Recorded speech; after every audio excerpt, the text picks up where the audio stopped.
And hopefully we are live. We are live on YouTube. Probably Hey, nobody's everybody. watching. Hello, everybody. If anybody's out there, I can't imagine at this hour, but hello if you are. We're going to be actually going live into CEwire itself in about 10 minutes. So thank you all for watching. Just appreciate Adam's efforts. He's on the West Coast now, so it's 6:25 in the morning. So yeah, so I went to Starbucks this morning. They opened at 4:30 a.m. And I just went to the drive-through window and I'm like, are you people insane? What are you doing? You do this every Saturday? They're like, yep, we're always here at 4:30. So And I bet you there was a line. there actually was. I thought I would be the first person there. No, there are people in front of me. I'm like, wow, what are you guys doing?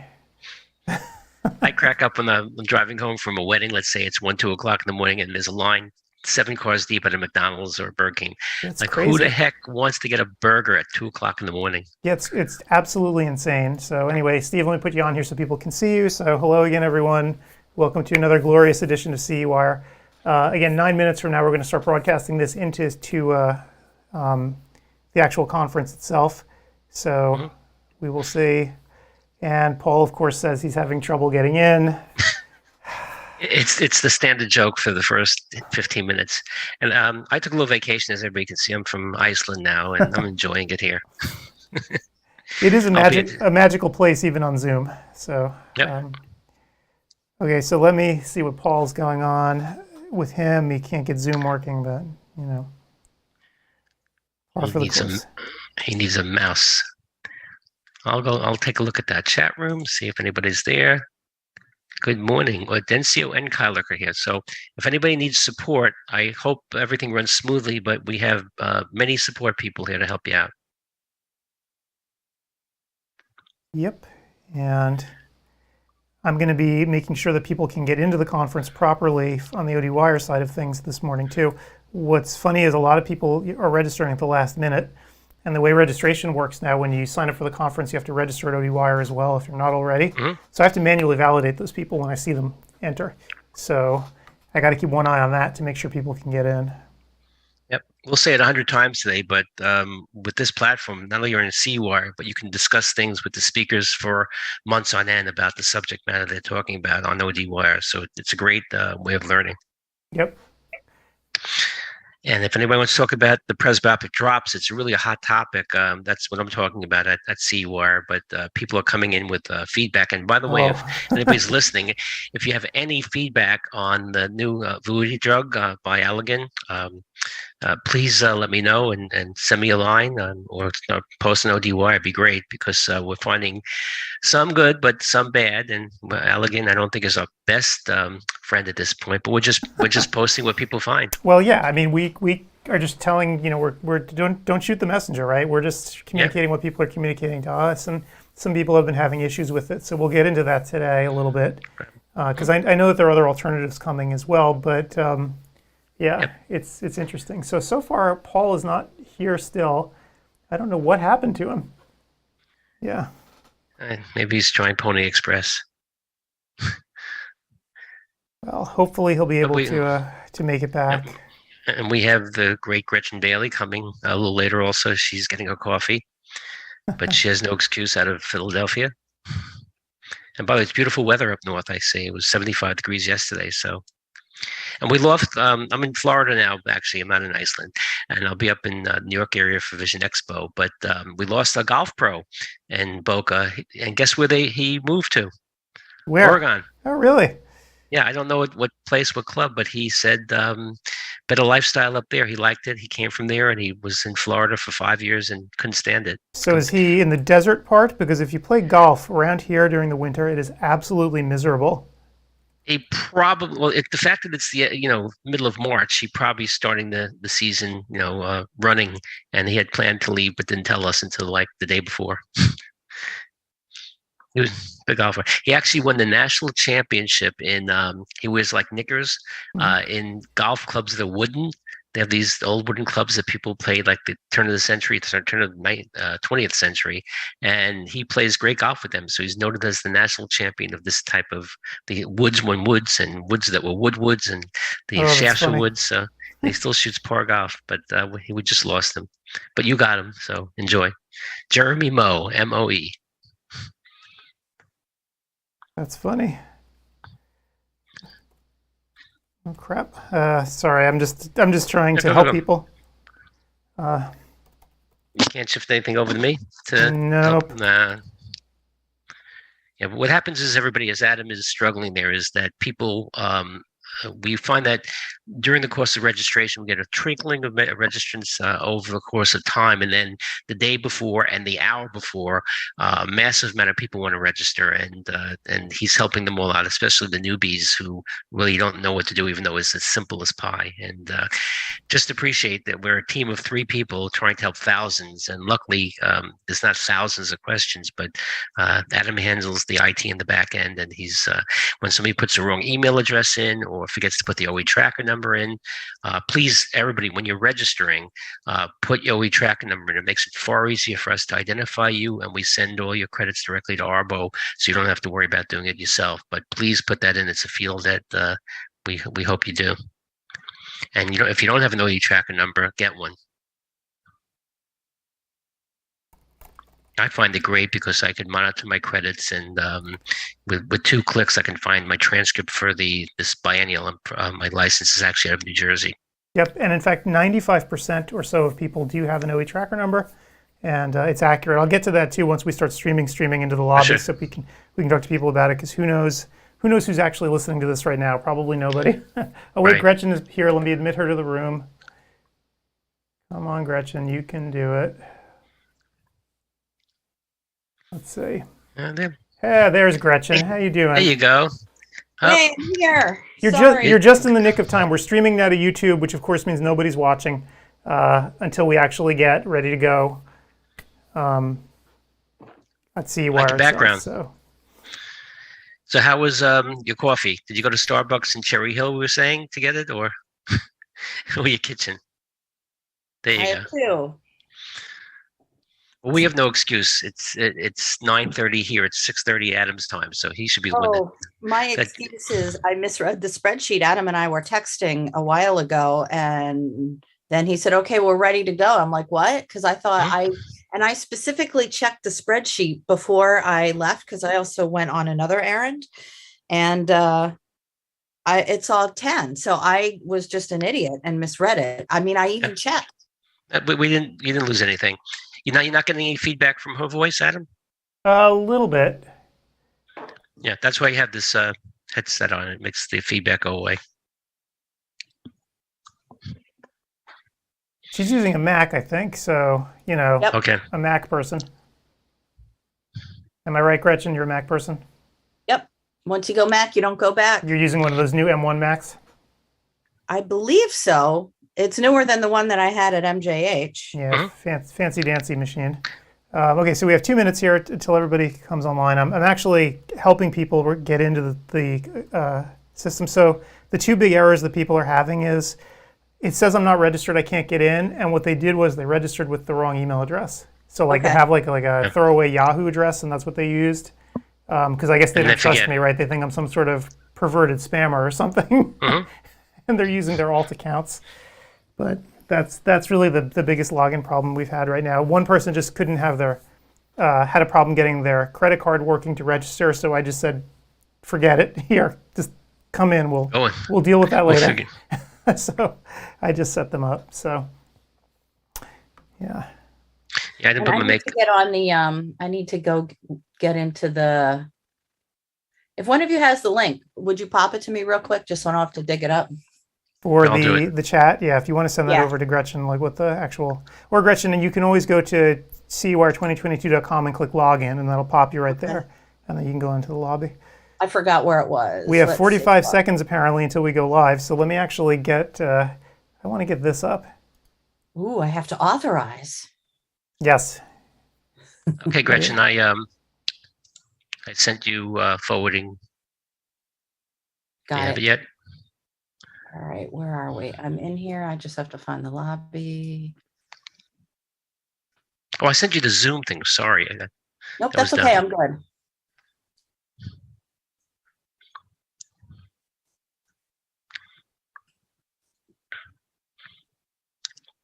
You know what days you're going to be at Vision Expo yet? I may not even be going. It depends, because we've just had our client activity change. So, Okay. If you don't have any need to, you don't have need to. yeah. And I mean, I want to go, but in all honesty, if there's a meeting that I don't need to be at, Expo East is one. I just don't like that one as much as West because there isn't like a meeting feel. Okay, and everybody, we're live here. It looks like we're live, shockingly. Hello, everyone. Oh, wait. I may not even be going. It depends. Okay, so hello, everyone. So we are, Gretchen, we are live now. So.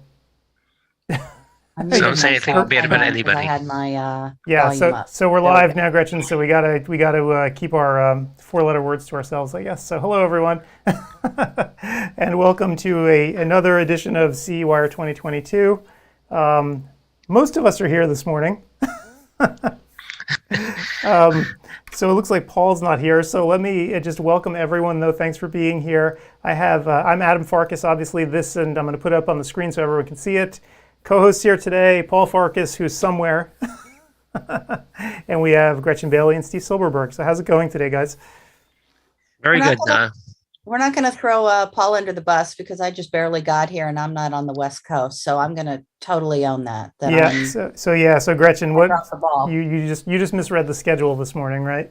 Mm-hmm. I did. It isn't that I wasn't awake. I just misread the time. So with Paul, there's layers of things though, Gretchen. First, he has to get into the room, and then the video has to turn on. So there's various ways of getting him in. It's kind of like squeezing toothpaste out of the last bit of a hole. It is it is challenging for him sometimes, which is unfortunate. And the worst part is, of course, that I'm here, like trying to help 1 million people log in and do everything else with the tech around us. So it's hard for me to actually help him. Normally, before the pandemic, what I would do is I would just have him right here, right? He'd be with me, so we wouldn't have to deal with this whole rigmarole. But we've been doing everything by Zoom since then. So, well, Paul's here. I saw that he had some comments in the chat a few minutes ago. So, I mean, he didn't oversleep. I mean, he's up and doing his thing. He's just not on Zoom. He just can't get it to work, and unfortunately, I can't help him right now. So again, Paul is actually I'm on. So in our town, we have a lake that's like right in the middle. I'm on the south side. He's on the north side. So for me to get to him, it's like a 10-minute trip around the lake. And normally, when I'm not doing this, it's easy for me to go over there and help him with his tech nonsense. But obviously, I can't do that now. So, oh well.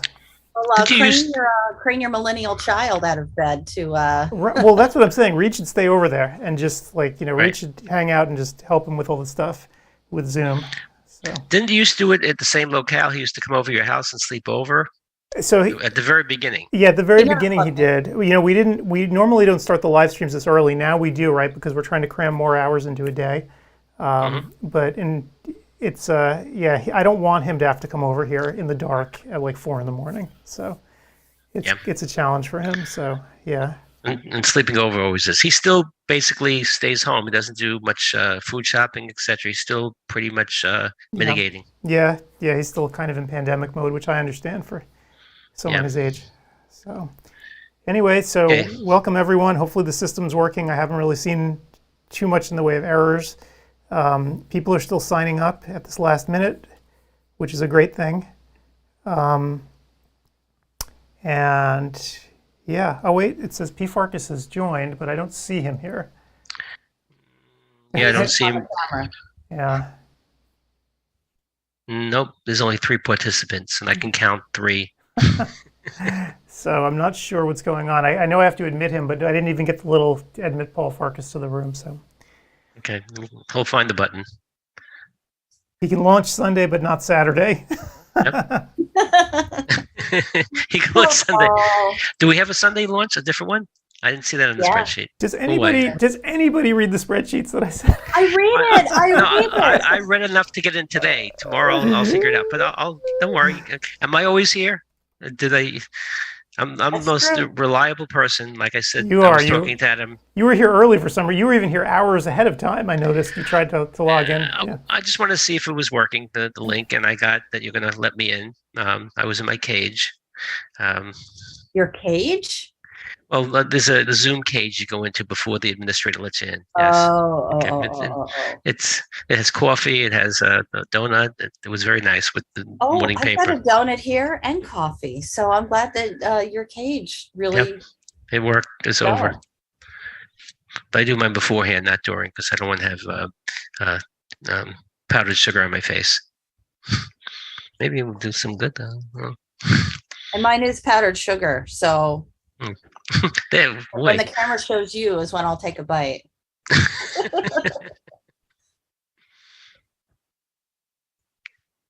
So I guess Paul still hasn't figured it out. I actually just told him to get my mother to help him. Wow. The IT genius of the family. So this is always a funny situation. Like, this is why when we do these things, I always tell everybody who's going to be participating, get here like a half hour early or 40 minutes early. Now, Gretchen, of course, didn't because she misread the thing, and Starbucks takes priority, which, by the way, I completely understand because I did the same thing. But Paul, I'm not sure why he just, again, he probably just didn't read closely on the spreadsheet. You click a button and whatever. So this is actually it's a good object lesson for everyone, though, in your life. If you're doing something new or different, or for instance, people signing up for the conference, like if you wait until the last second to sign up for this, the odds of you having a problem go way up. And we had dozens. Kind of like the umbrella law. If you don't bring an umbrella, it doesn't rain. Right. So it does rain. Right. And so people we've been imploring people to sign up early and then test their accounts beforehand, right? I've been sending out emails, right, saying, hey, you can log in at any time to make sure that you can get in, or hey, register now, test your account, don't wait till the last minute. But, we had dozens of people overnight register for the conference. And, that's great. And it's a great thing to have in here, but at the same time, it's unnerving because it's much more difficult to help people when things are underway. Yeah. So, I think again, the reason 5 seconds ago, we just got another person registering, and it's great, and I'm going to help them through. I'm just, fingers crossed that they don't have a problem. Well, I think, Gretchen, what's happening is that people might know or might not know that ARBO is going to change the rules after the AO meeting, and it might be that a conference like this requires a quiz, etc., and they rather take a nice lecture without having some more rules applied. So this one and the one in May, I think we're going to have a large amount of people. What we did back in February was a great idea. For the first, Adam with a company called Adencio built this whole new software platform, and we had a trial run a couple days before. We had 300 or 400 people come in just to kick the tires on it. That was a good idea, but we can't do that every time because it's just impossible. Yep. And so the software seems to be working, but just as we've been chit-chatting here just for the last 5 minutes, we had 3 people sign up. It's fabulous. And it is totally fantastic, but again, for me, it's always unnerving when I see it, and I'm happy that people are signing up at the last minute, but oh boy, I shudder. I'm like, oh my God, what if somebody has a problem getting in? Because you feel terrible, right? You want to make sure they can get in. So, those are my kids and son-in-law, by the way, Adam. They're going to request a refund afterwards. so that's why I'm looking down all the time right now. I'm actually looking at our approval queue, because the way the new software works, for those who care, does anybody care? I mean, I guess they're in the lobby, right? They must care at some level because they have nothing else to do except watch us because the classes haven't started yet. The way the software works is when you register, you notice that there's 2 steps, right? If you don't have an ODwire account, you have to generate one first. Then you generate your registration for the conference. And we do that because your ODwire account is going to be like your home away from home from here on in. Every conference we do, you're going to use your ODwire account, so you don't have to re-enter all of your information again. You don't have to re-enter your OE tracker number. But there are a lot of people who didn't have an ODwire account. And so they're generating their ODwire account, and they're generating their CEwire registration. I have to manually verify everybody that creates a new ODwire account before their account's active, right? Because that's the whole shtick with ODwire, is that when people register for our site, Paul and I look over their account very closely before we let them in, because we want to make sure that everybody on the site's an OD. So, we're doing that still with CEwire when somebody registers with a new ODwire account, but we're expediting the process. And by that, I mean, I'm staring at my computer right now, looking at the person who registered, making sure they're an OD, comparing it to the credit card they just gave us, which is what I'm using to verify them now and verifying them. So normally when somebody registers for ODwire, I don't have that extra information about who they are with their credit card. With this, I do. So it's easy for me to validate them. So. And for those who don't know what ODwire is, let me just explain. People might be forced to register at ODwire, which is free. There are supporting members, which we would encourage, but it's a whole robust platform of threads about anything to do with eye care, optometry, and a lot of things having nothing to do with eye care, whether it be financial, hopefully not political too much. But once you are registered for that, you have a whole new world to go to discuss eye care or anything. I think you'll find everything and anything there. So you get that for free. Yeah, it's a great community. So again, most people, once they register, hopefully will know what ODwire is because, and I'm putting it up on the screen for everyone to see, your home is basically going to be here at ODwire for the conference as well, because this is where we keep all the discussion threads for our sponsors, for each one of the lecturers, where you can come and ask questions later. You can see, all the threads that are going on about each lecture. And also when you need your transcripts in the future, right? So if you go to CEwire right now, you go to the CEwire website, you hit certificates right up here. If you click that, it actually brings you, it brings you back to ODwire itself. And we have this Transcript Center now. This is all part of the new software where every single conference you attend with us, this is going to be the permanent home for your certificates and transcripts, right? Because in the past, people have always asked us, what happens with my transcripts? Now, obviously, we send stuff off to Arbo automatically, but we also keep copies now here. Right? So if you don't use Arbo, so I don't actually have any certificates for my account for this particular one, but this is the place where you would go to actually download those certificates and print them out. So, yeah. So anyway. If you only use ODwire or CEwire for your continuing education, which very well might be, you don't even have to pay the $20 to Arbo to see a transcript. But I do encourage you to do that. Yeah. I don't want to get an enemy. Arbo is very useful actually to keep track of all this stuff so you don't have to. Because once they have all your credits, they keep them on file permanently. So it's a good resource if your state honors them, which is most states. Right? It's I kind of ordered a lot of other CE lectures and I go to them, etc. And a lot of them don't even send things to Arbo. They just have you print it out and download it. Then you have to either save it for your board or send it in yourself, which is not complicated, but a pain in the neck. Oh, Gretchen, by the way, your last bite, you actually ate a small building, the way it showed up on the screen. What did you say? You ate a small building, the way things disappear with the Zoom background. So I think it was the one to on your right shoulder. Okay, so I'm still trying to help Paul get in here. It's just so difficult to do 10 things at once. And unfortunately for him, my priority right now is not him. It's making sure that people who actually registered for the conference can get to their classes. So, so far so good. Well, he had another birthday, so that could be the. When was his birthday? About a week ago. March 1st. I'll have to mark that down. That's exciting. He's actually my friend on Facebook. He never goes there ever, but that's how I find out. Facebook shows you that. Yeah, I thought I was friends with him. I guess not. I'm not feeling the love, Paul. So other interesting issues that are happening right now, again, people are trying to call me on my cell phone. Best of luck to you. Call me on the cell phone. Yeah. This is not going to happen. Again, sometimes I think people feel like there's only like 10 people here or 20 people or whatever or less. They don't realize that we have 3,000 people. And so phone support is just not a thing. It's not something we can do because we'd never get anything done. And the conference would cost $600 a person to attend. So, if you're having any trouble, the place to come is, here in the lobby or shoot us an email, right? Because I will answer that, but the phone is just a non-starter. Can't do it for obvious reasons. So, yeah. Well, that was a great screenshot. I'm on LinkedIn, Gretchen. Very good. Hey, I'm a pimper. Mm-hmm. Yes, sirree, I will say. Yes.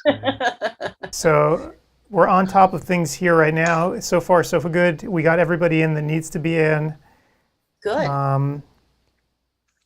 It doesn't look like...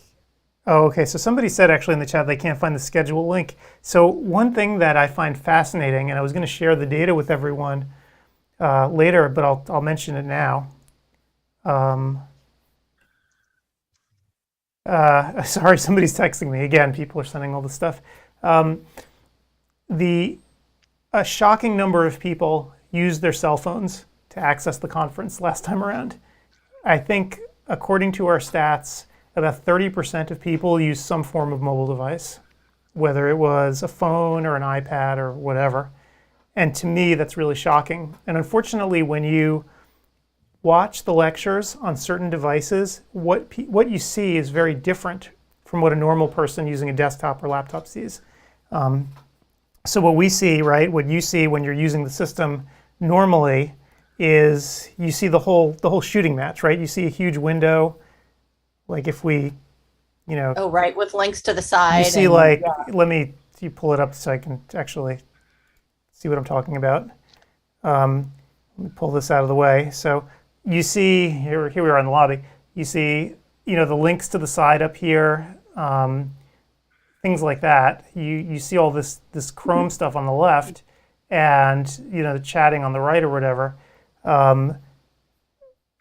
But you don't get that on the mobile platform. So, and again, people can also scroll down on the links here. They can see where it says links on the side. You can scroll up and down. That could probably be made clearer so people can see it. So how do people access those links if they're watching on a device, on a phone or a tablet? And that's a really great question. So my answer to that is use a desktop or use a laptop, or the bigger iPads as well, because I've actually tried this on my iPad. You get the larger devices identify themselves as desktop machines these days.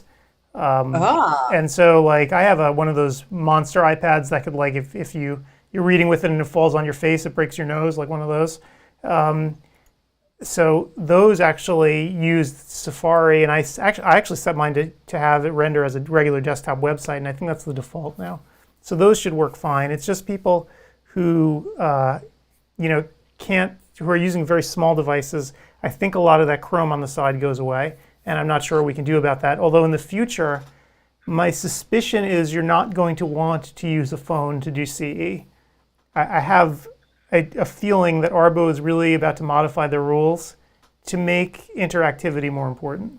But we'll see. Before we jump on that, I wanted to tell you that Kyler from Dentio is listening to us. Thank you, Kyler, for this information. And he pointed out that on mobile, there will be a 3 horizontal bar icon that will open up the sidebar menu. So all of those links we're talking about on the left, if you are watching on a phone or a device, click that little bar icon and it will open up the links and you can see the schedule. So right. Thank you, Kyler. And usually the people watching on a mobile device are more tech savvy. They might have figured out anytime you see that little dot bar to do something like that. So. Sorry, I'm just responding to someone who's having questions about it. And maybe I can share the questions. So the question is, can I download my certificates immediately after each course? The answer to this is no. But, so after a course is done, the system has to go in and generate certificates for everyone. If it was just one person, that would be easy. 10 people, easy. 3,000 people, a little less easy. So Not so much. it takes a little time for it to generate. So I'll let you know a secret. So in theory, it shouldn't take more than maybe a half hour for the system to do it. In practice, though, because we have so many classes and so many people, I suspect that you should wait until the end of the weekend to see that all your credits are there. So you may be able to go to transcripts and see, within, I don't know, a half hour, an hour, that something is posted. But just because something hasn't posted immediately doesn't mean it's not there. You just wait until the end of the weekend to really tally everything up. So we were talking about this yesterday with the tech folks who built it, that they have 8 servers basically running in parallel. They've tried to parallelize this task of creating the certificates. But as more and more people take classes, and as the day continues to go on, and at the end of each hour, right, think about what happens. It has to generate more and more. So it starts to stack up. So just wait until the end of the weekend and let the chips fall where they will then, and then check your transcript then. That would be my advice to you. But if the system works as designed and somehow it can keep ahead of everything, or perhaps we have fewer people showing up today, you may actually see that all of your transcripts show up by the end of the day. That's still pretty fast, though, when you think about it. To have them at your fingertips right there digitally to take care of, send to whoever you need to send to, if you need to send. So I think that's pretty fabulous. And the other question that this person had was how do I get credit? And so meaning, what do I have to do? So for interactive, you just have to show up. You have to be there. You have to sit in the classroom. You have to watch the whole lecture. You can't leave, right? Because that's the big thing. They want to know that you're actually watching what's going on. So just show up, sit in the lecture, watch the whole thing, and you should get credit. For the on-demand stuff, it's different. You have to watch the whole thing and then take a test at the end. So that's why so many people show up live, I guess. One thing I can't do is go into the lobby chat and be on the Zoom platform at the same time because of the, I guess, delay in time. I'll get two audio feeds. Yeah, you always have to make sure that the audio is off on any windows that you have open in the system, or else you'll get feedback. This live stream is actually, I want to say, maybe 10 or 15 seconds behind what's reality. Yep. So. We're live, but you're 15 seconds. The whole world is always in the past. You have to realize because of the speed. Yep, and we try to make it actually as close as possible because everyone's chatting, right? We want to make sure that we answer the text chats, pretty quickly. So we want to make sure that the lag's not so low between what we're saying and what people are seeing. Although, if you try to make it too low, that's where disasters start to happen, because there are settings for these streaming products where you can set it what they call the latency to be incredibly low. But that's a problem if you have dodgy connectivity, right? You can start getting dropouts and stuff. So we don't do that. We set it at normal latency, which is a few seconds behind. I'm curious to see this iteration of the conference, whether we have the same amount, more or less, because we had a tremendous showing of about 90% or so of the people who registered were at last time's conference. It was ludicrous. Yeah, it was an incredible crowd. In fact, I wasn't expecting anything that big. We had some rooms that had over 800 people in them. So it was crazy. That's insane. Yeah. Mark Freeberg had like 850. It was now, but those people, if you think about it, have gotten credit for his lecture. So either they're going to go to another track and there's 3 tracks playing, or they'll just wait for something they're more interested in. So Brad's got a question here. Where do we go to make sure that our OE tracker has been set up? That is a great question, and I will give you the answer. So let me show people exactly where to go. I'm going to actually type it in the chat box so people can see it. Oh, I was already trying to respond, and so you're beating me to it. Okay, I'm going to mute here. Okay, so let me actually show him. I am slow today. I apologize, guys. So I want to comment to Paul. I'm responding in the chat, but the classes haven't started yet. So he's saying that he's trying to get in somewhere. Do we have a certain time frame for when the rooms open up?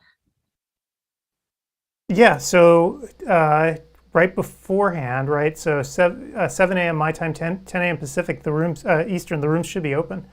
Oh, okay. So yeah, they should be able to go into the rooms. If they go in now, I'm not sure what they're going to see. Probably not much. But in 5 minutes, that's when everything's going to start happening.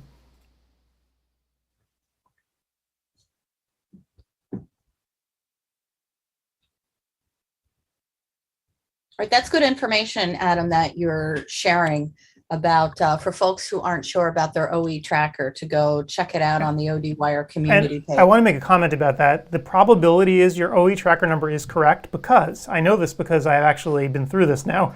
95% or so of people did enter in an OE tracker number when they registered. And of those people who entered the OE tracker numbers, I want to say there were 20 that were incorrect. And I want to say, of those 20 that were incorrect, right, and I know that they were incorrect because I sent those credits off to Arbo, and they sent some back to me and said, hey, listen, pal, these numbers aren't real. So what I did was, when I found a number that wasn't correct, I actually looked up whose account it was associated with. I looked them up in the Arbo system and put in the correct number for them. So that's going above and beyond. That's why he needs an administrative assistant. right. Preach, Steve. I've been telling him that. But these are the kinds of things that staying close to the system. It helps me understand the needs, though, right? I would never have known to do this otherwise. So now I've done it. I never want to do it again. But at least now I know. So yeah, so most people will have a correct number. If you've taken any of the courses before, you definitely have a correct number because I fixed it for you. So yeah. Somebody asked in the chat room about if we can have a course in May on implicit bias from Michigan. We're really sensitive to that. And my main job is to get the content that the states need, whether it be orals in New Jersey or trafficking in other states or narcotics in a lot of states. But it's very challenging to add a lecture very quickly. And so the answer is I'll take that up for the next iteration of CEwire, but it'd be almost impossible to get it in for May with the way the schedule is so tight now. Right. But any requests like that, please put it in the chat room, send to me. My email will come up at some point, but if you want a quick one, it's my name at gmail.com. So here's the thing about that, though. If you know somebody who has an implicit bias lecture in Michigan who's got one ready to go that's COPE approved, it makes it about 1,000 times easier. Yes. So if you know of anybody who's got one of those that is interested in actually doing it here, send it forward to us because getting a COPE approved is kind of a pain. And we'll do it. The other thing that I discovered too is that for some states, we have a lecture on human trafficking, and for some places it has to be approved by the federal government. Like I had no idea about any of this. Right. And so our lecture's not, it was just approved by COPE. So again, look into your state's requirements. If you see something dodgy or weird, just email us because I'm curious about it. The implicit bias one is interesting because I looked at other states and I don't see it as a requirement yet in other states, just in Michigan. But we're still sensitive to each individual state. If we could put it in, other people might be interested in the subject. And we got the best human trafficking person I can get. She teaches it at an optometry school. She's the expert. The course is fantastic.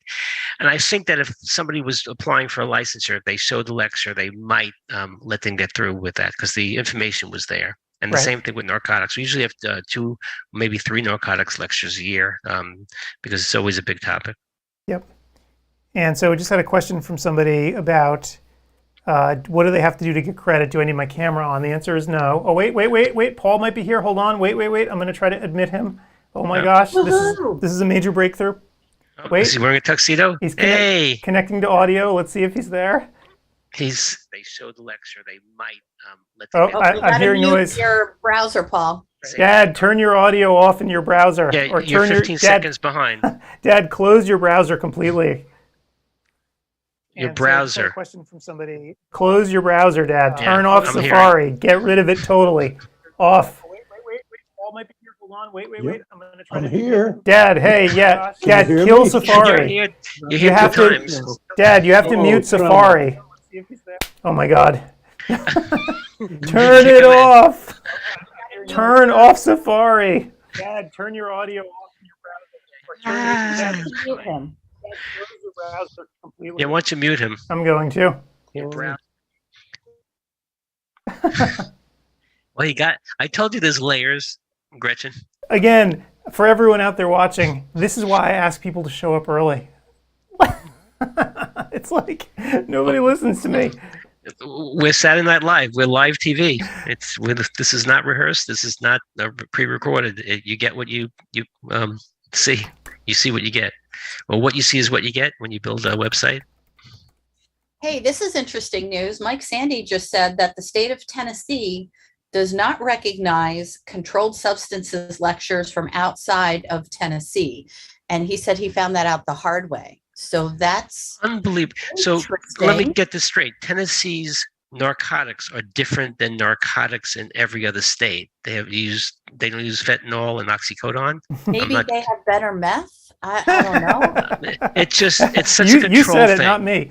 But it is weird, right? Like that states would do this, that they would have these. Well, Florida's notorious for that. Okay, but can you hear me now? Wait. Yes. But yes. Are you all right, Paul? He's there.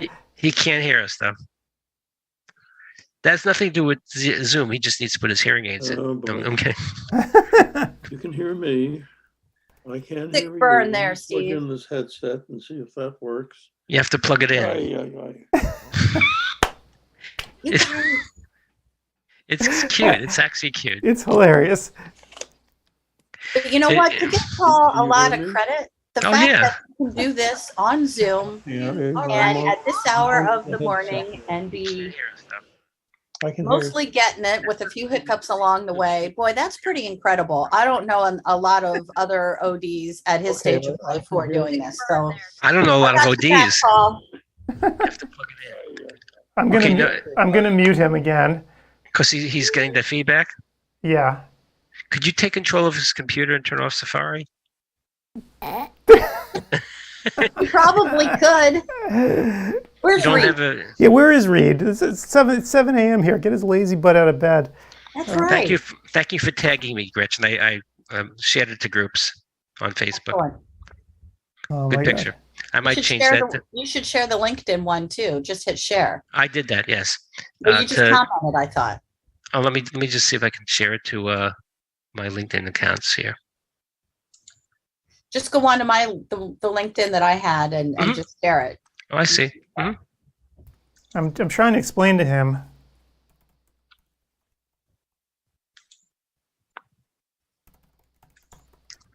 I did it to the largest group. Cool. See, I'm pretty tech savvy for somebody who's 102. There's the old joke that I hate. Paul is not 90, but there's no difference between a first birthday party and a 90th birthday party. The guest of honor has no hair, no teeth, and is the only one at the party that doesn't know it's its birthday. Well, I thought you were going to be saying something about wearing a diper and shoving. Steering Well, tape all over your face. I shortened it. Okay, so everybody, the things have started. The classes have started. I think it's going okay, and hopefully we'll get. We've got Clark Chang and Brandon Ayers on Presbyopia, Tammy Petrosian on Strabismus, and John Nolan with his fabulous Irish accent. And I'm hearing a class. Did somebody? I just unmuted. I'll mute Dad, it again. Dad, You got to have them all you muted, have to, Paul. Dad. You have to mute everything else. And then we've got John Nolan talking about CREST trials and SUPs. Right. So So there we go. let me actually pull some stuff up here so we can see. So a graphical overview of everything that's happening sort of right now. So so folks can see the schedule. And hopefully everyone has printed this out too. People should really be, and I over and over again, I asked them, please print out the schedule so you'll have it with you at least. I know printing is kind of old school, but you know, if you don't have a secondary device, having this printed out next to you is a good thing. Or taking a screenshot. Or taking a screenshot, yep. I'm going to mute myself so I can go into the rooms and not have feedback to see if everybody's doing well there. So I'll be right back. Sure. When you come back, Steve, let us know how many people are in the rooms.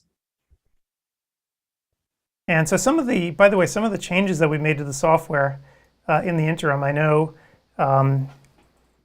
you know, we had minor problems at the first event, and some of them had to do with audio where people couldn't hear anything because their browsers were muted. It's funny how most problems, you know, with Paul, with everything else, revolve around muting of audio. I've noticed a trend actually in terms of support of this stuff. And the reason that it happens with lectures is because a lot of browsers auto-mute content when it starts now. Gretchen, you're a Mac person, and I'm certain you've noticed this, right? If you've used Safari or you use iOS on your iPhone. Yep. Apple does a tremendous job of frustrating advertisers, which is a good thing, right? For people who have these obnoxious auto-playing videos, they'll kill them dead, and it's great.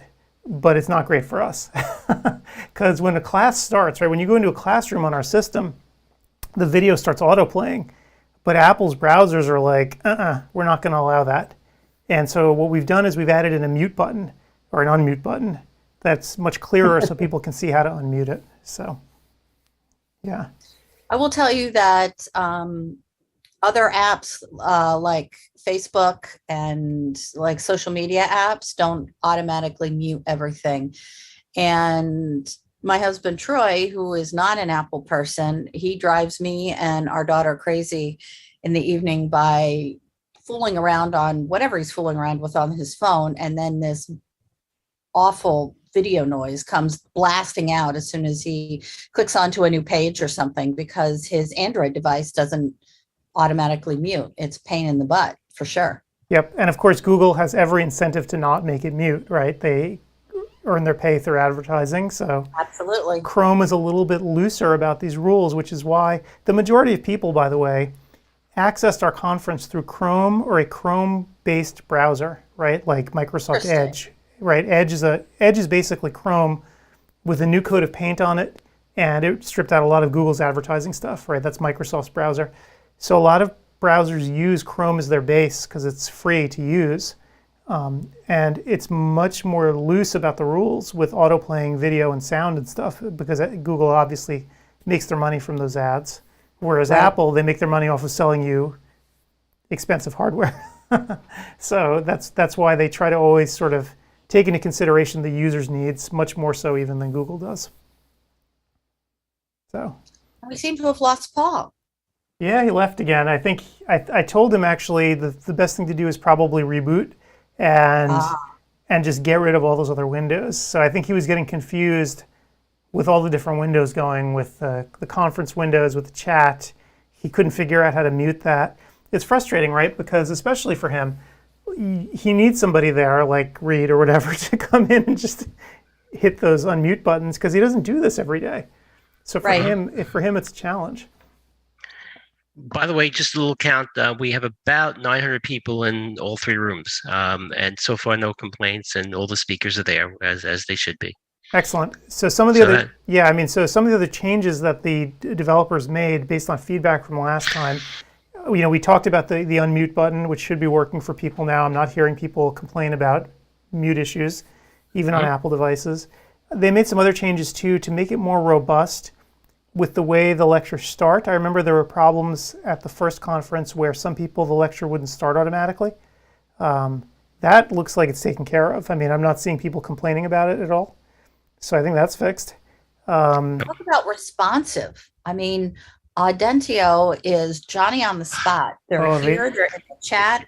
Yep. They were fixing things behind the scenes, and rockstar folks, absolutely. Yeah, Thank you so much for all. Compared to our previous suppliers or platform, there's no comparison. And going forward, it'll be great. Plus, we help them build this for other industries. They're going to be using us for other conferences in the future. So one hand washes the other. Right. So, I mean, the folks at Audentio have done a bang-up job. There is no question about it. And the fact that they're actually here watching this nonsense today, to me, is crazy, because it's the weekend and it's early, and I wouldn't be here if I didn't have to be. So, good job, guys.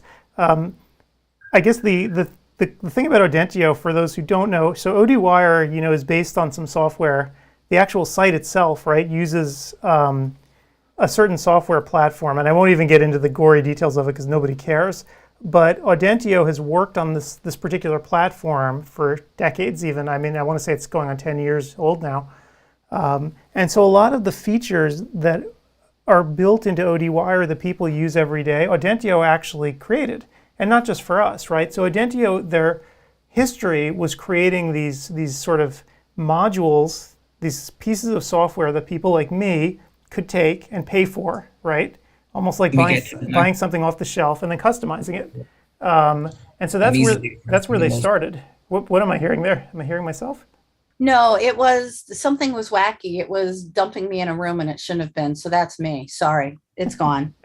You're back in Philadelphia. There we go. So anyway, so Audentio, created the software that we'd been using. I'd been buying their modules. I didn't know them, right? I just sort of, over the years, as I had worked on ODwire, had been buying their modules, and I've interacted with them minimally as we customized the modules. But then over time, Audentio started shifting their business model as well, creating new, larger products, right?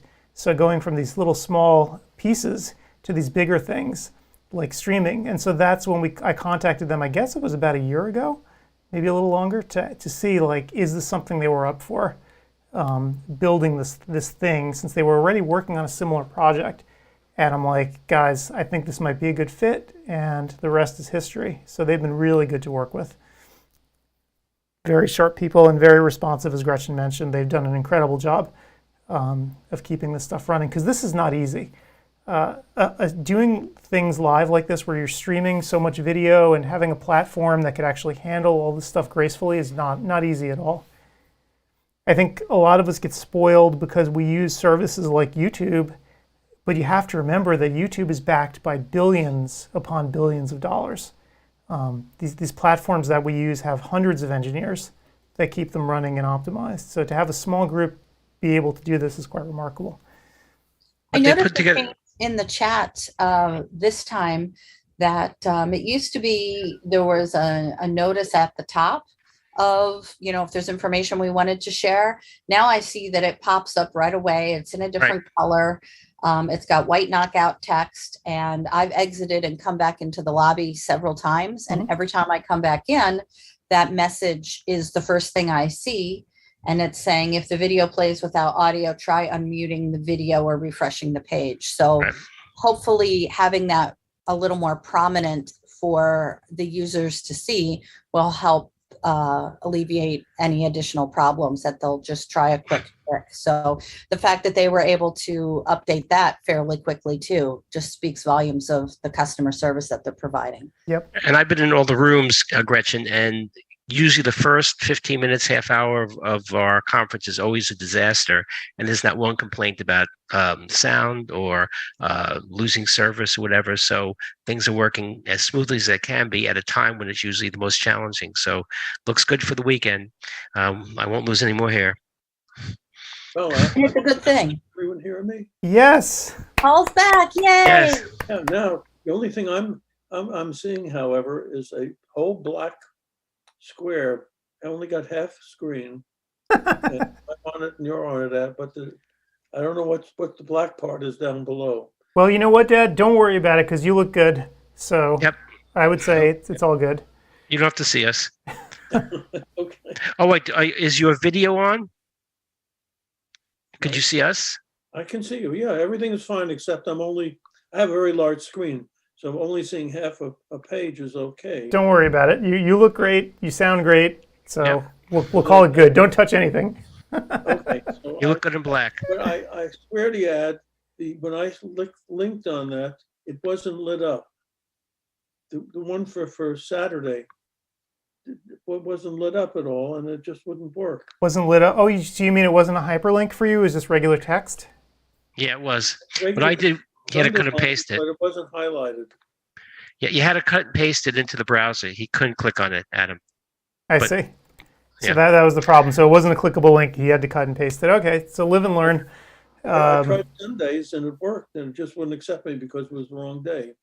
Yeah. Well, right. So yeah, the meeting information is different from the other day. I'm reminded of a Woody Allen story he told when he went into an automatic elevator when it would talk to him. And he said he hated to go in because every time he walked in, the elevator made an anti-Semitic remark. So, yes. What? So yes, the computers, I don't know. The technology was out to get but I'm glad you made it. So it was okay. Yeah, well, so you're all set now. So I guess don't touch anything until tomorrow. Oh my gosh.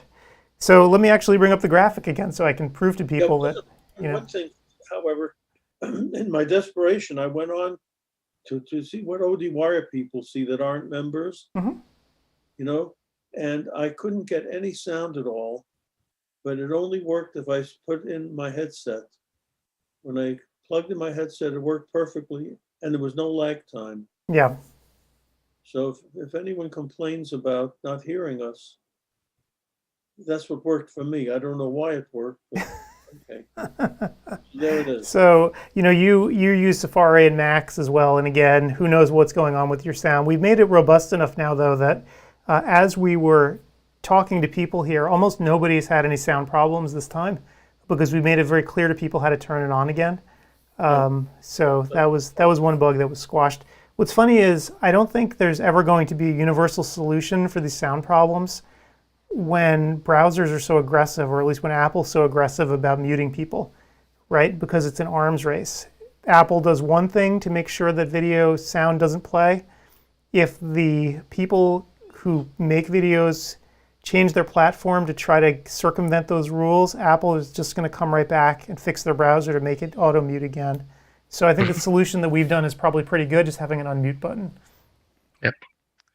It's really disturbing when you go to a certain website, but whatever it might be, and like 5 minutes later, a video comes on, and you're in the other area of the house, and you hear this thing ruining things. So it's a good feature. I guess PCs don't have that yet. No, and I doubt Google's ever really going to seriously implement it. They'll probably pay lip service to it, but I don't.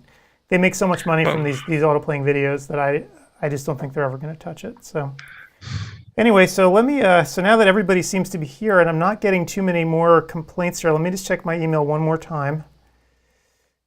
Go into the rooms one more time. So let me mute myself, or you'll get feedback. Oh, and just by the way, Kyler sent me over a piece of data.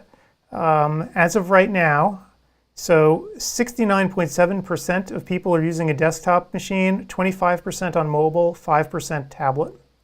So, well, talk about responsive. He heard what we were saying, yep. and went and immediately pulled the metrics for what people are using. Yep. So that's very cool. And also those numbers jive with about the same of what you said for last time. Yep. So fascinating. I don't know how this is going to shake out in the future, if Arbo is going to be happy with this or not. We'll see. They may object strenuously to people doing this on mobile. And they may implement testing in the future too, which would make it much more difficult to use your phone to do some of this stuff. But you mean like putting your phone on and driving while you're... So I've now heard from 3 people who did that at the last conference. As long as they weren't driving. Like if they were a passenger, that's a different scenario. I didn't ask and I don't want to know. That's right. So also, another error I think I found in my desperation there, I went on to use my membership to get on, and I went to see www.CEwire2022, and it wouldn't let me in. I would, once it said register, they kept trying to register me. So there's 2 links there. There's a register link into the program. So look, there's two links there actually. I can pull it up so people can see. There's a register link, and then there's a login link, and you want the second one. This is a mistake that some people make, so that's actually really useful that you brought that up. At the top of the screen, there's register for people who haven't signed up already, and then there's login over here. And login is the link that people want. Okay, well, I can't see it because... Oh, okay, well, just know that there's a login link on the upper right. So it's convention on a lot of websites to put a login link on the upper right of the screen. So that's where I put it. So you'll notice if you use other services or sites, that login is usually almost always in the upper right. That's just a convention that people use, and that's why I put it there.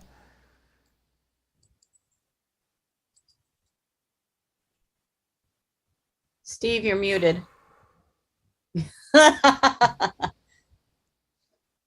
I kept the tab open, Adam, from February. I just never closed the tab, and it was still viable. So I was still I never left the conference. That's hilarious. You got a ton of credit, Steve. So by the way, but Steve, you just brought up a really interesting feature that Audentio implemented, and I want to share it with everyone, for all 15 people who are still watching this. And I'll probably bring it up again. Actually, I might just take this little snippet and let people know. One of the other support problems we had during the first conference was people who accidentally left multiple tabs open. So imagine you left room 2 open and you left room 3 open at the same time. But let's say that you were clever and you muted room 2, right? So you're watching room 3. Room 2 was still open, but it was on mute. What does the software do? What does it think about that, right? So there were several dozen people who this ended up happening to, where the software didn't know what to do. It's like, oh, who do I give credit to? How does that work? Do I issue credit for both tracks? So this was a problem of the users being either not realizing they left the tabs open or trying to game the system, which, that's probably not the case. But so anyway, You are too kind, Adam. we discovered all these people, right? We rooted them out. Kyler went through with a fine-tooth comb to find all of them, and I think there were several dozen people this happened to. And so we had to use our best judgment as to which courses to give them credit for. So we actually went through and we were like, all right, well, if you were in this track for most of the day, that's probably the track you were actually watching versus the other one that you had accidentally open. So we just gave them credit for the track they were in, for most of the day. But to prevent this from ever happening again, if you leave 2 tabs open, it will issue you a strong warning. A box will pop up, and I'm not going to show it to you guys now, but it'll be a thing telling you, one or the other. Can't do both. Close one of those tabs. So that's good, because that way, if somebody wants to see class A right now, and maybe they'll watch class B later on, there might be a class where you'd rather take the quiz. If you can't take them all at once, if you're going to have to take a quiz, you might want to take a quiz in a class where, say, that a little bit more about the topic. Yep. Right. Yep. To make it clearer, Gretchen, the quiz is only required on demand. So they can take it right, if after the live conference. Day or on a live weekend, right? Yep. So this feature is a good one because it's going to prevent that problem. So, Audentio, we were talking about how responsive they were. Basically from the time we started debriefing on the Saturday from our first hour, right after we were all done doing the broadcast, we had a debrief session with them on Saturday. They started fixing issues then. Another debrief on Sunday evening, they started fixing issues then. And they continued to fix over this entire month in between the 2 conferences. So, new listeners, I'm not certain they know what Ardentio is. It sounds like an Italian dish. So I was explaining to people before. What Ardentio is. I was explaining to people before. So they're the development firm that we worked with to actually, create this new platform. And I was trying to give the history of how we've been working with them. People have been using their software for a long time on ODwire and not realizing it, because a lot of the modules that ODwire is made up of, Audentio built, because their business model before was building these small pieces that people like me could buy, right? Or license, I guess you don't really buy software. License these small pieces of software that allow small pieces of functionality to be built into bigger systems, right? So ODwire itself has a lot of Audentio software built into it, small pieces of it, right? So they would build modules that could do specialized things inside of ODwire and specialized features. So for instance, I'm trying to remember, like the hated blocking features, right? So you want to block a user and so forth. Those sorts of smaller features are the kinds of things that they would write. And as an end user of theirs, I would pay them money for these small modules, then take those modules and build them into ODwire ourselves and customize these features. So ODwire itself is made up of tons of small pieces of software all working together, right? And so Audentio in the beginning worked on this platform. The only reason I knew them to begin with was because we both worked on the same platform, right? ODwire uses a platform that Audentio wrote these software modules for. But over time, Audentio has started changing what they do to do more custom work and to do larger things. And about a year ago, I guess it was just maybe over a year ago, I saw that they were working on their own live streaming stuff. And when I saw that, I'm like, wow, how great would it be to build some of their live streaming stuff into ODwire itself, right? Because they have such deep knowledge of the platform we already use. Let's take what they have with their live streaming and build it into something more. So they took what they had and adapted it to something that we could use, including the functionality of the quizzes and the certificates and so forth. So it was not a small undertaking, it was rather large, but I think it's worked pretty well. Yeah, absolutely. So, yep.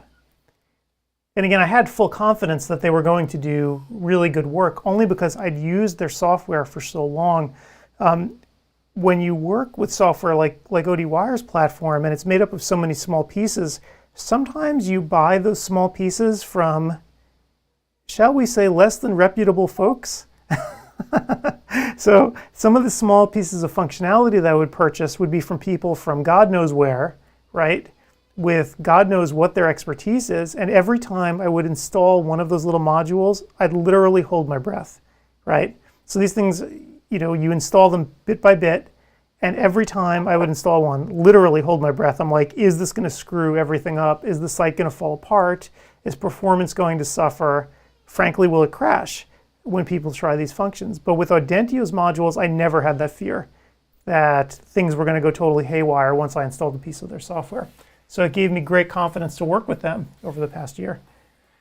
They also allocated a lot of resources for this conference, making sure that we wouldn't lose problems with bandwidth or other things. So they were really helpful. Yep. I think they know what the system can do and help us more in the future. Right.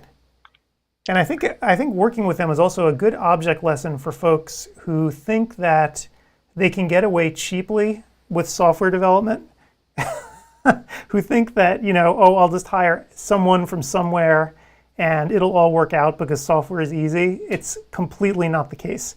If you're trying to develop something serious that is going to be used by a lot of people, it's expensive and there's no way around it. And you just want to try to work with the most reliable people you can. Yeah. We all have a feeling here that come the new ARBO rules in July, that other platforms are not going to be able to do what we do if they institute a quiz for the what's called online interactive, because they just don't have the capability, and to build that doesn't take a day or two. Well, we have it already built in when we need it, so hopefully they won't require it, but I have a feeling they're going to. Yeah, I mean, part of the reason also that we shifted over and we finally dumped the old platform and built our own thing here, besides the fact that I wanted it integrated with ODwire much more tightly, is the fact that ARBO's rules will be changing. They haven't changed their rules in literally a decade. If you look at what they call online interactive, that literally hasn't changed in over 10 years. And they're going to be... a lot has changed technology-wise in the past 10 years. Oh my gosh, so much, right? So much that wasn't possible before is possible now. And so that's why at their meeting in June, and I'm going to try to actually sneak into that meeting now, I'm determined since I'm going to be in Chicago anyway, they're going to be changing the rules. And I think, as Steve was alluding to, because we're working with Audentio and we put so much time into the platform to be flexible, I think we're going to be able to meet whatever requirement they come up with. We saw with Nora, we mentioned the Nora conference before. I think when you go to your certificate control panel, sometimes people might see that in their certificate control panel, Nora. I'll put it up so people can see because everyone visits this page, right? Some people you might see this. You might be like, what the heck was a Nora 2021? That was the first test of the software, but we used it in a very, very different way.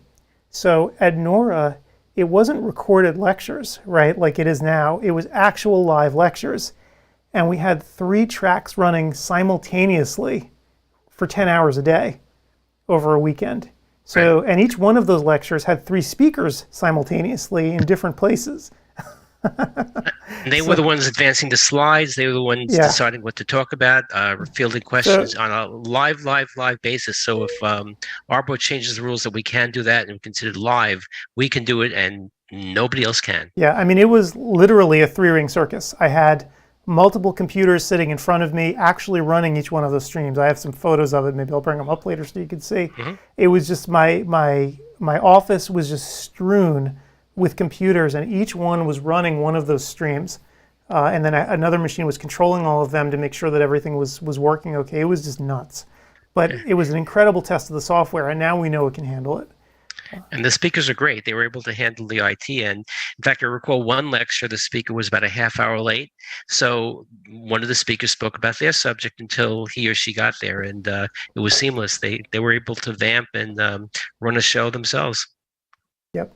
Yeah, so it was remarkable. So if ARBO starts requiring us to do live stuff in order for people to get live credits, we're going to be ready for it. And people who are just relying on Zoom, they're going to be done, because if you have to be live and you have to have a test at the end, there's just no way, right?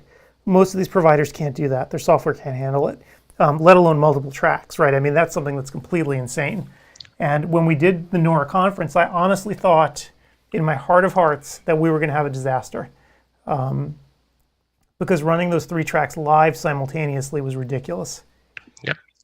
Imagine being able to run a live, which I think we can do, wet lab, where somebody's doing a workup on the dry eye patient, or fitting an ortho K lens or a scleral lens, and actually have the patient there and showing what's done in real time. That'll be as if you're in the room. It'd probably even better than some universities. Yeah, so I mean, we could do that. We would. The limiting factor there is the person's obviously their internet in their office, and also they're tech savvy, right? So if they have a camera hooked up to a slit lamp, right? They need to be able to actually flip that on, right? And be able to put that on the screen for some of it, then have them on camera for others. So you need a doc who's really tech savvy and able to do this, and they're out there, right? Some people really like doing it, but it's just a matter of coordinating it all. We'd have to have a little bit of pre-production to make sure it works. I could think of one. Craig Thomas could certainly do it. Yeah, I mean, I think, if we did something like that, I probably would want to be on site for it for the first one, because a lot of I wish I could actually show you guys what the hardware looks like here for a lot of what we do, but we have, these things called switchers that can switch the different feeds into the computer, and a lot of them are virtual now, right? You can do it in software, but you can see that's how I have 5 tracks here that are switching what it is that you guys can see, whether it's my computer screen, right? Whether it's a Zoom screen, or combining everything together, right? Like this, combining Zoom and me here sitting here. So it takes some. You're an engineer, Adam. Yeah, I mean, so it takes a little extra oomph to do this versus just a regular Zoom meeting. It's not brain surgery, right? I mean, anybody can do this. You just need the interest to do it, and a little bit of hardware and a little bit of software. Well, it's a lot on your brain that you're on camera, you're talking to us, you're seeing texts and emails and phone calls come in, you're in the chat, you're also the engineer behind the scenes, switching things, as you just mentioned, and then showing your screen live. I mean, you're juggling a lot of plates. Yep. And Adam's selling himself short without saying that what he thinks is simple for the average person, even brilliant people like us, other 3 people here, would be complex. We'd have to learn something that we don't know. Yeah, I mean, mean, he's a geek and he owns it. Yeah, well, I mean, it's just a matter of interest, right? Like if you're interested in doing it, then it becomes simpler and it becomes fun. It's funny though, because when Audentio was building the system, part of what they built into it was flexibility. And again, it's hard for me to show you what that interface looks like, but they give you the ability to like start and stop the classes and the streams in real time and whatever. And when we first started building this, they're like, yeah, do you just want to stop each one of those streams manually at the end? And I'm like, wait, what? You want me to actually start and stop the classes? I'm like, no. There's just no way. Like I can do a lot, but I can't do that. So that's when they decided the software has timers built into it, right? So it knows when the classes are supposed to start and stop on its own. But the software is so flexible that if you want to, you can actually manually start and stop classes as well. So I thought that was really interesting. That is cool. So if you know that, I mean, for example, if you don't have a bunch of tracks one right after, or a bunch of classes one right after another, say you just have 3 separate sessions going and somebody's late, you can delay the start of something. Yep. And again, manually, because somebody will text you and say, oh, I hit traffic, or my power went out, whatever. Yep. There are all kinds of controls like that, but I asked them, I'm like, look, put this on autopilot as much as you can. So even our stream this morning, as we were BSing with each other, when it hit the top of the hour, it just started on its own, right? So I didn't have to manually switch it on. It just knew. It's like, okay, they're streaming. We're going to turn the thing on now. It's on a schedule. So stuff like that. I mean, it's things that seem very small, but are actually really huge when it comes to running a conference like this. So you please sell yourself short. This is very, very complex stuff. But when you do it well, it looks like it's something natural that anyone should be able to do it. That's not so. Matter of fact, I was catching up on ODwire last night, and there was a whole topic on the non-optometric forum on how to build a toilet. And I didn't realize there were so many optometrists that build their own toilets. Are you saying install their own toilets? You're not talking about like building an outhouse. You mean like actually installing a toilet? Installing a toilet. Yes. From he was building it he was redoing his third floor toilet. It was an old toilet. He was putting in a new toilet. Well, the expertise that came out about building a toilet, who would have thought? That's a real shitty topic. Yeah. I thought they were talking about corporate optometry for a second there, but I won't go there. Well, you know, people I think these days are a lot more daring to try things like that because of YouTube. I mean, my God. I know that Yes, I have fixed things that I would never have even attempted before, like on my car, like changing gaskets on the power steering pump. I'm like, why can't I do this, right? I mean, it can't possibly be that hard. So, you know. Troy has fixed just about every major appliance in our house with YouTube. The washer, the dryer, the dishwasher, the fridge. I forget what else. I mean, and he is a very visual learner. Like that's the way he learns. I would rather read about it and then see a picture. But I mean, he watches it and he fixes stuff. It's just incredible. And you will find a video for just about anything really bizarre. You put in the model of your appliance or whatever you're trying to do.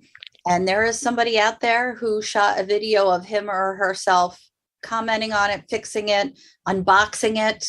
It's, on one hand, it's kind of pathetic, the content that we have out there and what fills up our servers. I mean, whenever archaeologists or our new Martian overlords look at what we spend our time doing, there's going to be a lot of cat videos. There's going to be a lot of porn. There's going to be a lot of games. Right. But people love to do this stuff and they show all sorts of things. So I say all hail YouTube. Yeah, so to answer your question, Dad, I would actually attempt a toilet install now, right? I've watched it, I've seen the wax rings. I can kind of conceptually understand how to do it. We've done it. Your mother's genes. If you Gretchen. look at my genes, coming from the South Bronx, where you call the super, you never did super. You rented apartment. Troy is my super. That's who did it, and no one in the male branch of my family could do anything. You know, it wasn't part of our nature. So, all hail to you, Ad, that you're doing it. Yeah. Gretchen and Adam and Paul, I had this experience 2 weeks ago. I have a Mealy coffee machine. You know what that is? It makes cappuccinos, whatever. And had the service person come in because the power went off. And he's quoting me, you have $2,000, you need this circuit board, you need this and that. And I said, well, let me think about it. I went on YouTube and they said, first try changing this transformer, which might have burnt out. It's a $50 part, order it. And I'm not handy at all. It was just a plug-in, that was it. It worked. So I called the company and said, well, you're going to charge me $2,000. I'm giving you a bad Yelp review. And I fixed it for $50. So haven't heard from them since. But and I'm the least handy person, but I figured, for $2,000, I'll try to solve it myself. Yep. So, and I had what really kind good. of machine is this? If you were paying a $2,000 service charge, how much did the actual machine cost? $5,000. It's a Mealy, Miele. It fits into the wall and it does ground. You put grounds in, and it does regular coffee, espresso, margaritas, cappuccinos, etc. So it's a very high-end machine. Right. We bought a new home. It came with it. I would never have bought this, but it came with it. So now that you're in Boca Raton, there you go, Adam. Well played. Mealy. That's it. Yeah. They were the upper end of kitchen appliances, really the best. Yep. And they used to have a store, where you could go in and to see all the stuff that they're selling, and they used to give meals. They used to be able to share a meal. So if you want to get free meals, just to check out Mealy, and you'll get some very good meals there. I'm very lucky in that Mealy is in 2 locales in the whole country, service centers. One is in Boca and one is in Princeton, which is about a half hour from my house in New Jersey. So not that I have one up north, I'm not going to buy one, but it came, I would never have spent that money because my wife would have killed me. She's a tea drinker. It also has a section with just hot water. So it's like Insta-Hot at the same time. So she gets to tea right away. Really fantastic. But there's so many freaking moving parts that it's going to always break. That's the problem. It's a very complex machine. Wow, but that's now, really cool. But could you believe that they were going to charge $2,000 and it really wasn't what they said it was? So service people have you if you don't know even a little bit. Yep. Yeah. Hey, Adam, I wanted to comment. I think I'm stepping on Paul when he talks because I'm not hearing him. Is it that he needs to move closer to his Mac, or is that something that we can bump up on our end, his No, audio? he's going to have to move closer, unfortunately. Yeah. There's nothing I can do here. Sorry, Paul. I don't mean to interrupt you. I just can't hear you. Well, do you have one of these headsets? He's got hearing aids though, so it's a whole thing. I don't want to touch anything yet, but when my sound is on the middle. Yeah, you don't. It's not your sound. It's your microphone. So you just have to just talk louder. And if I move this, Gretchen, closer to my face, you hear my heavy breathing. Yeah. So I have to keep this away. Steve? With my particular computer, he was getting a little feedback. So this eliminates the feedback because it goes right into the computer. I see. And mine doesn't give any feedback? So you're using a Mac, and Macs, you can say a lot about them, but one thing they do really well is audio. Okay. Yeah. They For Mac, Paul? Now, my picture of me is I look like I'm dead because the screen is so large. I'm getting the light coming off the TV. Could you angle your computer and you might eliminate some of that glare? Yeah, but much better. There you go. Oh, okay. You got 20 years younger. There you go. You're on a Mac, Paul? Even that's not young Yeah, he's enough. using an iMac. That's good. Yeah. So Macs far and away have the best microphone arrays and the ability to suppress echo as well. So that's why I think so many people like them. Oh, that's not the only reason. That's not the only reason. Yeah, I mean the fact that his computer. Design, intuitiveness. Oh, I bow down to Steve Jobs. Yeah. So if I switched over, learning the operating system is seamless. No big deal. The Mac is easy. Macs are so easy. I mean, that's the whole point of them. My wife And just they were Windows before Windows came out, or with the GUI, the graphic user interface. And the mouse, I know was first with them. My wife just got an iPhone courtesy of Adam. Excellent. Well, probably because of the Supposed to be 5G. And she's had so many problems. Oh, that's because the new iPhones are not made for old people, unfortunately. So as you all know, Apple abandoned the home button. And for people who are used to the home button, learning gestures is like the worst thing ever. Like, I think Apple made a little misstep there. There's a certain, demographic that does not like change, and removing the home button and hiding the gestures so you don't really know what to do was a real challenge. I'm not a gestures fan. Yeah, I'm not either, because they're not intuitive. They don't, unless you know what they are, you can't even discover them easily, right? So. And also you might discover it by default, like what the hell just happened when you did something. The one thing that happens, now I'm not talking iPhone, but just on my Mac, the one thing that makes me nuts is I must do something, and I've done this for years because I use an external monitor. So I have a dual monitor set up here. For some reason, my dock jumps from my external monitor screen to my laptop, and I have to go physically put it back. And it's got to be something stupid that I do, and I'm not realizing that I'm doing it. But yeah, so I would have that happen with gestures. They make me crazy. Yeah, so in fact, this is an issue that we had with CEwire itself. So CEwire looks the way it does, because first of all, Audentio, they were working on a bit of a live streaming platform beforehand. But some of the layout I had to really talk to them about. I wanted it to be super discoverable, right? So for instance, that menu on the left where you see everything, in their default platform, that menu is closed. So you just get that little three stripes up there, right? I think I remember that from the first time. And I looked at that and I'm like, oh no, this is not going to work for ODwire people. And I know that just from my years of running ODwire, people need that discoverability, our demographic anyway, because again, it's not a bunch of teenagers, right, who are using Twitch and Discord all day, who understand these user interfaces. They need to have very explicit instruction, or else we're going to have a tech disaster. And so that's why I insisted on it, that this menu always be open. And I know it's funny because they fought me a little bit when we started. They're like, really? It takes up so much screen space? I'm like, I don't care. we need that here. Because I think otherwise it's going to be tremendous confusion if people can't see it. And it's just different. Like my son would never tolerate that nonsense. He wants the screen as big as possible. He doesn't need the menu sitting out there explicitly. Why, he's like, I'll just click the hamburger menu if I need it. But older people sometimes don't know that. So it's yeah, you really have to tailor your product to certain demographics. And unfortunately for Apple, the iPhone's for everybody. So it's a balancing act. A little piece of information. I was in all the rooms, and really interesting that the amount of people in the rooms at the start of the lecture in all three rooms is exactly the same as is now, which means everybody got in. There was not in and out, people having trouble, etc., rebooting, refreshing, etc. Right. So exactly the same amount of people. So the system seems to be rock solid. In fact, I want to explain a little bit about why that is with the system and what we did in the interim between the first conference and this one.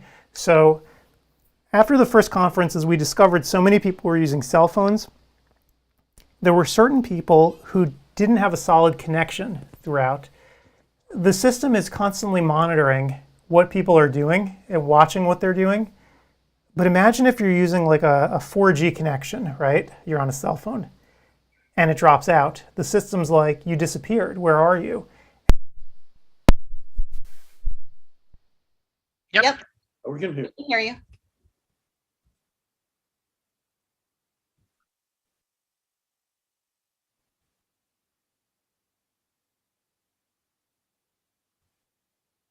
Yep. Yep. Did you get unplugged somehow?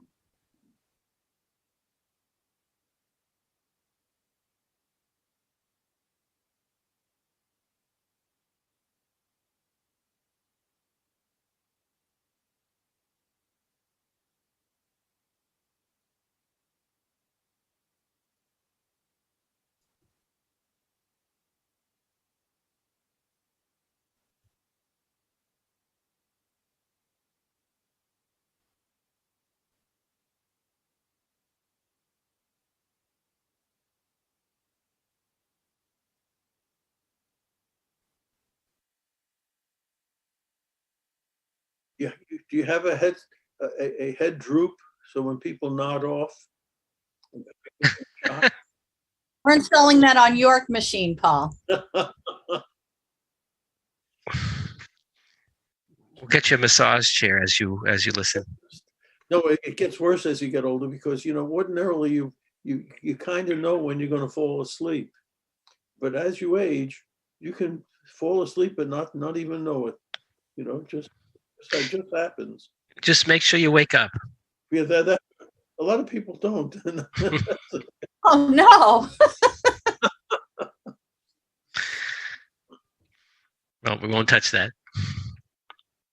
Well, we've got what? It's 10:47 Eastern time.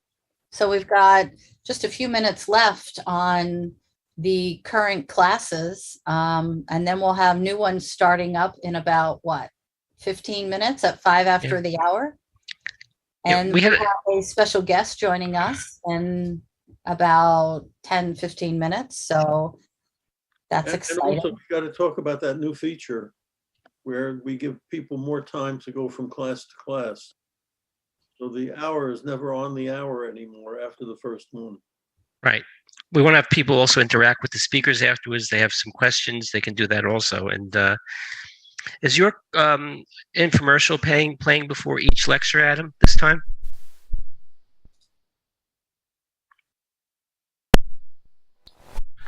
Experiencing technical difficulty. There we go. Okay, I'm back. Sorry, I was driving me crazy. I couldn't hear myself. At first I thought I was going deaf, but then I'm like, why can I hear everyone else and not myself? So now I can hear everything. Self-filter. So you were asking about the infomercial. So that still plays before each video. I didn't touch them at all. So yeah, there's actually 4 of them. So people, I'm sure are sick of them at this point. If you listen to all 10 hours in both days for all 3 lectures, all 3 weekends that we're live, you're going to be sick of it. But it's for a good purpose.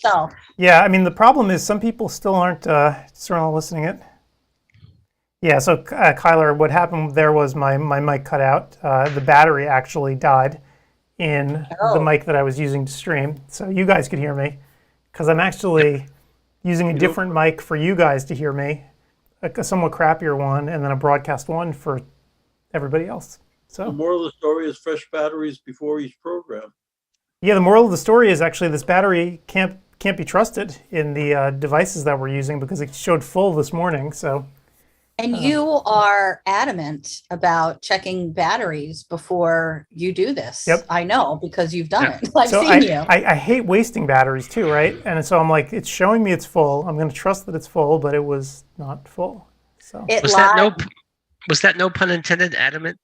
Thank you. I was hoping somebody would pick that up. Yep.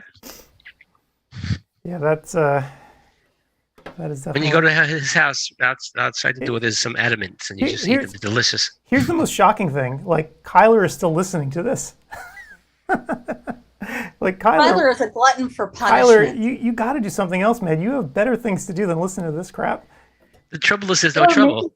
Maybe it's a drinking game that whenever we say, like, he just picks words out of a hat, and whenever we say them, he takes a shot. So for all we know, he's flat out drunk by noon. True. Yep. Audencio. Let's see what he does. People are still registering, so let me just hang on here a second and make sure that they can get in. So we're probably over 3,000 now. We're close to it. That's pretty good with the whole weekend. Another lecture to go on demand till July, till August. We expected a drop off after COVID got a little bit less ferocious and live conventions started. But I haven't had anything. Have you had anything from CECO? Anybody where I put things up all over and very little responses to the attendance, the amount of lectures, etc. Any information? Well, I'm the wrong person to ask because I wasn't hanging out at the meeting the way I normally do, given my new role. I did see some action the one day when I was sitting up around the classes, like when it was, when classes were over, there were a bunch of people streaming around. I never made it into the exhibit hall, although I wanted to. Pardon me. There was a nice line in the Starbucks in the Marriott across the street from the Convention Center, and I am so grateful that we were at the top. We were in A at the Convention Center, the one that's closest to the Hilton, not all the way 8 miles down where we were 3 years ago. So that made life a little easier. It was right across the street from that Marriott and a lot closer to the Hilton. So there were a lot of people in the Starbucks line, and I did see a bunch of people coming into, I forget what the lunch was. It was one of those giant lunches with a presentation, and there was a long line of people to go in. Yeah. So not the typical box lunches. I tell you how the classes went, how full they were, just because I was doing other things. I mean, there were people there, but I think given that, first of all, it wasn't in Atlanta. And whenever you go to New Orleans, there are people who love that city and people who hate it. So whenever a permanent meeting goes to a different city, you're going to have a bit of change in attendance anyway, maybe higher if it's a great city, maybe lower if people don't want to go. And also too, because mask mandates have only recently changed. So by the time CECO rolls around, the planning, I mean, people had planned a couple of months ago whether they were going or not. So I think it was an okay meeting. I think we're still in pandemic times that it's hard to judge. I think until we have a lot fewer cases and deaths. And deaths, yeah, and mask mandate goes away as much as it can go away. I don't know that it'll ever go away on airlines, or even if it does, if people will still mask. I know that I likely will. But I think it's going to be a bit until we see how things shake out. I think Expo East is still dicey, just given the timing that it's still fairly recent after a lot of these mandates have changed. Perhaps the next big one might be, I won't say Arvo, just because there's a big international contingent that comes there, and that is still up in the air. But perhaps AOA, given that it's in Chicago, which is centrally located, and things are easing up now, which is when people start to plan. I mean, people like us might decide a week or two ahead of time to go to a meeting if we weren't already planning, but most OD attendees don't have that luxury. They need to plan their time out of the office. They need to make sure they have their hotel room and their flight set. So I'm going to say perhaps AOA or even Expo West before we can tell get a really good handle on how meetings are. But of course, given that we're talking about a virus, first of all, this is just my opinion. And secondly, it can change at any moment, especially given what's going on in Europe with that surge. And what happens in Europe and the UK is usually 2 to 3 weeks ahead of the US. And Hong Kong and Taiwan. Yeah.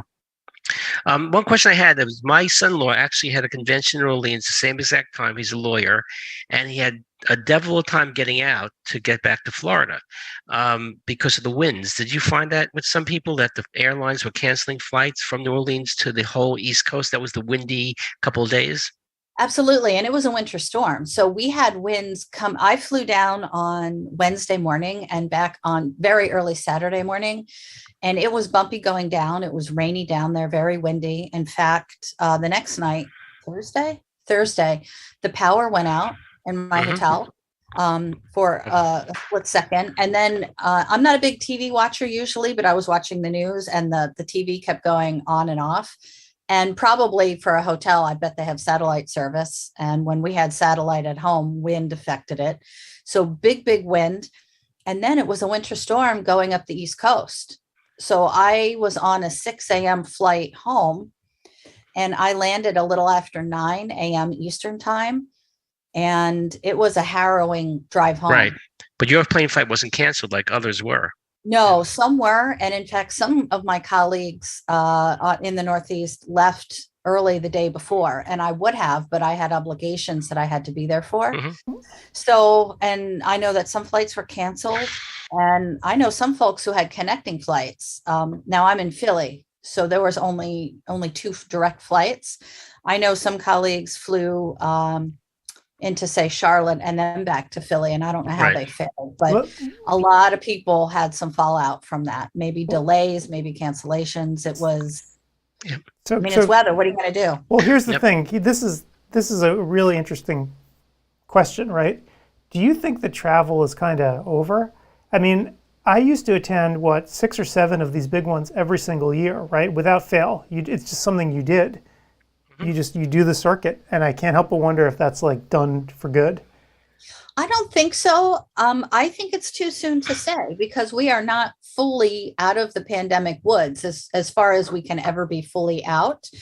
I think as long as we're still experiencing surges, I mean, if we're 2 more years down the road and still in this kind of holding pattern where it's okay, we'll take off the masks, so wait, there's a surge, then that's a different story. I think it's too soon to say. I mean, I'm just wondering, from the economics of it, though, think about it from the perspective of the vendors at this point, right? You know, I wonder if a lot of them are thinking to themselves, like, God, you know, it's been terrible not attending, but in some level, it's not that bad not attending, right? Yep. Because I could have I could have, you know, a private equity group come to me and make a group buy of, you know, 50 units. They show up. It's like that. I'm done. I don't have to go to AOA. I don't have to drag all my crap to Chicago. And, especially with equipment. Right. Yeah. So I wonder. I think it depends. It depends on the company's model. There are some folks who, if you're going to buy something, you want to test drive it. If I'm buying a new OCT, I want to sit down and try these out and see the interface. Yeah. And it's not as easy to do that if you aren't able to. I always call the exhibit hall the equipment petting zoo. But isn't it easier to just do it twice a year, right? Go to New York, go to Vegas. Do you need those? Also, Gretchen, if it's a private equity group, they're going to give 5 to the biggest practices, use them, see if you like it, take 60 days, and then we'll make the big purchase. So they'll flex their muscles. I think it'll be more cherry picking, Adam, that instead of going to 7, 8 conventions, you might pick the 2 or 3 biggies. Like, I'm going to be going to San Diego this year. It's for the Academy for 2 reasons. I've never been to San Diego. I'm going to take a little bit of vacation and go to the meeting also. And well, Steve, speaking of private equity. Hey, there is Mr. Private Equity. Any better. Wow. And what a great segue. So well done. So Ben, can you hear us? No, is the answer. Unmute yourself, Ben. Ben.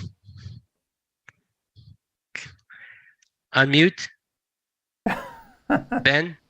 Well, we'll do sign. He doesn't know that. Oh, there Ben's we go. He's connecting to audio now. Okay. Yep. Just want to get my audio on. Hey, how's it going, man? Hey, Ben. Good. How are you guys doing? Good, real good. We actually were just talking about private equity, just totally by coincidence, about Coincidentally. how it might affect eye care and people going to conventions in the future. We were talking specifically, you can address this first, then you can talk about anything you want, that private equity that owns 50, 60, 70 practices might not want to go to a convention. They'll have the vendor go to them and kick the tires on 3 or 4 OCTs or field testers or whatever, and then buy them in mass without going to these big expensive, and it might make these big equipment manufacturers not have to go to Vision Expos and academies and AOA. What do you think about that? I think it's an interesting thought. It hasn't happened yet. And, we have private equity groups that own 700-800 locations. But we deal with that all the time. So I get requests to have my doctors go to certain meetings at headquarters. So for example, we were invited to go to a manufacturing plant in Florida. And I tried to explain to them that for every doctor that leaves my practice for a day or two, it's, anywhere from $4,000 to $10,000 in production a day that I lose. So imagine sending 5 doctors there for a 2-day trip for something that actually really doesn't benefit us as an organization. So I think that's a realistic concern. But the other issue becomes, it doesn't make sense for us to close down for our doctors to see equipment yet. Whereas at least, in one event, whereas, if we had a big vendor or vendor fair came into Dallas where our headquarters are and had our doctors come in to observe the equipment, still doesn't make sense for that, because how many doctors would have to be out to do that for that 1 day or 2-day event? Whereas right now, where you have CECO and Vision Expo East and West and AOA and, an academy, as well as some of the other state organizations, it spreads it out so our doctors can see that stuff. Okay. So it's not a big factor now. I don't think so. I think at the end of the day, the doctors still want to touch the equipment in particular, and certainly talk to people before they bring stuff into their practices. Ultimately, in my organization, I make the decision as to what's going to come in.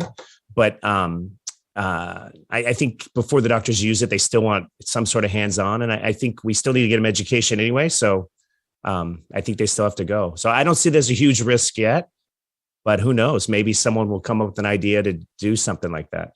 Like you said, you just said you make the decision. So I hate to use this, are you going to force feed in the future doctors, where you have hundreds of doctors and you say, well, we're going to get this OTC, we think it's the best, or whatever the equipment is, and just not have them be part of the decision-making process?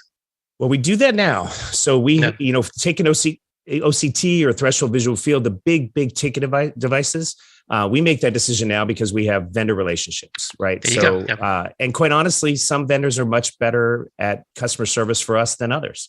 And we've had practices that we purchased that we can't get service for their devices because we just can't seem to get the customer service to work. And we just won't deal with companies like that. So we sort of make those decisions now. It's not 100% that we say you have to go with this device, but if we certainly have a preference. And you have a little buying power also, obviously. We have a lot of buying power. So how have things gone since, Ben, everybody would like to know, was actually a lecturer at our convention a couple of times. And we actually tried to get him involved with Craig Steinberg, who's on the other end of private equity, negotiating the deals, but Craig couldn't do it. So we'll do that one time in the future. Yeah. But you were a little challenged at the very beginning with COVID hitting and not knowing your playing field. Are things pretty much back to normal? Oh, yeah, by far. The big issue with COVID, there were a couple issues, right? So practices were shut down. So obviously we weren't buying anything. Our lenders were concerned as to how we were going to come back and whether or not they would give us money to buy practices. So we had to wait.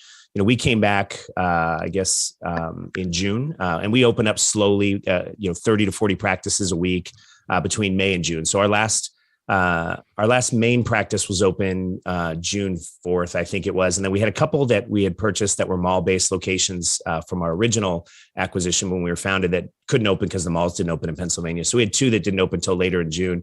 And then you had to have proof that, you had to prove that you could come back from COVID and perform. And no one knew, again, what was going to happen. Obviously, now we look back and say it worked out well. Obviously, not the way we wanted it to go, but we were busier than ever when we came back because there was a lot of pent up demand and patients wanted to be seen. We were still struggling with social distancing protocols, PPE, and all that stuff. So no one was really sure I was going to come back. So there was a big lull in acquisitions at that period of time. And yet there was a huge demand to sell their businesses because a lot of doctors saw what happened with COVID and said, I'm out of here. I don't want to deal with this again. This almost cost me everything. So we had a lot of interest in our business at that point.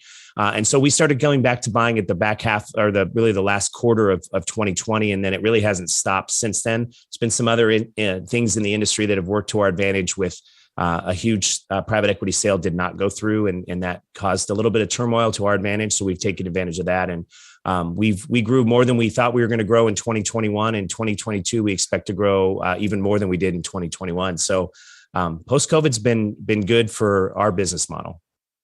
So Ben, yesterday I began a topic on ODwire to make people feel good with Schadenfreude about Warby Parker's losses. It became big news. Yep.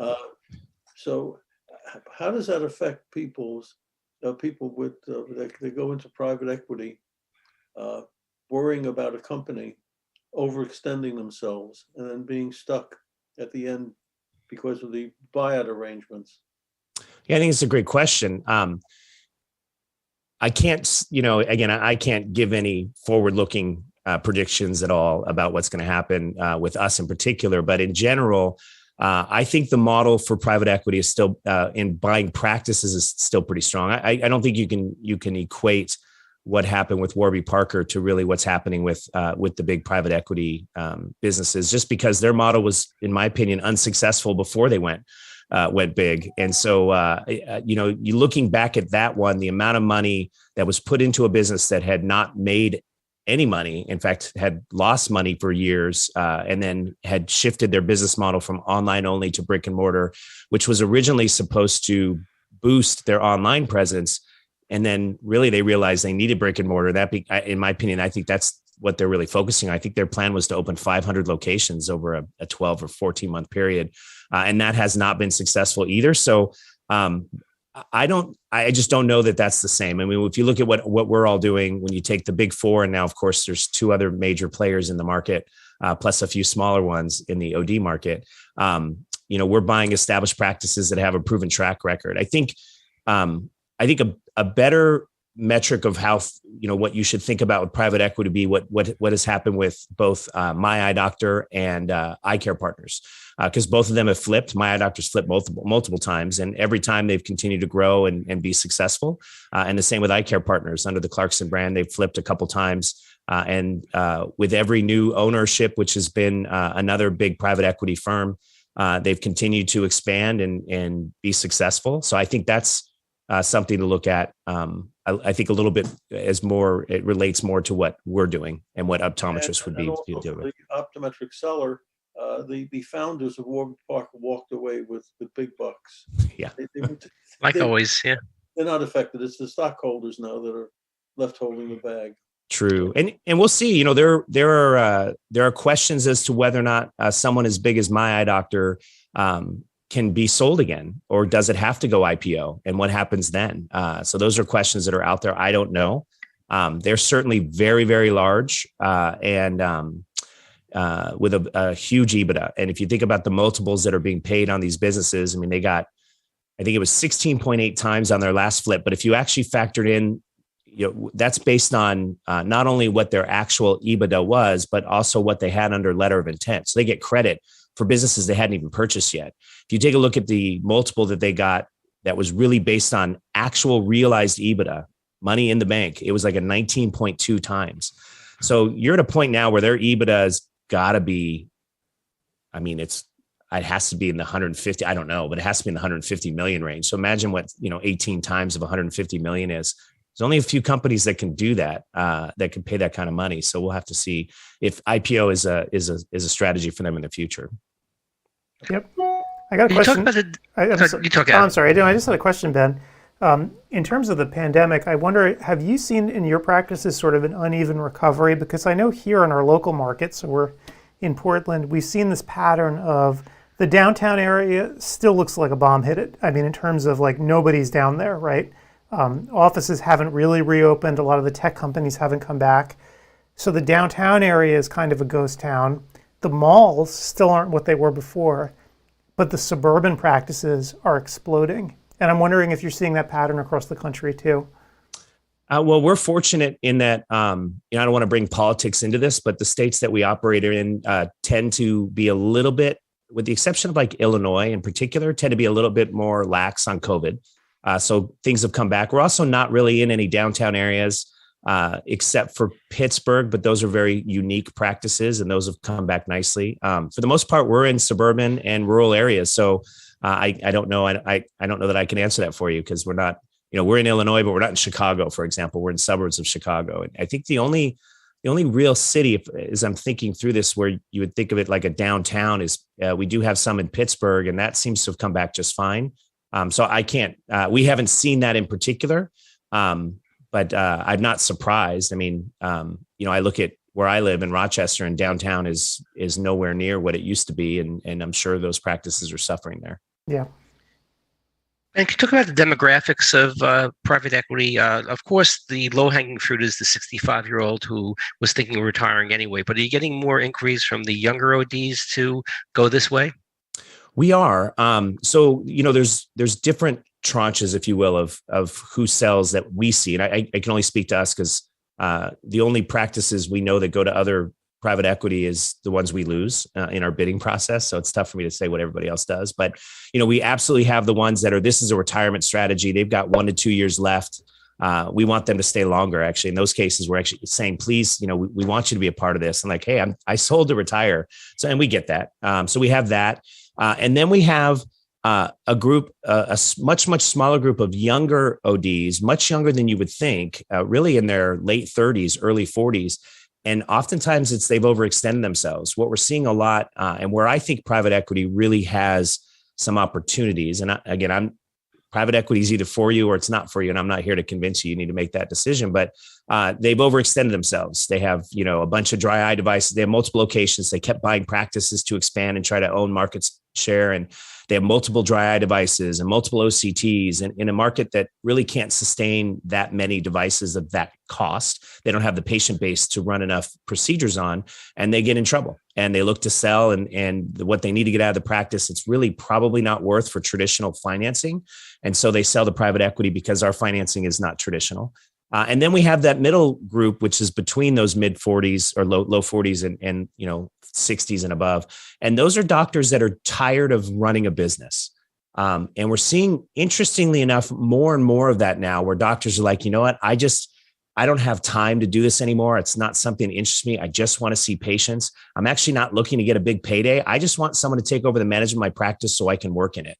And if you think about a traditional OD to OD sale in a single location, and you guys know this, that's hard, right? It's hard for a new OD to come in and buy the business and still keep the owner OD on as an employee at the same, level of salary and benefits and stuff. So private equity makes sense because we can do that. Obviously, we're not bringing an OD as a part of the deal. So we're seeing more and more of that. I don't want to generalize too much, but it does. It's skewing a little bit more towards women than men.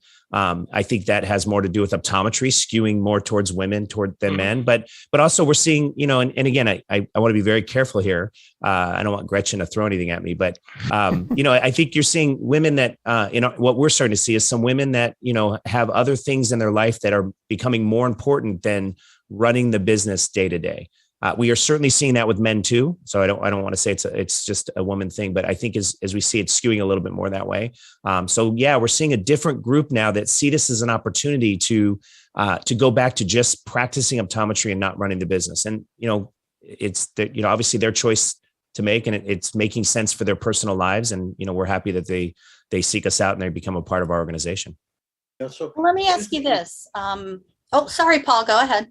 No, just on the same topic, what makes some ODs very unhappy because they're whining on ODwire every day about vision care plans. Yep. It's making their life a misery. They can't reach them. when they're having problems. They don't know who the senior people are in many of these plans to work with. So my question is, when a practice is taken over, are the vision plans nicer to you than they are to individual practitioners? I don't know that nicer would be the term that I would use, but Responsive. they're more responsive. So if you think about, again, I'll speak on behalf of AEG Vision. So many of us in leadership from AEG Vision came from Luxottica, and some of us very top. So our CEO was, at one point was the general manager of lens crafters. He had run Pearl and he'd run Sears or Target at one time and been in various parts of the country. So we have a direct line to the leadership at IMED. So it makes that a little bit easier for us. With VSP, we have a very strong relationship with VSP that we're very proud of. Take that for what it's worth. But VSP can dictate a lot of things to us because we don't fall in their traditional model, right? We're a Category 2 provider because we're not owned 51% by a doctor. So in order to maintain VSP, to be in network VSP, we have to make sure we have a strong relationship. Where the advantage comes for us is we're not negotiating with them on behalf of one location in one state and maybe an area where they're highly saturated. We're operating, we're 272 locations now in some very rural areas where we may be the only VSP or IMED providers around. So it's not that it gives us that much more power, but at least it's a conversation that we can have that they want to talk to us. They want us to be a part of their network. And so they're a little bit more responsive.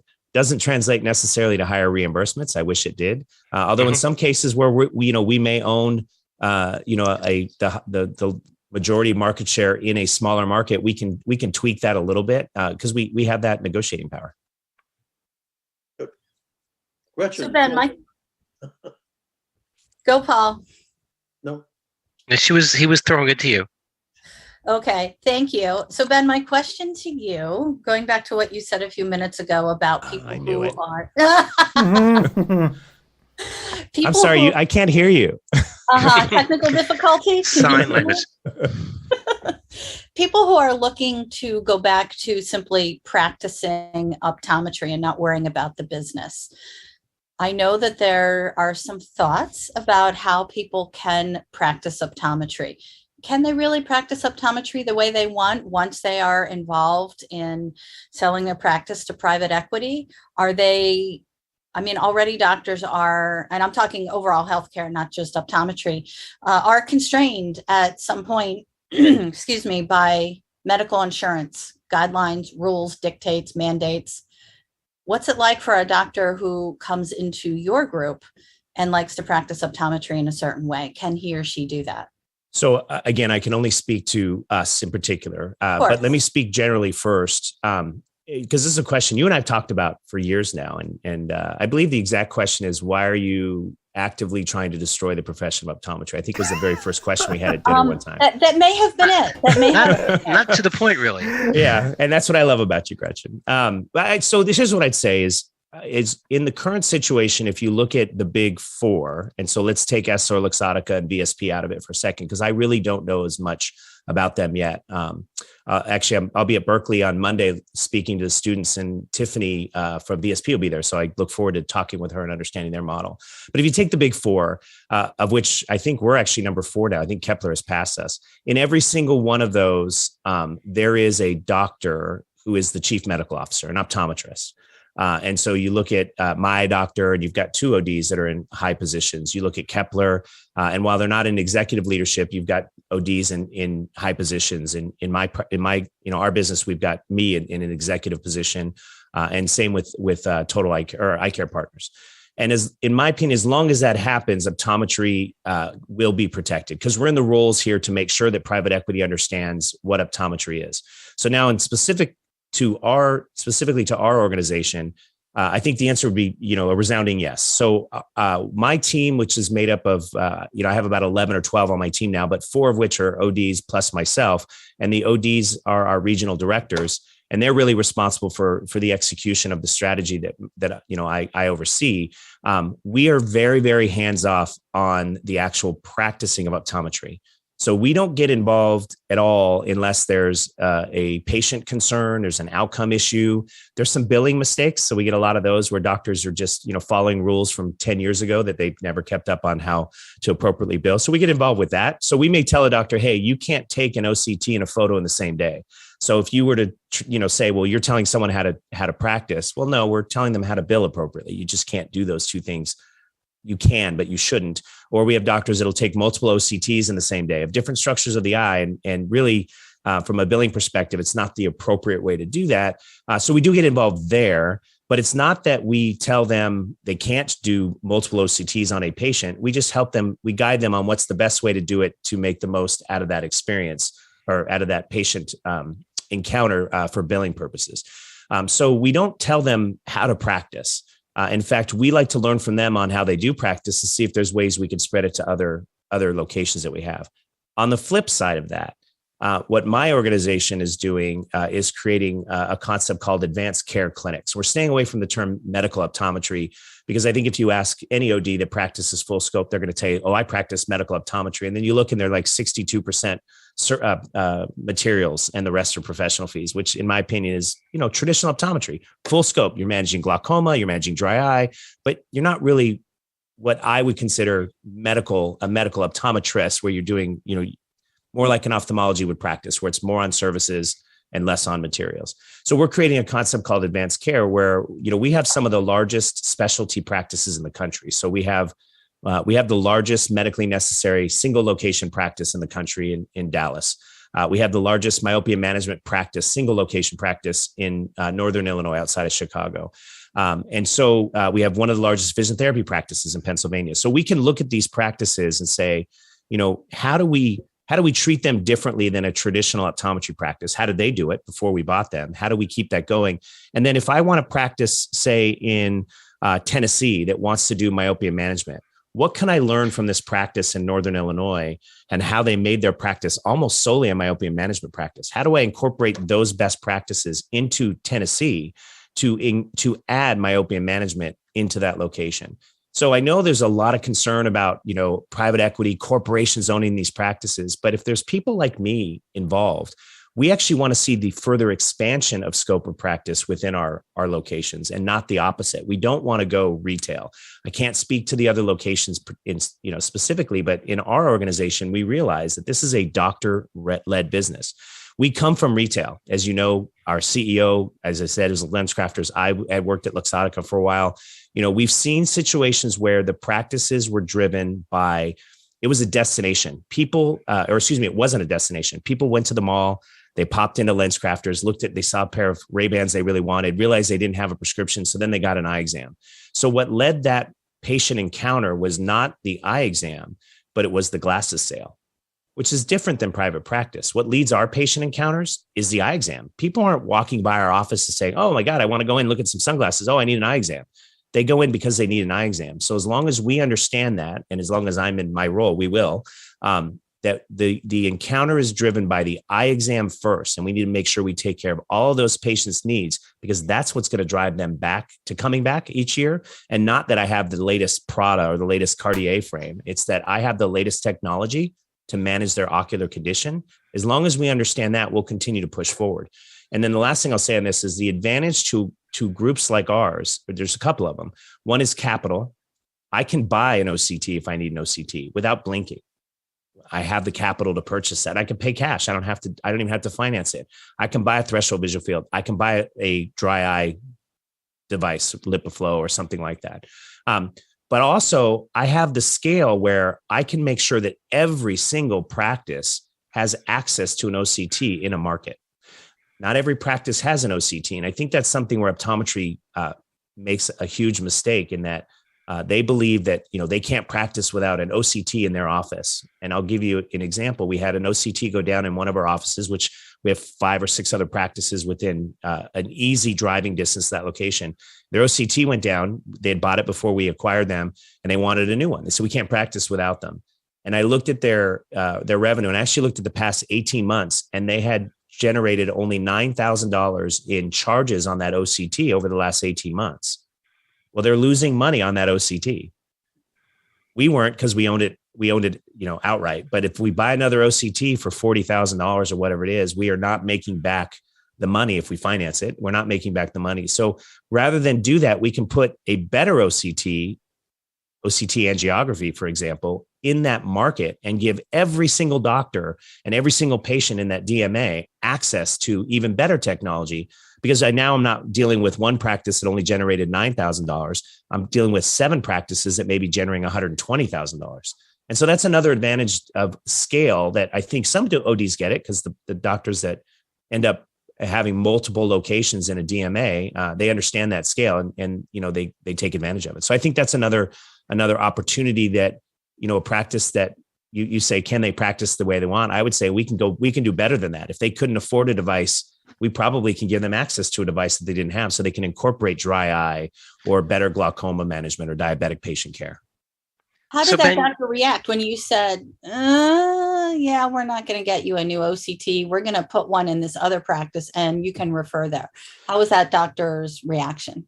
At first, it's emotional, without a doubt, but it's about having the right conversation. It's about balancing patient care with the financial health of the practice. We can't continue to provide excellent patient care if the practice is losing money. And so when you understand that and you explain to them, I can give you access to an even better device than you would get otherwise, they start to understand. At first, they don't like it. But once at first, this one didn't like it. I'd be very specific because some understand right away. But then when they start realizing that they can refer into a practice that's, literally 3 miles down the road, have the test run, and then get the report back. We don't have that patient be seen at the other location only for the test. And then they come back to see the doctor for follow-up.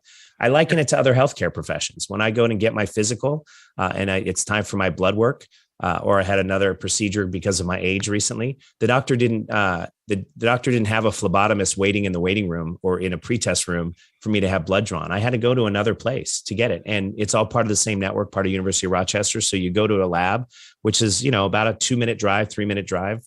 They have all my information. I don't have to do anything but check in. They take my blood and it goes to my doctor. My doctor contacts me.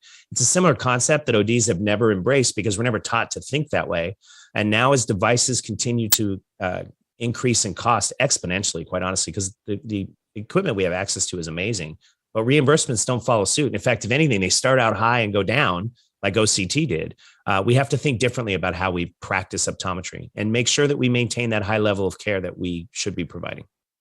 I think, Gretchen, that I would, as a practitioner who had everything in my office and one thing going down, I valued my patients. We had a bonding relationship for 20, 25, 30 years. And yes, giving up that control and sending them to another place to have that done is disheartening at first. But then when you use the business model of increased profitability with no loss of services, in fact, maybe increases in services, I would probably buy into that over time, but have difficulty at the very beginning. No, and that's fair. And that becomes, that's what my team is about, is having those conversations with doctors. I mean, we want to be very sensitive to that doctor-patient relationship. That's extremely important to us, and we don't want to lose that. So we're also very careful to make sure that the doctor at the other location does not see the patient either. They literally go into a special testing schedule on a special testing day, and all they see is the technician. They have the test run, and that's it. And so it's 99211?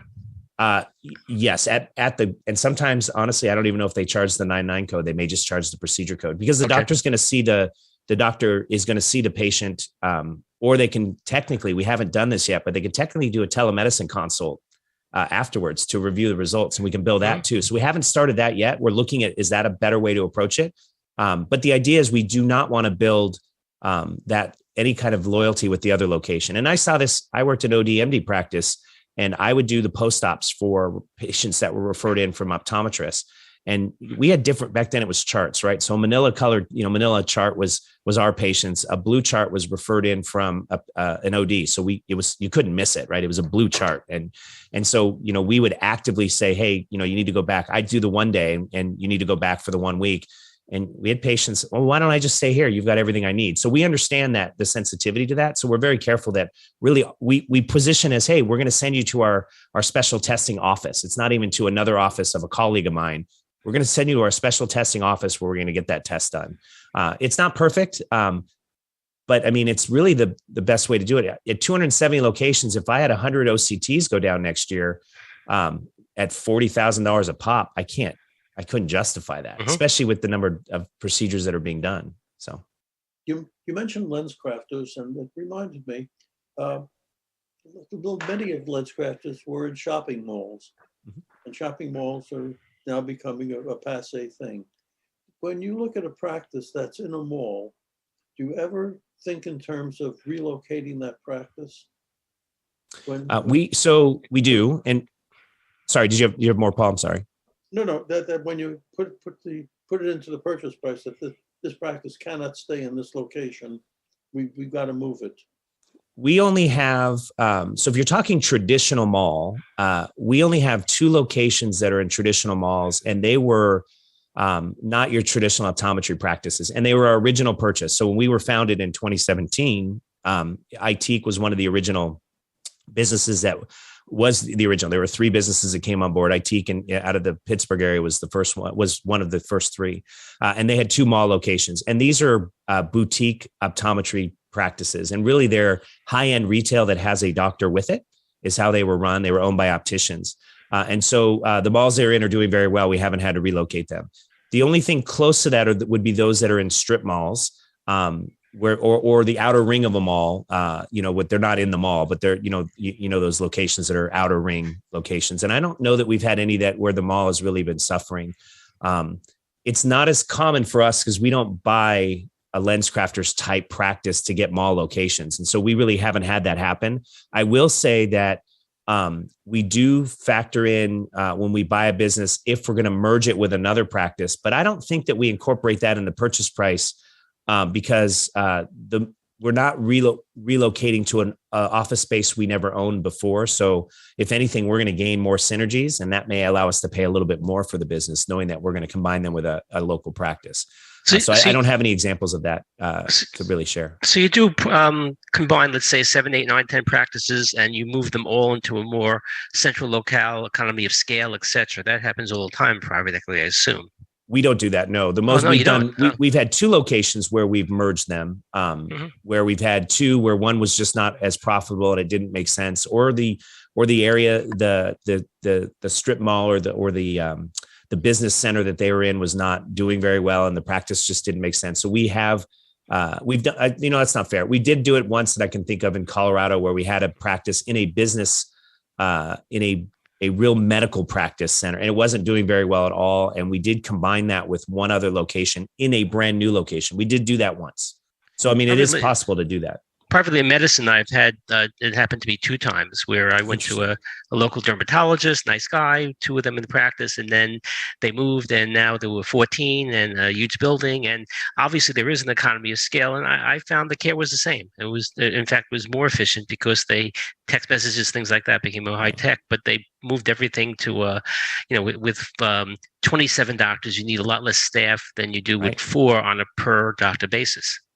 Well, when I first looked at, when I was in practice, my wife was involved in helping an orthopedic group kind of get set up. And they took a bunch of orthopedic surgeons, all but one in the area actually, and bought a building together and opened up a practice that was called West Sound, because it was on the West Puget Sound, West Sound Orthopedic Group, I think it was. And they had, I think, 5 different orthopedic practices in the same building. But what they could, so they all, and they shared the front desk. They shared the physical therapy department, but in their actual individual offices with their own nurses and support, they paid everything, and it was a shared overhead, but except for the actual running of the practice. But they had an MRI in there that they all could buy together because they couldn't each afford an MRI, but they had one MRI, and and then they bought a surgery center, and then they brought in other surgeons to stop right there too. So I think in optometry, it'd be weird to have 5 or 6 different optometry practices in the same location. What I think you're going to see, though, is optometry and ophthalmology combining. We're already seeing it at Eye Care Partners, which I think is a great model. We saw it at Nationwide, which was a retail organization, but mainly in Arizona, but they also was Florida, and they had 2 medical centers where they had ophthalmology, and Eye Care Partners purchased that. There's about 29 different private equity groups in the ophthalmology space right now, and again, 4 big ones, 2 smaller ones coming up, not so small with their backing with VSP and EssilorLuxottica. Then you've got Steve Klein Group out of California, another one called TZVCL. You've got a bunch of little ones, but there's enough where at some point, I think there's going to be merging of private equity groups where you're merging an OD group and an MD group and creating something I think that could be something special, right? Where you now have, you just have integrated healthcare within the eye space. And I think that's, I think that is good for optometry as a profession. I don't know if it's good for optometrists as business owners, if that makes sense, right? I mean, it changes the model. How would that sort out though? I mean, would both types of practitioner be employees of this group or because then you get all these wacky rules about who can employ whom. And I would just hate to see ODs be sidelined and be steamrolled by ophthalmology. Sure. So if done properly, and it hasn't been done yet, although ECP is doing it, to be fair, and I don't know if they have any in combined buildings, but if done properly, the ODs and the MDs are employees, and they're just different parts of the medical team that are operating there. And certainly there are rules. We manage to work within the rules in a way that makes it legal in the states that we operate in. There's questions usually, but we're pretty careful about that because it's a huge investment.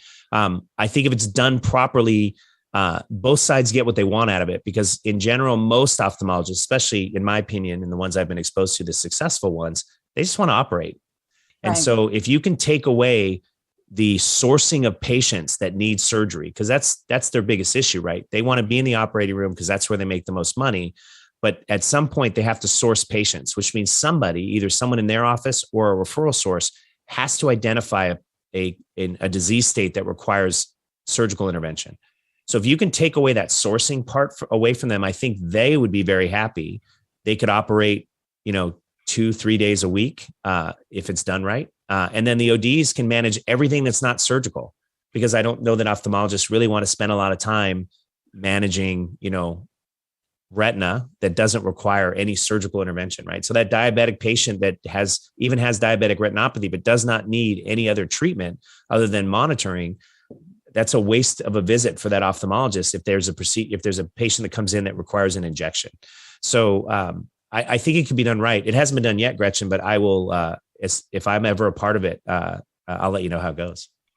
Well, Will those the key offices there is be, it's done right. I mean, right. you've said that several times, and I That's don't know. always the risk. Yeah. And I don't know what's going to happen in 5 years from now when it could be that, when we get sold, whenever that may be, we could be sold to a group that says we don't need Ben Chudner. And so I don't know what that means. But Well, Would you gave one little prediction there. What else do you see coming for optometry in the future? Get out your crystal ball.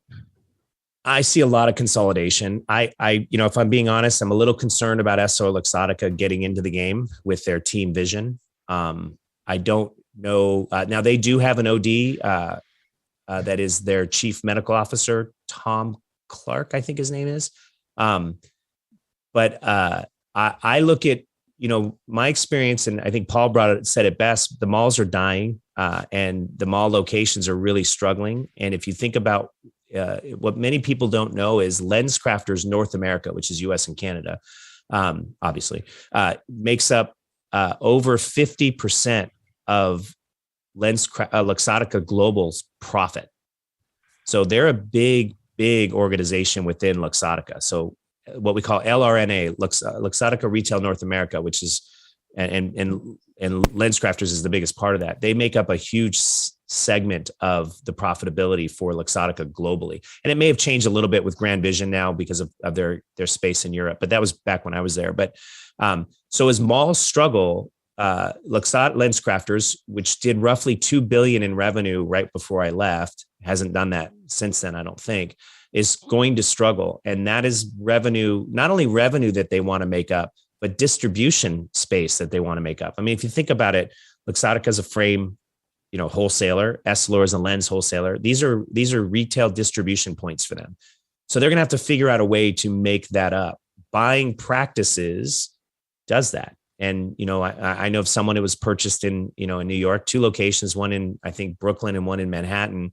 And Luxottica purchased them. They sold to the Team Vision, that's Essor Luxottica, and converted their frames from, 20% Luxottica to 80 to 90% Luxottica. Right. So from a distribution play, that's EBITDA you don't have to pay for.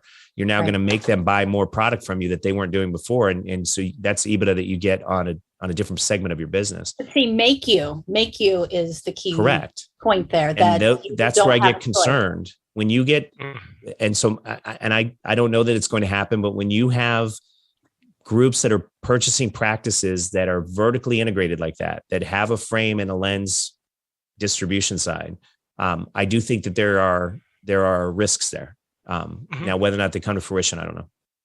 Let's go far in the future, Ben, where private equity or this type of paradigm is pervasive and is the majority of optometry and ophthalmology. And you have that person out of school 2, 3, 4 years, or a rookie, and now they don't get the EBITDA, they don't get that buyout, and they can't open up their own private practice because the competition. So how do you perceive that person liking what they do, and even their income would be probably not as mobile upward? Do you see that as a problem in the far future for the young OD, MD even? I do. I think we're seeing it now. I mean, we get students that are, and even when we acquire businesses, we hear this from the associates that are looking for a huge raise now that private equity owns them, and that are $250,000 in debt. We had one associate come to us and said her monthly payment is over $4,000. Oh my God! And when I graduated, I went to a state school. I'm from California, and I went to Berkeley, and so I didn't pay very much. I paid $5,000 a year for tuition. That was a million years ago. It was a million years ago. Thank you, Gretchen. I believe you were still working in the editorial business, and you came in as a guest lecturer at that point when I was a student. That must have been it. Thank you. I think that we're already seeing that, right? We're seeing that incomes are relatively stagnant. I look at my first job in optometry versus what's being offered now. And my first job was in 1998. So it was a long time ago. Not quite a million years ago, Gretchen, but it was a long time ago. Close enough. And they certainly haven't gone up exponentially, and certainly not gone up the way the price of school's gone up. So I think we're starting to see that now. And it's interesting because I will get to the future, but if you think about it now, these kids are so much in debt that it makes it difficult for them to want to get into more debt to open up a practice. And some of them are taking 20 years and 25 years to pay back their loans. And so, and as you know, well, maybe you don't know, but with the income relative based payments and the interest rates being what they are now, and they went up, after the Affordable Care Act passed, they went up. A lot of students come out of school, and 4 years after they paid, realize they actually owe more in principal than they did when they graduated, because the interest rates are too high relative to their income-based payments.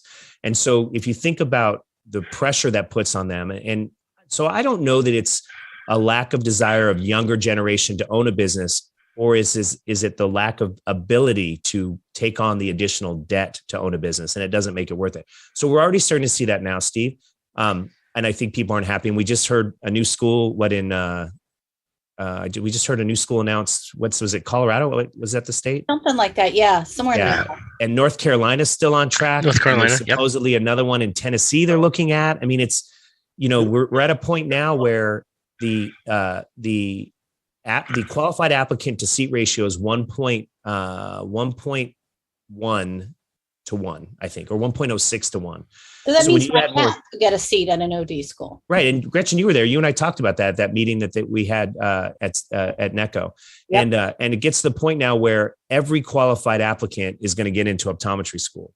So even non-qualified, maybe. And maybe some non-qualified. And, I think when we all went to optometry school, it was everyone that went in was like, I'm going to go into private practice. That's why I want to be an optometrist. And I don't know that the same type of, and I don't want to knock any of the younger graduates. They're, far better clinicians than I am based on their training. But I think that the mentality is different because of who's getting into optometry school, right or wrong. And I think that's going to get worse. So I think Well, and looking now, though, there's still those opportunities where doctors are opening up cold. I see them all the time on ODs on Facebook, on ODwire. Well, we celebrate that because it's Absolutely. such a unicorn now. And we should celebrate it, right? I think entrepreneurship is fantastic and we should see more of that. Will they grow to be these multi-million-dollar practices? I hope so, but I think the odds are against them. Will they carve out a really nice career for themselves and be happy and be successful, whatever they define that to be? I think they will. So I think that's always going to happen. And I think that at some point, the number of practices that can be purchased is diminishing now, right? So when we started, we were buying big chains. So like OSIP, Wing Optical, we bought Crown, IEC, Clarkson, right? The big chains were being purchased. Now what we're buying is 1 and 2 location practices. And so, there's only so many practices that gross over, $1 million. I think our average is 1.25.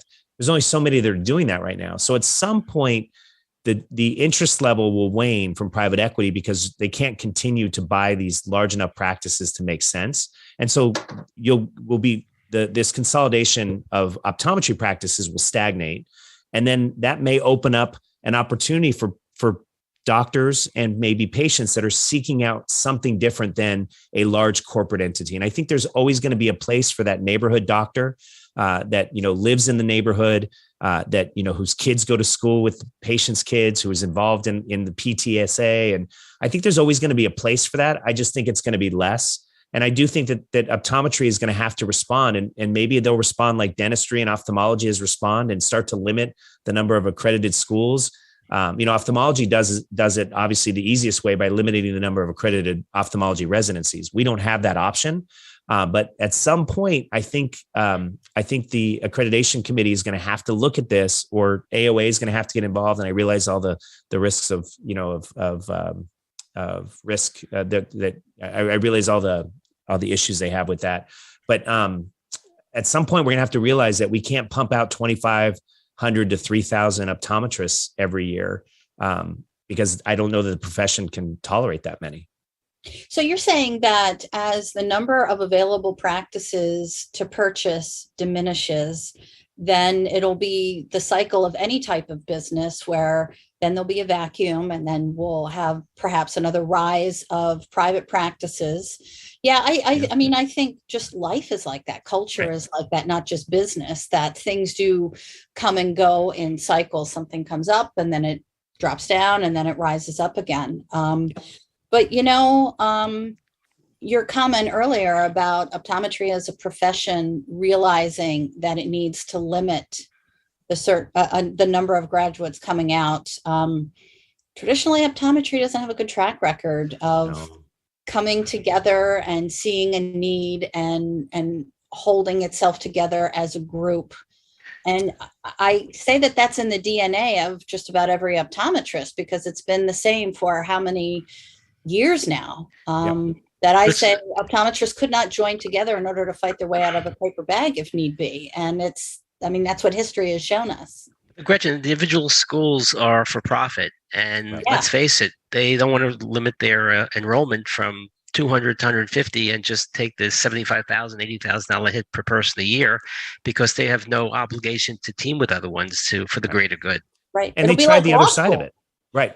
And they tried the other side of it, right? So if you look at, interestingly enough, the reason why I got it. Oh, sorry. Go ahead, Paul. The schools are not run by optometrists. No. Many of them are osteopathic physicians that own it. It's really a for-profit. The newest one, by the way, is about 2 weeks ago, is North Carolina. Okay, yeah. Methodist-based school in North Carolina that's opening up optometry. They got some sort of millions of dollars, and by 2027 there'll be yet another school. I think the one we were talking about was Utah. Actually, now that I think about it, wasn't Colorado. But I met with when I was a part of an organization back with former job, and I met with the president of that school, and he wanted to speak to our organization about whether or not there was a need for a school in North Carolina, and he gave the same excuse that Pikeville gave. Not a knock on Pikeville, was that, it's rural. We don't have as many optometrists coming there. If we put a school there, we'll get more optometrists that are going to love the area and want to stay. And I don't know if you've been to Pikeville, but I'm not so sure people are staying there. And, if you look at Tahlequah as an example, I don't know that people go to Tahlequah and stay there. They go out and do other parts of Oklahoma or leave the state. But my comment to the North Carolina president was your issue isn't that people don't want to come to North Carolina. It's a beautiful state with, great areas to live in. It's you only allow 6 or 7 doctors to get licensed a year. So your board is so difficult and you're so exclusionary, much like Florida, that you struggle with doctors coming to the state because they can't pass the boards. And you have to solve that problem first before a new school will solve the problem. Clearly, he didn't listen to us, and they went ahead and got the money to open the school. But they tried to go at the other side of it. So the reason why I got invited to that meeting at NECO was because Howard came and spoke to this organization and wanted money from us. And I brought up some points, the squeaky wheel, I guess. He said, you should come and be a part of this. Okay, that's great. But one of the things that they talked about was the millions of dollars that ASCO has spent on trying to increase the number of students that apply for optometry school. Right. And so yet, you can change that seat to applicant ratio. Correct. And yet the number has not changed. In the 3 years they had put the money into it, the number had not changed. I think it changed like by 1 or 2 people, not percentage, like 1 or 2 people in terms of the number of applicants. That I think they're at 2,700, and it was, went from 2,702 to 2,703 or something. So they're putting the money on the wrong side. They are not doing it. And you see this as well with other organizations that are trying to increase the African enrollment, African American enrollment. They're going to the HCBUs and or HBCUs. And I think that's the right thing, by the way. I think you don't lower entrance requirements. You try to get more people to apply, but it's a long road. I think that Right. optometry as a profession is, and maybe, this is just my opinion, and Steve, maybe you can think the same way. I grew up in California. My optometrist was a private practice optometrist in the Valley. And I remember in his office, he had his waiting room, his post-dilation waiting room had like a 20-foot ceiling, and they had a bird cage that probably took up the entire 20 feet. It was that tall. And he had this huge parrot. And I just loved everything about that practice. And he was the greatest guy. And he was, that's what I wanted to do. You just wanted a parrot. I wanted that parrot. Absolutely. The majority of so that's funny, but I was 6 and 7 years old, and I'm not 6 or 7 anymore. And I still remember that. It had made a huge impression on me, that office and the way he was seen by his staff. It was just different. Right. And now the majority of eye care in the US is done in a mall.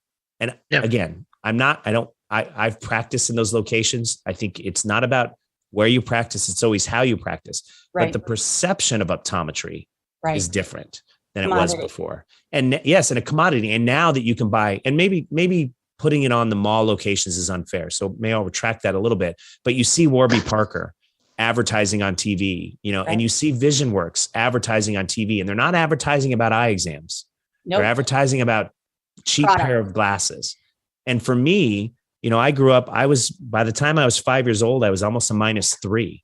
And before LASIK, I was a -950. So to me, glasses were more than just an accessory to look good or to buy cheaply. I needed to see well to succeed in school.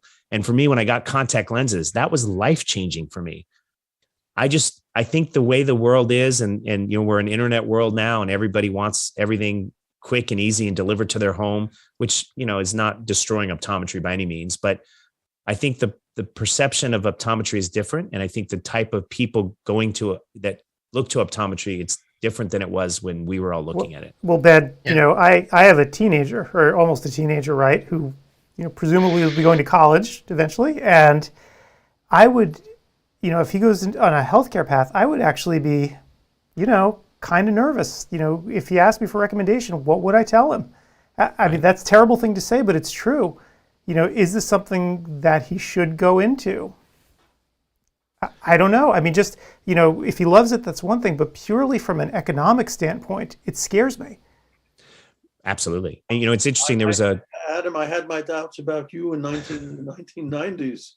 But look where we are now. There you go. I know, right? And you went a medical route and ended up not practicing, right? And anymore. now we have this empire of, I don't know what. Right. Yep. And I mean, I don't practice anymore. I haven't practiced for 10 years. There's other routes you can take in optometry, but those routes are limited. Right? Yep. They're not as You much. have to put in your time before you get to them. Right. And you do. And I had to go backwards. When I get asked my career path, I mean, I took took a substantial raise when I sold my practice in 2001 and went to work for Bausch and Lomb.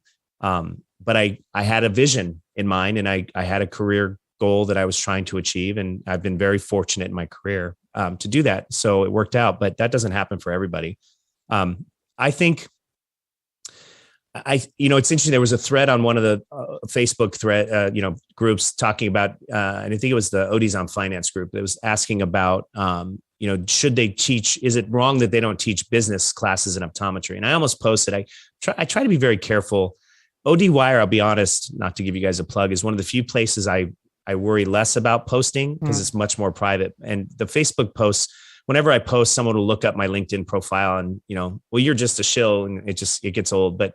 So I was going to post and said, when would they put that in there? And, the only time your third year anytime before third year doesn't make sense. You don't understand optometry enough to understand how to run a practice. Right. And in fourth year, you need to be on your clinical rotations. So what are you going to get? A quarter or a semester of business classes that, it's not the job of optometry schools, in my opinion, to teach the business optometry. But I do think that maybe they need to think about what are the prerequisites to get into optometry school. And maybe you do need to be, or to get your degree, maybe not to get your degree or to get your license, but there needs to be some understanding of basic business principles because, but I don't know when you do that. Do you have someone go and get their MBA before they go into optometry school? Like is optometry there's always been school? that conversation about the 5th year MBA. And I mean, Right. that's on a cycle too. Like we hear about that every 10 years when people get annoyed. Yep. And they're not wrong. Honestly, I think a lot of it is just the model of practice, because look at any MD that they are trained on the office manager model, that MDs are not sitting there saying, well, I want to think about this EMR system, or what color folder should we get? I mean, they do not care. That is not their job. And I think some of that is baked into the DNA of optometry as well, that they are, most of them are entrepreneurs in some way. They are self-sufficient, that they could do everything in their practice. And that's not a bad thing. When you start out, you frequently need to do that. But the problem is that as they grow, they don't see that control in their mind, or they don't have someone trustworthy, and they are taking out the trash when they should be the doctor. It's interesting. So a couple of things have come up. One of the things we say a lot is optometrists trip over dollars to collect pennies. Right. And one of the things that is the most emotional for doctors is the difference in the way that we run the practice versus they would. And, I was a solo. I mean, I had an associate, but I worked, she worked very part-time for me. So, so I was basically a solo practitioner with a little extra help with an associate 2 days a week. And the way I would look at things, if someone came to me with a device and said, hey, if you bring this device in, you could realize an extra $10,000 in profit, I'd probably jump at that. That's, when you're making, 1 to 200 a year, whatever that number is, and some less, $10,000 is a nice increase in your annual compensation. But when they come to me and they, I'm not looking for the $10,000 idea. I'm looking for the $100,000 idea or the $200,000 idea. And so, because we're looking at much bigger. And so the biggest thing we get is doctors say, I would never do that. I don't do it this way. You need to do it this way. And I say, I realize that, but if we go this route, we may actually bring in less gross revenue, but our profitability is higher. And at the end of the day, the money we put in the bank is profitability, right? It's not the gross revenue. And so optometrists in general, I think to your point, Gretchen, are so far into the weeds in their practice, and they really shouldn't be, which is where managed service organizations, even if it's not private equity, can help with that, right? And so one of the things I have seen is some of our most successful doctors did it by accident. They got very lucky and they probably couldn't reproduce it. And I've seen some that we're looking at now that want to sell because they've been so successful and now realize that they've turned that success in optometry into far bigger revenue streams in optometry. So they're willing to sell a multi-million-dollar practice where they're making quite a bit of money, because if they take the money now out of the business, they can put that into other business ventures and make significantly more money. And so the ones that are really good business people that we're seeing now, that's another group that we're starting to see, Steve, back to your other question, is these people that realize that optometry is actually a means to an end. It's not the end. And we've had several of our sellers that were in so many other businesses that, you know, they weren't even practicing anymore, right? They were just letting this feed, you know, their supply their revenue for other things. And they were bigger in real estate, you know, so they own all the real estate of where all their practices were, which they still maintain, and now they're buying restaurants. And we have one that's buying a big ski resort with a restaurant and living quarters on the top. I mean, so That is way cool. right. And so the ones that are really successful in optometry are looking to get out of optometry and do things that can make them more money, because optometry is not what it used to be, you know, back when Paul started practicing. And I've seen your post, Paul, when you could get, you know, $1,000 for contact lenses, and, you know, those in days the are 70s. right? You might know Russ Beach, who runs a real estate investment company. He's doing exactly that and still practicing. Yeah. Well, right. And he and Walt are doing that, you know, while they still practice. I would imagine, and I don't know Russ's situation. I know Walt's situation. I don't believe he's an owner in his practice, but I imagine at some point when this, that venture group that they put together is making enough money, optometry will be his hobby and not this other thing. Right. So, okay. I think we covered the field. Now, you never answered the question about that student or person coming out of school and going into a private equity practice. Are they making enough money in their salary to cover that huge debt? I hope so. I don't know. You know, I will tell you, we've seen salaries start to creep up in our practices. We're getting competition from, and, you know, so say what you want about these groups, but LensCrafters and VisionWorks in particular are driving, especially in more rural markets, are starting to drive up salaries a little bit. So I think they are. The starting salaries in some, interestingly enough, some of the practices we purchased, the salaries they paid were so bad that we had to right size them. And so we have to make it appropriate. I don't know. I mean, $4,000 a month was one example that I saw, that, and for all I know, that could be that it's a husband and wife. You know, that's their total. I didn't get that specific. That's, you know, almost $50,000 a year after taxes.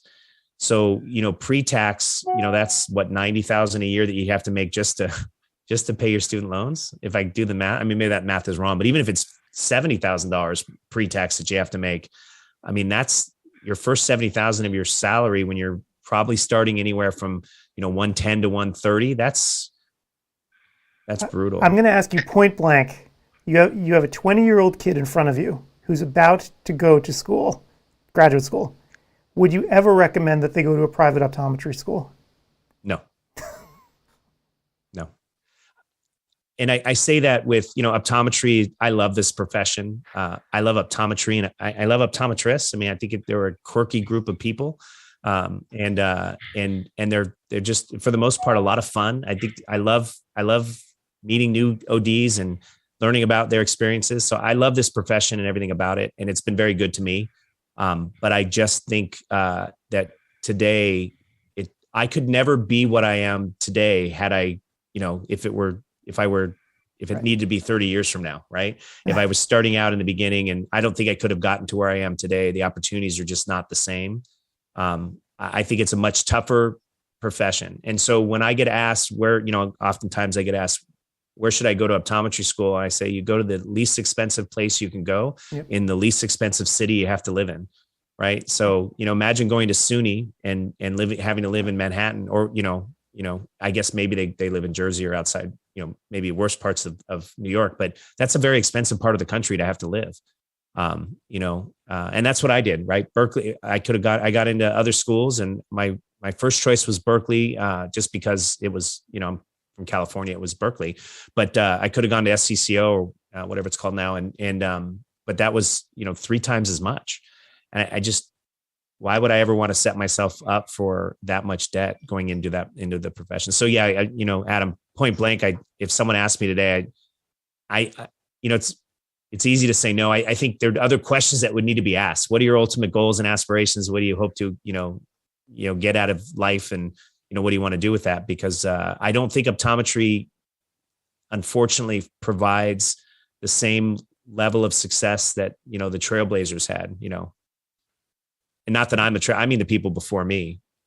Right. Well, I mean, it's a different situation too. Like when Paul went to school, right? He went to private colleges, right? Paul, you went to Columbia and NYU, but you could do it, being a waiter in the Catskills during the summer. Right. So Right. it just seems like it's a completely different ballgame. Yeah. But if you love the profession and you don't want to become a multimillionaire and you just want to have a rewarding career, and money's not you're not looking to make, all the money in the world, or what you don't need to make 400, 500,000 a year. I think it's a great profession. And if you go in it with the right, and if your needs are less and the right mindset, I think it can be very rewarding. I want to be woke, but Ben, do you feel that's why the demographics have shifted in optometry in terms of the amount of females because of that?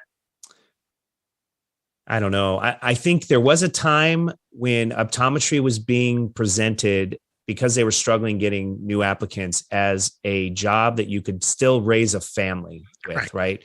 That you could job share, you could work part-time, there's no on call, you can pop in and out of the profession, unlike other professions where you really have to stay with it to get far. And I think that may have been more appealing to women than men. And maybe that was the shift. I don't know. Honestly, the shift from women to men, and especially as you look at childbearing years, and I want to be very careful here, but I think it's good, because I do think that when you have people exiting the workforce at certain times, it allows for more people to be in the workforce, right? So you have women that step out to have a baby, raise their family, and spend time with their kids. And you're starting to see more and more men do that, which I think is fantastic. If I have any regrets in life, is that I travel a lot, and I've got a daughter in a sophomore in college, and I've got a son who's a freshman in high school. And now, as he's, trying out for the JV baseball team, I'm trying to figure out how I can arrange my travel so that I can be at as many games as possible during the week. So, I regret not being there when I was traveling a lot for my Bausch and Lomb days and my Luxottica days for my kids when they were younger. That's one of the regrets that I have. And I'm fortunate now that she's in Alabama at Tuscaloosa. So it's not hard to have a layover in Atlanta and, drive over to see her, or I have to be in Nashville after Expo. So I'm going to fly into Birmingham and see her first, and from New York. So I'm making time now to do that. So what I'm saying is, I think that's good for the profession. It's good for families, and the profession allows people to do that. I think that is more appealing to women than men. I think you're seeing more and more men that it is appealing to, that are taking paternity leave and taking time off, which I think is great. But I do think that has protected the profession from a oversupply, because you have a large group of people that are constantly coming out of the profession and then coming back in later in life. But I still don't understand how people these days can sleep with $300,000 of debt from a private college. To me, it just does not make any sense, especially if you're saying that, I want flexibility in my life. How in the world do they achieve that with that level of debt hanging over their heads? I would jump off a bridge. I mean, it would drive me that crazy. Rich parents. Yeah, rich parents, right? Well, and I'm in a, I think we're all in a state in our lives where, we could handle debt. I imagine most of us don't have any, but I couldn't sleep with $5,000 in debt. I'm a debt adverse person. And so I don't know how you do it. I was fortunate. I had $80,000 in debt, and I deferred a little bit when I bought my business. But for the most part, I got it paid off on time. And that was hard enough, because I always felt like, well, what if I get sick? What if I can't work? And what if I got into an accident? How would my family, right? I don't know how you do it.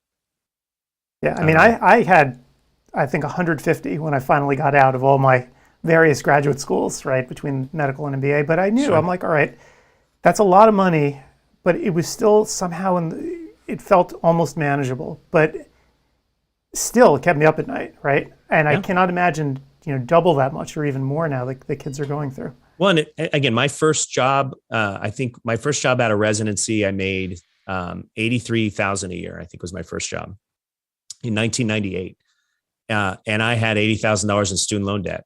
So that was hard, right? And now imagine your first job is $130,000 and you have $300,000 in debt. It's just so, I agree with you. And that's the thing. Something has to change, right? The profession, again, it's a fantastic profession. And I do think there's opportunities there, But I don't know how you can take advantage of those opportunities when you're saddled with that much debt Right. for the salary that you can earn right away. Right. I mean, one person that we've been working with a lot, and we have a webinar that we're going to show on the break here. She opened up 12 locations around Chicago in 5 years. Right. Wow. And again, we're gonna have a webinar with her, like I'm gonna run after we get tired of talking, so everyone can see it. But I'm thinking, it's a huge achievement that she was able to do. But I'm like, unless you have someone bankrolling you, right, like this is just not going to happen for the average person. Not even one location in downtown Chicago. Right. So, but I love that. That's awesome. I mean, it's great, right? If you have Daddy Warbucks funding, I don't know where she gets the funding from, right? I mean, she could be, independently wealthy or taking out huge loans or whatever. But it's great, and I wish more people could do it. And I just feel like in the past, this was something that was much more easily achievable than it is now, and it makes me very sad. Yeah, and I'll have to watch the webinar because maybe she'll be looking to sell those 12 locations. I was going to say that. Ben's going to want to know the name of this woman so he can send her a little message. Yeah, those are rare. You just don't see that many locations, especially in 5 years. That's awesome. Yeah, and I mean, she did especially in Chicago. It's incredibly ballsy, if I say so myself. And she has, she used technology so that she projects herself in all the offices and can see what's going on. She has insight into all of them at all times. Awesome. So I thought, that's okay, incredible. that's pretty cool. So I love to hear that stuff. And people like her, I hope, will help educate the younger generation. I'm sure she's, relative to me, young, but I hope she goes out and shows people how it can be done. And even if it's not 12 locations, even if it's just one location or 2 locations, I think that's good for optometry. I think private practice, and I don't know where private equity is going to go.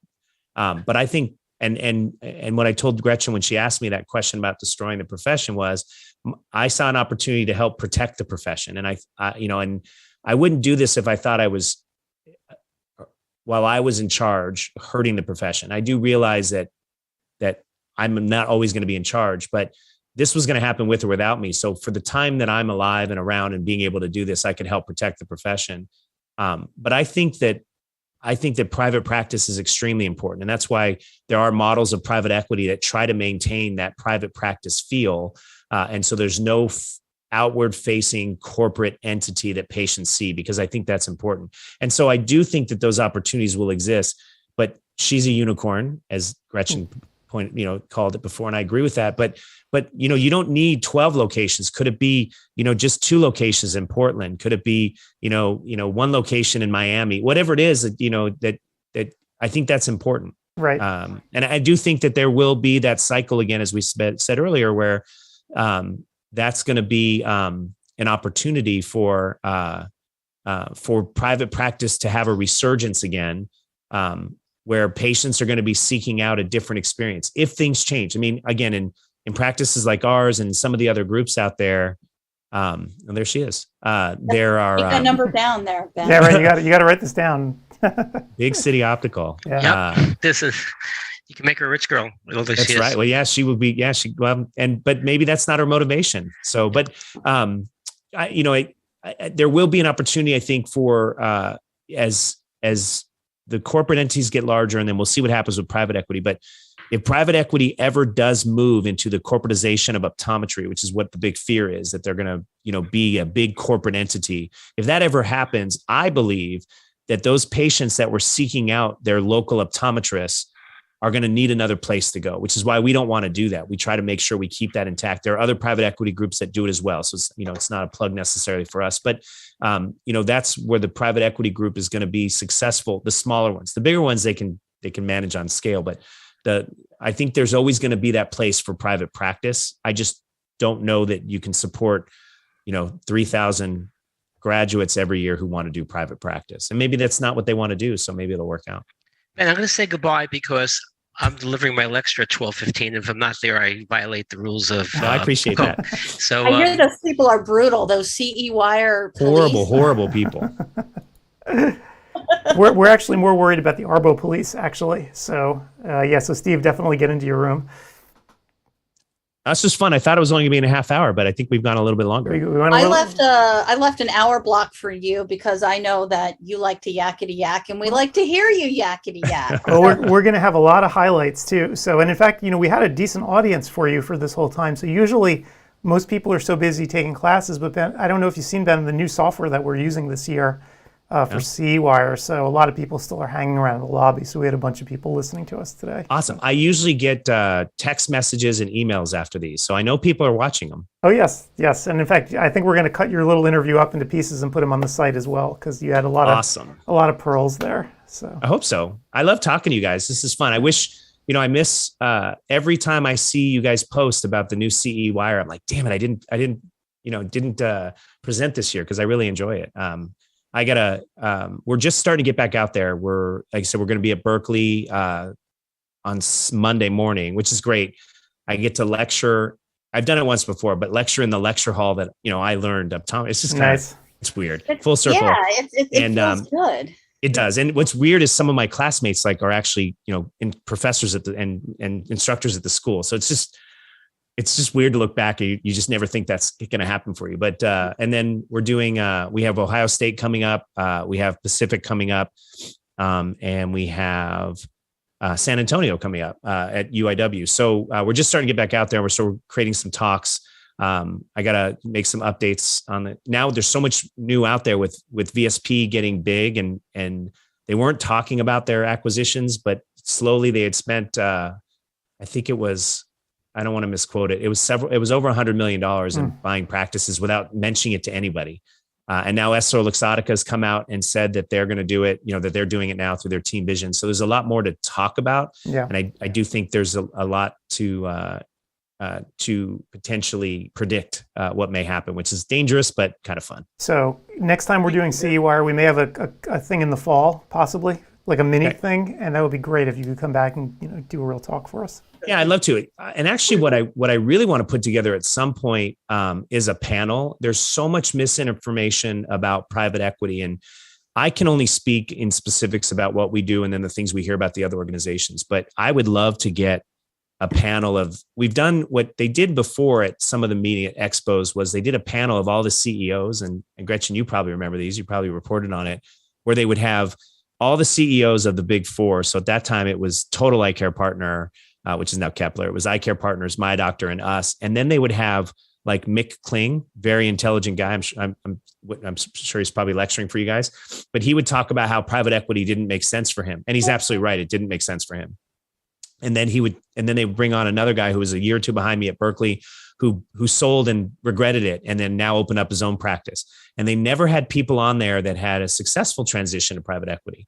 And they never talked about what the optometrists actually care about, is what's private equity life for them after acquisition. Right. But people are so afraid to speak freely about that. And they're under NDA a lot of the time too. They are. Right? Yeah. They are. So I think what we need, and you guys know me, I'll shoot straight. I have an NDA as well, so I'm not going to speak poorly, but if there are opportunities that we have to improve, I'm happy to talk about those because we do want to get better. But I do think it'd be worth it to have a panel of actually guys like Ben Gaddy from Kepler or Paul Karpecki, have myself, have artists from My Eye Doctor, and maybe Scott from My Eye Doctor, and I think his name is Tony from EssilorLuxottica. The guys who are actually in charge of optometry strategy or clinical care strategy to what it is like for the optometrist practicing afterwards.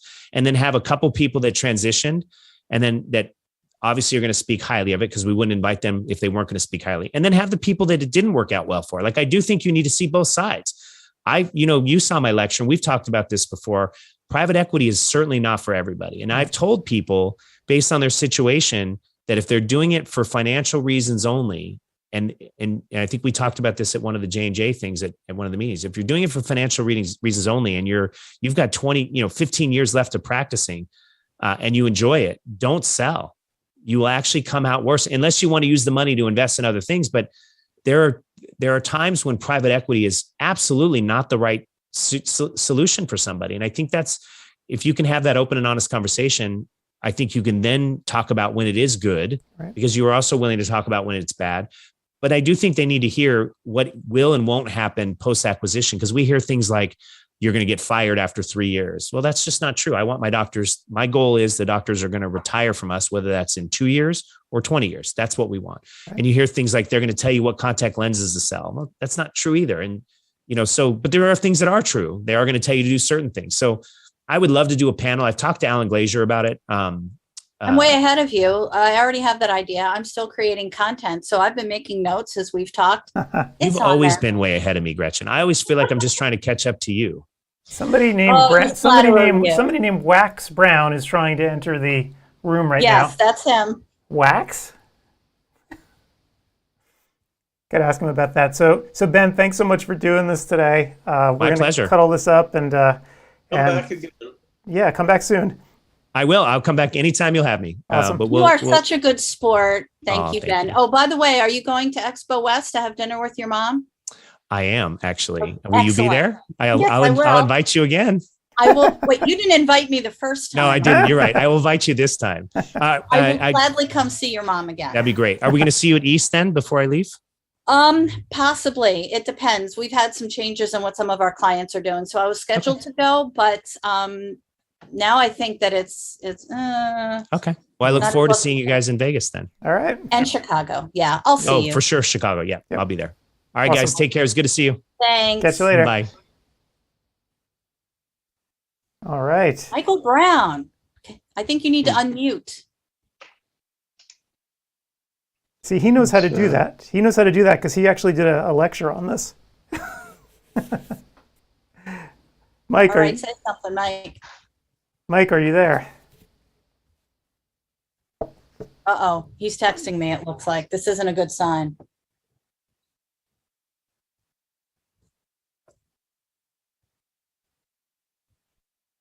Yes, you are on. You are. Tell him we can't hear him. Picture.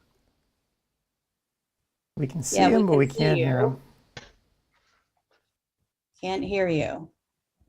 Can see you. Can't hear me? Can you hear me now? Hey! There we go. Now we can. I can't hear you. Uh-oh. But you can hear me? Turn up your volume. I don't know why I can't hear you. Hang on a second.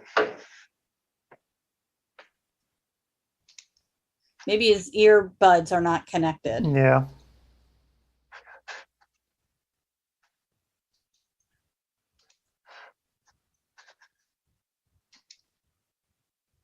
Am I getting any feedback now, Ed? I don't think so. Okay, you left me a message about 2 hours ago about feedback.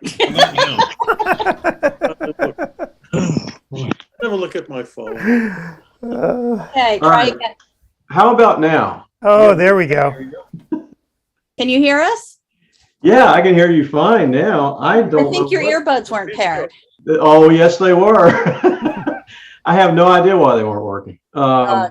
And this from somebody who's supposed to know something about ocular telehealth. Right, I was going to say you just you exposed one of the hazards of telehealth, right? So the stuff not working. Well, I'm glad you're here now. It is so good to see you. Great to see you guys too. That was a great discussion you had a few moments ago. I was into that. My wheels were really turning down here in Alabama, listening to all that. Well, that's why I suggested you come on at 12, because I knew that Ben would just keep going for an hour. That would have been all right with me, actually. I was fascinated by it. I have a lot of thoughts on the medical, educational, industrial complex myself. Not very much of it complimentary, or optimistic. So, it was. Well, hit it. I mean, I love hearing that kind of stuff. Stir that pot, baby. Well, the one thought I had, we were talking about optometry schools and the proliferation of optometry schools. So I thought, okay, what's a profession that's sort of analogous to us, single organ system or single body part, not dentistry, but podiatry. Do you know how many podiatry schools there are in the United States? No. 9. Wow. 9 schools. I know a few podiatrists, and they do really well. I mean, really well. Well, they're feet. I mean, you kind of have to. How many? But I mean, their scope of practice is great. I mean, there's not an oversupply.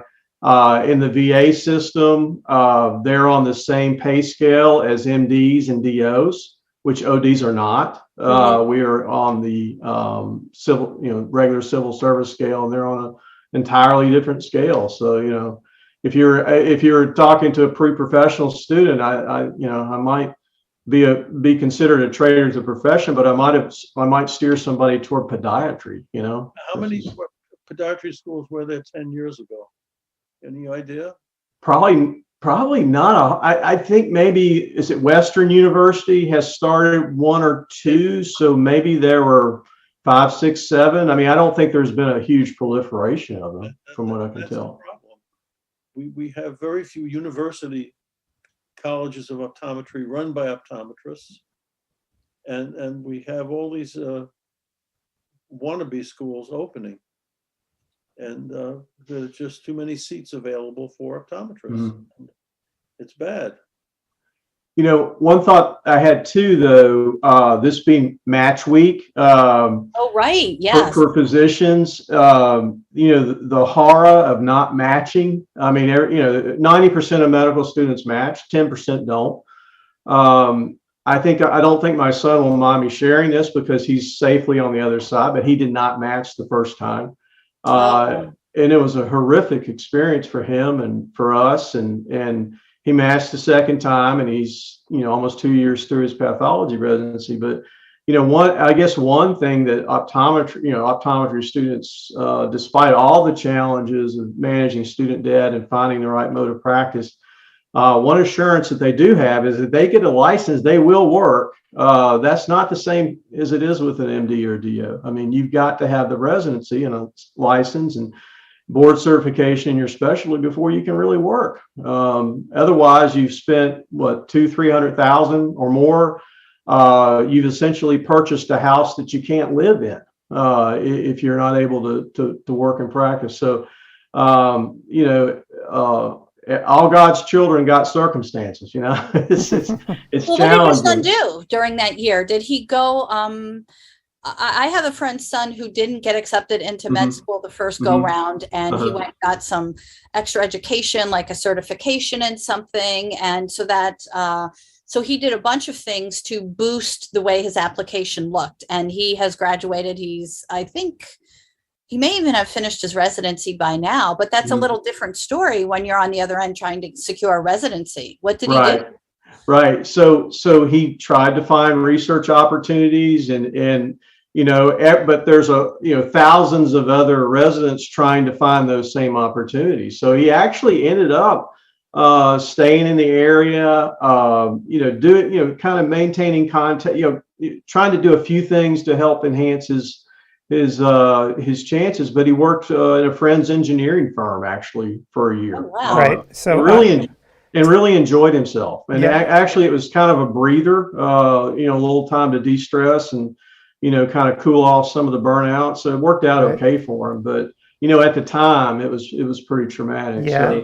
So, it reflects badly on the school, not so much the the person that it happens to, because your school is supposed to actually make sure that doesn't happen. And I remember back then when I was at Michigan, they would advise you about what to do to make sure that doesn't happen, right? To go to enough interviews, to meet enough people, to really know beforehand, okay, it's going to happen at least at this one place, even if it's not where you really want to be, make sure that you're somewhere. And so I would really fault the schools when it happens, because I saw it happen to a few of my classmates, and they ended up having to do what's called a scramble match, which was not easy. It was awful. And then of course, a lot of times what happens is that some people, flame out of the residency program, so spots open up, but it was not something that you want to go through. So.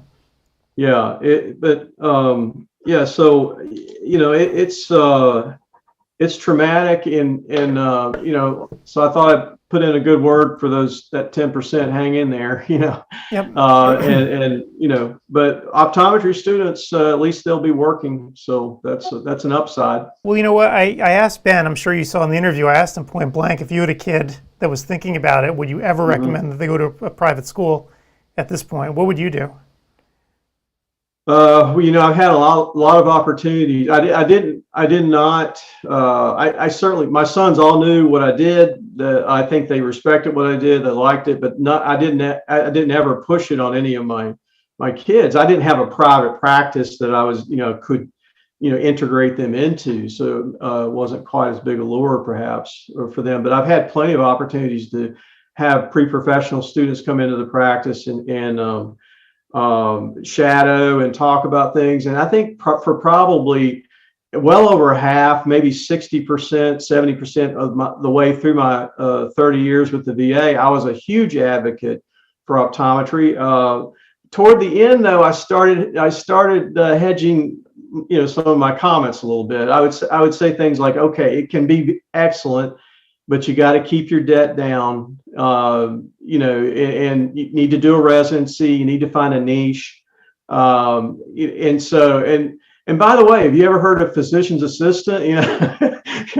Because if you really want a profession with a lot of bang for the buck, that is one. A 2-year program minimizes your debt, and you've just got a whole host of different ways you can take that. And so yeah, I had conversations like that, a little bit more nuanced conversations in that last decade or so. Knowing what optometry students were up against. Yeah, I mean, it's interesting, even for undergraduate, my son, he's only in middle school, he's going to be starting high school, and he's, I talked to him about it, and I think the prevailing attitude now, whereas when I was growing up, right, you always reach for the stars, go for the very best school you can. Yeah. Cost is not an object. Now, people are starting to think much more rationally about it. Like, if I really don't know what I'm doing with my life, a state school is fine for 2 years, right? Until I maybe transfer somewhere else after that. So that the conversations just seem very different these days than when I was growing up. Yeah, or community college even. Yep. Doing your basic prerequisites and things at community college, and then transferring to a state school. I mean, I know lots of students and parents that are having those conversations and are going that route now. It's just you have to look at it really practically. Yep. Because of the debt situation. Yep. And when I graduated, it was $50,000. I had $50,000 in debt in $1990, which is about $100,000 now. What optometry student wouldn't kill for just $100,000 of debt? Right. And my student loan payments were 10 years, and it was like paying off a mid-sized car for 10 years, and it never really crimped my lifestyle. I never really had to think about it too much. Right. But it will now. Mm-hmm. Yeah. Times have changed. But meanwhile, you are in your talk at CEwire, you're sort of trying to stay sort of at the forefront of the change that's happening, right? Talking a lot about telehealth. And I wonder how this is also playing into it. I mentioned actually before, when I was talking with Ben, that we have a person that we've been working with who opened up 12 practices in Chicago. And I don't know if you've actually seen that webinar. We're going to show it later. The only way she can get away with it is by using telehealth extensively at those practices. And I wonder if that's also sort of changing the calculus of people going into private practice. Yeah, I mean, it's going to change every aspect of optometry, and already is. I mean, one of the cases that I make in the lecture is that, there are ways, regardless of what mode of practice you're in, there are ways to integrate telehealth, into your repertoire, and also that you need to do that. Now, my lecture focuses a lot on trying to address some of the concerns and maybe objections and philosophical problems that optometrists might have with telehealth. So we kind of get into the weeds a little bit about, okay, does telehealth meet the standard of care? What does the standard of care even mean, now in the age of telehealth? Is it a comprehensive exam, and what does that mean? And so I don't go into a lot of the nuts and bolts, as far as gadgetry of telehealth, but I try to come at it from a different angle, because really the way the idea for the lecture came up was that if you think back 3 or 4 years ago, especially when companies like Digital Optometrics and 2020 Now were just starting to put together, their business models and start to implement some of the technology, there was a tremendous amount of negativity on OD forums, not only about the prospects of ocular telehealth, but just the individuals who were involved in it, and just real personal ad hominem kind of attacks. Now, it's not nearly that way now. A lot has happened, in those last years, but I thought it would be useful to do a lecture from sort of a first person perspective of someone who's been in on the technology almost from the get-go. And really, and also I had a lot of experience with telehealth, early forms of it in the VA as far back as almost 25 years ago. And one of the surprising things I think people will find if they attend the lecture is that forms of telehealth have been around for decades. It's just that they've been on the periphery. They've been sort of novelties, niche. Never fully blown, but now that's not the case anymore. It's not going away, and that's a good thing because it's going to make us better eye care providers. Right.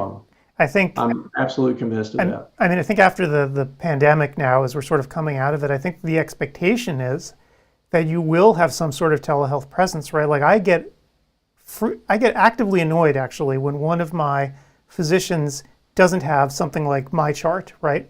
Where you could reach out to them and then possibly pop out a video session as well. Yeah. The idea that I actually have to call them if I want to contact them just seems ludicrous at this point. Yeah, same here. Patient portals. Yeah, I mean, we've used my wife. I think a few weeks ago, she had a sinus infection. Didn't really, it just wasn't the kind of thing. I mean, she knew what she needed. She just needed somebody to prescribe the medicine for her. So we took advantage of our telehealth option on our health insurance for the very first time, and she had a great experience with it. And I hope I hope people will be curious and attend the lecture, and I'll be there and be answering any questions, and I give you the good, bad, and ugly. I don't hold back. I mean, if it's not working well, I'll tell you that, and because it's a work in progress. It's great. It's really good as it is now, but it's going to get even better. So it's been really fun here.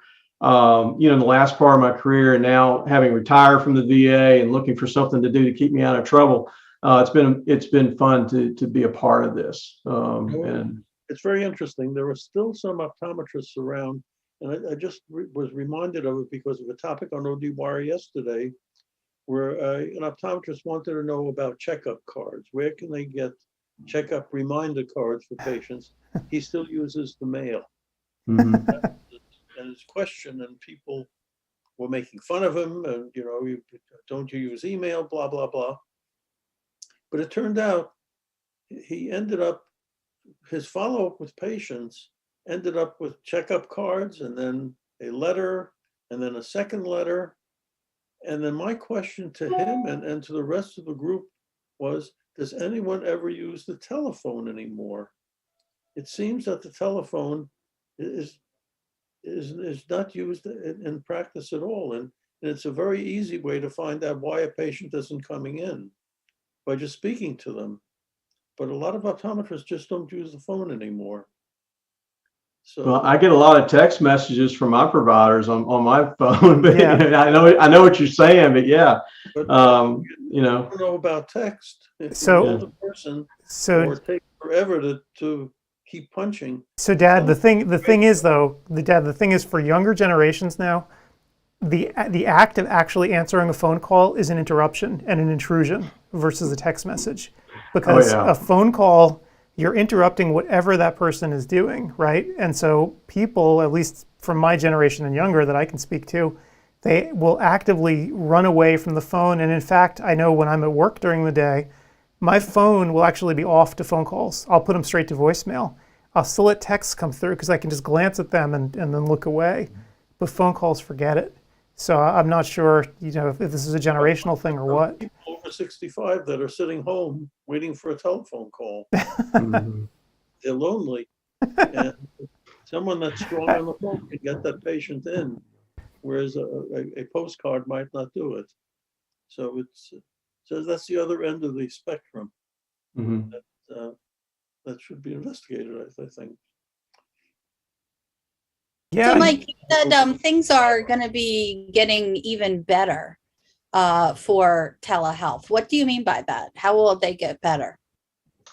Well, I think, the technology itself, I mean, we're already seeing more and more advanced tests being integrated into the platforms that we're using.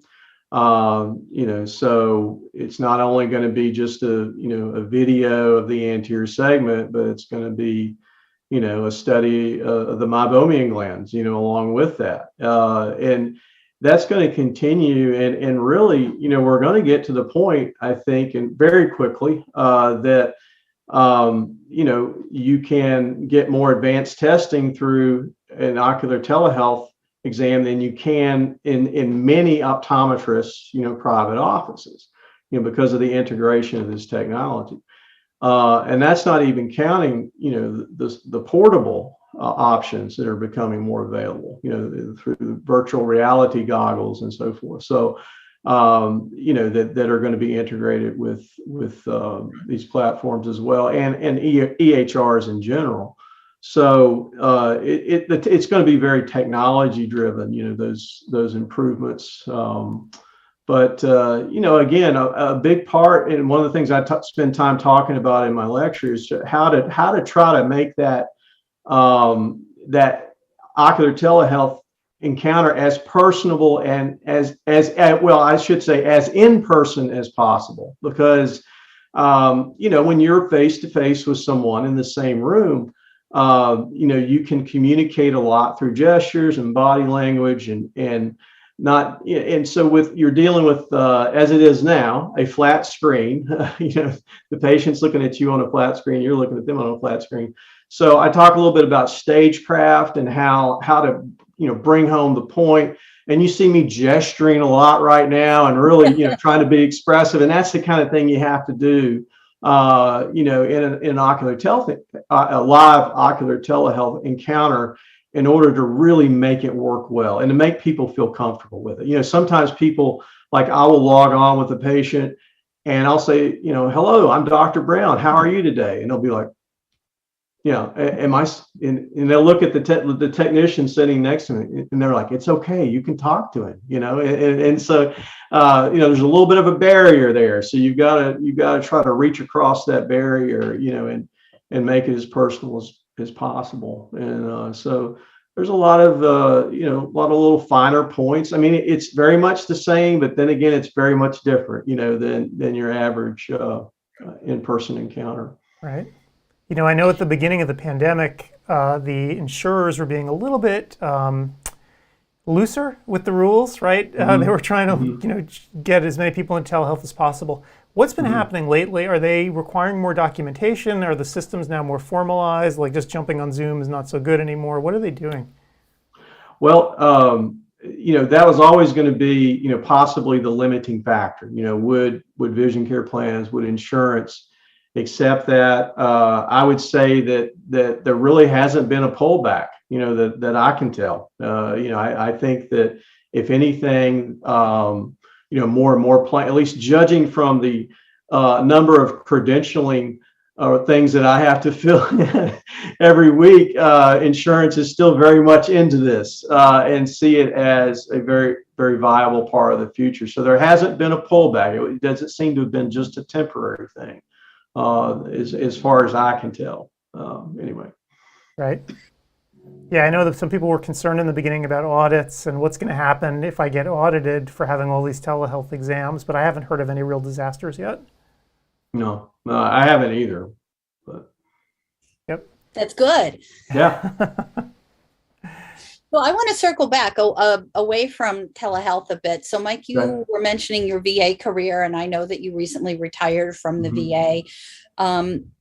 Two questions regarding that. Okay. First, what are your thoughts on the VA looking to close down some hospitals? And then secondly, what was your transition like away from the VA? As to the first, I've been reading about that some this week too. And, I read through the list. I guess the one I was most surprised by was the Brooklyn VA, because it's a biggie, you know.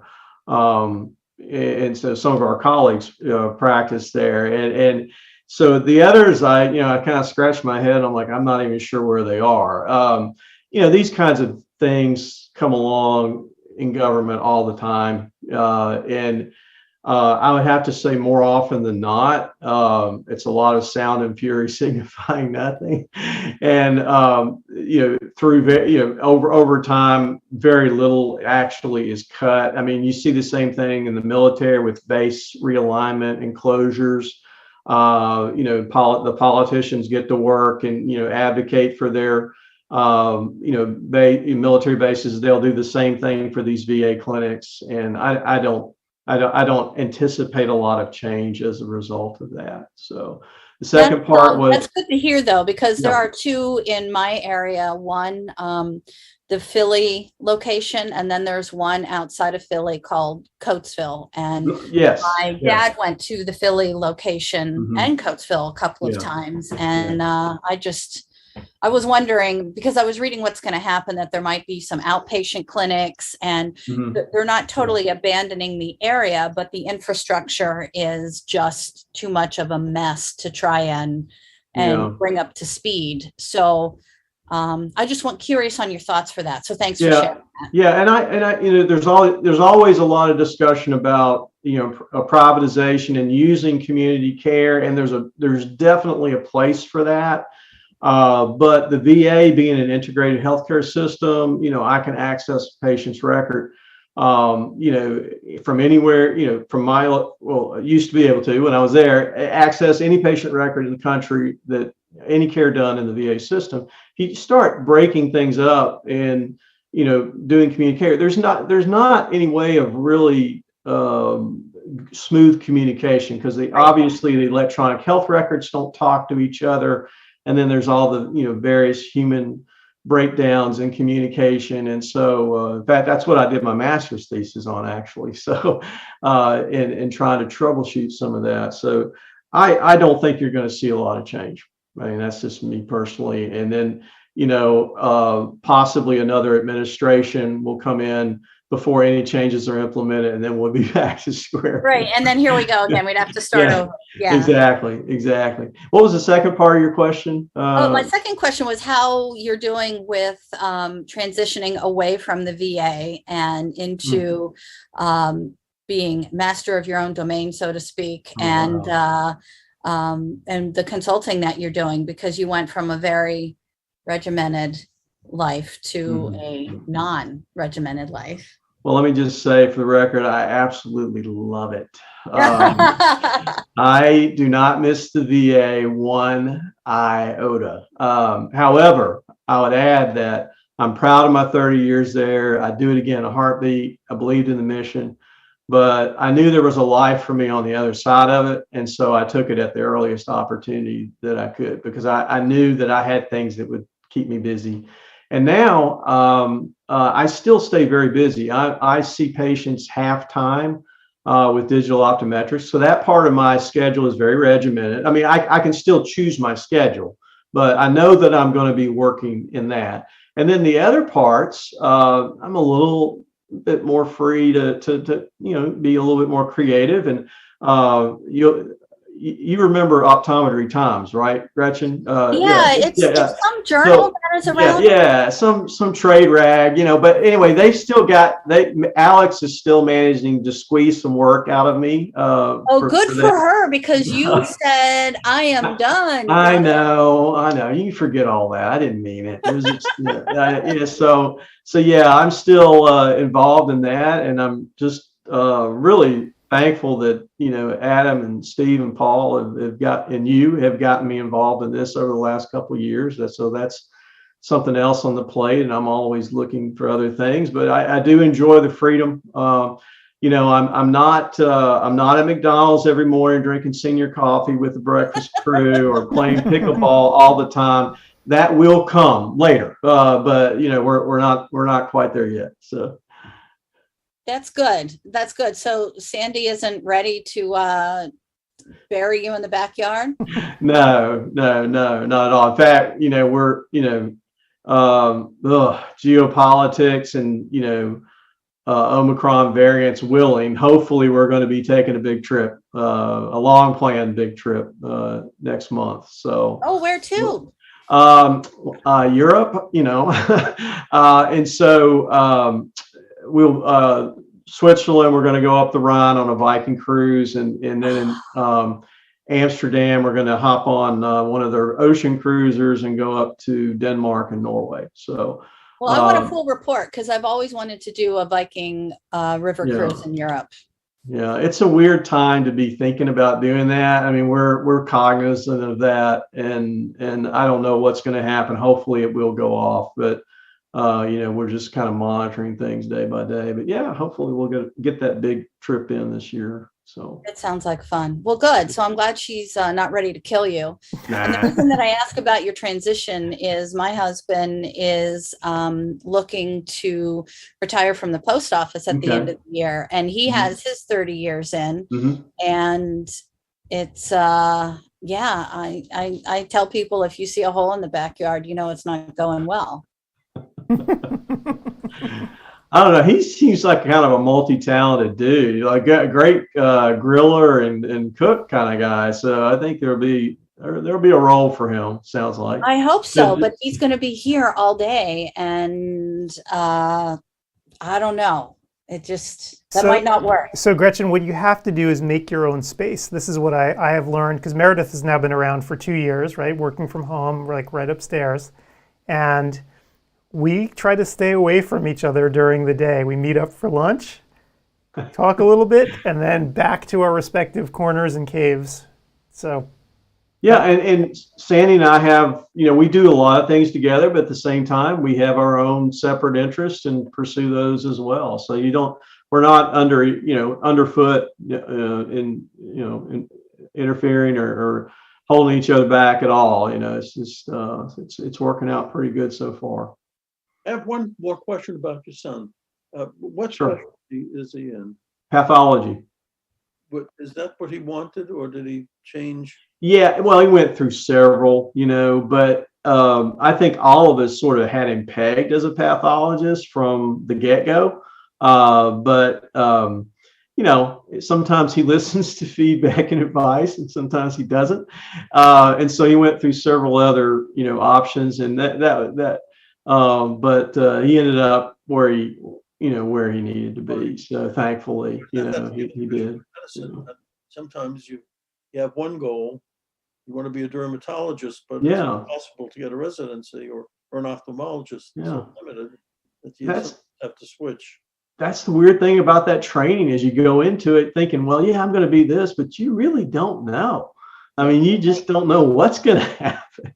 It's a huge risk. We were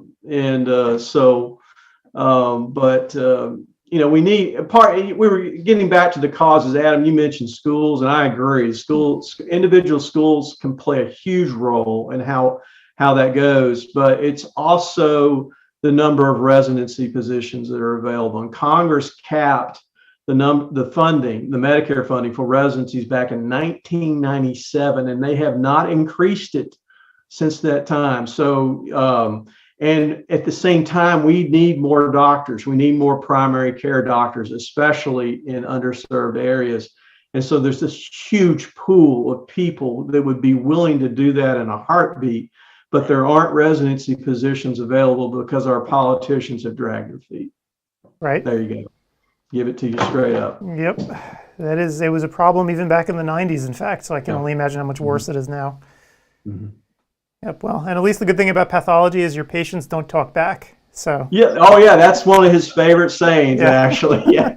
He just got off of a forensic rotation, and so he was bragging about that, about how I don't catch any grief from any of my patients. Oh my gosh. Well, Mike, thank you so much for being here today, and thanks for doing all this. Wait a second. Don't let Mike go, because we have a special guest coming. Oh, do we? Oh. Yes, check the Zoom. I think somebody is waiting. I don't have anybody here in the waiting room. Okay. Well, we'll keep yakking for a minute. We have a special guest coming, Mike. Oh, okay. Well, yeah, sure. So how's everybody's brackets doing this so far? Disaster. Total disaster. I mean, Total disaster. I can't imagine that there's a single person in the country who has an intact bracket left after everything that's happened. No, not with Kentucky, especially losing. So yeah. Oh, Gretchen, you know how big a Kentucky fan Ernie is. All right. Well, and I know that you really hate Duke too. So. Oh yeah, you can tell by the Twitter. And so, but get that, this is a funny story. So Friday night, all right, Duke loses to St. Peter's, which I had to, and this is funny. I looked up St. Peter's, and apparently everybody else in the world was too, and their website crashed. As Kentucky. Nobody heard of them. Yeah, and so it's really a big deal for a Duke fan to express sympathy to a Kentucky fan. But he's Ernie's my brother. I feel his pain. So I texted him, and I said, brother, I am so sorry. I said that could very well be me, tomorrow night. And how the little bubble comes up when somebody's typing. So the little bubble came up, and I waited, and finally question marks came up. I was like, "You weren't watching the game?" And so I saw heresy. I said, I hate to be the one to break this to you, but Kentucky just lost. What did he say? Oh, he was out having dinner or something, and he didn't really seem to be upset. So he's just like found this Zen place or something, where He totally has. I just haven't talked to him as much. I think that he's doing his thing. And hey, Adam, I don't mean to cut myself off, but Adam, our special guest, says he needs access. To what? I don't know. I said, did you have the code? And he said he sees it, but he's not. Oh, you didn't give him access to the spreadsheet, right? You just sent him the Zoom link, right? I sent him the Zoom link. Huh. I think you might have sent him the spreadsheet because that's what he's trying to get access to. I'll send. I copied and pasted the Zoom link. The special guest is not Ernie, is it? Yes, it is. I think I have Ernie's email address. Well, this I gotta hang around. All right, hang on a second. You're right. I did. I was a moron. So I was trying to do too many things. One more question. Sure, Paul. About your lecture. It seems to me I'm most comfortable now with the telemedicine for areas where the doctor doesn't have to touch you. That you're a psychiatrist, you can really do it 100% with patients. We don't have to be in a room. Right. Just in the process of doing a trust where I have never met the lawyer personally, but she's absolutely charming using using TV and the link. Have you listed in your lecture any place in optometry where touch is not necessary, where you can do this telecommunication as well or better than in person? Well, I mean, to do a very robust, entry level primary care eye exam, I don't think that you necessarily have to be able to touch the patient. Obviously, there are many instances. I mean, you'll see something where you'll think, okay, that needs an in-person exam. That needs to be touched. That needs to be palpated. And looked at from different angles. But that's the whole point of the telehealth mode, is to identify those situations and then distribute. If you're a point guard, distribute the ball to the person who can make the play. And I think it's very sensitive. I think that as it is now, it is very sensitive to pick up on situations like that where the patient does need to have an in-person exam, does need to be have hands laid on, so to speak. That it's already that sensitive enough to do that, but it's going to get even more sensitive. It's going to be even more capable of identifying those patients. And really, if you're a private practitioner or someone who maybe is not comfortable, actually doing telehealth yet, but you could partner with a telehealth company or a doctor, and because there's a lot of business we could say. I mean, there's a lot of patients that we need to refer. And one of the cases I make it for in the lecture is more intra-professional OD to OD referrals. This is a great opportunity to do that. Great opportunity. So, When I go to a primary care physician, they're just sitting there looking at their computer. Yeah. And there's hardly a touch. Yeah, I agree. Yeah, that kind of old school, palpate, thump you with the hammer thing, it's gone. It really doesn't exist anymore. Yeah. So, and I think as a really image-based, image-rich profession, I think I agree. Psychiatry and psychology, man, they've really done great, with telehealth. It's really well situated for that. But so are we. I feel like I carry as well, because we're so image rich. We can make a lot of decisions and make a lot of management choices and decisions based on the data that we get from current platforms, and it's only going to get better. Absolutely. I see the name Ernie Bowling on the screen. I see it too. Oh, wait. I was there in Atlanta. Oh, well, where's your pretty face? Oh, it may take a few minutes. I'm sure I may have broke the camera. I don't know. We'll see. And now there's two of them.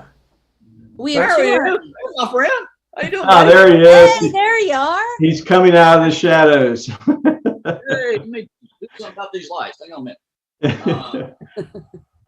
Ernie, you need to watch my lecture, and you won't have that problem with lights anymore. All right, you'll know what you need to do. I understand. You are the man. You are always the man. So, You were So- supposed to be a special guest, but Oh, look who's there. Oh, there's another one, but I only see half of her. So hang on a second. So there's two Ernies here. We have to kill one of them. the video says that he's still connecting to audio. But let's see. I'm going to kill one of them. So hold on. Don't kill Ernie. Please don't kill Ernie. I would be very sad.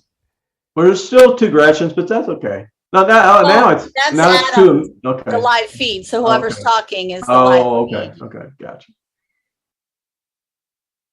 Okay, now Ernie's frozen. I think you've got a shitty connection. There we go. There we go. Nah, I got. Oh, There, yeah. Okay, there we go. There we go. We even have a collared shirt on. Look at you. Hey, I've been busy this morning. We had a breakfast this morning, so I had to kind of, shave and take a bath and all that stuff. I usually don't do on weekends. So there we go. There you go. There's my friend. There's the other one. Wow, we're just flying around there. Look at them glasses, man. Who you talking about, Gretchen or me? Talking about Gretchen. Oh, okay. These are my neuro lenses. These are my neuro lenses. Okay, so okay. Can you give me a personal testimony as to whether or not those have made an impact in your life? Yep, they work. I like them. Okay. Yep. And I wear mine. They are plano, and I wear them over my multifocal contact lenses. No. So I didn't. Plain old glasses, huh? Well, it's got the, excuse me, it's got the, is it what? Aberration control, prism, to relax the trigeminal nerve for migraines. And when I wear them, they do seem to help. And I really hate wearing glasses. And these I don't mind as much. Perhaps I'm just not a progressive fan, or perhaps I just don't like not being able to see around the frame, because as a contact lens wearer, you're used to not needing to do that. So, and then Steve made me try Vuity a couple weeks ago. So Made you try? You got on your hands and knees begging me to RX it. Oh, No. please, Something in please. between. Something in between. Something in between. Hi, I'm back. Hi. How was your lecture? He's just outstanding. Every time I listen to him, he's fantastic. I heard that lecturer was crappy. Didn't know what he was talking about. People were leaving the room in droves. You were in the wrong room. Sorry. I actually did my lecture. Actually, it's amazing how not only it was well received, but how many more comments and questions I had this time compared to last time. Because last time I delivered it in February when OD just came out. No commercials about the presbyopic drugs. Nobody was using it. Now people are asking pointed questions that I try to be a little bit judicious in my answers because there are a lot of negative. Yeah, I didn't mention you directly. 422 in my room. Nice. Yeah. Yeah. Nice. So get ready for numbers tomorrow, Mike, or later today. I forget whenever yours is. Tomorrow? It's today, later today. Okay. Yeah. Get ready for numbers. Well, we'll see. I'm sorry I didn't hear, but I'll replay it, Mike. All the great things about telemedicine that you talked about. What's that, Steve? I was unfortunately away. I had to do my RBO responsibilities, okay. But I'm sure I'll listen to everything and I'll take notes myself. I did a telemedicine kind of. My friend had a wedding today, and she had a red eye, and she wanted me to prescribe something. I did it via telephone, not little text messages. And it's probably viral, but I made it feel better. There you go. And so Ernie, we were talking about you, that you apparently were not watching the basketball game, and Mike was trying to offer you condolences, and you didn't know what he was talking about. I had no stinking clue. Like I said, we've been just busy the last few nights. So Mike sent me a text, said, "I'm sorry." I said, "About what, dude?" I'm thinking, okay. Are you from Kentucky, Ernie? The was telling about I am originally, yes. Diehard Big Blue basketball fan. Football, not so much. Of course, I'm an Alabama guy for football, but basketball, grew up listening to Haywood Helburn and those guys on the radio when I was a kid. So, yeah, big Kentucky, Big Blue fan. Where'd y'all go? I've lost y'all. No, we're here. Hello? We're here. Yep, we are here. And good. Let's see. I think Ernie's connection not so good. I'm not seeing anybody but anybody. So yeah. So okay. Well, I think you're out in the field somewhere. You're out, or you're out in the kayak on the lake, and you don't get a great connection. I wish I was. Well, not today. No, the weather's not exactly conducive to that today. We've had a lot of rains and flooding, and I'd probably get washed away, which might be good for Karen's insurance policy. But so I'm just sitting here talking to y'all on the computer. So meanwhile, Ernie, looking on Amazon right now, what do I see? But and I'll show everyone. I'm hoping you see my new book. I see your new book, and yay! So tell us all about it. Well, it's basically, you don't have that kind of time, Adam, but several years back, we had some shock to in my life and my family, and kind of made me realize that I need to kind of refocus, change my way of thinking about things. And we got through it, thankfully, and everybody's okay. But it really shocked my system, made me realize that I needed to change a few things. And one of the things I started thinking about was I had fewer days ahead than I do behind. So I wanted to really do something to kind of leave for my kids. I mean, they'll get the house and money and all that, but what's that going to tell them about their dad, And so, you got the first book, which was out in 2017, but this one goes back a little bit further in some memories about my childhood. I mean, really childhood, back, early 60s and things. It's not autobiographical by any means. I don't think Mike's had a chance to read it yet. His lovely wife, Sandy, is probably the best book beta reader I've ever seen. But it really tells a story about backwater. The basic premise of the story is a kid living in Florida, living a good life. Family gets killed. He's an orphan now, has to move back to his ancestral home in backwater Kentucky, and the culture shock that goes along with it, and the grieving and the loss and the recovery because his grandmother, who is kind of a rock, and the love of a little shy girl kind of pulls him through it. It has some good themes, I think. And it spoke to me much more so than the first one did, if that means anything.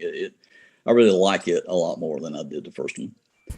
And Do you like the main reason I content wrote or it the way wasn't, it's not going to be wrote it? both. I just feel I like this one a lot more. But I've told Gretchen, I told Mike, I have a guy I talk to a lot online. His name's Stephen Preston. He's written several books. Gates of Fire is my favorite. He's done The Legend of Bagger Vance, which got turned into a movie. He's very, very much a writer. I think we're losing Ernie there. And that's weird that the audio is cutting out, but the video's still there. Usually the video freezes before the audio goes. Yeah. Yeah, we can't. Your audio is totally shot. Refreshing the page. No, I'm sorry. I'm kidding. It's a bad joke. Still there? But Yeah, now we can hear you. Yeah. Okay, so you were talking about Stephen there we go. Pressman. Start again. Stephen Pressfield. Yeah, Pressfield. He's kind of a Pressfield. writer's coach. He's written a lot. And we got talking about, one of the basic questions he asks you when you start is, what do you write? Why are you writing? What's your point? And, he's going to tell you real quick, you're not going to be a bestseller. You're not going to win the Pulitzer Prize. So why are you writing? And to me, like I said, after the little scare we had, it's like, okay, I want something to leave my kids, to tell them about dad, a little bit about dad.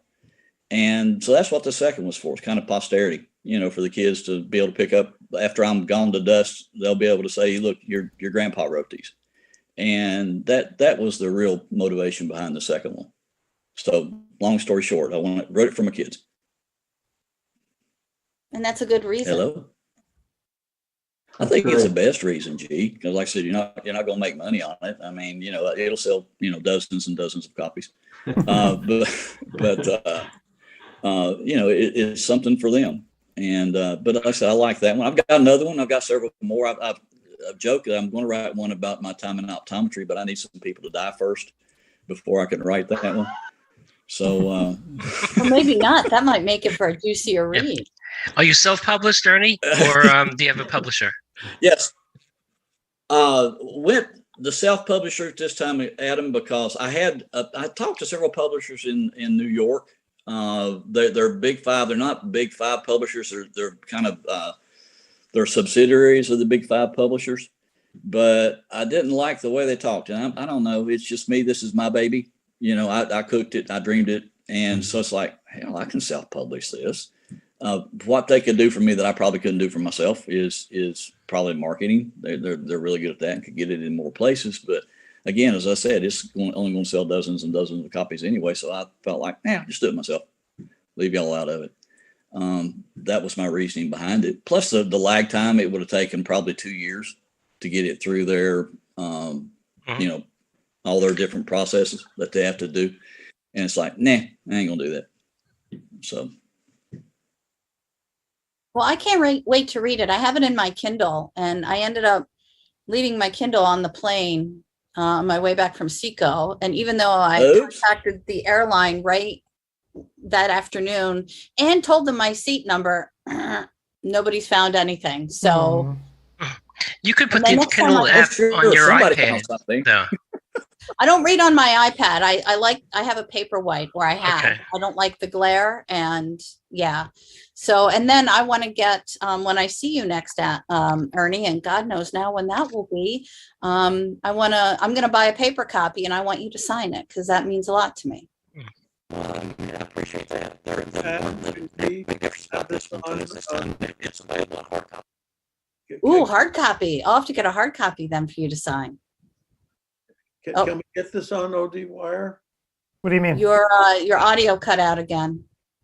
On the meet and greet. Host would like, okay. We could. There you go. Now I hear you. We could do some marketing. But sure. Yeah, but for the hard copies take longer. I don't know why that is from Amazon. They have paperbacks in stock. They send me notes every day about how it's doing and things like that. So, but the hard copies take longer for some reason. They do that someplace outside their plant in Columbia. So Columbia, South Carolina, not Columbia, South America. So it takes a little longer to get the hard copies in. But paperbacks are available. Are you going to Academy this year? Planning on it right now. that's in October. We're definitely planning on doing that one. I haven't been there in a year or so. Hoping to catch up with Mike and Sandy long before then. So, I care about we'll my definitely have book. to. I want my book to be signed. That's what I'm asking about.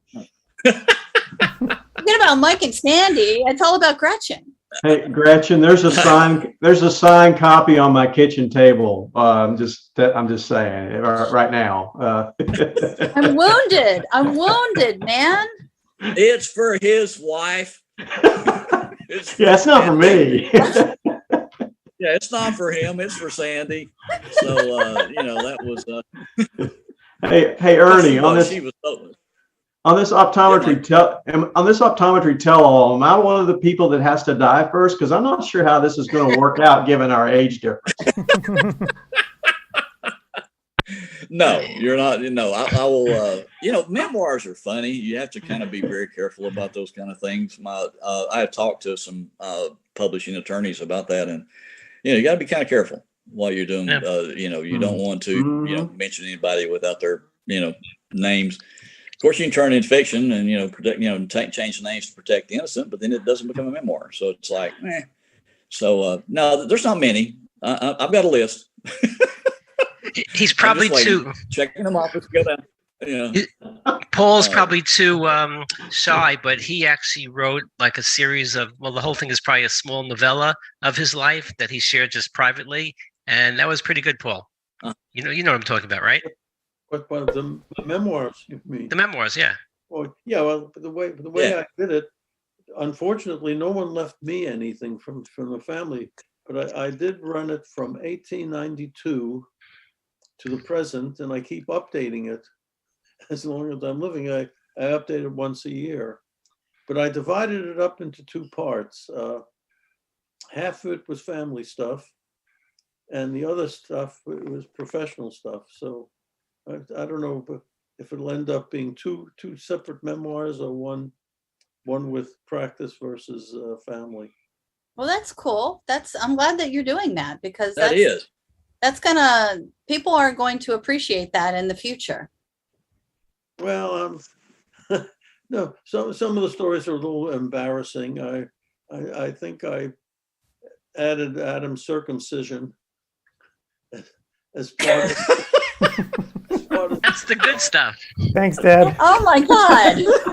Yeah, well, Oh, geez. it is. It was a big contention in my family. Carol, my wife, is a convert to Judaism. And one of the things that's very, very tough for non-Jews to understand is the bris, this 8-day celebration that Jews have, where they take this poor little infant and do a number on him, and it's a party, and it's very hard. Just like Jews do not handle wakes very well. We're not used to that. So when Adam was born, my wife said, absolutely not. We're going to do it in the hospital, but you can't do it because she was out of the hospital in 3 days. So we had to get it done at home. So I said to my wife, look, what we'll do is we're going to make it so early that no one in my family will show up. So we set it up for 7:30 in the morning, and we got the best moil, the person that does the circumcisions from Mount Sinai Hospital in New York, famous guy. So he came in ready to do it. But of course, my family arrived. It became a big party. My family wouldn't take no for an answer. And then, so what happened was the moil came in. He was ready to do the job, and then somebody knocks on the door, and looking out, I see this guy. He must have been about a 15 diopter myope. He was a moil student. He came to see the professor do the job on Adam. So there he was. My wife left the room, and there this guy would put his nose right into it, and that was Adam's circumcision. I notice Adam is not on camera during this conversation. No, he's I am just under covers. I'm just very grateful that the student wasn't looking for more experience that day. So thank you for keeping him away from the knife. You notice my 15 glasses make things smaller, Adam. So. Uh, Oh, by the way, Ernie, You're welcome to advertise on my Facebook page. It's called Private Practice in Optometry, the book. Please do so. Private Practice in Optometry. That 5,400 members. Oh, I think Ernie's. I think he's cut out again. He wrote it down. Oh, there we go. Oh, there we go. He's here. His internet is like a can in a string or something. I don't know. It's. All right, guys. Just because I live out in rural Georgia, it's okay. It's okay. Are you sitting in the outhouse? The 2-story outhouse. That's right. You always want the top floor.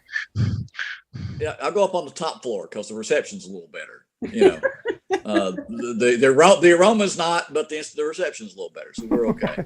You know, Adam was talking about circumcisions when my son Kevin was born. The doctor at UAB at St. Mary's, he was a former optometrist, and he went back to medical school. And when it came time to have his, I carried Kevin down to the area where they're going to do that, and he put the little bell on and said, "You want to do this?" I said, "Not a snowball's chance in hell am I going to do that." Appreciate the offer, but no, I don't want to damage my son permanently. But he did. He was cool as heck. He was, going to hand the scalpel to me and let me go to it. And I said, "No, we'll pass." Oh my God. Yeah. That's our circumcision story in our family. I have one more circumcision story. Oh boy. Yeah. 2 guys in the men's room is standing at the urinal, and one guy looks at the other. He says, "Hey, you St. Louis?" And the guy says, "Yeah." He said, "Did Abe Cohn do your circumcision when you were born?" The guy says, "Yeah." "How'd you know?" He said, "Well, he's cross-eyed, and you happen to be pissing on my shoe."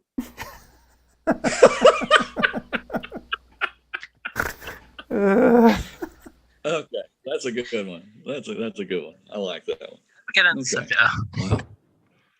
Oh my God. So I don't know how we got from that to that. Well, okay, I love these conversations the way they just drift. That's pretty good. That's pretty good. We don't have Arbo here to censor us, so we're Yeah, there we go. Well, nobody's There getting we go. any CE for this conversation. No. We're getting Yeah, PE. yeah. PE. PE, yeah. All right. So, Mike, you never tell me. I haven't kept up. Did Duke win last night? They did. Yeah. They did. Okay. So Was it His eyes big aren't red blowout? from crying. That's how you can tell. yeah. Well, yeah, and I'm still wearing the shirt because I would have put this away had they lost. Would have had a ceremonial burning in the backyard. Yeah, one more day, survive it, advance. So we'll see how it goes tomorrow. Yeah, there you go. I envy you with that There you shirt go. because when I was on the lecture circuit, people always felt obligated to take me out to dinner before I got there a day before, and the program chairman always felt obligated, even though I was an introvert, and I would have been very happy not to see anyone or be in, to go out to dinner. And when we went out to dinner, there was very little to talk about because I'm not a very good small talker. I go right into medium stuff. So, but he wanted to talk about sports, and I'm totally ignorant when it comes to sports. I don't follow it. So I envy you guys that you have that commonality that you can talk about basketball and football, and maybe I could talk a little baseball, but not much. So Are you saying that sports is small talk in your opinion? oh, well, you don't get into trouble. That's the weather. Usually, you with sports, you feel people out, and you can just talk about how about those, blah blah blah blah. So. It's not as divisive of politics in this day and age. You could be a Duke or a North Carolina State fan and not come to blows. Usually. But if you get any Eagles fans into the mix, then they're gonna chuck a battery at your head. Especially if you wear a giant jersey in Philadelphia. That's right. So Ernie, what other Taking your life. what other books do you what's your next one going to be about? It's bad luck to talk about your work before. Oh, your audio's cutting out again. The host would like, I said, it's bad luck to talk about your projects before they're done. Really? But, I didn't know that. Yeah, I've got let's see, 1, 2, 3 others besides the memoir that I know are in you've got different others stages. that you have in your head, even if they're not started. So, Oh yeah, I've got 3. It's somewhere near 50%. Nah, more than that, probably 75% done. But wow. just finding time. Right now we're just goofing off. I mean, I'm not working much anymore. I'm 3 days a week, and then Karen and I burn up the highways the other time and go see the grandson and things like that. So not killing myself at it anymore, G. I'm just not. Good for you. Good for you. Absolutely. Has Troy, has he retired now? Last time I talked, you were saying Oh, we were thinking. talking, I was talking with Mike a little while ago that we actually went to a retirement seminar for the post office last Sunday, and his date is 12/31. He's got a countdown on his cell phone, and I've warned many people that if you see a new hole and shed in the backyard, then you know it hasn't gone well. And Dr. Brown has now given it back to the government. Now he's kind of kicking it back and doing telemedicine things. So Yep. Mike's enjoying retirement. I know he was telling me about his trip to New York, and him and Sandy took off and they're heading overseas. Am I telling too much? Am I giving too much personal information? We've actually covered this already, Ernie, but that's okay. Oh, okay. All right.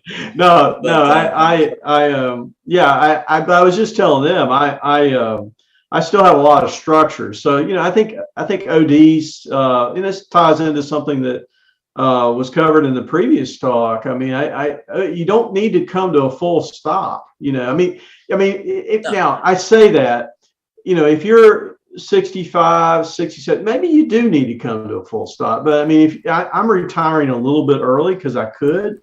And so phased retirement,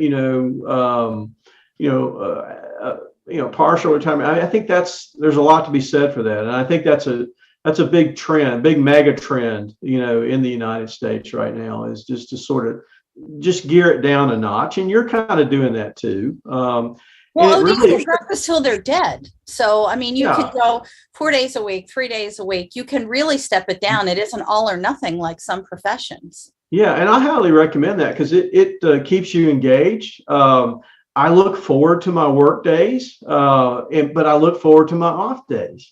So, but I do not miss the daily grind. I don't miss getting up and getting in the car, fighting the traffic, dealing with all the VA stuff. I don't miss that at all, and so, but I am very glad to have some structure and some, I think, worthwhile projects to work on. I know you are too, Ernie. Well, the thing, what was it, several years back, I guess it's been a decade now, the AOA put out a manpower study talking about the need, or, the projected need for optometrists. And that was one of the assumptions I remember discussing with one of the authors about, that they made the assumption that X number of optometrists are going to retire. And my statement at that time was, optometrists don't retire, they die. I mean, most of them work until at part-time, or keep their practices and work part-time until they just can't anymore. So the numbers they were saying that this number is going to retire at 55, this number is going to retire at 60, whatever. I find it doesn't work that way. For me, it doesn't work that way. It's not. Especially people who've got private practices they can't sell. They're not going to just up and close them. They're still making money. So I've always felt like that was of the wrong premise that they drew there, that because old optometrists don't retire, they just they go to they can't go anymore, even if it's just 2 or 3 days a week. So I'm happy with it. I'm only working 3 days a week myself, 4-day weekends every weekend. I'm not. This is the best I've had it in years. 5 minutes from the office, and it's like, dude, I can't. I'll do this as long as my mind and my body holds up. Now that is. Talk to my wife. She may disagree with me about that, especially the mental part. But anyway, we won't go there right now. Well, then maybe I need to talk to Karen about how I make sure that I don't kill Troy, because I've tried to tell him that just because you can doesn't mean you should. But the post office is not the same place, even in the past 10 or 15 years, let alone when he first No. started. Mm-hmm. So he is retiring at the very minimum age. I mean, he's only 55 right now, and he already has 34 years in. So that's why he's able to retire at the end of the year. And so I wasn't really in favor of it for a good long while, but the place has just gotten to be so poorly managed. It is. If he could just go in and do his job and not deal with the bullshit, then I think that he would stay, because he does need something to do. But I also don't want him to drop dead. So that's why I've come around and decided that if he's able to, and the other challenge is when he's not working, he's costing me money because he likes to go buy stuff. So if we can curtail the spending, and so we're not going to eat cat food, then I think that it's a good thing, because I don't want him to keel over because of his job. I mean, it's just not worth it. It's funny how you say that. That was when I first met with Karen and I first met with our financial advisor years ago. He asked me what my goal was. I said, my goal is to not fight my dog for his Alpo during retirement. So that was kind of a same kind of thing. Yep. But I agree with what Mike said. Cats, so we don't want to be eating their food. No. But Mike hit the nail on the head. I think the structure to me is the real key. You got to have, too many people retire. And then, Bobby Bowden said, football analogy. Bobby Bowden said, what the next big step was after retirement, right? Death. So, you don't want that. You got to have some structure to your life after that, or you will just waste away. You got to stay sharp mentally, physically, somehow. It doesn't have to be on your job. Dr. Willing, you would have been interested in listening to Brad Chudner, who's from private equity. We were talking to him about an hour ago, and he was suggesting a lot of the ODs in their 60s who do very well with their buyout will then take their money and go into other things, whether it be real estate, etc. So that might be a paradigm to how many more are going to in the future leave the profession because of the way that structure is going place, and they want to get out. They can. They're financially able to, but they can do other things also. So it's interesting to see how it plays out. Agree totally.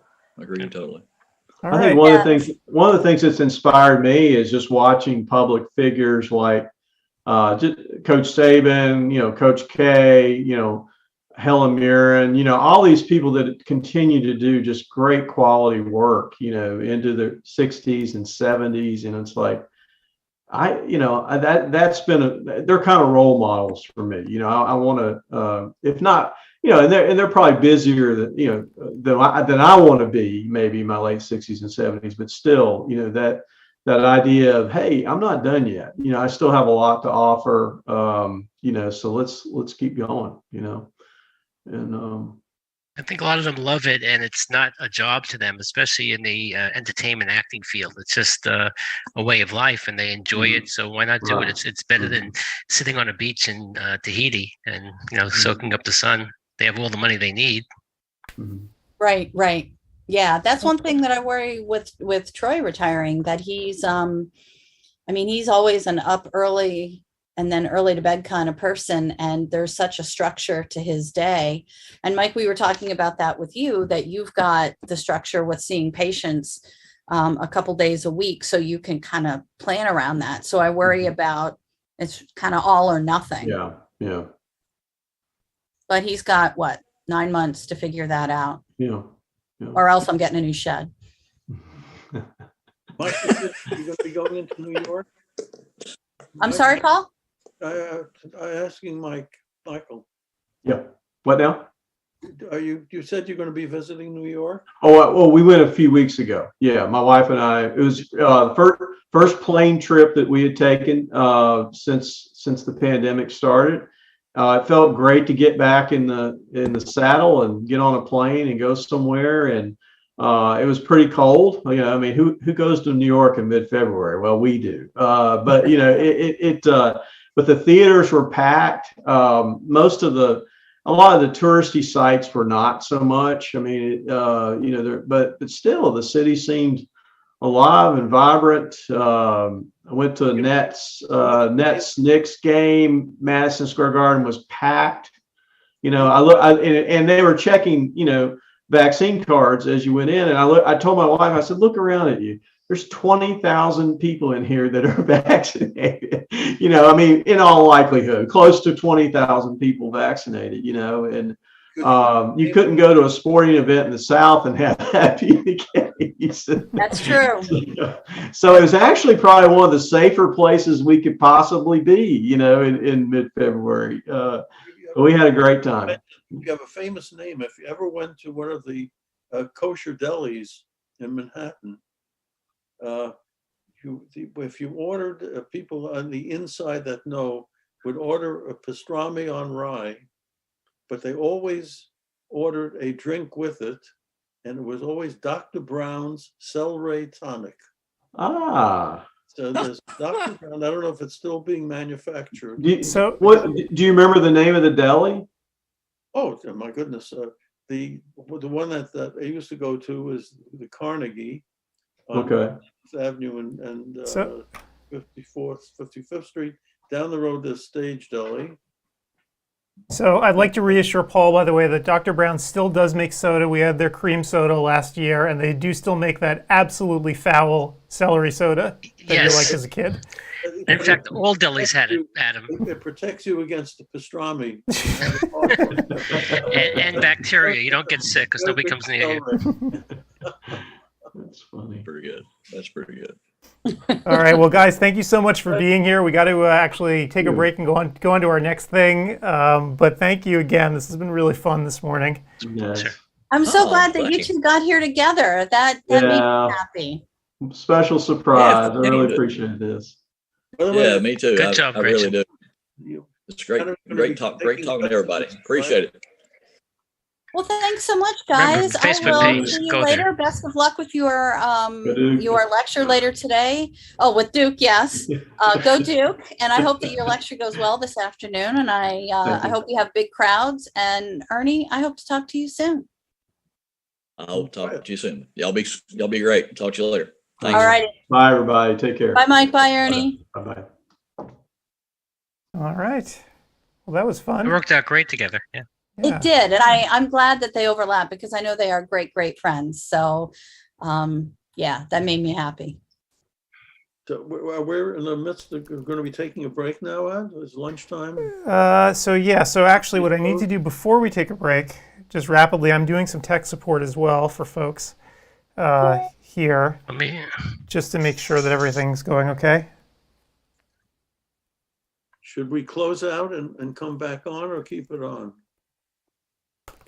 For you, I would just say mute your thing if you can, or if you don't know how to do that. I can mute. That part I know. If you know how to mute, then yeah, I would just leave everything running. That's what I would do. That's what I do here. I just leave everything running and I turn mute on. Oh, yeah.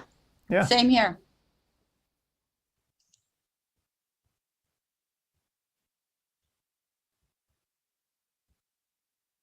So just a quick update for where we are in classes. So Eastern time, it is 1:35, and we have just started Clark Chang and Bill Tulo on keratoconus management.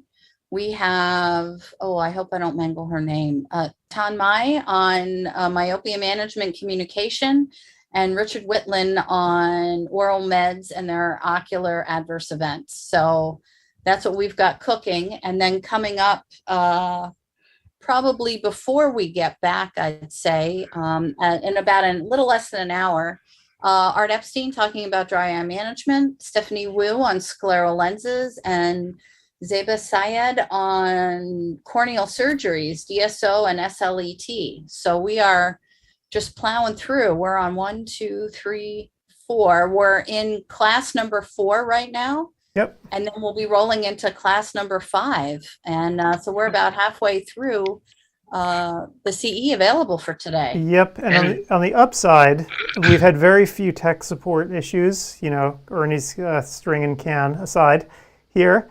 But on the actual classes themselves, very few people have been having trouble getting in. The biggest problems we've had are login issues where people are using the wrong account to try to get in. So we've fixed that for them. Or people have tried to get in when they weren't registered for the conference. We've helped them with that.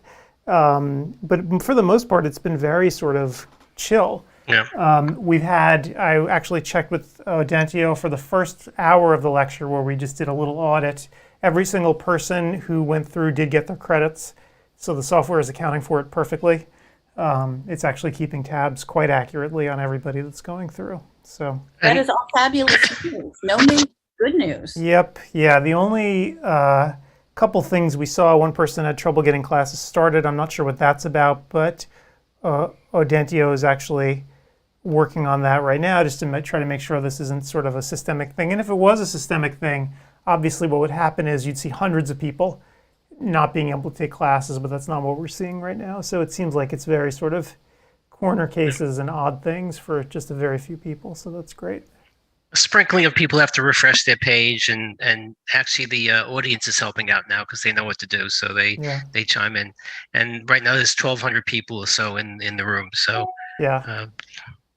Again, the problems always seem magnified here because we do have so many people taking the classes. So you pounce when you see one person having a problem, but then you realize it's one person having a problem. So I guess as I get more comfortable with the platform, I won't be as nervous, I suppose. The other platform that we were using, I was always nervous.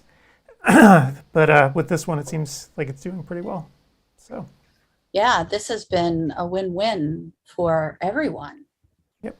And so what are our lucky viewers going to be watching while we're on our break? So let's see. So I think we have a choice here. I could pull up one of Luno's webinars that we did with the panel from Expo, which I've shown before, but it was kind of an interesting one. I could pull up a webinar about VKC, which is interesting, from Santen. Clark Chang has an old one that he did all about infectious keratitis. Or I could pull up that webinar with Dr. Rasa first, with her 12 practices in Chicago. I think we need to do that because Okay. you promised Ben Chudner. Yes. So yes, Ben Chudner is curious. He's probably going to go approach her immediately when this is over. Yeah, she is kind of a unicorn, right? Because there's so few large practices like that are left untouched. You might have made her $8 million at him. Yeah, there you go. Right, I think need you a need commission. like a finder's fee. Yeah. So let me do that one. It's only 53 minutes long though, and then if we're not back by then, I'll just run something else as well if we need a longer break. Otherwise, we'll come on back and say hi. But yeah, the lecture itself looks like it's 53 minutes. Will you tell me when you want us back? Because that's all the interviews that we have. So it's just going to be us tap dancing. Okay. Yeah, I'll text you guys. I'll text you guys. And in the interim, I'm going to be here just taking care of tech support stuff and making sure it's all good. Yeah, I'll be in the rooms. Yeah, so if you guys just want to mute yourselves, and we'll reconvene in a little bit. All right. Thanks, guys. Cool. Bye. Hey, everyone. It's Adam Farkas. Welcome to another ODwire webinar. And now tonight, before we get started, I just want to remind everyone, as the presentation unfolds tonight, you can ask questions. I will take your questions and hold them aside. And at the very end, we'll have a Q&A with our guest tonight. So again, find that question box on the right side of the screen. You can type into it. Those will come straight to me. And then we'll have a little verbal Q&A at the very end. And the other question I know people are going to ask, obviously we had our little giveaway today for the Starbucks gift card, and we will be emailing those out to you guys tomorrow. So check your email box and always remember to check your spam folder, which is what I remind people to do, because occasionally Starbucks emails do end up in your spam folder, but it is not spam. It is real, it is caffeine, and it is for you. So anyway, thank you for being here tonight. And tonight we have a really cool and interesting show for you. I think most of the people who sign up for these events, like me, you're small business people, right? You run your own practice, and you know how difficult it can be to actually manage things and to get things started. And tonight's story is a really interesting one, talking all about telehealth and using it to extend your reach. And our guest tonight, Dr. Rasa, did something sort of extraordinary. You've heard her before, but I think that it bears repeating. In a span of 5 years, she went from opening her single location 5 years ago. She just opened her 16th location, and this is around the Chicagoland area. So in a highly competitive market, she went from nothing to 16 offices in 5 years. And tonight's all about how she was able to pull this off. and we're going to just sort of discuss sort of her secret formula and how she was able to do it. And technology plays a huge part, right? Because you can imagine, managing one location is hard, 2 is even more difficult, 16 is incredible. And we're going to hear from her today. Dr. Rasa actually is in Mexico, and so we're going to have her on for the Q&A portion, but we recorded her talk actually earlier because we wanted to make sure that she'd have good connectivity, and we couldn't guarantee it in Mexico. So I'm going to start up her talk right now, and at the very end, we're going to do some live Q&A with Dr. Rasa. She did make it here, and she does sound good. So I'm going to get it started, and I hope you enjoy it. Thank you so much for having me here today, Adam. I really appreciate it. I'd like to share my knowledge of what I have built with my business in hopes that it can help others. So today I will be covering a few things on how to launch an on-demand optometric practice, how to redefine the role of the optometrist in today's need for patients, and also introducing how to be able to increase access to care in a very flexible way for the patient. Of course, we'll have a little bit of time for questions and answers afterwards, and I look forward to them. So a little bit about myself. I am an optometrist who graduated from Illinois College of Optometry in 2004. I have been practicing for nearly 2 decades, and for the most part of it has always been as an independent optometrist and also as a private practice owner. About 5 years ago, my partner and I, we started a company called Big City Optical, which is a full scope optometric practice with the retail component. Today, 5 years later, we span 16 locations across Chicagoland area. When I first started Big City Optical, it was quite humbling to go back to those days that I recall being a student. I needed to get as much business knowledge to succeed in this endeavor. So I surrounded myself with experts in many fields. I talked to equipment vendors, retail consultants, technology companies, clinical care experts to get as much as I can, like a sponge. So when you start a cold practice, or in general start a private practice, the biggest thing weighing on you is the return on investment. How do you invest in technology? What are the things that you're spending your money on to just get started? So for me, I think when I was approaching this question, thinking 5 years back now, the biggest problem I was trying to solve for was how to maximize patient exam availability. In the sense, how, where, and when the patient wanted to receive care from me. I wanted to become convenient and to offer options to patients in that on-demand type of service. So that was the idea of starting this practice. And as you know, there were certain circumstances of the pandemic getting in the way. And that idea of the business model actually helped for me to practice and expand during the pandemic. So today, 5 years later, we are spanning about 30-mile radius from north to south across the very congested, high-density Chicagoland neighborhoods, and we became nestled in those neighborhoods as the community eye care office. As you can see, the average rating on Google and Yelp is 4.8, which outvests the national optical retail chains that are my competition in the area, but is also on par with the private practice practitioners who are single doctor owner offices.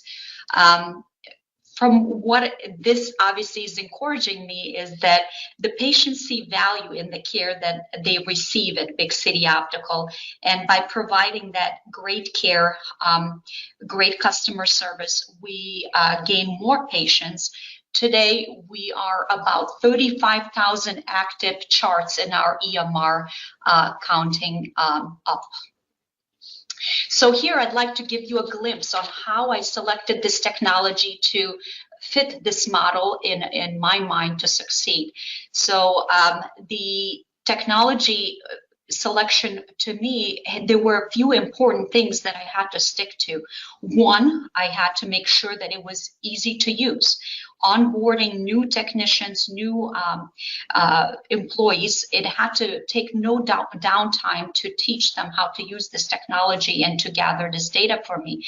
Two, it had to really yield accurate, reliable, and repeatable results that I could trust. And three, probably the most important one for me, is that this technology aggregates so much valuable info that I was able to focus more on educating and answering questions instead of gathering the data myself. What you see here on this slide is a typical pretest area in my office, and Chicagoland obviously is a quite expensive real estate, so my offices are relatively small, so footprint is of course important. Here the patient just swivels from one side to the other and is able to get a lot of data collected within about 6 minutes. Right here from what you can see. On the right, we have the Visionix iRefract and the lens analyzer. And on the left, we have the VX650 that gives us a lot of health gathered information that I can see uploaded on EMR within those 6 minutes of collecting the data all together before I even see the patient. So the important thing here also to note, and I'd like to pause and explain this, is that the optometry field is changing. And the optometrist role, in my opinion, needs to be slightly redefined. And that was one thing I took up as I'm building Big City Optical. The art of refraction has been previously oversimplified as the role of the optometrist. Now today, we are eye care physicians that play a critical role in patients' healthcare, more medical than refractive. These statistics are scary. It is estimated that a number of people in the United States who are blind or visually impaired by 2030 will be doubled. So we have to be ready to really take on those aging patients that are having conditions that could impair their vision significantly.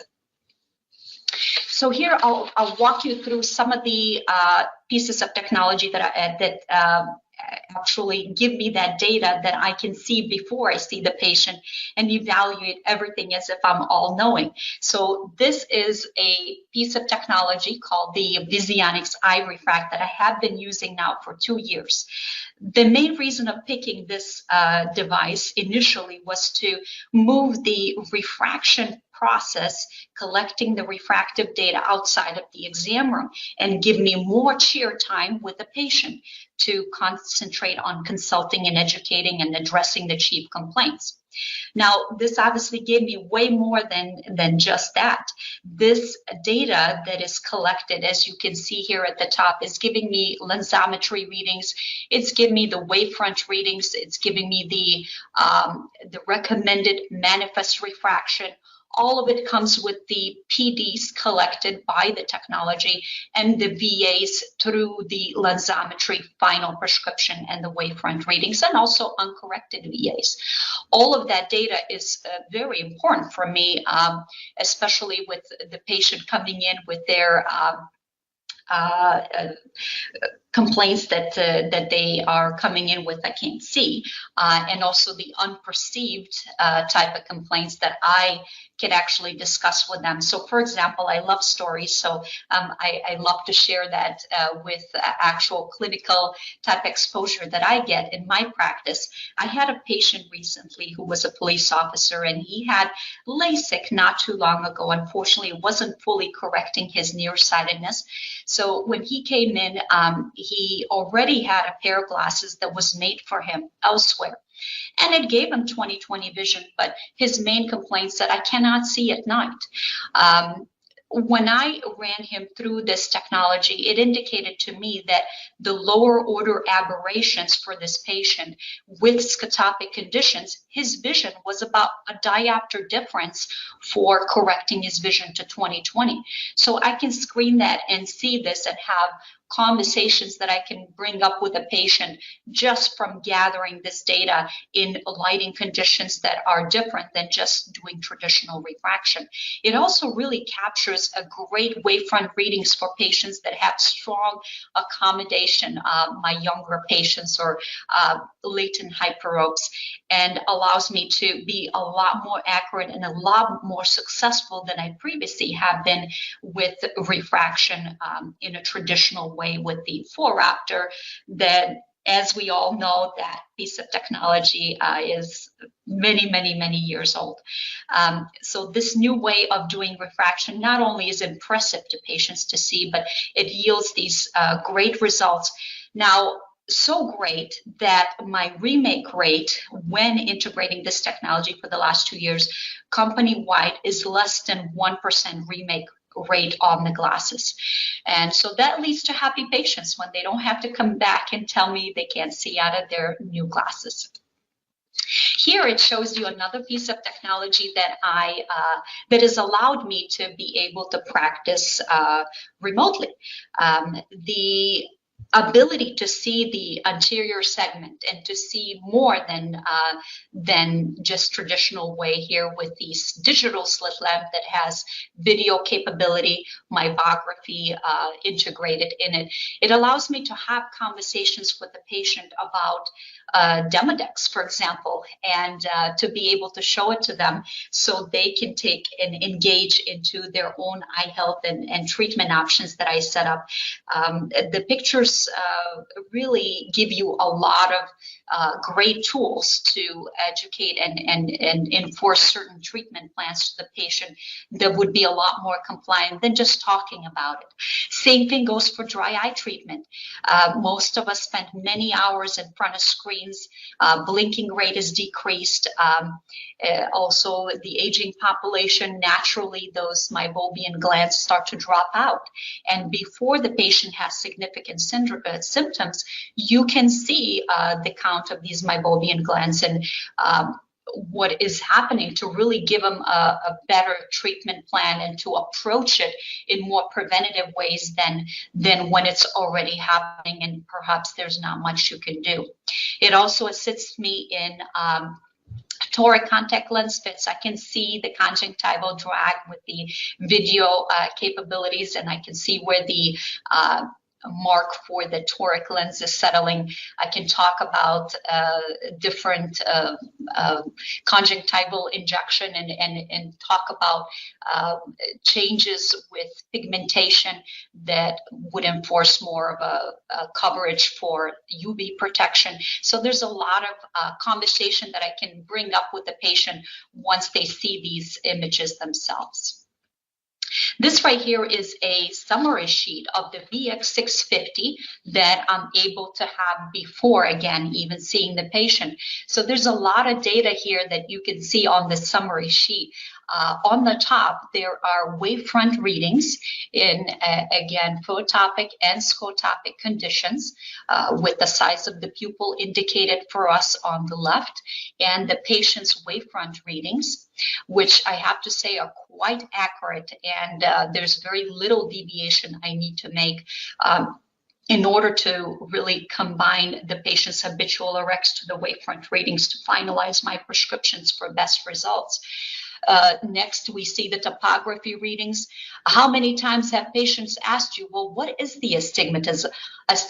I know about it, but please explain it to me. So here on the topography readings, you can really easily explain them to me about the curvature changes and what that astigmatism really is for them.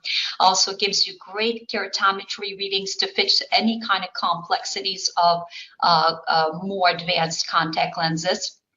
and also the front section of the eye.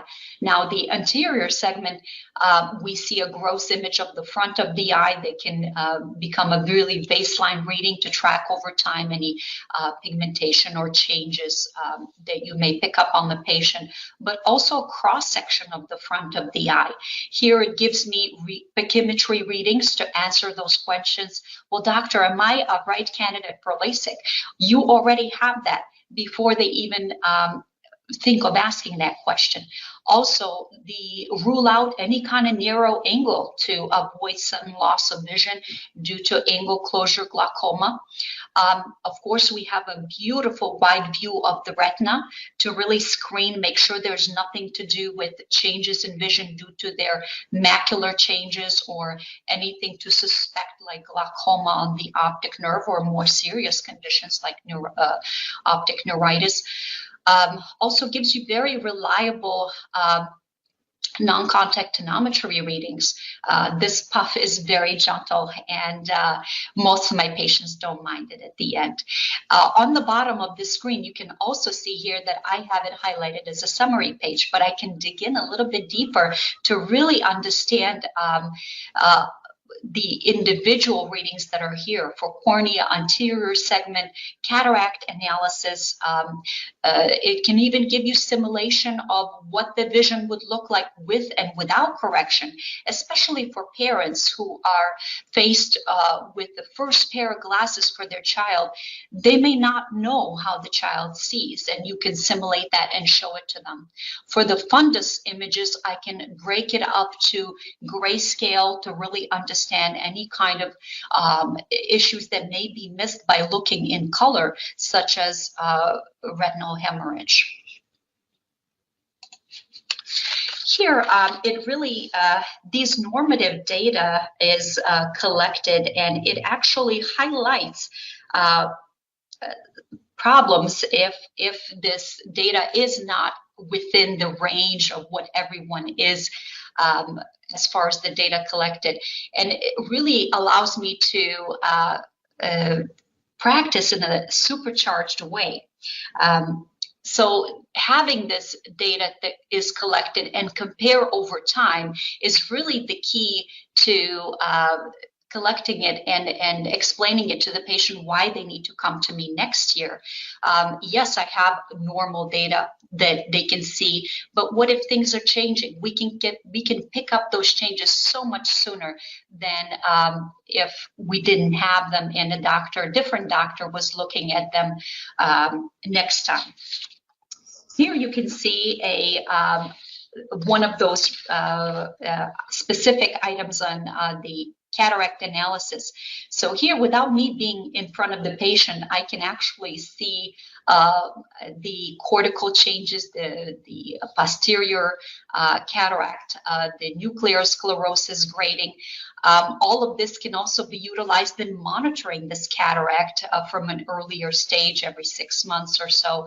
If you're really a numbers person, you can really go deep into the higher order aberrations and how this vision affects. Even though you can refract the patient to 20/20, they may not see very clear, and that can really indicate to you why. And when you show this to the patient, it's much easier to really set up those treatment plans to educate them further on it. So here, anterior segment, it can rule out different conditions that may be missed if you did not have such a piece of technology to do your exam.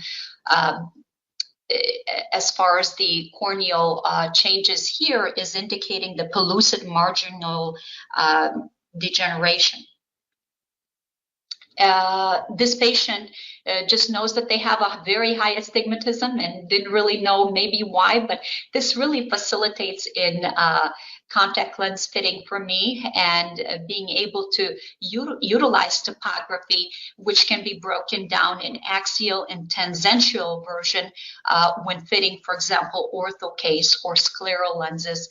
The patient really loves seeing these images, as you know, and it's of course a wow factor, but for me it really allows me to not only detect, but also to practice in a way where it can give you options to expand your practice in areas that you really love.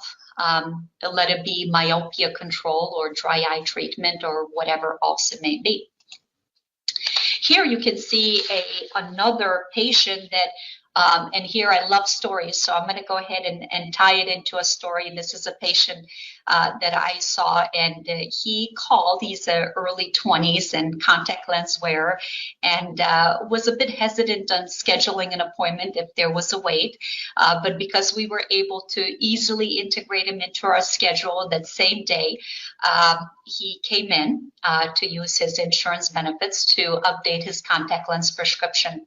Now, he could have easily went on some sort of online platform and renewed his prescription that way.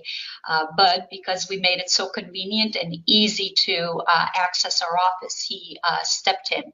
So when we ran the screenings, here the normative data highlighted for me right away that there is a problem. So I had the technician run a few more readings here on the retina, and the patient did indicate he's a type 1 diabetic, and that after discussing with the patient afterwards, his sugar levels were a bit out of control. So here I can definitely easily see retinal hemorrhaging that is obviously causing the changes in his vision, which made it so easy and so fast for me to initiate that care coordination in order to really communicate with the PCP and the retina specialist and provide them these pieces of information to better assist the patient. Very unfortunate if the patient did go on some sort of online platform to just bump up his contact lens prescription a little bit, he could have went blind. These type of technology, it really allows us to see and detect serious conditions and help the patients, assist them in the best, most efficient and highest care that we can possibly get them. So the flexible access to quality care is the key here for me. And that was one of the things that really kind of resonated with me when I thought about building this business model. Increasing access to care is very important nowadays because there are more patients. Unfortunately, I think that some practices have long waiting lines in order to get them in, and today's patient wants options. They don't want to be on that waiting list. They want everything right away. So here is a kind of a busy chart, but I can go ahead and explain what I am trying to show here. So to simplify it, it demonstrates 3 ways I practice. On the top, you will see the asynchronous method. The right below it is the synchronous exam, and on the right hand side is me in person seeing a patient. So to kind of expand a little bit on each, the asynchronous is the definition of it is really you store and forward the information collected to the doctor. So the technician is able to have the patient come in and run the test, let it be a visual field, let it be a pressure reading, retinal images, cataract analysis, dry eye assessment, post-treatment, many number of things where the patient does not need to wait in line to see me. They can come in, run these tests, and then I can evaluate it later that day or the next day and get in touch with the patient to make the right assessment on how their treatment is going and if we need to adjust anything. So the second way of doing it is really the remote doctor experience that I provide for the patients. In other words, the synchronous telemedicine, where the patient and the doctor are separated by a distance, but interact in real time. And all of that is facilitated by video conferencing, which is the medical grade Zoom. Basically, the patient comes in. We already have their intake form in the EMR. The technician collects all of the data that you have seen me talk in this webinar just now. And as the patient is being transitioned to the exam room, the doctor already has their medical history and all the results in front of them, reviewing and kind of assessing it in their mind, how they're going to approach the chief complaint, the perceived and unperceived reason of coming in to see them, and what recommendations we need to make to this patient. The third version of me seeing patients in person, which is of course very important, this can be really set aside for patients that are the right patient for that. For example, if the patient already was seen in a remote manner and I picked up something that had abnormal results and we needed to bring the patient back for, let's say, dilation or anything in particular to address. ER visits, my preference, I always see these patients in person. More complex refractions like binocular vision refractions. And many other conditions that I could think of. But the ability to give the option to patient is really the key here. If the in-person visits were all of these, then we definitely would be backed up for weeks, months, and some practices, I'm sure they don't have any availability because the doctor is involved in every single version of these exams in person. This really gives a great option to patient without diminishing any care and being able to see the doctor on their terms, let it be evening, weekends, walk-in appointments. So really delegating this care and really making myself available for those more complex visits allows me to take care as many patients as possible and give access to care to more of that modern day patient who wants everything in a very modern way with the highest technology to be able to combine the expertise of the doctor.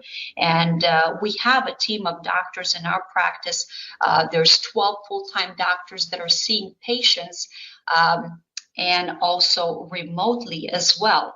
So if, for example, there was a situation where there was a patient that came in for a remote visit and that day we needed to see that patient for dilation because we suspect a retinal detachment, because my practices are so close by, that continuity of care is to have that patient follow up within that day to a doctor that is nearby.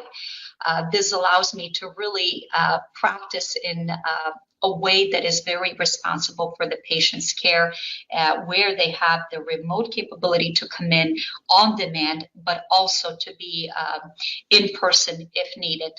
And also these doctors are someone that these patients already have seen year after year and successfully provide the continuity of care for that patient remotely as well. So the key things to kind of recap here, really the message is that the demands of the patient are changing, and we have more patients. They need more medical care and early screenings with the aging population. The ability to take on that increased number of patients and really to provide the access of care to the patient. This model of optometry, where it really puts together the technology and the expertise of the doctor, to me is a win-win for the patient. The patient, feedback is that I can access whenever I need care, that high quality care. And for the doctor, the win is I'm more confident making these decisions because I have all this data in front of me that previously wasn't really utilized for screenings. It was more for in-depth evaluations like OCT for glaucoma suspects or whatnot. So the ability to integrate the expertise of the doctor and the technology, the doctor really practices at the top of their license with the full scope.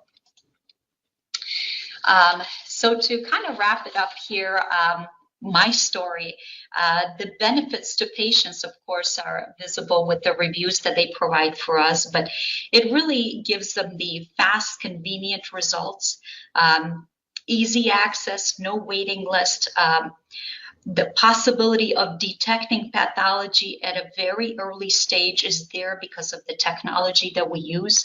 And comparing this data year after year, I think it's always great to have baseline readings. Patients appreciate that.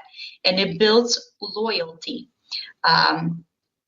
in high quality in this modern, in the modern way that the patient wants to accept their care from us.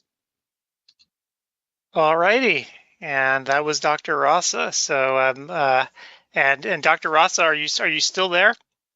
I am still here, Adam. Excellent. Yes. So as I mentioned to everyone before, you're in Mexico, so we wanted to take no chances, so we pre-recorded that. But thank you for making it out here tonight. So I guess we have a million questions here now coming in, and I'm going to try to work my way through them for you. So I guess we'll go from top to bottom, I guess, in terms of when they came in. So question here for you. First and foremost, you have 16 locations, and one question is here about scheduling. Physically, where are you when you're, on a daily basis? How do you actually work your practice? Did you stay in one location usually? Do you go to a bunch of different ones? How does it work?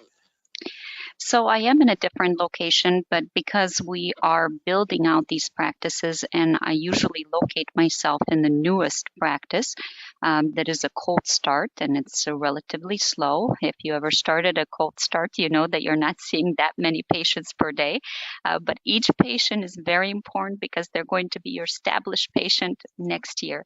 So I don't want to take any chances to not give access to any of them.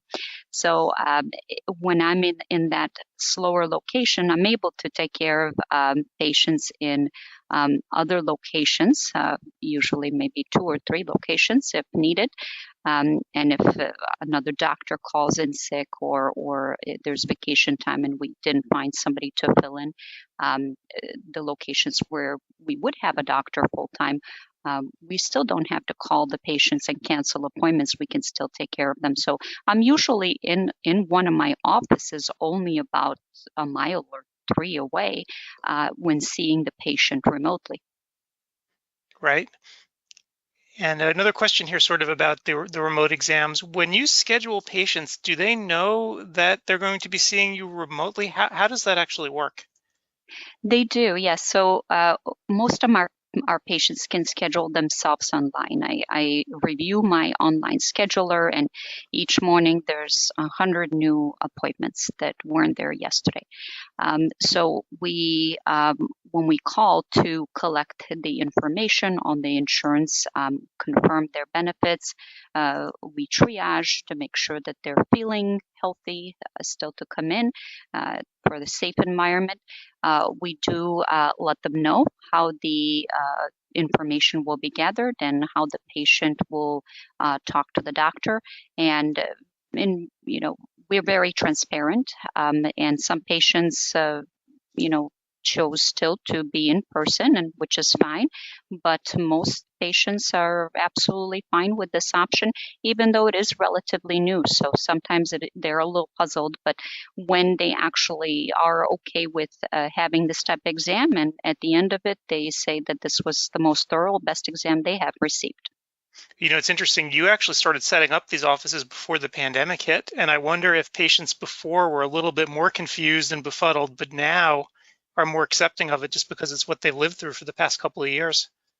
Absolutely, Adam. I think the entire healthcare system has integrated telehealth in some way or another. Optometry, I think, is kind of slower because our components are a little bit different.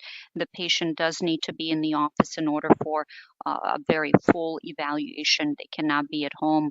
And I know in some cases, optometry does have an option to take care of somebody calling in. But for me, I feel like having this technology and being able to collect all this data really gives me a really full understanding, comprehensive understanding on their overall eye and medical health when they are in office. So for me, it really just facilitated the patient's kind of acceptance that they are already aware that their primary care doctor wants to see them remotely, or psychology has used this for way before the pandemic. But every department in healthcare is utilizing it in some way. And the other thing that I would say made it really easy too is that patients are able to use Zoom. That is something that, maybe not everybody used it as much during the pandemic, but during that time, they talked on a personal level with their family members that they couldn't see, and they had to work remotely using Zoom. So when I Zoom into the office and I'm there on full screen in front of the patient talking to them, it's very natural for them. It's not anything new. And I believe the pandemic has really kind of helped with that as well.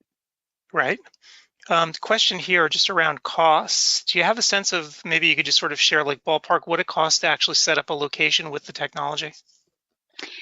There's a lot of moving parts when setting up an office. There is definitely a cost associated to it. The way I break it down in my mind is that I know what my lease payment is, and I can justify that by not turning away any patient. So if it allows me to see the patient, even though the doctor is not physically in the office, to me that justifies the return on investment immediately, because I can have 6 or 7 days of open doctor time.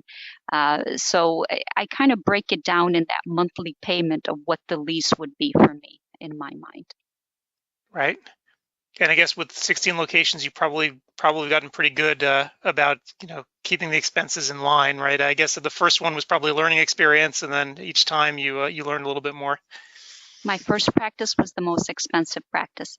And then I learned all the different ways that I can negotiate with landlords, negotiate with vendors, negotiate with many different companies, let it be contact lenses or frames or whatnot. And there's so much to learn. And I'm sure that if you're part of certain groups, there's a consulting part that is available to you. And I think it's very valuable no matter which group you will pick to align yourself with. But doing your own research and learning from your own mistakes, I know for me, the first one was very big learning experience. Right. Interesting question here. You mentioned you now have 16 locations in around a 30-mile radius. Did you do any market research to decide where to put down those offices, or did just the right opportunity come along? There's definitely demographics that you research, and you research how high density these neighborhoods are. For me also, because I work heavily with vision plans too, it's very important for me to understand where these patients are located. Where am I on the kind of listing on the providers, in which kind of number on the list am I? So a lot of things go into deciding where that new location will be. But because we are a very neighborhood type of office, and there's a lot of great neighborhoods with a lot of identity in Chicagoland area, we are in a high traffic, foot traffic areas. So I always find a place that, patient would be able to walk up to the office. Right. A question here, just I guess more nuts and bolts. What system do you use for the slit lamp remote? So I use a slit lamp called Firefly, and to me it has provided great optics, great video, and I'm able to screen share with the technician to really understand how the movement of contact lenses look and anterior chamber if I need to. Some technicians have obviously better training than others, but we work together very closely to really understand that anterior segment using that Firefly, and it gave me very good success so far. Right. A question here: how often do you actually have to manually refine the refractions that the devices are spitting out? I mean, I know most people probably have some familiarity with autorefractors at some level. What's the experience like with your systems in terms of having to sort of modify what it gives you? So the Visionics iRefract is definitely way more than an autorefractor. It has a wavefront technology to really give you a lot of information on that refractive status. So because the technology is such that I really don't have to modify it too much, because when I take into consideration and put my logic of what is the habitual Rx, what is the vision through it, what is that wavefront reading, what is that modified a portion that is recommended for the manifest refraction after the technician gives the patient a few subjective questions. So really it's right on.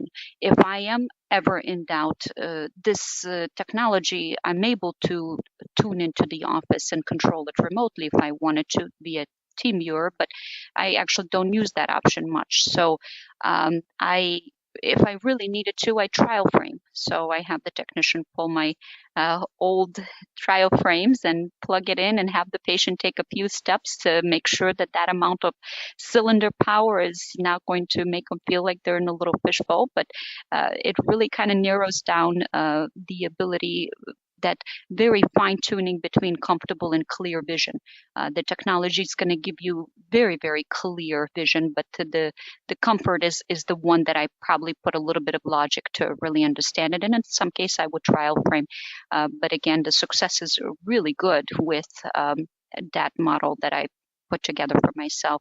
Like I said, it's less than 1% remake rate. Right.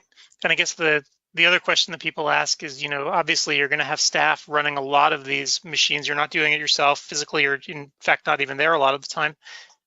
What was the experience sort of getting the staff up and running? I know we usually have Melissa Renfro here, who's helped out a lot in getting offices set up. But I guess from the clinician side of things, what was it like for you to experience this and getting the new locations up and running? Did the staff have any particular difficulty? No. So these machines are very intuitive the way they are operated. It makes it very easy for somebody with very little refractive knowledge.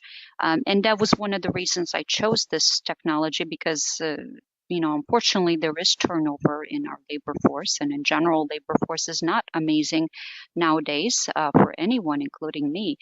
So onboarding new help, they have to be able to at least right away be able to gather this data. And some technicians are faster than others at picking up certain skills, but I would say that some can do it within a few hours of using it, and some I never seen it more than a couple of days to really navigate through this. Of course, like any technology, and probably the one that I always refer to because everyone nowadays is very knowledgeable in, is EMR. So when you first get it, yes, you can navigate through the first day probably when you hook it up and set it up, but you keep learning about it as you use it more and more, different features. But just the initial onboarding and starting to use this technology right away to assist me is pretty minimum downtime. Right. Oh, speaking of EHR, somebody wrote in with a question. Which one do you use in your practices? So I use Eyefinity EPM and Eyefinity EHR. But I believe that there are many, many platforms that can connect very easily with Visionics and OptoView equipment. I utilize both of them in my practice, OptoView and the Visionics, and it's easy integration. There's no issues. And other platforms like Revolution, like OfficeMate, like Crystal, I think they can all do that. Yeah, I believe Melissa's told us that if you're using sort of a mainstream eye care platform, they've probably done the integration already, so it's not a big deal to actually set up an additional one. So, Interesting question here. So how do you deal with dry eye with patients who have a refraction that might be bouncing all over the place, especially when you're not there in front of the patient? How do you deal with that dry eye patient? Yeah, so I mean, if I see that the results are a little bit fluctuating and something doesn't make sense to me, of course, we'll use the anterior segment information, and the Visionics equipment has the ability to do a non-contact tear breakup time that gives you a pretty nice grading of how far advanced is this dry eye. So I can see it remotely, and not just from gathering this data, but also from the chief complaint. As I start talking to the patient right away, my first questions are, well, do you need to blink to clear your vision? Are you sometimes feeling something in your eyes, scratchy, gritty feeling, or whatnot it may be? And how many hours are you staring at the screen or the road for driving? So there's certain questions that I prep myself when I start to see some data that looks a little bit off. And initiating dry eye treatment is easier when you can show that on the screen. If anybody has dry eye clinics set up, and I can't say that I'm very advanced in setting up one of those tear labs, but it's a very big portion of our patients that need our help with this, and being able to have my biography, and we utilize BluffX and Tear Care.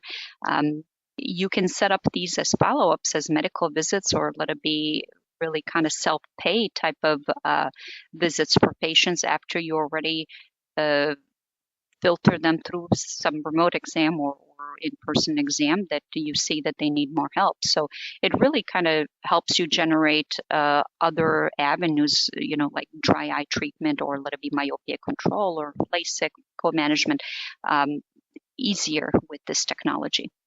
Right. And question here, what happens if you lose the internet? And I'm sure with 16 locations, it does happen from time to time. So I've gotten smarter. I have backup internet, and I've never had an issue where I was just lost. And if it does come offline for a little bit, the technology itself does not need internet. You can still gather all the data.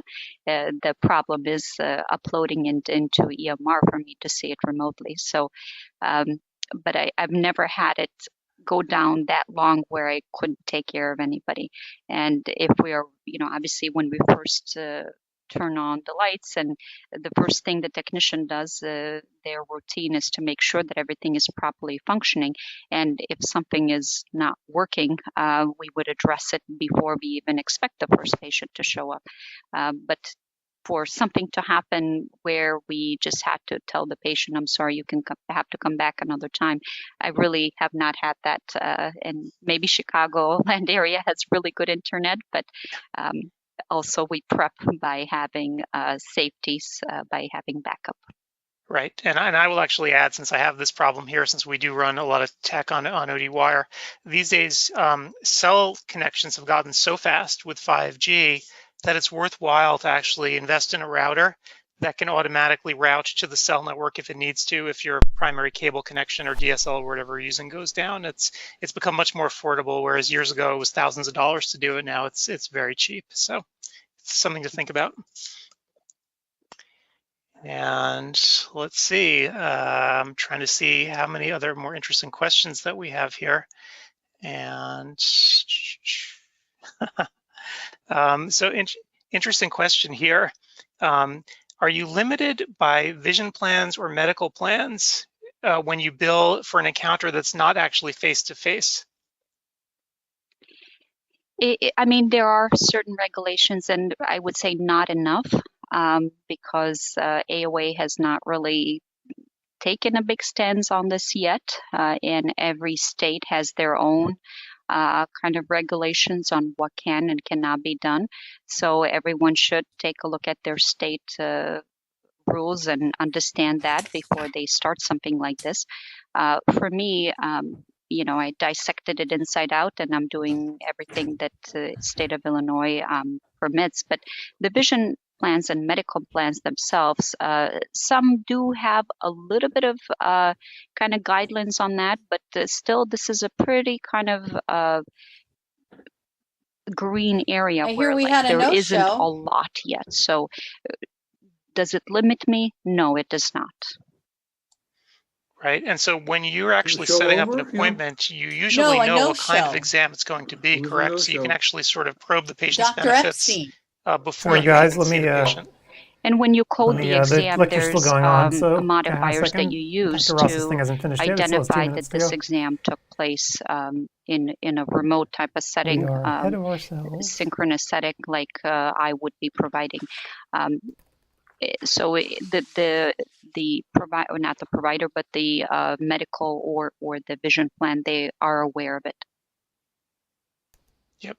And you, in terms of documentation, I know this was an issue, at least when the pandemic started, where there wasn't the need for, great documentation, right, using Zoom, because the tool obviously didn't have it built in. Have you seen any sort of a trend towards, more thoroughly documenting these telehealth visits? The EMR that I have, I mean, once I document everything fully, kind of guides you. Yes, you collected all these pieces of information in order for it to be coded in such and such way. So I think that depends on what type of platform you use. But for me, Affinity really guides me in really not leaving anything behind. So it's a nice way to really know that I've collected everything and I noted everything in order for this visit to be coded in a proper way. Great. And we're just about out of time. We had one more question here. If you could repeat the name of the slit lamp product that you used, I believe it was Firefly?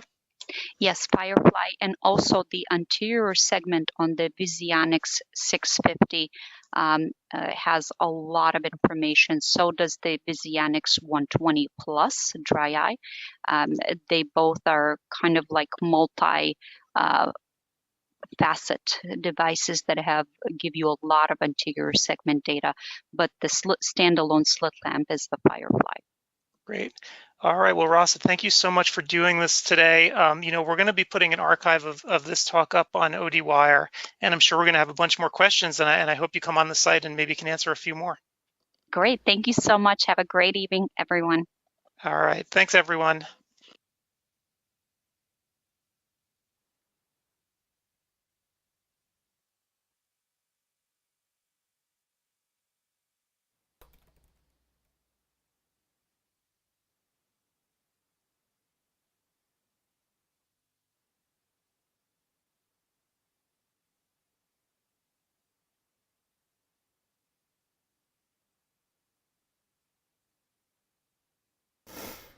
Okay, and that is the end of Dr. Rossa. And now, Gretchen, we are back. And what a break it was. Meredith and Reed came back from the farmer's market with an absolute panoply of junk food. I am envious. We have a winter farmers market here, and it's only twice a month from January through May until our weekly starts.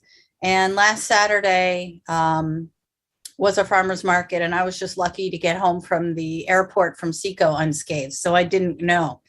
So I didn't go. So I'm envious that they were able to go. Your winter market must be brutal, depending on the conditions, right? I mean, it gets pretty cold there. Yeah, well, it was really bad. I mean, it was a very short-lived yet nasty storm last week. So it was very bizarre coming back from the airport, and I'm about 45 minutes away, but there was a very clear demarcation line that I have never seen while driving. And going back up the turnpike and near to my house, it was pretty hazardous. So although I wanted to go, I said, no, not going. So,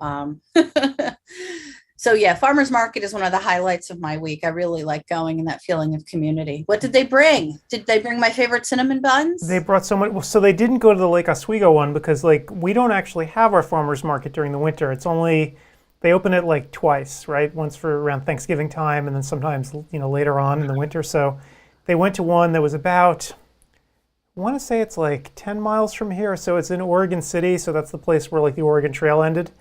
But it's not like a regular farmer's market because there's no green things. It's all junk food. I've never seen anything like this. I mean, Well, they ours should, isn't junk food. I mean, we've got a couple of bakers. We've got somebody who makes homemade dog biscuits. We've got one of the growers, and he has apples throughout the year. He also makes his own apple cider vinegar, which is killer. So let's see, there's a sourdough baker. So yeah, we don't have anything really green except for apples. They aren't green, of course, Right. but there are things that are there, and I like to support that. So yeah, so they have junk food, but what do you consider junk food? oh, it was all kinds of cinnamon rolls and giant like this brisket sandwich that was just dripping with stuff. I mean, like, totally not the usual vegetable run that I'm used to at a farmer's market. So I mean, That's true. I'm true. I mean, Reed got, it's almost like fair food. They had like these fried balls of mac and cheese. Not that I'm complaining, right? Like they brought me back some really good stuff, but I was like, wow, that's not like the Lake Oswego farmer's market. And it's also not like Meredith for that kind of food. Yeah. So I guess, take what you can get. And Reed, of course, loves it, right? He was going from food truck to food truck there, just downing stuff. So Good for him. So yeah. So anyway. Well, we have farmers market in both New Jersey and Florida, and it seems to be what you want: all greenery and stuff, and fresh fish, things like that. I don't know where they're getting it from, but and also Nina walks in and walks out and pays $25 for all this stuff. It's really inexpensive. So I guess we're okay. Yep. So Well, you live in an area where you can grow all year round, so that's the difference. You always can get corn on the roadside and a couple other things. Nice. Yeah, I really like it when you can get fresh stuff. Yummy, yummy. Yep. All right. So anyway, so things are still rolling along here for the most part. It's been smooth for people. We had a couple of people in the chat who said that the lectures didn't restart for them automatically. So we're going to look into that. But by and large, the number of times that's happened is really cut down from last time. And in fact, Kyler is actually looking into it. The one person who's complaining about it, he actually went right into his logs to see that her connection strength wasn't good. So we're actually looking at people's connection strengths now. When they say I'm having a problem, we're not just sort of like waving our hands. He's actually looking to see how good their connections were when they were trying to watch stuff. Because And how incredible is that you can go to that level of trying to figure out what somebody's problem is instead of, oh, well, just reboot your computer. I mean, sometimes that is it, but I mean, he's troubleshooting for real. Well, he takes a lot of pride in this. This is his baby, and he's done an amazing job of actually, diagnosing problems as they've come up and then trying to prevent them from next time. So for the most part, though, it's worked. I mean, I've actually been going from room to room to room right now, and it was like down to the second correct when I went in, and it started the video in the right place. That's bad. Anything that the consumer could do on their end to boost the connection, closing tabs or anything? I would say just don't use a cell phone. Okay. And drive. Yeah, like don't use a 5G connection. Your home internet connection should be stable enough for all of this these days. I mean, if you're using like a 3 megabit DSL connection, you're probably going to have problems no matter what. But for the most part, most people have fast enough. If you like I think they define broadband these days as 25 megabits a second, which is still heinously slow. But for our purposes, if you have that much, then you should be fine. I guess people could go to there's a couple of sites that do quick speed tests, and you get it in a second. And yeah, so the speed tests are good because they can tell you sort of your overall performance, but what they can't tell you is if your internet's cutting in and out, right? So they can show you what your top speed is, but they don't know if your engine's constantly sputtering when you're trying to do stuff. And when you're streaming all day, right, the most important thing is that you have a stable connection. Right. So yeah. So there's nothing we could do to help these people except they say switching their phone or their iPad. The only thing that we've done is that we start to warn people, right? Since the system knows whether or not people's connections are getting unstable, now we have warnings that pop up to let people know you may have problems unless you can get to a more stable connection. Last time around, the first time we did it, those warnings weren't there. But we just wanted to try to cover as many bases as possible because that was the bulk of the connection problems when people were saying my credits weren't counted, it didn't think I was there. That's what was happening. So. Okay. Yep. Oh.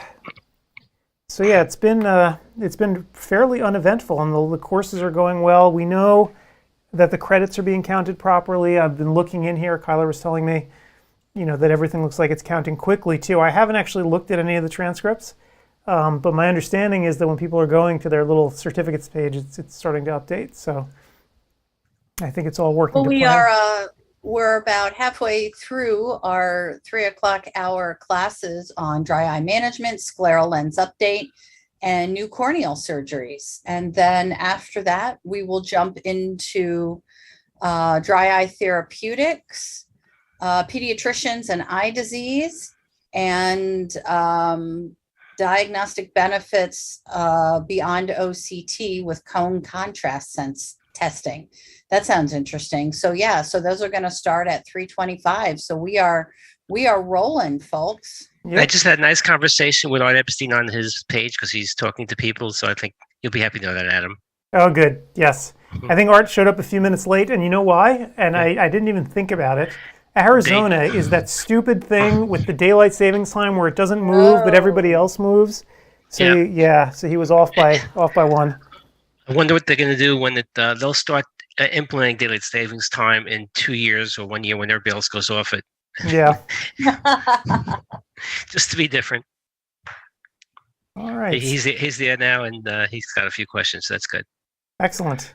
So yeah, and you can see this is sort of the upcoming slate of courses I have up there for the rest of the day. You can see we have some that run pretty late tonight for folks on the East Coast. At least on the West Coast, it's not too bad. One thing that I'm sort of amazed about, just by looking at the number of people in each class it's stable, and we're having literally thousands of people throughout the day. So it's been pretty gratifying. So that means that people are joining a class and then staying, which is great news. Yep. I wonder if they can track unique visits. So if you have 1,200 at 10 o'clock in the morning and 1,200 at 6 o'clock at night, they can tell whether it's the same people or different, correct? Right, unless, they use a different account or something, which wouldn't happen. We've only had a few people logged into their incorrect accounts, and as an expedient fix, I just activated their secondary account to be part of the conference too. So they didn't miss anything, so yeah. It's interesting when you see the population of people. You would expect the lectures that were more popular last time would be less popular this time because of the fact that people already saw it. But I guess a new tranche of people coming in, because it seems like the same lectures that were the most popular are still the most popular. Yep, and I'm kind of wondering for next time around with Friedberg's lecture, what that's going to look like. Give him 2 rooms or something. Yeah, my God. I mean, his lecture was just ridiculous. So. Well, if you listen, he talks so well, and he has such a wide knowledge base, but yet he keeps it simple but very, very practical. That's why people love it. Yep. It would be interesting to see the attendees today, how many are people who are new today, whether they registered weeks ago or just today, and how many are people who are coming back for round 2 after having been here last month. It depends on the state, I think, Gretchen, because they could literally get 20, 40, they can get 60 credits in the 6 days. Most states don't require that. So I'd say it's a combination of both newbies. And I think in May, we're going to get a real rush of people who are desperate to get the credits under the old laws. And we'll probably get back up to that 2,000 level on the last day. But we'll see. Yep. Yeah, I wouldn't be surprised. And I apologize that I'm typing a lot of stuff here. I'm just helping people. So the big problems that people have had are not our problems at all. The question that people have is, my internet croaked because my computer crashed or my internet's unstable. Is that okay? What's going to happen to my credit? And the answer is, yeah, it's fine if you jump right back in. The software gives you a little bit of leeway. So for instance, if you're taking a lecture in person, does anybody stop you from going to the bathroom? I've never seen it before, right? Nobody will tackle you, and it's kind of the same thing, right? So I wouldn't get too worked up if that happens. It's incredible how people don't read. I had 3 requests for me to give them their slides, 2 via email, 1 just on the board. And as you know, they can just click down at the bottom of the screen and get the slides. Yep. Yeah, well, and of course, some people, if they're using a phone or whatever, it may not look the same for them. So those people we have to warn off, get to a desktop machine or a laptop or even a bigger iPad Also, if it's not maximized, you lose that bottom portion post Right. the survey, the handouts, and the lecture discussion thread. Yep. So they can miss that. Yep. Well, that's good. That's all good news that these are mostly unusual problems, meaning that it isn't happening to 500 people at once. Yep. So yeah, that means that the system is doing its job. That means that everything is holding up under the vast volume of people. So kudos to Audentio, to Kyler and Mike and their teams for making all this happen, and many, many fewer headaches for you, Adam, and for you as well, Steve. Yep. Yeah. There were times we chase down speakers. We don't have to do that anymore. They know the playing field. It's easy to get in. So much smoother. Part of the integration with ODwire has been very helpful to me as well, in terms of streamlining the way the system works. So for instance, now when I want to reach everyone, it's very easy for me to send out an email through ODwire's own internal emailers, right? For people who've registered for the conference, for instance. Right. Or just send it out to the speakers individually, because there's, in the system itself, it labels them. Like if I just want to send it to the speakers, it's a checkbox. Send to CEwire2022 speakers, check. Send to just the people who are attending, check. So it's much easier for me to do this without needing third-party systems to handle this. It's all internal, which is why I can send out so many more emails now, and it's much more accurate. So it's better in a million different ways. So anywho, well, that's if people are looking at the emails, which is correct. Yeah, who knows, right? So let me actually open this up here, and I just want to let everyone know about our sponsors again. So this is giving them a little bit of short shrift today. I guess we were so tied up with Paul trying to get him on board that forgot all about this stuff. But let's just talk a little bit about the sponsors. So thank you to the sponsors for supporting us in this endeavor. Let me just quickly run through each one. I'll be sending out an e-blast tonight, documenting some of these specials as well. Again, it's easier to do now that I can easily reach everybody, so that'll go out tonight. So thank you again for attending. Get past the schedule here. And whoops. Come on. So thanks to Luno. And as you know, Luno Technology merged with OptiView, or I guess they acquired OptiView. I guess that's the proper terminology. So now they have a full line of equipment, right? So Luno's instruments, and now they have OCT with OptiView. So they have a full line of stuff. They actually have a special running right now. So for a limited time, 0% financing with $99 monthly payments for the first 6 months on select pieces of equipment, right? So to qualify, you have to place the order by the end of March. And you should go to lunotechusa.com/CEwire and just contact them. Or go to the forum, right? The forum section of the site where we have it for our sponsors, and you can contact them that way as well. So definitely reach out to them if you're looking for a piece of equipment. And you saw a lot about Luno at Dr. Ross's talk that just finished, that little webinar that we had about her 12 offices or whatever, how she's using a lot of their equipment to do telehealth. So pretty nifty. So MacuHealth, makers of supplements, including MacuHealth, MacuHealth Plus, and Vision Edge, as well now as omega-3 supplements. So you want to check them out. They're having a special here today. Put it up on the screen. You can see what kind of deals they're running. And one of the great things about it, well, I guess there are a couple of great things. First of all, these pills are not huge. They're not horse pills. And especially important with the omega-3, I think I held it up last time. I should go grab the bottle. So you can see these are easy to swallow. They're not gigantic. The fish oil in particular doesn't taste like fish, which I don't know, that's a pretty big advantage to me. I think last time we cracked open one of the capsules and I sucked out the inside, and I didn't drop dead. So that's right, I remember that. So it truly, whatever they use, if it's a lemon or something, it cuts the odor and the taste of fish. So, and then again, it's small, very easy to swallow. So it's a good practice builder. And if you're going to be, recommending products to your patients, you may as well recommend one that has high quality ingredients and that they can get straight from you. And as you know, I used it. It was a great practice builder, great profit, and really was good for the patients. So we're getting a lot of action on ODwire, people discussing it with the company. So real good interaction. Absolutely. That's fabulous.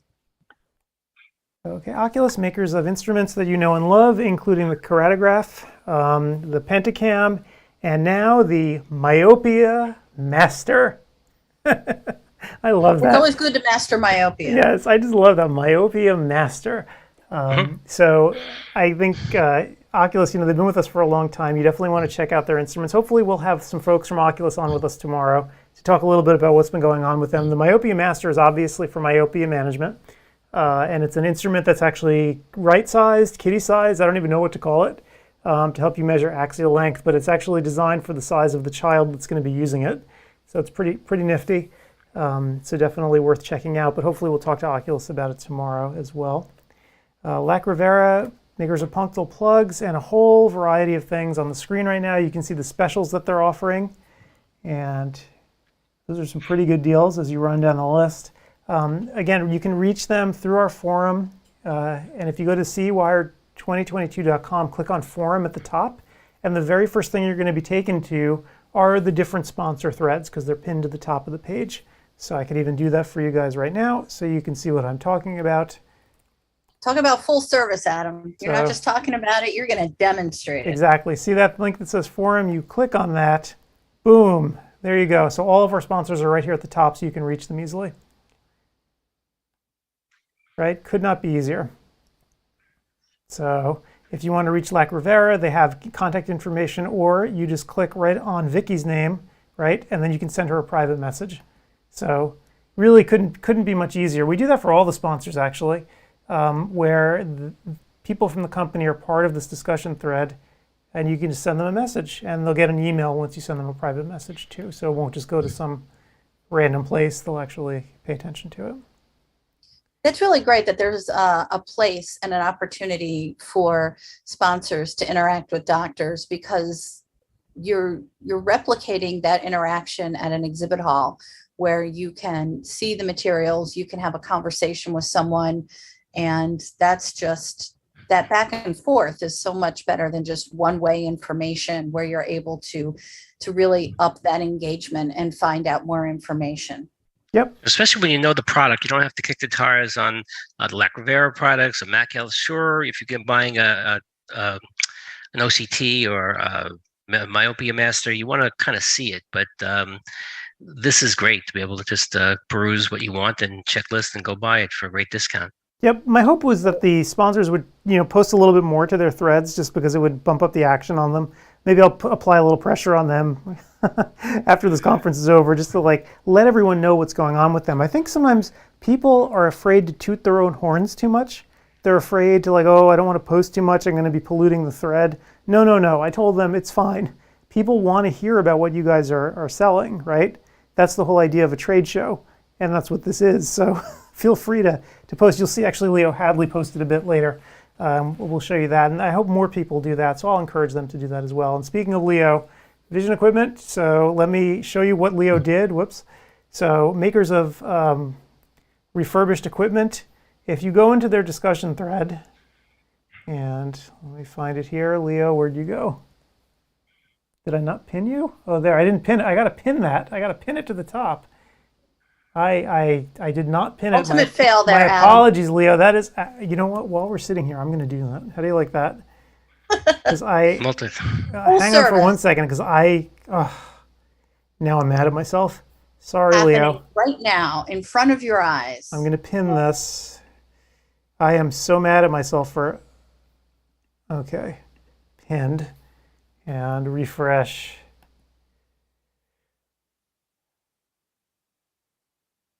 There it is. Okay, good. Pinned to the top. Yay. Okay, so makers of refurbished equipment, we've known Leo for over a decade now. We've never, and Paul always likes to tout this, but it's true, we've never had a single person complain about an instrument that they purchased from Leo. He backs everything that he sells with service, but we've never had someone say, oh, that was terrible, or I had a bad experience. It hasn't happened, which to me is actually shocking, right? Because you'd think in all the time that we've known somebody, someone would be disgruntled, right? Because it always happens, but it hasn't with him yet. So we're still waiting. How does he do it nationally? Does he have people that help him out nationally? You have service reps or companies that he deals with to service the equipment? We should get him on the, yeah, we should get him on the phone and ask him how it all works. So he is actually part of that cabal of people that are from North Florida, that you know that area like around Jacksonville, Like for some reason, like certain industries seem to gravitate towards certain places for whatever reason, like Silicon Valley and computer stuff, or the west coast of Florida and carnies. But for whatever reason, the equipment companies, I guess, Jacksonville, I guess Marco started there, maybe that's why everything's there, and Vistacon. Also, the taxes are liberal. Yeah, so all of the refurbished equipment companies, or most of them, they're there, and that's where he is too, in the Tampa area. So pretty neat. Anyway, so we can ask him about how he does his service, but let's. He started posting like a madman to his discussion thread yesterday with the different deals. The thing about Leo, as you can see in this one particular deal, is that he never knows what he's going to get, because again, it's refurbished, so he gets what he can get, and he only picks the good stuff. So here's a LipiFlow and a LipiScan, and contact him. He'll give you the best deal possible because you're a CEwire person. Does he also do with leasing companies if an expensive piece of equipment comes across with, so people don't have to buy it outright and could lease it over time? I think he has relationships with certain leasing companies. So definitely ask him, because you can see he's got Optoses and so on. So he's got a lot of stuff, and it's different every day, which is kind of cool. And I think for someone who wants to, outfit a lane, but you don't want to break the bank, it's a really good way to start. I mean, look, he's even got like hairy expensive equipment here, right? He's got an Avanti, which, I mean, that's serious stuff. Wonder why somebody gave it up so quickly. Oh, I don't think they did it on purpose, probably. I don't think it was their choice. So, yeah. I mean, that's, Leo has actually told us this before. That's where he gets a lot of his equipment, right? He gets, people who have overextended themselves and they've had to give up the equipment. So that's why you see some very new things with him. It's like going to TJ Maxx. You have to check out his site early and often, just because you never know what might show up. Yep. Yeah. So I mean, he's been posting again and again and again, and more stuff. Like look at this thing, Optipole. I can't remember the last time I've seen one of these things, but there it is. So. I always thought pretty amazing. Probably is a good visual field tester still, yeah. Yeah. People can get that for a song. Yep. So definitely check it out. So that's Vision Equipment Inc.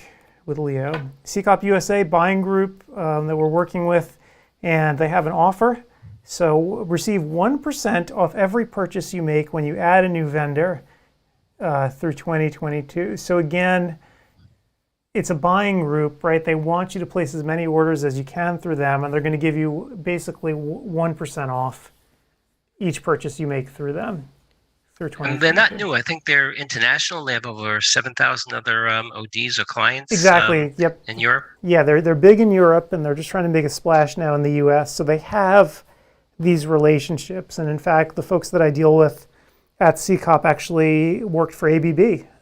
They were executives there. So they know the U.S. market really well, but the parent company is in Europe, which actually is not a bad thing, because the European part of the business has relationships with a lot of the European vendors, right? Like SLX and so forth. So definitely check them out if you're looking for a buying group. Anything else for signing up at CEwire? I don't know. You definitely have to go check it out and ask them. Yeah, go again. You can either reach them at ccopusa.com. There's a form right there to fill out, or you can go to the forum, and folks from CCOP are hanging around and can answer all of your questions. So that is CCOP. So Innova Systems, Gretchen, you mentioned that lecture that's coming up about cone contrast testing. So these are the instruments that you use to actually measure your cone contrast sensitivity. Very cool. And so, so it's an interesting technology. I think it's unique. Steve, you could tell me, but I don't think I've seen any other systems that do this. Nope. Definitely is unique and multi-purpose. Yep. And so they also have some pretty big offers going on, discounts. So $500 off either platform. You have to use this little code CEwire2022. It's pretty cute. And you can see specials on their all-in-one instrument and their tablet instrument as well. Vitenda did webinars with Dr. Davey, and it's real interesting. It's hard to do a lecture with COPE because it's only one instrument that does this thing, which is a terrible rule. If one thing does it, nothing else does, yet it's a powerful instrument, yet you can't lecture on just it. You have to lecture on the whole field. But it's the rules of the rules. So I have a lot to say about that, but I'm not going to say it today. I have a manifesto that I'm actually writing, and tomorrow I will share this manifesto. COPE actually asked for feedback from CE providers as to what they want to see the rules to be and how they should change. So I started writing mine down, and tomorrow I will share that with you. Oh, excellent. And I'll make sure to have my popcorn ready. and no one's going to like what I have to say. I think I'm going to piss everybody off, from the learners to people at COPE, everybody. Even better. So it's going to be ridiculous. Arctic Medical Labs, makers of the Arctic DX tests. So again, whoops. So Arctic, if they make a test for AMD and whether or not you should supplement with zinc, right? Because there's a certain proportion of the population where zinc is no bueno for this. And you can tell via genetic testing who is going to have a problem with it and who won't. And I think they said their test was something ridiculous, like 90% specific or 95%. It was something crazy. It's positive predictive value. So definitely worth looking into. And again, they have a discussion thread going as well. So this is one of these sort of newer genetic tests. Very easy to do though, not expensive at all. And you can keep the supplies in your office in case you want to test someone. What's good is you can titrate the test that they give you with products they don't even sell. Some ARADS products have a high concentration of zinc, some have lower without mentioning names, and you could kind of choose the right one for your patient based on genetic testing. So it's kind of cool. Yep. I don't think this has gotten enough play as well, the idea that zinc legitimately could be harmful, because how would you even know, right, unless you actually did the test? And I don't know, Steve, is this another one of those cases where this is the only one that could test it? There's MacuRisk, which tests the alleles for the rate of macular degeneration or the thought of getting it. And they do give you a suggestion on low zinc or high zinc. So I think that company does a little bit more robust tests, but kind of the same thing as far as zinc. Right. MacuRisk, I think it's called. Right, MacuRisk, yep. And that's it for our sponsors. So I'll have a lot more to say actually about sponsorship and CE tomorrow in my unhinged rant / manifesto. But Unhinged rant. Now see, that just gets me all excited. it's not going to be a really unhinged rant, but you know, there are some things that I'm very concerned about with the way CE is being handled right now. So we'll talk about it tomorrow, I guess. Yep. Like I say, the way I practiced up until the last day was totally different than the first day. So how did I learn it? It must have been CE. So you learn all your stuff over 15, 20 years by taking other courses, not by what you learned in school. Right. Yeah. Or you learn by osmosis, which is not necessarily the best way. My pillow's not that good anymore. So.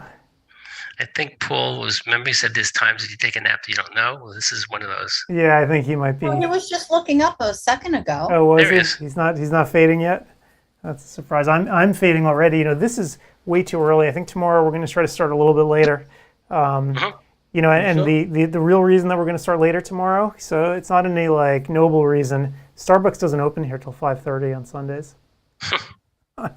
No, that's a good reason, Adam. That's a completely good reason. So I have to titrate my drugs properly, or else I'm not going to have a good day tomorrow. So I don't misread the spreadsheet again. Yeah, the Because I'm spreadsheet's wrong. I actually have to update it because, you know, I got my terrible news at the Starbucks this morning, right? So I'm driving through at 4:30 a.m. and I look and they're like, oh yeah, we open up an hour later on Sundays. I'm like, how could you? How dare you? Getting in at 5:30, lazy slackers. So I think what time are we going to be here tomorrow? I think what we should do is we should go on the air tomorrow like 10 minutes before classes start. So like 6:50 my time. At least it works. Yeah, why don't we plan to get here at like 6:40 tomorrow or 9:40 Eastern time. Okay. And then we'll go on the air just a few minutes before classes. New challenge that just came in. Mm-hmm. Hello, Is it possible to attend one day of an event and not the other? And also, can we jump in at any time during the event to start participation? For example, Sure. start with the 3 p.m. lecture without attending the events of the early of the day. Thank you. Of course, Simple, they can yeah. do anything and all things as long as they attend the full lecture that they're attending. I'm writing her back. You want to do it? Yeah, I'm doing it right That's now. only because let's face it, people in California might not get up at 7 o'clock in the morning or 6:30 by the time they get to the computer, and people on the East Coast might not want to watch 8 o'clock at night. So you can go back and forth, in and out. As long as you watch the full lecture, you're fine. Yep. Yeah, it's amazing But the kinds of questions that I'm getting like that a lot. You know, they don't, people, or the question that really makes me sort of chuckle is, you know, how do I get credit? Like my little public service message at the beginning, like I've said it now before each lecture, you know, I explain the rules. So I guess people aren't listening in the beginning or they're doing something else, but yeah. Well, we're getting a lot of newbies then because obviously the people got their credits from February. As a matter of fact, Kyler just sent me a message. People who did not attend in February but did attend today, that's 254 more people. Wow. Okay, less. Way to go, Kyler, for pulling those stats again. Yep. Love it. Now, that simply means that still perhaps 1,000 people from February did attend in March, so they still need the credits. Yep. And so that means that there's still a whole bunch of people for our finale that are going to have to show up, or, you know, I don't know what. I think I don't know why. in May, I think we're getting even more because it'll be the last stitch of getting credits without taking a test. Yeah. We think, anyway. So that's interesting. So 326, it looks like, since the 17th. So, because, you know, we've had people sign up in the interim, and then some people signed up and watched some on-demand stuff. So it looks like there's a delta of 326 people between the last one and this one attending new. So. And by the way, there's no mistakes in the transcript. I am attending lectures as I'm doing this, and I'm not getting double credit. I'm not getting credit for things I didn't take or being in the room for 5 minutes. So the software is working perfectly as it should. So Good. Arbo, we're good. Yeah, now that's part of my unhinged rant tomorrow. Does Arbo even care? So, yeah. Cool. There was one time that one of our speakers was 2 minutes late, and we got them into the room, and we're concerned that they are there and answering questions the way they're supposed to. So. Yep. I mean, we care for sure. I care, and I know you guys care. But the question is there enough enforcement going on across the entire field for when people don't care and they're kind of skirting the rules? Can they be stopped? Yep. I don't know. So, as a customer, I'm going to tell you no. I mean, I've gone in and taken the quiz on demand without listening to the course because I have 150 credits. I don't need them, and got credit. So you don't even have to. You don't even time to watch something. Enduring, it's called. Yeah. So that's the big issue though. Does Arbo have the will to enforce this stuff? And I always felt like I don't want to rat out other organizations, but at the same time, like, this is ridiculous, right? If you have a rule, there's a reason that rule exists, right? What is that they say, that all legislation is written in blood, right? A rule usually exists for a reason. And if you're going to go through the effort of creating a rule, shouldn't you enforce it? So, you know. Well, one could say the same thing about cosmetic contact lenses being sold at state fairs. Sure. I mean, there's a reason that they shouldn't be, right? And you did write that law. Like, why aren't you enforcing it? Exactly. It has no teeth then. Right. Well, do they have the manpower? I mean, do they have the wherewithal? So They probably don't. that's the thing. If they don't, then they should have mechanisms in place so that other people could bring these violations to their attention. And right now, there's no such system, unless they want me to personally just email them and rat people out. But I'm not going to do it unless there's a formal mechanism in place, because I feel, I don't know, it just feels... You don't want to be a narc. Exactly. It feels petty and wrong, and I'm like, this is... You know, Well, and it also isn't a good look depending upon the reason for being a narc. And you are not out there to feather your own nest, Adam, but there are other people who will throw people or organizations under the bus simply to get ahead themselves. And you'd be doing it for altruistic Greater good, yeah. reasons, but it doesn't come off looking that way. right. I mean, the only other alternative that Arbo would have is to really upfront ascertain what kind of systems an administrator has in place to make sure these rules are being followed. Because right now they That don't. would be a good way to do it. So That that's- way they aren't accredited. That's one way to do it, but they don't, right? No one ever came to us and said, we wanted to audit your software. We want to actually understand exactly what it is you're doing and how you're doing it. Maybe I should start a little CE organization out of my office here. Nobody will check, so who the hell cares? But right, so like that's the thing, and a lot of people, a lot of administrators have come out of the woodwork over the past several years and are doing just that, right? How many times have we seen people just use Zoom, right, for better or worse, which may or may not be tracking closely, or as Steve was saying, right, they just generate random certificates and they're not really looking at all. So that would be. Well, I mean, I might show up to the Arbo meeting. I wasn't kidding about that. I mean, if I'm going through the effort of being in Chicago, Yeah, I would like to go too. I might just show are up on they their door. public? I might just show up on their doorstep and, you know, hey guys, I'm here.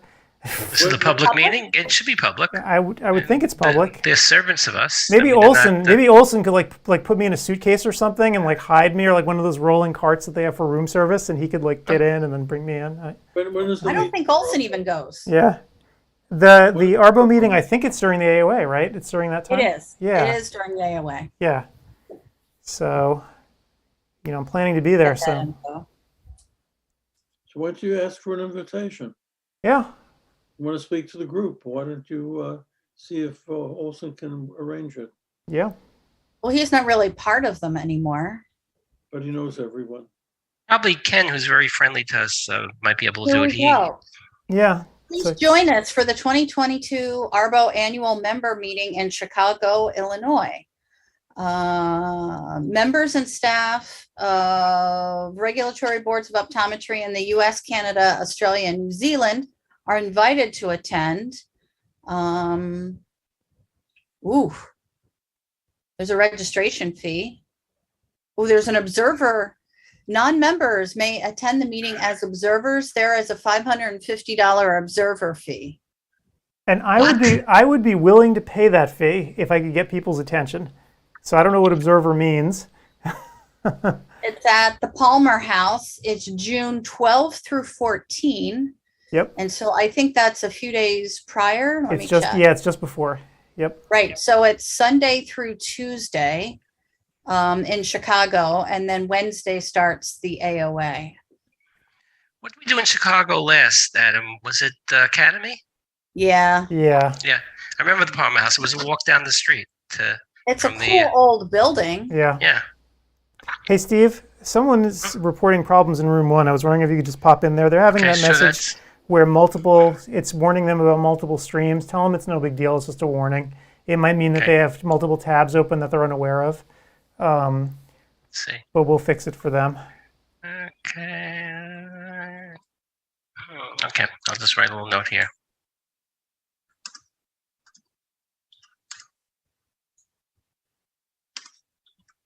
I wonder if I could attend as a media member. Yeah, I'll actually start asking around for all of us just to see. I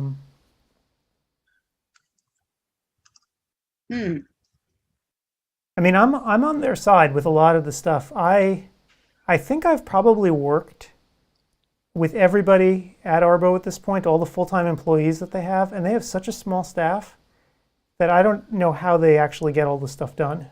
Oh, it's incredible. It's absolutely incredible. And it looks like they have a preliminary agenda listed. And first up, you're gonna have to get there on Saturday, Adam. I hate Yeah. to tell you, because at 10 a.m. they start out with just some boilerplate, some housekeeping at 9 a.m. 10 a.m. OE Tracker Committee Report. 10:15. I don't know what CELMO Committee Report. Let's see what else. I'm sure that there's going to be Okay. some more discussion about that. Oh, Steve, but, Steve, sorry, don't mean to interrupt, but Steve, if you're there, in track 1, Kyler just told me there was a bug where it can be too aggressive and errantly warn you for past streams that you already finished. There's going to be a bug fix out for that tonight, so people should not worry. Okay, I'll put that oh, in there. good to know. Yep. Back to Arbo, we might want to ask them to amend their agenda, because on Monday morning, they have a panel discussion of synchronous versus asynchronous CE, and it's only 30 minutes. Ay, ay, ay. I think we need a morning at least for that. Yeah. Well, after I have, I launch my manifesto tomorrow, you'll tell me if you think they're even going to allow me on the premises. So, yeah, it's going to be an interesting few months. They've got so many stakeholders that they have to worry about, and so many people that they can't afford to piss off, that it's going to be, they really have to thread the needle when they rewrite these rules. But I would just urge them to have stricter enforcement with whatever they're doing. And states that are becoming outliers, like Texas, going to a system where they'll accept COPE credits, but you had to jump through hoops to get the credits done. They want to be the only game in town, so to be the only game in town, they have to run it properly. Yeah. Well, I don't think they're worried about pissing people off. And I say that in a good way, because let's remember what Arbo is for. Arbo is there to protect the public health. They're not there to make life easier for optometrists. They're not there to make life easier for CE providers. But they will. What they're trying But to they do will. is give good information and protect public health. They will do things that are expedient, though, for the providers. This nonsense about not requiring a test for online interactive stuff until June 1st totally was written because the providers are saying, oh my God, we don't have the software to do this. That's literally the reason. You will not convince me otherwise. I'm not disagreeing with you. I'm just saying that they are not afraid of pissing people off because of their mission is to serve public health. I agree with that. And I think one of the problems is, they're willing to write all this really great stuff, but if they don't enforce it, what good is it? Exactly. So does it serve the public interest, Gretchen, if somebody's watching, has a tab open for a lecture and is also watching the Final Four on another tab? Oh, I'm not saying it does. I'm just saying that that's their job to protect public health. Yeah. So, yeah, I'm not disagreeing with you at all, and I'm completely on your side that I think a lot of this is just bullshit. But yeah. And I think that there's a lot of ways where they can go above and beyond what already exists. I know that Mike Olson, is big on Category 1 CME, the AMA accredited, bullshit. What I have to take for medical C as being sort of the gold standard. There are so many ways where it's a crock that it could be fixed. And I think that Arbo has a chance to do something that's even more rigorous and superior to that. Yeah, why not be better than medicine instead of always comparing yourself to medicine? They could so easily do stuff that's stricter, and not just stricter, but like usefully stricter, right? Not just to be a pain in the ass, but like to be usefully strict, to help people learn stuff. So and even minor stuff. So for instance, like this time we required, or I forcefully asked every single person to give me a handout, a legible handout of their slides. Legible. All right. And I actually got pushback from some people who didn't want to give out PDFs of their slides because they didn't want people copying them. And I'm like, you know what? I shouldn't have to beg for this. And the learners shouldn't have to beg for this. This is useful stuff. This needs to be written, that you're going to give out your slides if you want to be co-approved. And because it's national, Gretchen, it allows perhaps in the future to transport your license from state to state more easily, since it's a national educational system rather than a local or regional one. I'm in Florida. I can't practice here unless I teach at Nova, which is ridiculous under their license. While in New York, New Jersey, Connecticut, I could do whatever I want. Right. So being national, and raising the standards, as Adam says, makes it more likely that it'll become a way to transport your license to be a lot more easy, like medicine has it. I mean, medicine, you still have to go through the hoops, but it's different because the educational standards, right, like you're saying, are the same everywhere. Right, you're on 50 scopes. Yeah, you don't have to take the board again in Florida or whatever. Right. In Florida, I have to start with part one of the national boards. Which is hilarious. Do you remember anything about that? I mean, like, if I had to go back and take my boards again, forget it.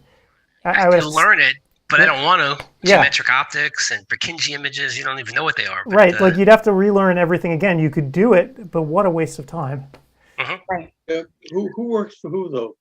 Does ARBO work for the states, or does the states obey ARBO? So it's ARBO is a group that is made up of 50 state boards. Correct. However, so therefore, who makes the rules? For example, Florida keeps their rules because if you look at Florida, every county seems to have their own convention. So Right. it pays in Florida to make certain that no one else can give CE. What makes the CE so difficult? Now, can ARBO override Florida? No. Florida says, go screw yourself. No. So ARBO has no real teeth. What they do is they set standards for people like us, right? So there's quality assurance that the education is going to meet a certain standard. And then the states in their laws say, we will accept COPE approved credit. They actually write it into their statutes, right? So it's just basically an agreement between the 50 states that this is what is acceptable as COPE approved education. Remember, we're not a democracy, we're a republic where each state has its own rights and it's written in that way. Right, each state has their own laws. You'd be amazed if you actually go and read the statutes in each state. They're all different. So it's a challenge. Let's take a look at the time here. We've got our classes have just finished, so we're at that. It's time to change classes. Go put your books in your locker and and get ready for the next one. Good old days. We've got Jamie Falco talking about dry eye therapeutics beyond artificial tears. Scott Barnett talking about pediatricians and eye disease, and Panakin Devi talking about cone contrast testing, going beyond OCT. So these are three very different lectures, obviously. Probably the most traditional one is the dry eye one, but the other two are kind of weird, right? You look at that and be like, what is this? The pediatrician one is interesting because you don't know what you don't know. And Dr. Barnett was actually the chair of, he headed pediatrics at Mount Sinai Hospital in New York. Right. And a good friend. I know him 50 years. And I think he just retired, right? He's retired, but he's still teaching a little bit. Yeah. Yeah. So for him, this is kind of a goof. He just wanted to do it to show people like what it is that MDs actually learn in their training about eye disease, pediatricians in particular. Right. So I thought that was interesting. We all complain about getting patients from the ER and pediatricians where they sat in it too long or gave the wrong diagnosis, and he's kind of like going to open up our eyes a little bit about it. Yep. Good guy, also real funny. I like that. Yep.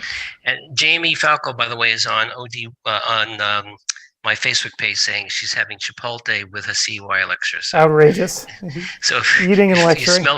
If you smell a computer, then you'll smell it. And so Dr. DeVay, who should be here as well, DeVay's got 2 lectures back to back. Hopefully he showed up. He's there, right?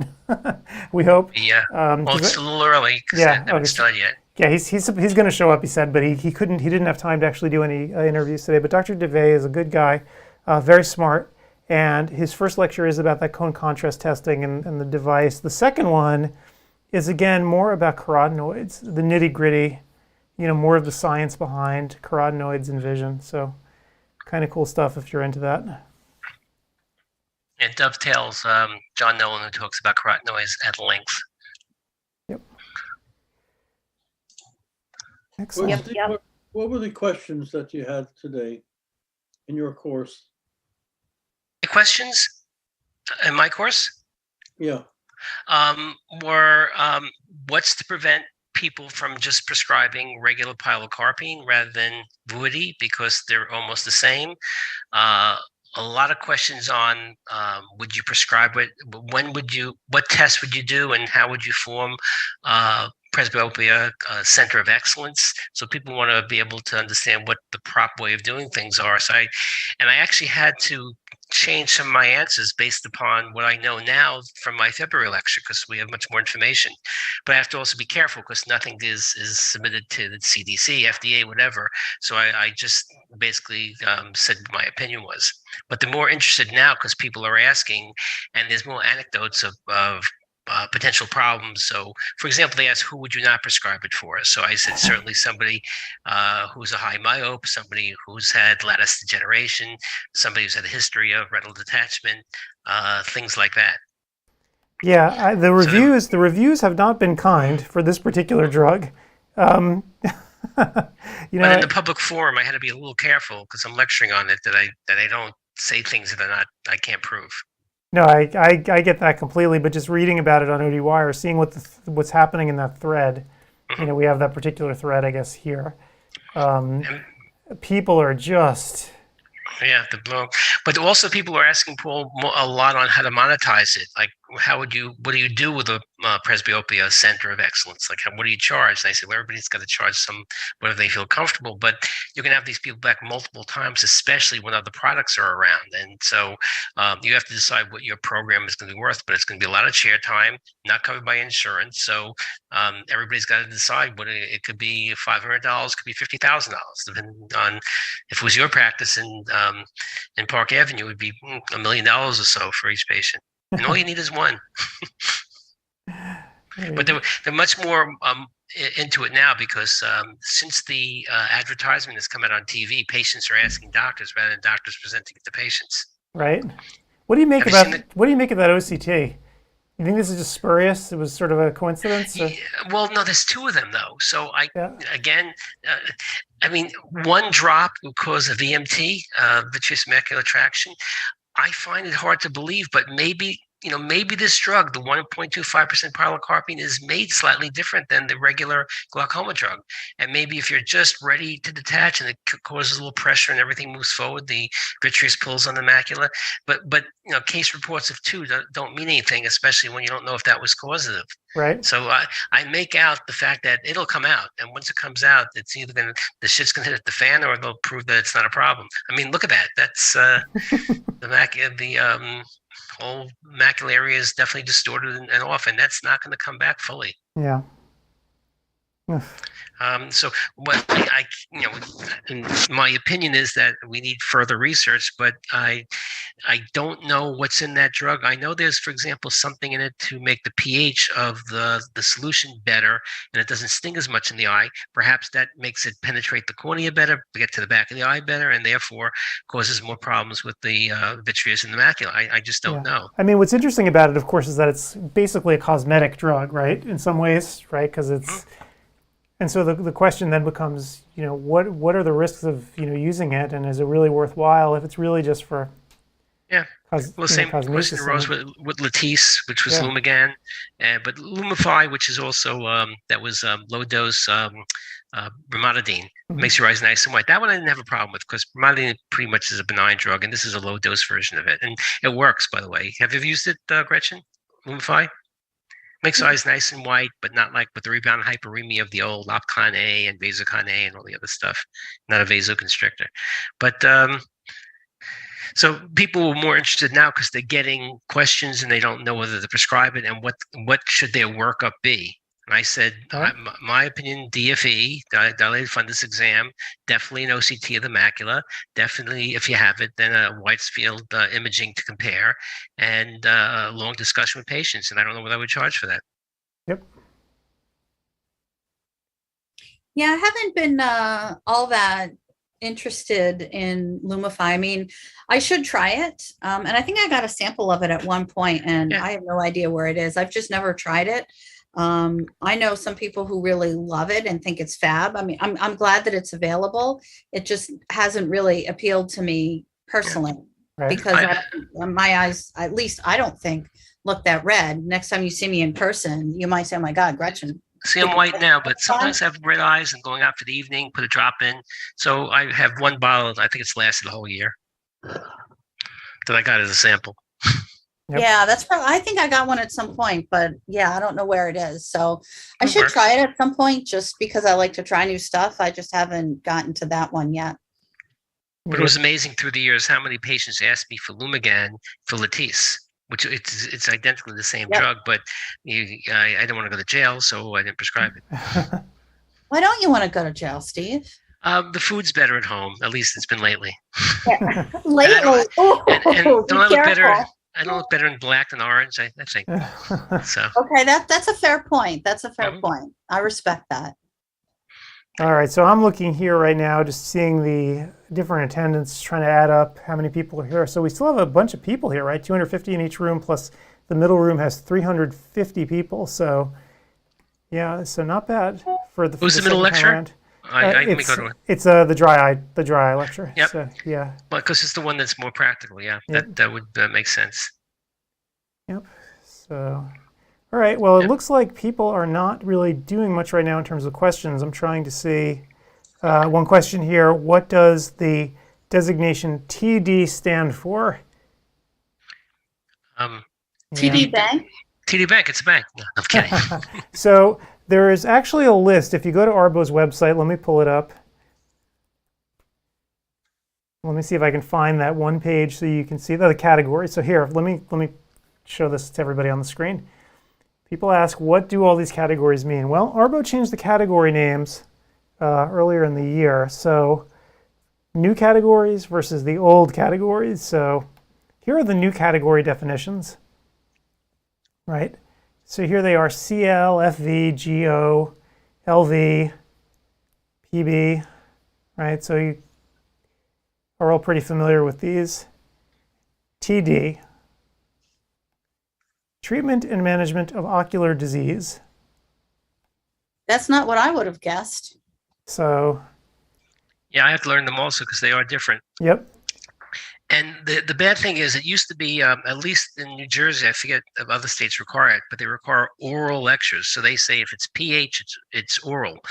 But no, some pharmaceutical lectures have nothing to do with oral pharmaceuticals, so you have to peel it back to see what the lecture content is. Yeah, and in fact, they kept on smacking my wrists when I wanted to use pH when I submitted all these to the new categories, right? Because when you submit something to Arbo, you have to tell Arbo what category you think it should be, and sometimes it's easy, right? Like contact lenses, right? I mean, like that's stupid, right? Like that's easy to do, but other times you have no idea where something should fall, so you guess. And then when you guess wrong, you get a nastygram back from Arbo saying, we don't think it's this, we think it's that. And I'm like, okay, you're the experts, you can recategorize this as that. But if you're, certain categories like pH, if people need oral credits, I need to make sure whatever category they dump this thing into, people are still going to be able to get their oral credits. So that's where things get a little dicey. So, and when they don't know, they dump it into GO, which is not fair because that's like a garbage can. Yeah, require... GO is a garbage can, so it's I hate when they do that. But again, especially if people need therapeutic credits, and GO would not satisfy that. Right, and I can't fight City Hall, unfortunately. A lot of the times they won't listen to me. A lot of times I don't even try to fight anymore because I know I'm going to lose. So yeah. Do you have trouble with mine when you put it in for pH, and all I'm talking about is topical drugs? How could it not be pH? Right. So yeah. So then you have to have a back and forth explaining why it should be. It's just yeah. or then you get different people, and we actually apply. I don't know if the public knows, we apply for a credit for online interactive, which people are doing now, and enduring, which is when you take it on demand. And we'll sometimes get one approved for one category, and for the second category, it's not. So that's just arbitrary at that point. Different review, a different person. I'm just replying to people about that bug with the. I put it into the room also. The room lecture that the bug will be fixed tonight. That they sensed that you were in two rooms and it was a bug mistake. Yeah, so that's I put that in the chat as well. Yeah, so that's the problem, of course, with brand new software, right? We just wrote this. I mean, Kyler, I want to say that he wrote it like last week or something. Oh wow! I mean, it was like really like new software, and the problem is there's no way for us to actually test this until we use it. Right? Right. Now, fortunately for something like this, it's not super mission critical. So if there are small bugs with it, it's it's not going to destroy someone's experience at the conference. We just need to let people know. But I think after this particular conference, I'm trying to think. I think we've stomped out like all the major huge bugs, Even- right? Even some of the minor ones. I think we got rid of just about everything. Yep. Except for the mobile app is a little challenging, but people can figure it out. Yeah, not being able to see the stuff beneath the window or on the left. I mean, I don't know what we can really do about that. Screen sizes are screen sizes, and it would take a significant amount of effort to change that. And to be honest with you, I don't think Arbo is going to necessarily like people using this on mobile much longer. Yep. I suspect that people are going to have to start taking tests, and in that case, you're not going to do it on a phone. But if you do have a problem, let us know, and we'll buy you a new iPad Pro. No problem. How many people are using the phone? About 30%. Well, 30% of people are using some sort of mobile device, whether that's an iPad or phone. Yeah, they're using like iOS. So Android tablets are not a thing really, so people don't really use those. So if I'm talking about tablets, what I really mean is iPad.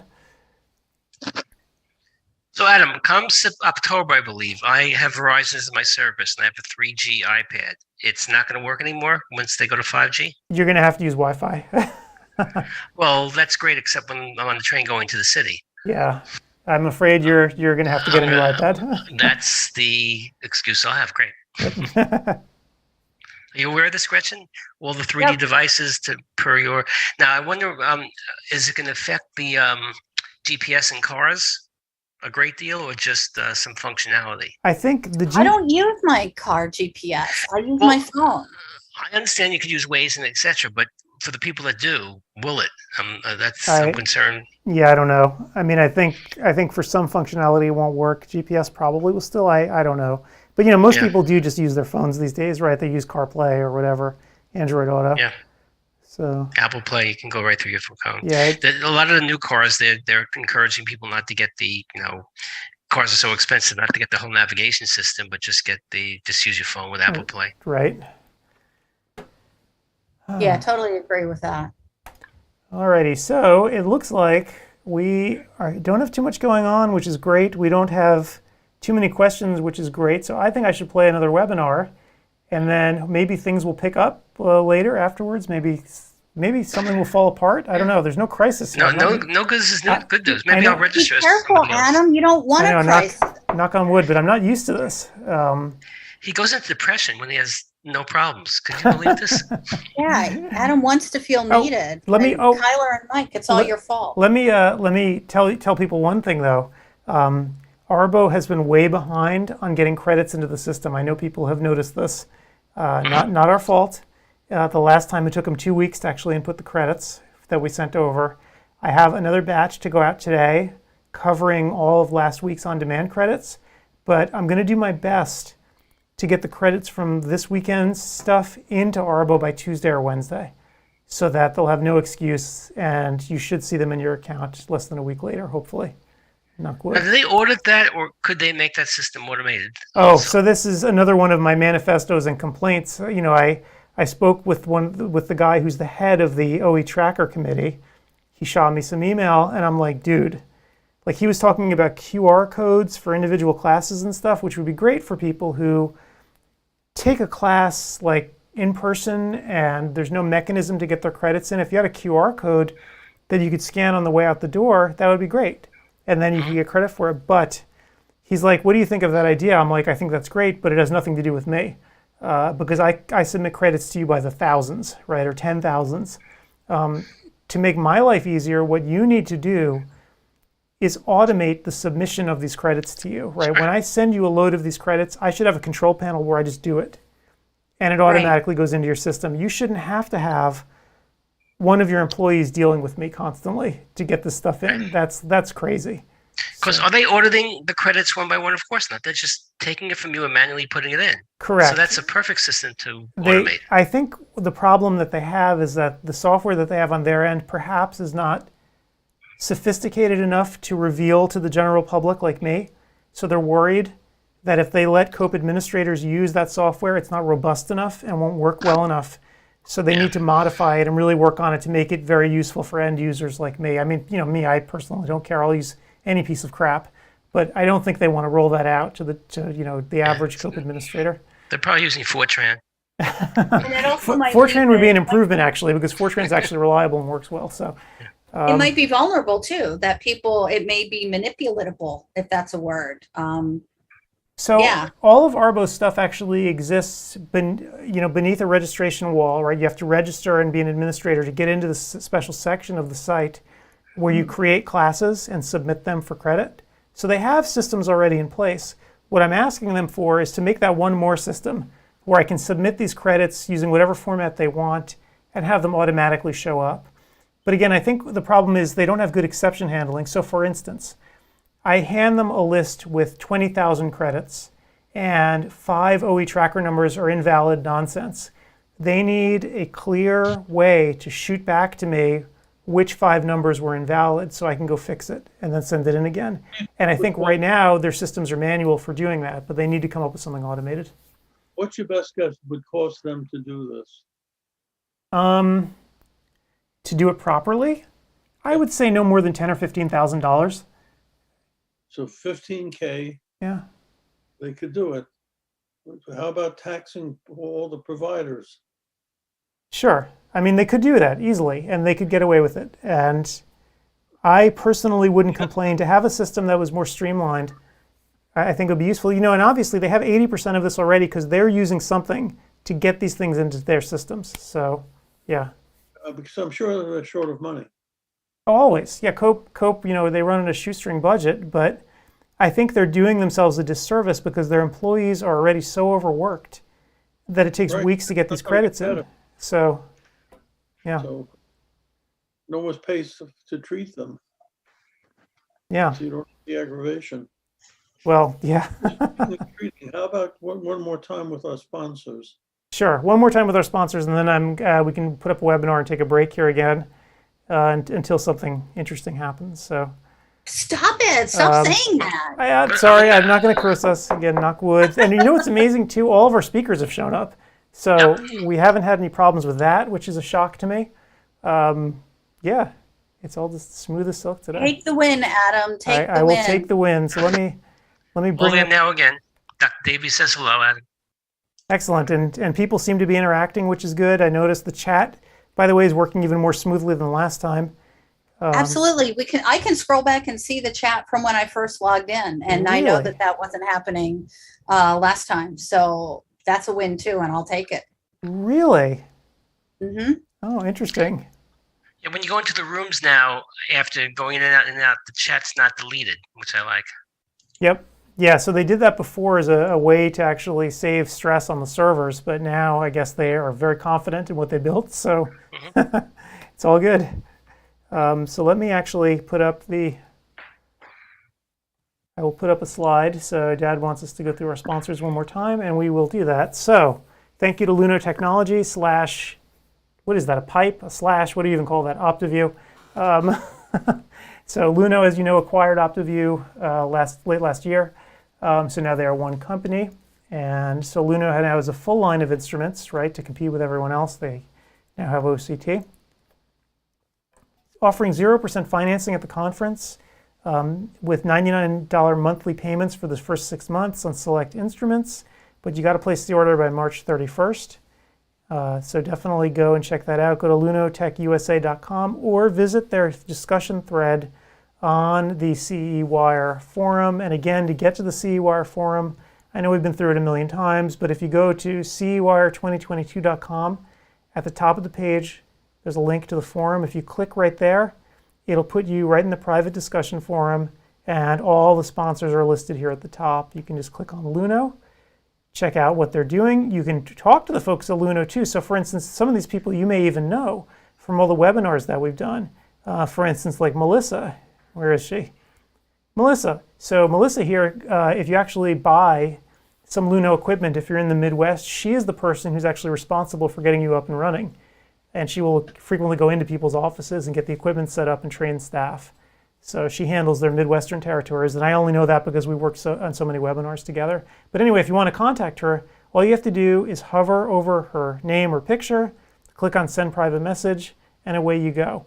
And it's like that for all of our sponsors. Anybody who has a picture here and a name, you can reach them with a single click, right? Super How easy. awesome is that? Super easy. So anybody at any of these companies, you can send them private messages. So I definitely think you should take advantage of it. So anyway, so Luno is going to be listing some of their deals here as well.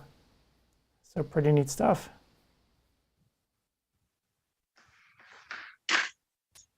Okay.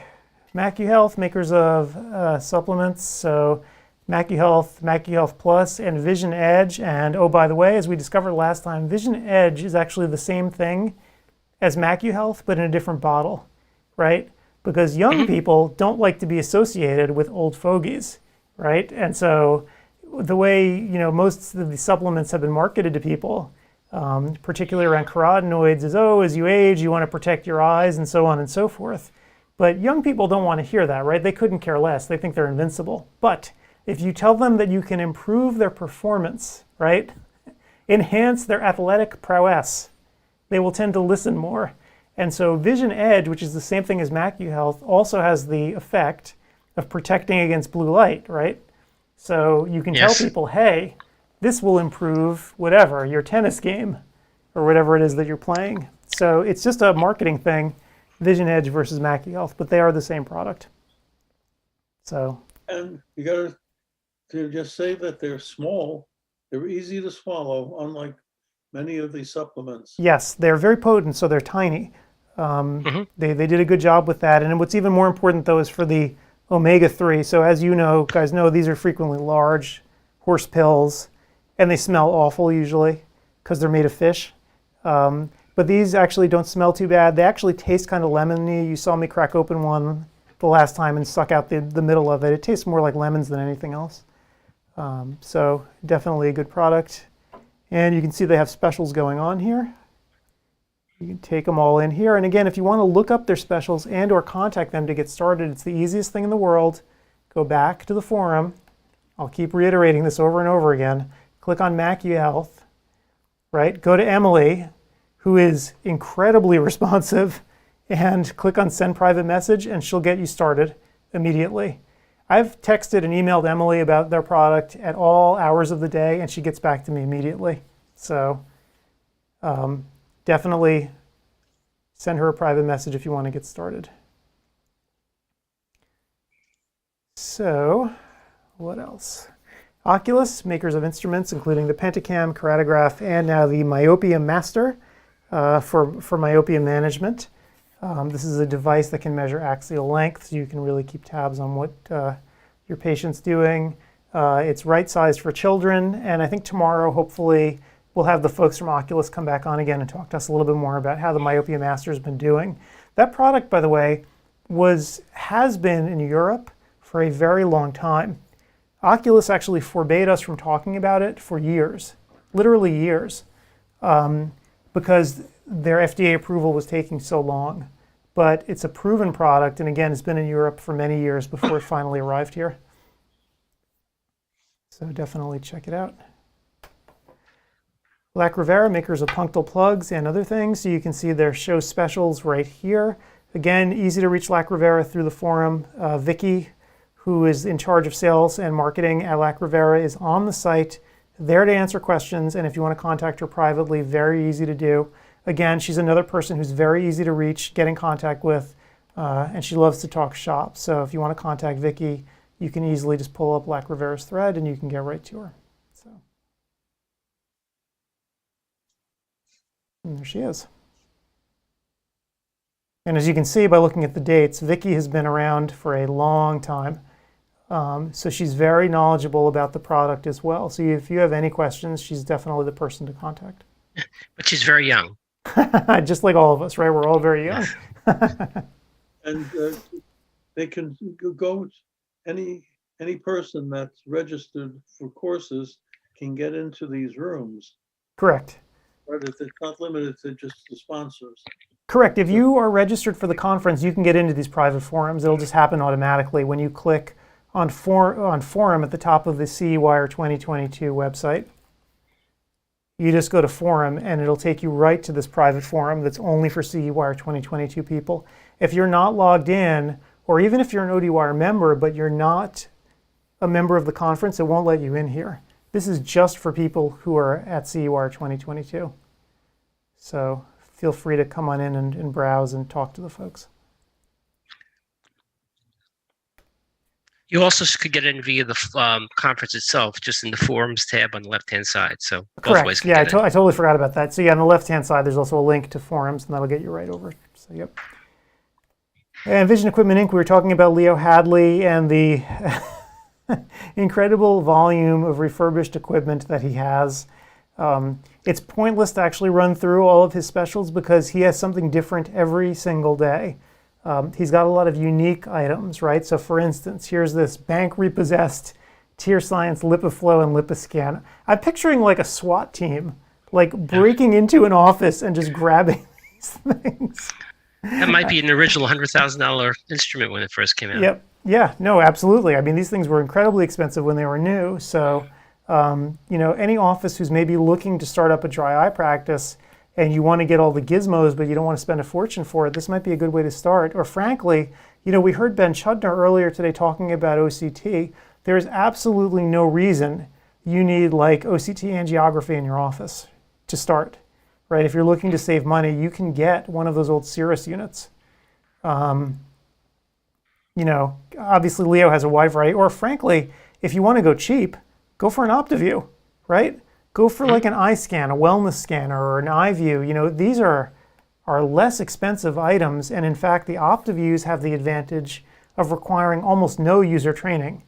I mean, they are like brain dead simple. You stick the patient's face into it and the machine starts talking and explaining to the patient what to do. So for a practice who just wants to start out with OCT, this might not be a bad option. And the wellness one, I believe, doesn't cost anything. You pay per click.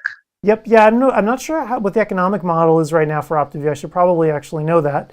Yeah, that might have gone by the boards. I'm not sure. Yeah, so I'm not sure, but their OptiView has prided themselves on making OCT that's inexpensive, not cheap, but inexpensive, and most importantly, easy for the techs. There's not a lot of training involved. So if I were starting out a practice and I didn't have a lot of money, that's probably where I would start, right? I mean, you start with sort of the simplest devices and work your way up. I used one of these, and frankly, even if I used one of these, even if you only used it for a few years, you'd still make your money back on it. It's not like buying a $50,000 unit. So anyway, so that's Leo, but he's always got different stuff, you know, coming through. So, and again, same thing with the field units, right? I mean, I'm sure that these older field units, they work, right? I mean, they might not be like the latest whiz-bang technology, right? So sort of the older Humphreys and stuff, they'll do the job, and they can do it for a lot less. They probably just don't integrate into the HR. You can't transmit it to them, Right. but you probably is the same exact technology as far as the dots and the outprint. Yep. So I think you know, if you're looking to save money, and I know a lot of people really are, this is not a terrible way to go, to just outfit a lane or pretest using some used equipment. Yeah. I guess my whole philosophy on this has changed though, seeing how much debt these young folks are in coming out. I don't know how they could actually spend the money to outfit an office with all new equipment. That's why Leo has them. Yep. Yeah. So somebody's loss is your gain, I guess, is the answer. So, so CECOP is a buying group, big in Europe, and now they're making inroads into the U.S. The execs here in the U.S., they're actually based in Florida. The folks who are running it are some ABB executives who broke off and are doing their own thing now with CECOP. So they have an offer running here. So 1% off every purchase you make when you add a new vendor through CECOP. And again, you obviously, they want you to place as many orders as you can or use as many vendors through them. So definitely check them out. You know, they definitely are trying to create value that wasn't there before. I know most people think, oh, another buying group, do we need this, right?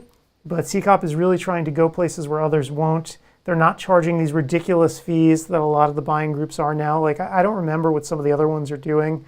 I know that Vision Source still has a percentage of gross, right? I'm not sure what. Yeah, but that's getting less and less play at this point. They might change that. Yep. IDOC actually is charging a fair amount, but they're giving a lot of service for it. So we dropped out of IDOC, and my practice went back in, and they're very satisfied. Yeah. But since CCOP might even be better. Yeah. Give it a So shot. everyone's trying a different way to skin the cat. So definitely check out CCOP and go from there. So Innova Systems, we were talking about cone contrast. I suppose if you're listening to this now, you're probably not listening to me, right? You're You're in the Listening to class. Dr. you're in the David, class because the class is going on right now. So cone contrast systems, and again, they have specials going just for CEwire folks. $500 off either platform, as you can see here. Actually, in the lecture, I think he covers what the different platforms are.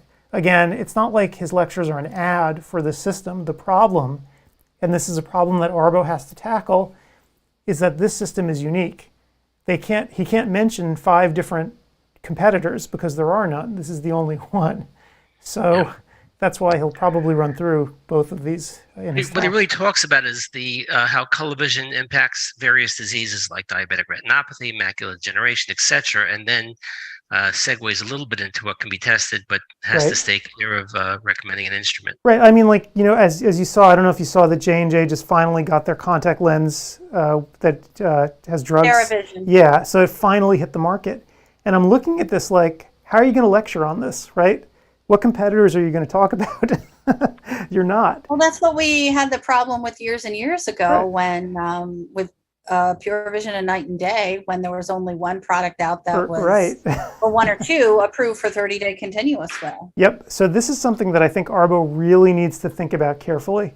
I understand that they don't want undue influence and they don't want vendors to, have a monopoly on certain things, but legitimately sometimes there are no alternatives and there are products that are actually innovative, right? I mean, a contact lens that can actually store and release drugs is something new and different and probably quite useful. But we need to be able to talk about it to evaluate whether or not it actually is useful. So anyway, I'll save the soapbox for later. Arctic Medical Laboratories, makers of genetic testing to test whether or not your AMD patients are sensitive to zinc. And remember that for certain patients, zinc is not good for people with AMD, and you're not going to know who these patients are unless you do this genetic testing. And so definitely check them out. The test is inexpensive and quick. And I'm trying to remember their business model. Steve, you might remember. I thought that they just drop off the tests. You can keep them in your office and then you pay on a per test basis. Keep in your office. It's a swab of the cheek, and it's submitted for insurance payment. If insurance covers it, then the patient pays nothing. If they don't, the patient pays a minimum fee. I think it's $50 for the test. So it works out well. Yep. So very useful. I mean, if you have concerns about this with AMD and your patients, why wouldn't you do this? You wouldn't want to be the person who actually started prescribing zinc for them when it was not appropriate. So. And typically when you do the test, you don't charge the patient. So you have no money stake in the game. It's just for the good of mankind. Yep. So my feeling about this too is that you're going to see more of these types of genetic tests going forward for a wide variety of things. So I think this is sort of like before the dam bursts, this is one of the first ones. Mm-hmm. And I think that's it for our sponsors. So that is the end. All righty. Well, we are just at 4 o'clock here. Mm-hmm. And we've got 25 minutes until we finish these classes. And then at 4:30, in just 30 minutes, we start out with Mila Bruzek, anterior seg as a window to systemic conditions. Mike Brown, who was on earlier today, he has a 2-hour class on telehealth. And then Dr. Devi, again, he's in a class right now. He's got another one talking about carotenoids and its benefits. So yeah, some interesting stuff. Yep. Lots of cool stuff going on. And we have a couple of 2-hour ones coming up later as well, which are also interesting. The cannabis one is actually really interesting. Because it's something that you won't get in most other places. So I think most people will find it unusual. I'm curious to see how many people show up for that one. It's relatively early for California and Washington folks. And that makes sense, right? Because out here on the West Coast, cannabis ain't no big deal. People, prescribe it all the time for stuff. So I think it's probably quite useful that it turned out this way. Yep. Isn't it also social use is approved? Which one? Social use, in other words, just recreational. Oh yeah. Oh my God, the whole West Coast. No one cares. And Yeah. that's I think the really funny part and the bottom line. Once everything became legal, literally no one cares. And it started out where you'd have, tons of dispensaries and there was this big gold rush, but it turns out most people really don't want to have that much cannabis in their life, right? It's not the kind of thing where people are constantly going down there and getting more. It's a novelty. And then once the novelty wears off, it's like, eh. You're going to go across the border pretty soon, Gretchen. In New Jersey, it was approved, and it just has to get different infrastructure. But interestingly enough, there's no orals. There's no gummy bears, things like that, because they feel kids might overdose or something like that. So it's only, isn't that stupid? Only smokable versions. Again, I think they need to take a look at the western third of the United States to actually see the real results. It's like a big nothing. So I always wonder about who actually thinks that's a real concern. Is it a real concern, or is there something else going on there? Paper pushes in the state senate. Yeah, but that's. I would far rather have edibles. Yeah. Well, just for me They're better for personally, you. and also I just hate the smell of it. Yeah. I mean, Yeah. last time I was in San Francisco, it was horrible. And I even asked someone a couple of weeks ago when we were at CECO in New Orleans, I said, is pot recreationally legal here? And I was told no from one of our team members who actually lives there. The one Uber ride, I jumped in the car. When I opened the door, it was like a Cheech and Chong car. That the guy was just the amount of smoke, and more power to you, buddy. But I just really hate that smell, and that's one thing that I really dislike about recreational use. It's just that I smell it everywhere, and I find it like mildly nauseating. Yeah. Sure. I don't think. I mean, out here in Portland, I know for a while, you'd get that smell, but I just sort of feel like I don't know if usage has peaked or if people just do it at home. But it's really become just like a big nothing. People don't even talk about it or care about It's like it at all. alcohol now. Exactly. I mean, people literally do not talk about it, do not care about it. It is no longer an issue. Agreed. I wish they understood medical marijuana a little better. There should be more physicians that are serious about studying it. Yeah. That's what Nancy Valenti's talking about mostly, the medical uses for it. Right. So that's what that whole lecture is about medical uses, and hopefully over time people will start researching a little more thoroughly and we'll know more. But yeah, it's just kind of it's funny just to watch the way this has all evolved and how it just finally ended with like a big thud. It's just no big deal. Because I think pain is the universal disease for everyone. Yeah. As long as you're going to have pain, if you just find one product like the cannabis that would kill the pain, it's a no-brainer. Sure. Well, I think especially in the era that we're in right now, where opioids are kind of frowned upon for chronic use, trying to find an alternative is incredibly important. So this might be one alternative that people are going to try to lean on. Yep. All right. Okay. So what are we going to watch here, Adam? Well, let's see. What do we have is the big question. So we have that Luno panel discussion from Expo West. We have a Clark Chang one, infectious keratitis from CEwire2022, which is actually a cool lecture. And we have one from Santen about vernal keratoconjunctivitis, since it is, almost spring. That is timely. Maybe we should do that sounds one. good. Yeah, that one was That sounds good. That's with Sue Resnick, and she's always fun to listen to. So we'll pull that one up. It's about an hour long, and we will meet you back here, I guess, at 2 o'clock Pacific time. All right, You got guys. See you in a bit. See you in a bit. Hey everybody, it's Adam Farkas. Welcome to another ODwire webinar. Thanks for coming out tonight. And tonight we got a good one for you here. It's a little bit different. We were actually just chatting before we came on the air here, just about how different tonight's talk is. So a focus on vernal keratoconjunctivitis, a case-based discussion. And so we're really excited to do this one today because it is so different. And it's focusing on a topic that we just haven't really spoken much about before. So I think it's going to be a great review for everyone else. Before I introduce our speakers, I just want to remind everyone on the right side of your screen, you should see a box that says questions.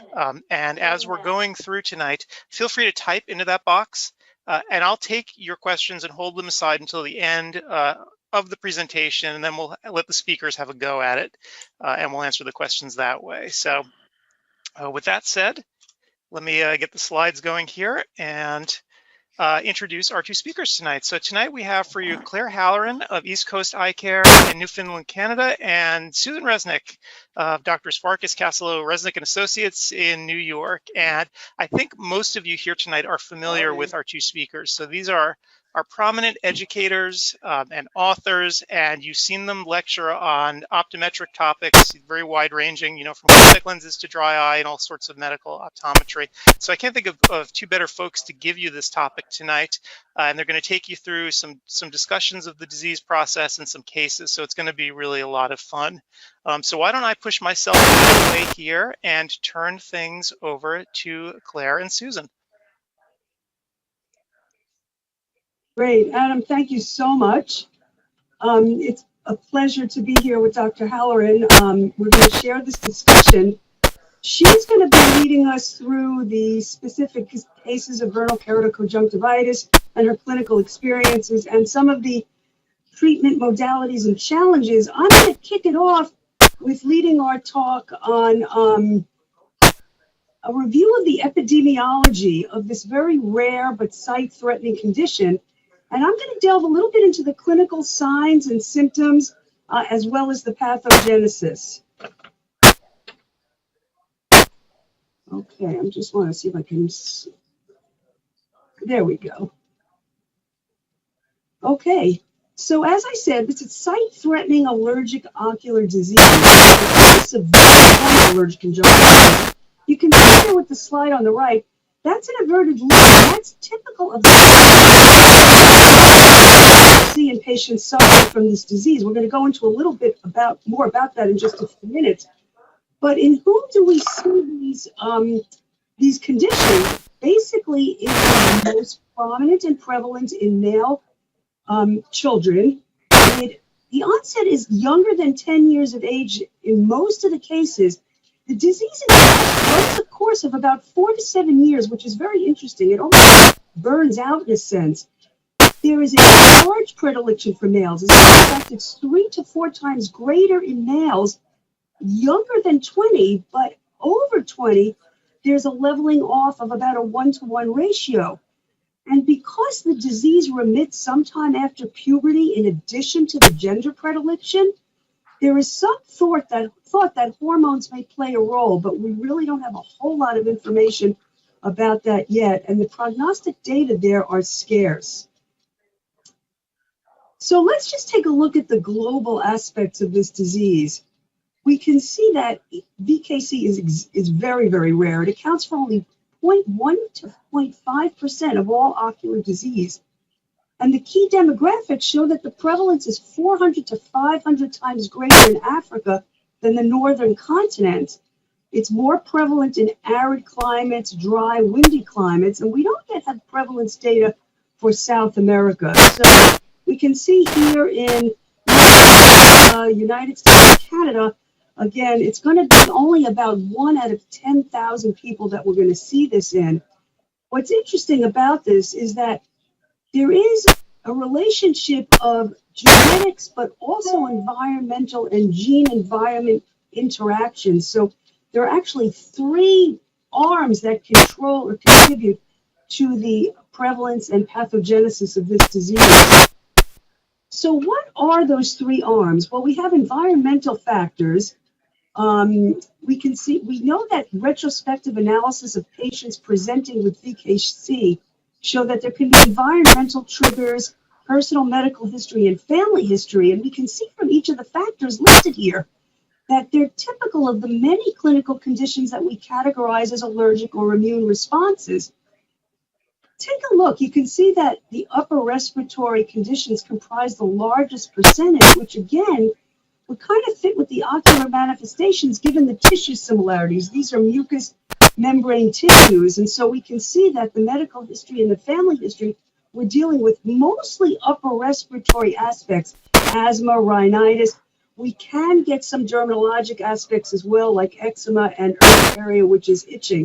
But again, it's mostly upper respiratory comorbidities in addition to ocular.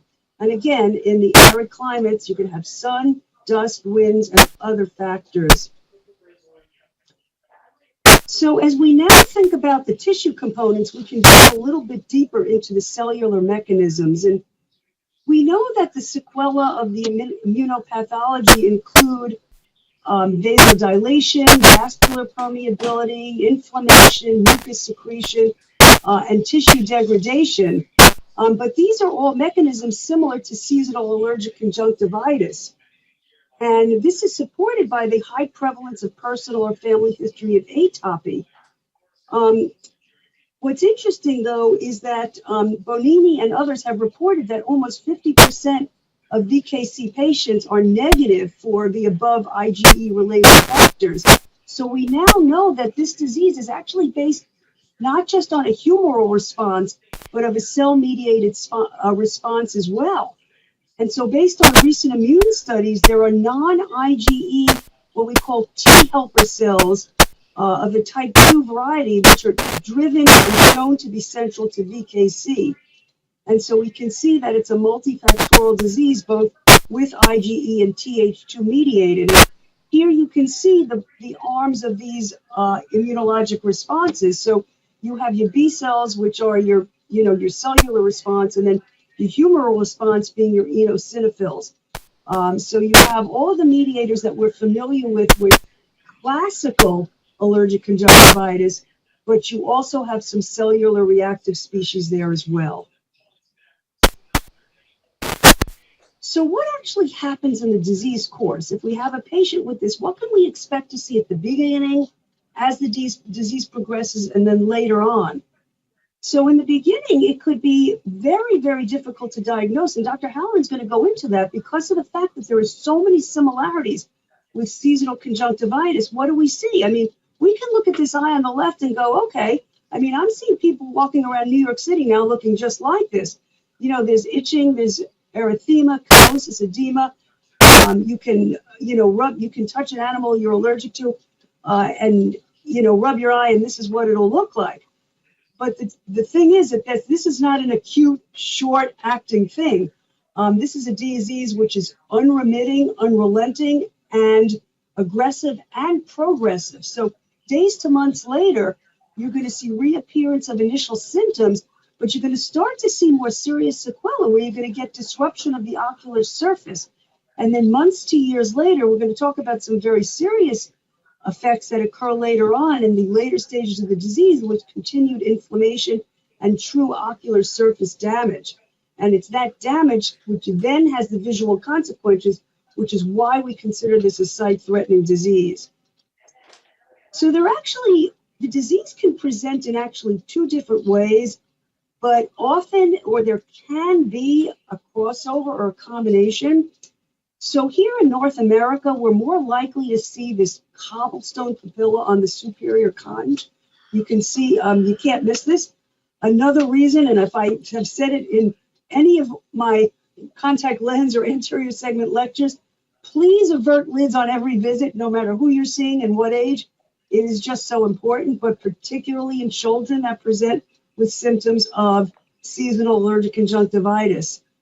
So even though we already talked about the fact that this was more common in children in the sub-Saharan Africa, we have a global world now. These people are traveling, and in addition, what we also see, because of the genetic component, we can have children of populations that are born here, who are still predisposed to this condition. So evert, and take a look and make sure you don't see this. More commonly seen in Africa and West India is the limbal variety, where you actually get a broad, thickened, almost like gelatinous appearance around the limbus. It's rather marked. It can be subtle at the beginning, but that is what you're going to look at. It can almost have the appearance of the beginning of a limbal stem cell deficiency type thing, but that would be unusual because that's rare in children. So what are you thinking? You're thinking some sort of immune or IgE-mediated response.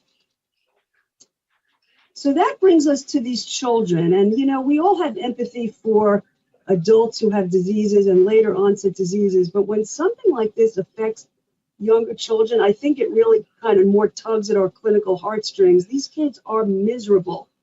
They're itching, they're photophobic, they're burning, they're tearing. You know, some of them have to walk around in these dark glasses. Their eyes are red. There's mucus. It really does have quite an impact on their ocular well-being, their ocular health, and also their quality of life. So it can affect everything a child wants to do. And, you know, particularly because it is more prevalent in the warmer climates and the warmer times of the year, these are the times when kids want to have more fun. And this is really something that interferes with the fun. You know, swimming, sports, meeting friends, playing outdoors. It can affect visual performance for kids that suffer year-round and who live in these warmer climates. So, you know, much like asthmatic children, I liken this condition to that, where those children are very limited. Well, this is, you know, very similar in its quality of life impact. Let's talk a little bit now about the more visually related aspects of this disease. So it kind of runs the gamut, as I mentioned before. You can start off with just, you know, a punctate epithelial keratitis. You know, and if you see a mild keratitis, you kind of might just sort of blow it off and say, gee, the kid might have been rubbing their eyes, or they got sunscreen in their eyes. It can present like any mild surface inflammation that you know you might see. Certainly, if you're seeing a contact lens wearer, we see these all the time. But you know, you have to kind of relate it to the age, and again, flipping the lids and looking at the limbus to make the differential diagnosis. If you start to see filaments, I think all of us would be on a higher alert for something, you know, more of a disease process going on. Shield ulcers occur when those papilla under that top lid become very, very prominent and actually start to erode into the cornea, dig in, and you'll actually start to see a translucent base, much like the picture here. And it's called a shield ulcer because it has that shape of a shield. It could look opaque, yellow, white. Eventually it becomes elevated and it will start to scar, but it can continue to rub down, erode, and scar. So these kids are in pain, plus the fact that obviously it can affect the vision. Then other aspects you can see would be keratoconus, which makes sense from two perspectives in my mind. One is that we associate keratoconus with atopy, as most of you know. But the other thing is, what else is keratoconus associated with? Rubbing, right? So these kids are constantly rubbing. So we don't know, is it a chicken or an egg thing? We all know to caution our patients our allergic patients against rubbing their eyes, especially our young patients, because there is a relationship. And again, you can see limbal stem cell deficiency, and eventually, because that limbal response in the limbal arcade, the vascular response is so great, you will start to see vessels filling up, either micropannus or 360-degree neo. The other thing that you can see is something called the pseudogerontoxin. And this actually looks like a patch of arcus senilis. It's usually located in one quadrant, but it's very prominent. And that is really pathognomonic of this disease. It shows that the limbus has really been affected. And again, remember, the limbus is where all of the vascular and immune cells reside. So what are the frequency of these complications? You know, these kids that go on to develop this corneal scarring.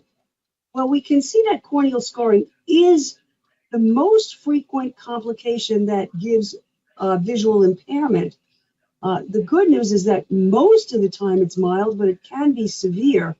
And that occupies the largest percentage of visual impairment. What's interesting, though, the next most frequent thing, which is keratoconus, leads to the most severe visual impairment. And I think most of us can understand why, because along with the potential for these shield ulcers, you also have the ectasia. So again, corneal scarring and keratoconus are the two most contributing factors to visual impairment. So I'm going to just summarize now. We've learned that it's a severe form of both humoral and cellular responses. It occurs in predominantly male children younger than 10. It is year-round. There can be times when it's exacerbated. The symptoms are incredibly disabling. Mucus discharge, tearing, redness, itching, foreign body sensation, pain. Complications can run from, amblyopia, which is almost really a pseudo-amblyopia, Corneal ulceration, perforation would be really rare, but it can happen. There can be glaucoma that would be secondary to corticosteroid use, and it definitely has, unfortunately, on children, a very negative impact on quality of life, social and educational outcomes. So I'm going to turn this over now to Dr. Halloran, who's going to take us through some of the challenges of diagnosis, as well as teaching us how to treat this condition. Dr. Halloran. Dr. Resnick. Right, let's see.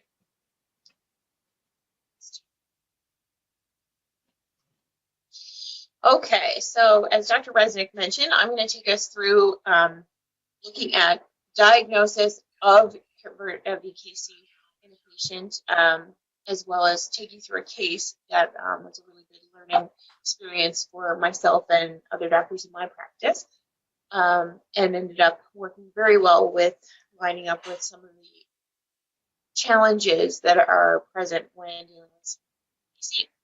So to kick it off, we're going to chat about this patient, talking about the first time that she ever came into our practice, which was back in March of 2016. She was 12 at the time. And she came just for basically a regular eye exam. She'd been having trouble seeing the smartboard in the classroom, but it did happen to mention, oh, yes, I have severe eye allergies in the summer months. And she was, at that time, just diagnosed with simple myopia and seasonal allergies. And I think at that point, really had never tried anything on her eyes. She just took oral medications. But over the course of the next 3 years, she was seeking care in our practice, basically May through August, every single year. Watery, itching eyes, discharge from the eyes, hyperemia, all of those things Dr. Resnick just mentioned, including delay as well. Treatments were pretty standard for any allergy at that time. Cold compresses daily, lid scrubs if the lids were involved. Sometimes we were using Cataday or something of that nature. Artificial tears, of course. There had been a course of loteprednol. Again, a short course trying to take care of some of that inflammation that was present. And often we were recommending that she also take antihistamine, or she was already taking those on her own. Fast forward to July of 2019, she's now 15, and came in unable to wear. She had been a contact lens wearer up to that point, not for very long. However, I do remember her coming in and saying, I really can't wear the contacts now. I think we did her in the fall, and now it was summer months. Eyes were itching, not relieved by her drops that she'd been given. She was seeing well still at that point. Her optometry readings were always good. However, on this visit, noticed that there was significant anus, and as well as she was getting that limbal involvement and upper lid papillae, GPC, as well as the lower lid papillae. So similar to that image, there is not her eye, but very similar to that presentation when she arrived at that visit. So looking at the clinical features of all ocular allergies, and we already talked about this with Dr. Resnick mentioning that VKC does have some specific things about it, but across the board, all of the allergies are very similar to one another. However, it's that GPC, and then when we start to get that limbal involvement, that VKC comes more to mind. And always at the back of our mind, need to think about VKC because of the visual involvement that may come from that. So constant erosions on the cornea, ulceration, plaque involvement, things like that, then we need to be worried about where is this going to go, especially where it's occurring in childhood. We need to be sure that we're recognizing it if it's happening and treating it appropriately. This scale is not specific to VKC. There really aren't scales specific to VKC, which is one of the clinical challenges. However, you can use a scale like the Oxford scale to gauge severity in terms of what are the chances that we're going to get this limbal involvement, what are the chances that we're going to have visual change in this patient, and you would use vital dyes to determine where you're at in the grand scheme of things with this scale.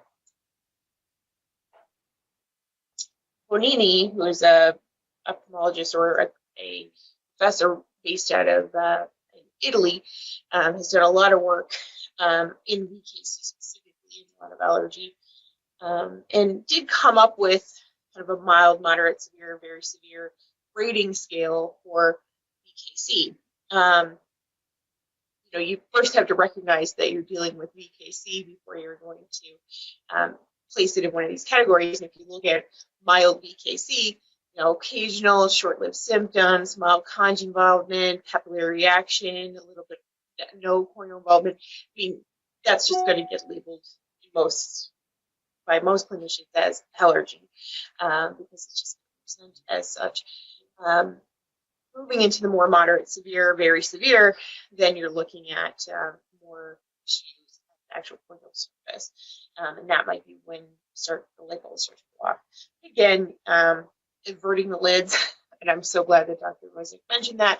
I had that in my notes to say, make sure that we talk about inverting lids. It's one of the most important things we can do for all of our patients, but in terms of any chance of diagnosing VKC, going to lids. This was a study that was done just looking at severe, which risk factors equal the chance of poor visual outcome, because again, VKC does have that potential for vision and irreversible visual change. But of course, if the more severe disease we're seeing, the more chance that we're going to have more visual outcomes, call it corneal ulceration, the limbal involvement. Once we get to these points, we're much more likely to see that patient at risk of visual impairment from the disease process.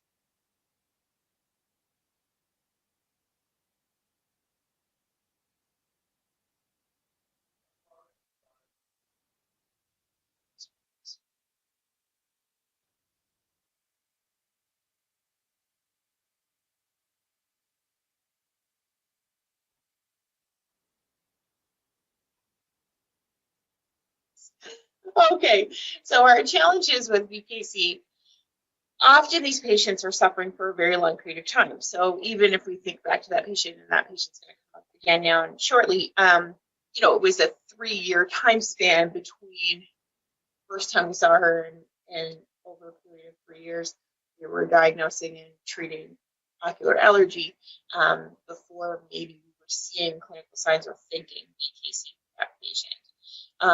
There's a big overlap between. And Claire, could I just stop you for a second? Your audio is cutting out a bit. If you could just please, I don't know, maybe get closer to the laptop, or Sure. I don't know if that'll help, but we can give it a shot. Okay, give it a go. All right, thanks. Okay, no problem. Just chime in if that's still an issue. Okay, so back to challenges with our VKC. So what we're dealing with here is a disease process that is very much like other ocular allergy, and so there's a large overlap between the symptoms and signs of VKC and other allergic kind of diseases. No two patients are alike when it comes to VKC presentation for patient to patient, and there's really no standard diagnostic criteria coming to mind all the time. Like, oh, I see that, it must be VKC, because when they're mild in the disease, it's looking like other things, and it's not necessarily at the forefront of our mind. Is that going to change tomorrow in your practice? Maybe not, but looking back through the years of a certain patient, if you're lucky to track a patient for a number of years, you may start to see these signs coming out. And so it definitely should be something that is in the back of your mind when you have a child with a fairly severe disease or allergic process occurring.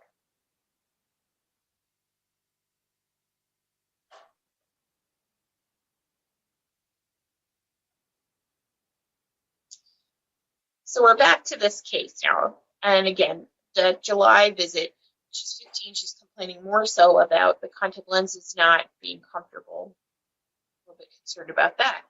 It was at this visit that I started to recognize the patterns that have been occurring over the last number of years. Again, it was the clinical sign of seeing that transistods and the limbal involvement that caused that light bulb to start to go off, and realize, oh, this patient likely has VKC. Of course, she was ticking a lot of boxes in the unlikely category. So she was female, she's 15 at this point. I live in Newfoundland in Canada. It's not subtropical here. So all of these things weren't necessarily lining up. However, if any of you listening are in rural practice, you can't throw anything out the window because anything could walk in your door. Not saying that that doesn't happen in urban centers either. Of course it does. But when you're one of the only gigs in town, anything could really show up at any time. And it might be a one-off event, but it happens.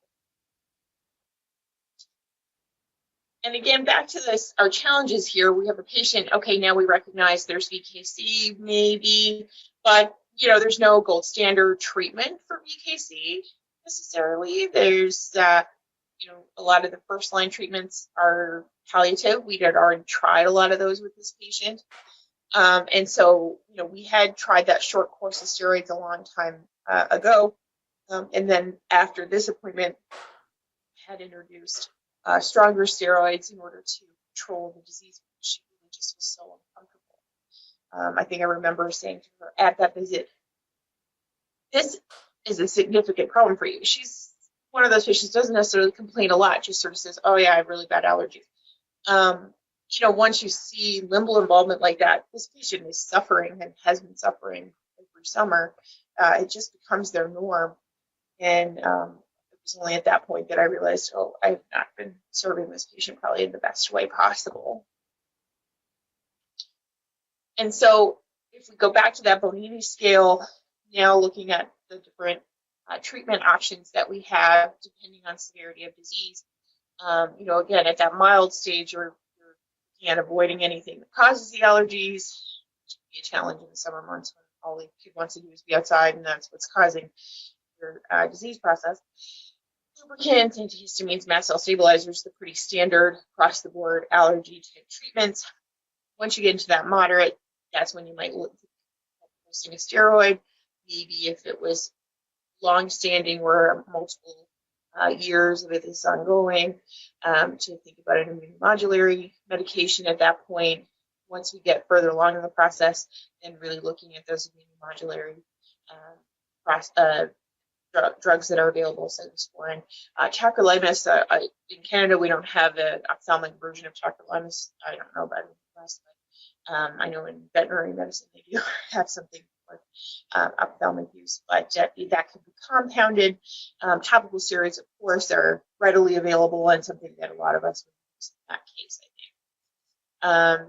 Of course, once we get to the very severe disease where the cornea is very involved and the lids are extremely involved, then that's when you really need to involve surgical options, most likely.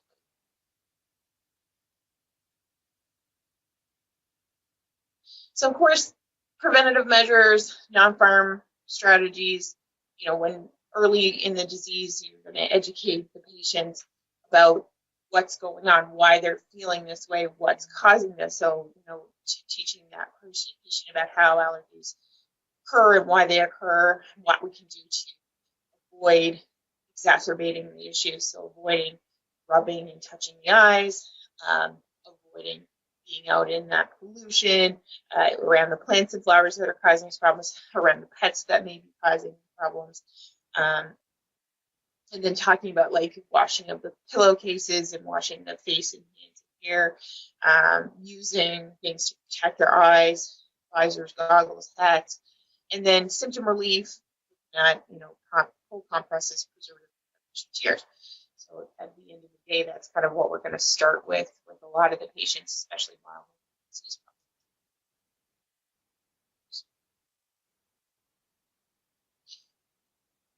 Then, of course, we move into adding into topical steroids, mast cell stabilizers, antihistamines as well, which could be very helpful like this. However, there are side effects to be considered. especially when it comes to steroid use. So I have found, and we will find, that most of these patients will get a lot of relief using a corticosteroid. However, you know, sometimes this disease also isn't there all year round, and so some of the patients will self-medicate or keep steroids on hand. I find this happen a lot, is they still have a little bit left in their bottle, and they'll get a refill or something, and then they'll be using it randomly when the eyes are bothering them, and their eyes tend to flare up really easily. And so you do have to be cautious when using topical steroids in these patients and make sure they're aware of some of the side effects that may occur. Because again, these are sometimes become young adults, and they're just sort of dosing as needed, and sure that they're aware and that we're not prescribing bottles of steroids, or maybe considering other options that have available. So I know in pediatric ophthalmology, they had been compounding cyclosporin to different concentrations for this specific disease. However, recently, FDA approval of a VKC treatment of 0.1% cationic emulsion has been granted for VKC specific treatment.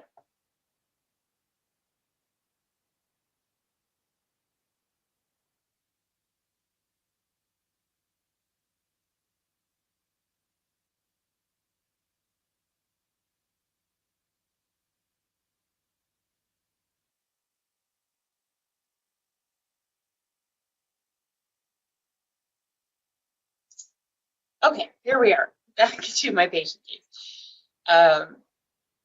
So we've decided now that this patient's likely been suffering from VKC for an extended period of time. Just continue the contact lens wear, of course. We did continue with Pepatidate, and then I did start her on Predestin 1% 4 times a day for a week to see if So you can see now the date is January 2021. So this past January, this patient presented to me. This was the first time that I had seen this patient since 2019. And again, the pandemic had a lot to do with that.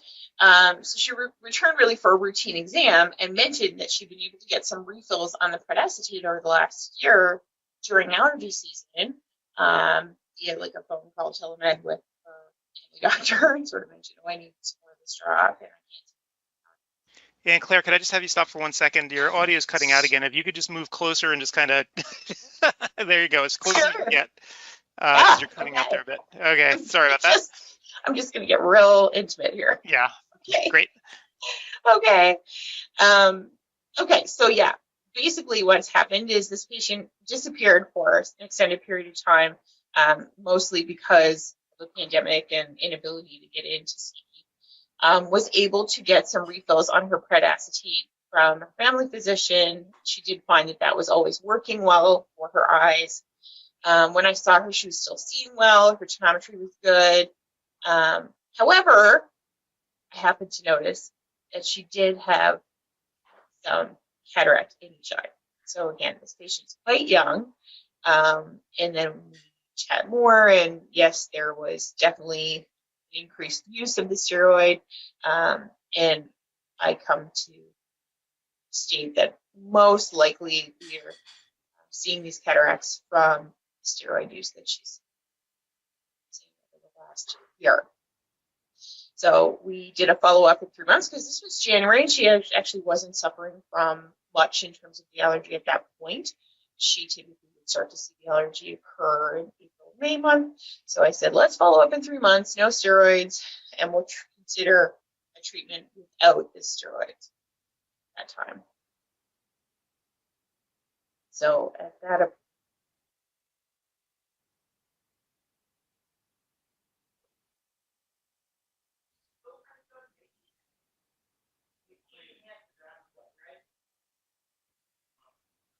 that appointment, I did prescribe her Acacia, which is a cyclosporin 0.1%.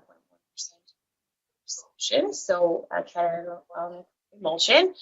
Here you can see that a study was done that has led to FDA approval of this medication. It's very effective in improving the corneal staining. It's effective in lowering use of other rescue medications like the steroids, and significant improvements in ECPs symptoms and the quality of life of those patients. And we have found that in this patient. So we've been able to go without the steroids and still have them use.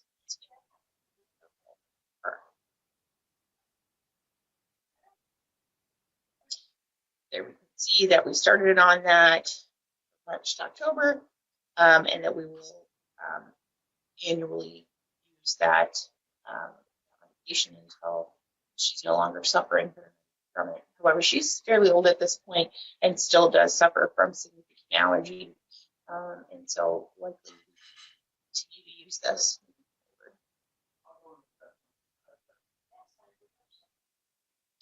So in summary, we need to obviously chat with these patients about avoiding any allergic triggers and planning lifestyle. You know, easier said than done when you're talking about a kid who has a short summer to enjoy, but then we want to really consider therapeutic options and approaches based on the disease severity and personalize it to the patient. And a multi-pronged approach, pharmacological approach, is needed, so there's no single medication that's able to treat all aspects of EKC. However, now we do have a treatment that's specific for EKC that should certainly be considered earlier on in the disease process instead of having to use more of the severe or likely to cause complications of steroids.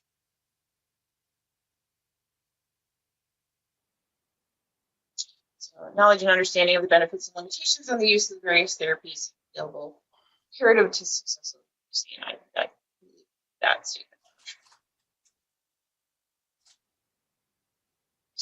All right, so now Dr. Resnick's back. Hopefully you can hear me.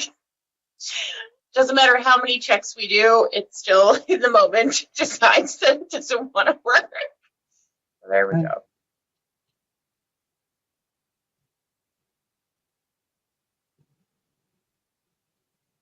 All right, so I'm going to bring up that slide about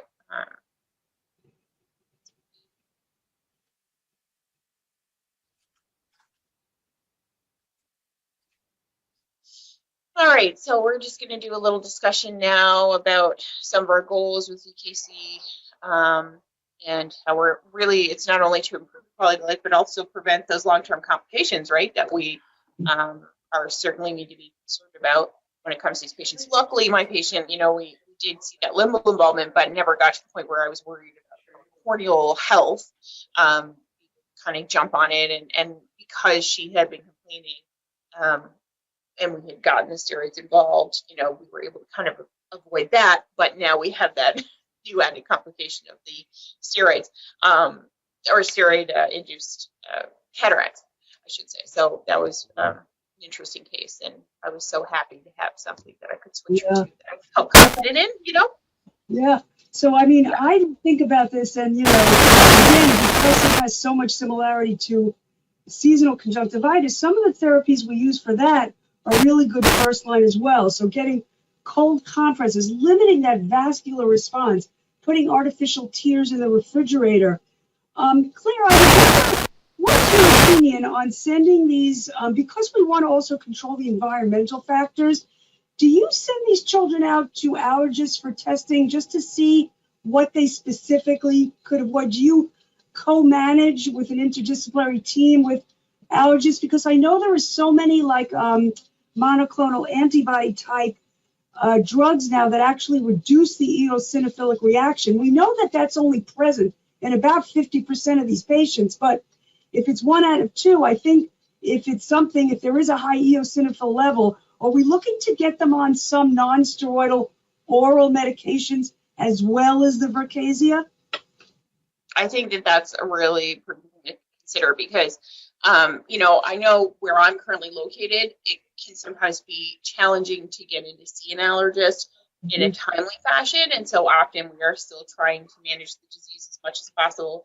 I mean, here I from personal experience know that it can take about 6-7 months to get in to see an allergist, you know? So I think it's a good thing to consider for sure. And I do think because there are ways that we can specifically target certain things, and knowing, okay, I am definitely allergic to these things, and that's what's really driving this, then we can truly avoid the triggers, because a lot of the time it's a lot of guesswork, right?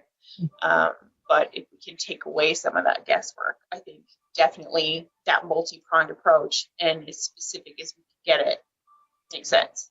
What do you think about using, if you know, and it did get to the point where they had, the papilla was so great and starting to cause a shield ulcer, would you consider using a contact lens as a bandage kind of thing, or preventative in terms of corneal erosion? I think in theory that could certainly work, provided maybe the lids were in a state where they could handle it.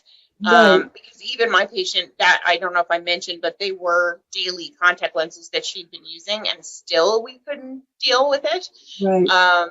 And so, you know, I think maybe if there was a significant ulceration, or maybe we would consider an amniotic membrane or something in that situation, right? To try to like, Yeah.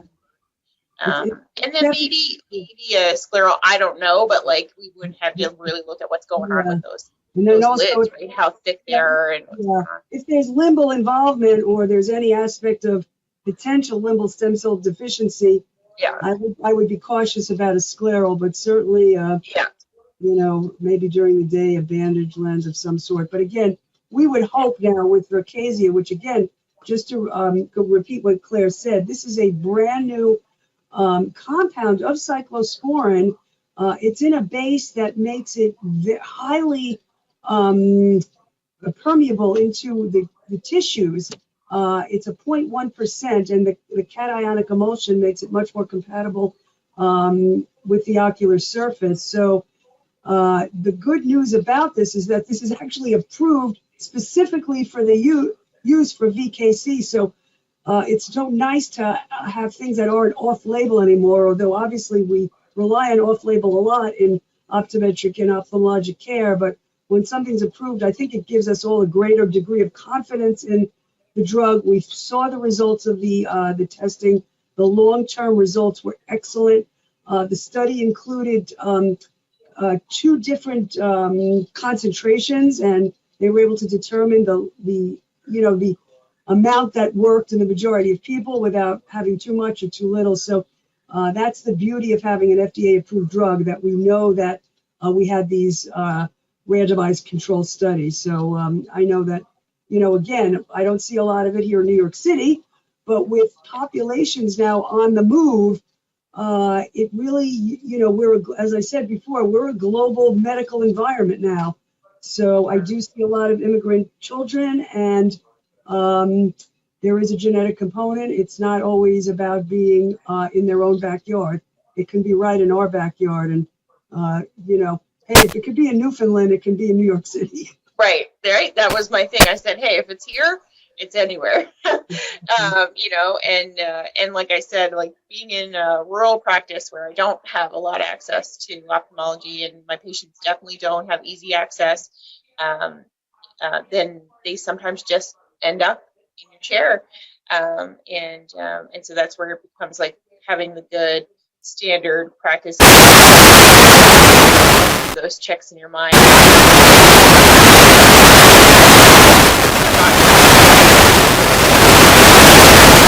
They do have some of those clinical signs. Right. And so, you know, and I think ours was a learning case where we realized later what we were dealing with, and been treating with kind of mild symptoms. And I think a lot of us would treat the way we did, you know, the mild symptoms. That's still the way you're supposed to treat someone with VKC. It's just recognizing, you know, talking about that third bullet there, you know, scheduling those visits before that offending time of year. If you know you're hearing from patients, it's every, you know, May, June, or, you know, April, May, depending on, you know, climate, whatever.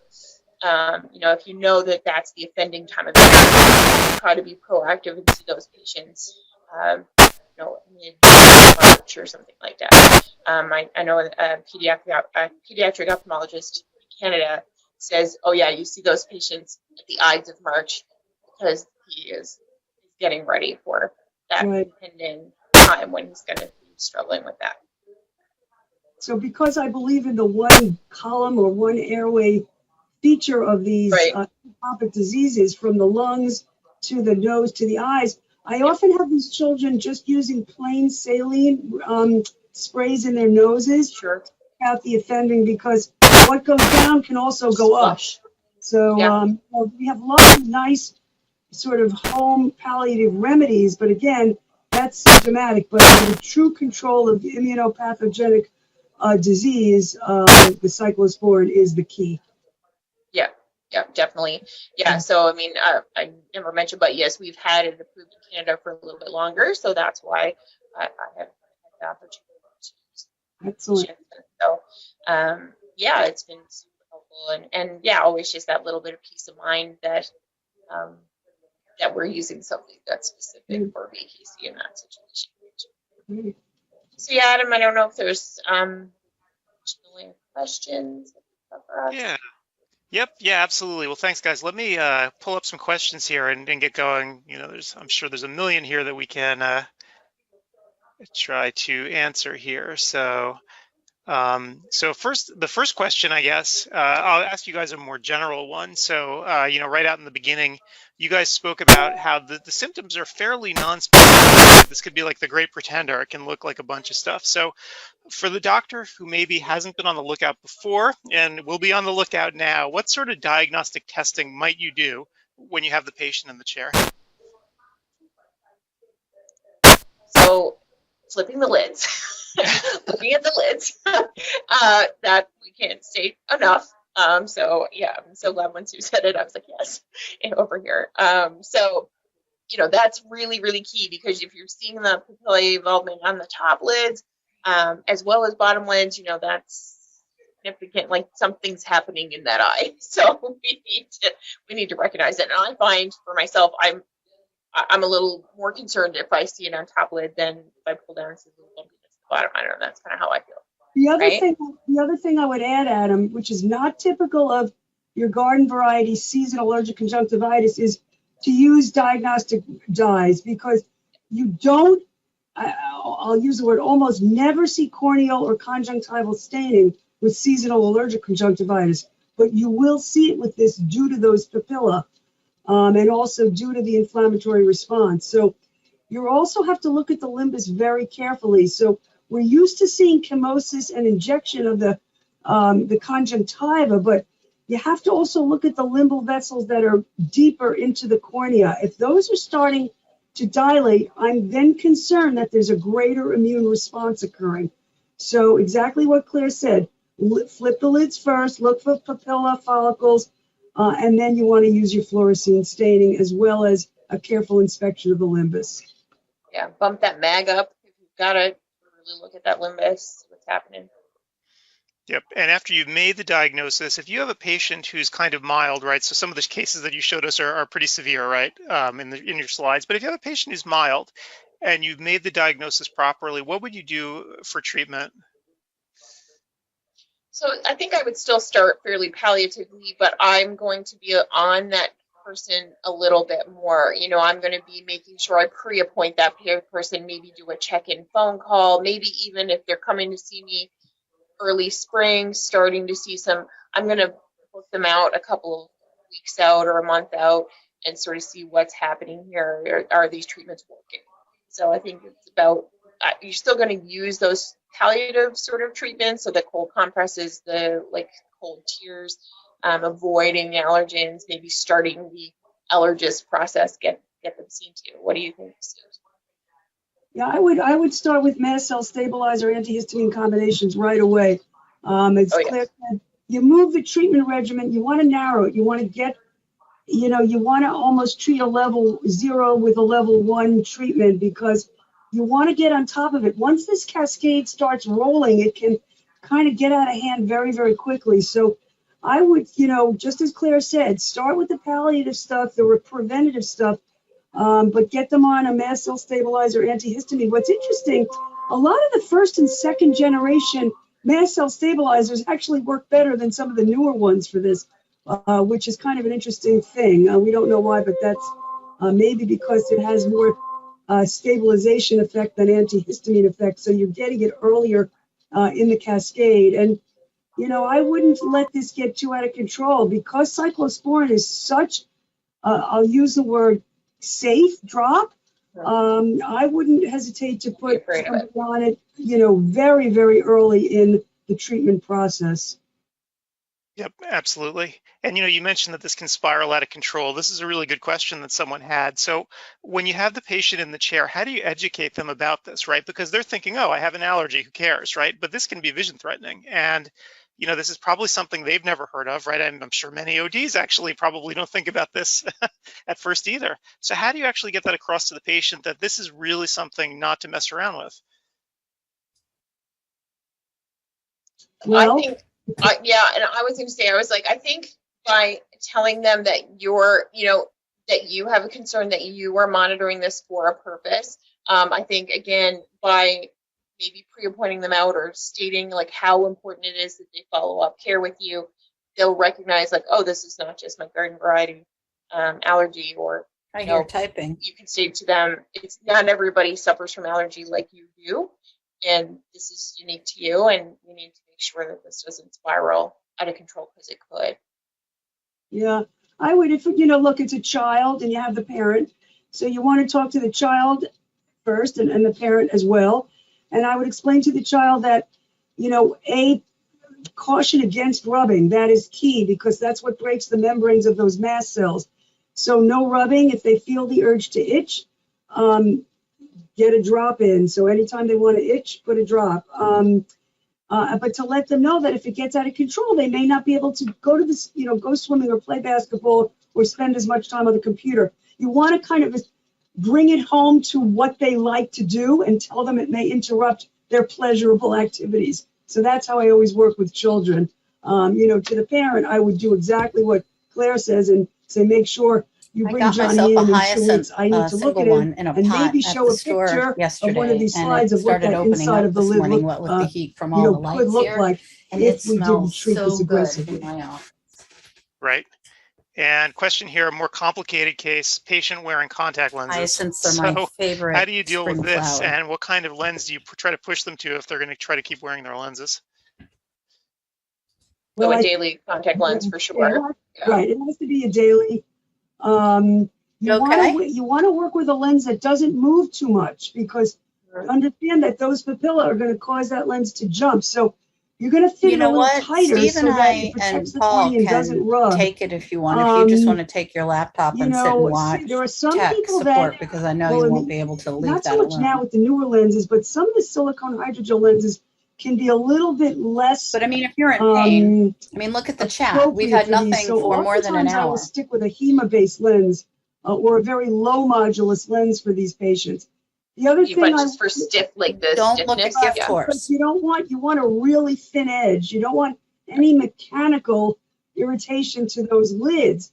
The other thing I would say, and here's where I would go but really, off-label, if you're hurting Adam, that's why the rest of us are no here. qualms about using their drops during the day with those lenses on. As a matter of fact, I would advocate it. Those lenses can act as a reservoir for the medication, which would not be the worst thing in the world. I am not concerned about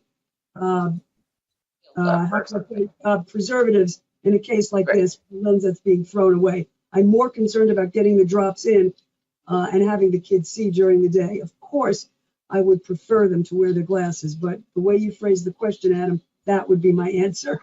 Yeah, I thought about this a lot. I was thinking about that actually. I'm glad it came up, because especially in the day and age of myopia control and how much I put it on the spreadsheet and doing that nowadays. Luckily, a lot of those lenses that are or coming out are 6:40 a.m. daily lenses, and so it lends itself to that. But yeah, it could be an interesting cover. Right, and in terms of compliance, right, it becomes that much more important if they're wearing a daily disposable. Will you actually cut down the number of lenses you prescribe to make sure that this patient's being compliant with it? Yes. Good question. Would I do that? I don't know. I mean, it might be a good idea depending on the patient. They're going to get them if they're going to get them anyway, you know. Right. That's a whole other topic. Right, Yeah. right. So question, we mentioned now that we do finally have approved treatments for this. And I guess the question is, we're talking, obviously Sandon sponsored this today, the availability of the drugs. So maybe, we have an international approach here tonight, right? We have Canada and the US. So maybe you guys can speak to that a little bit.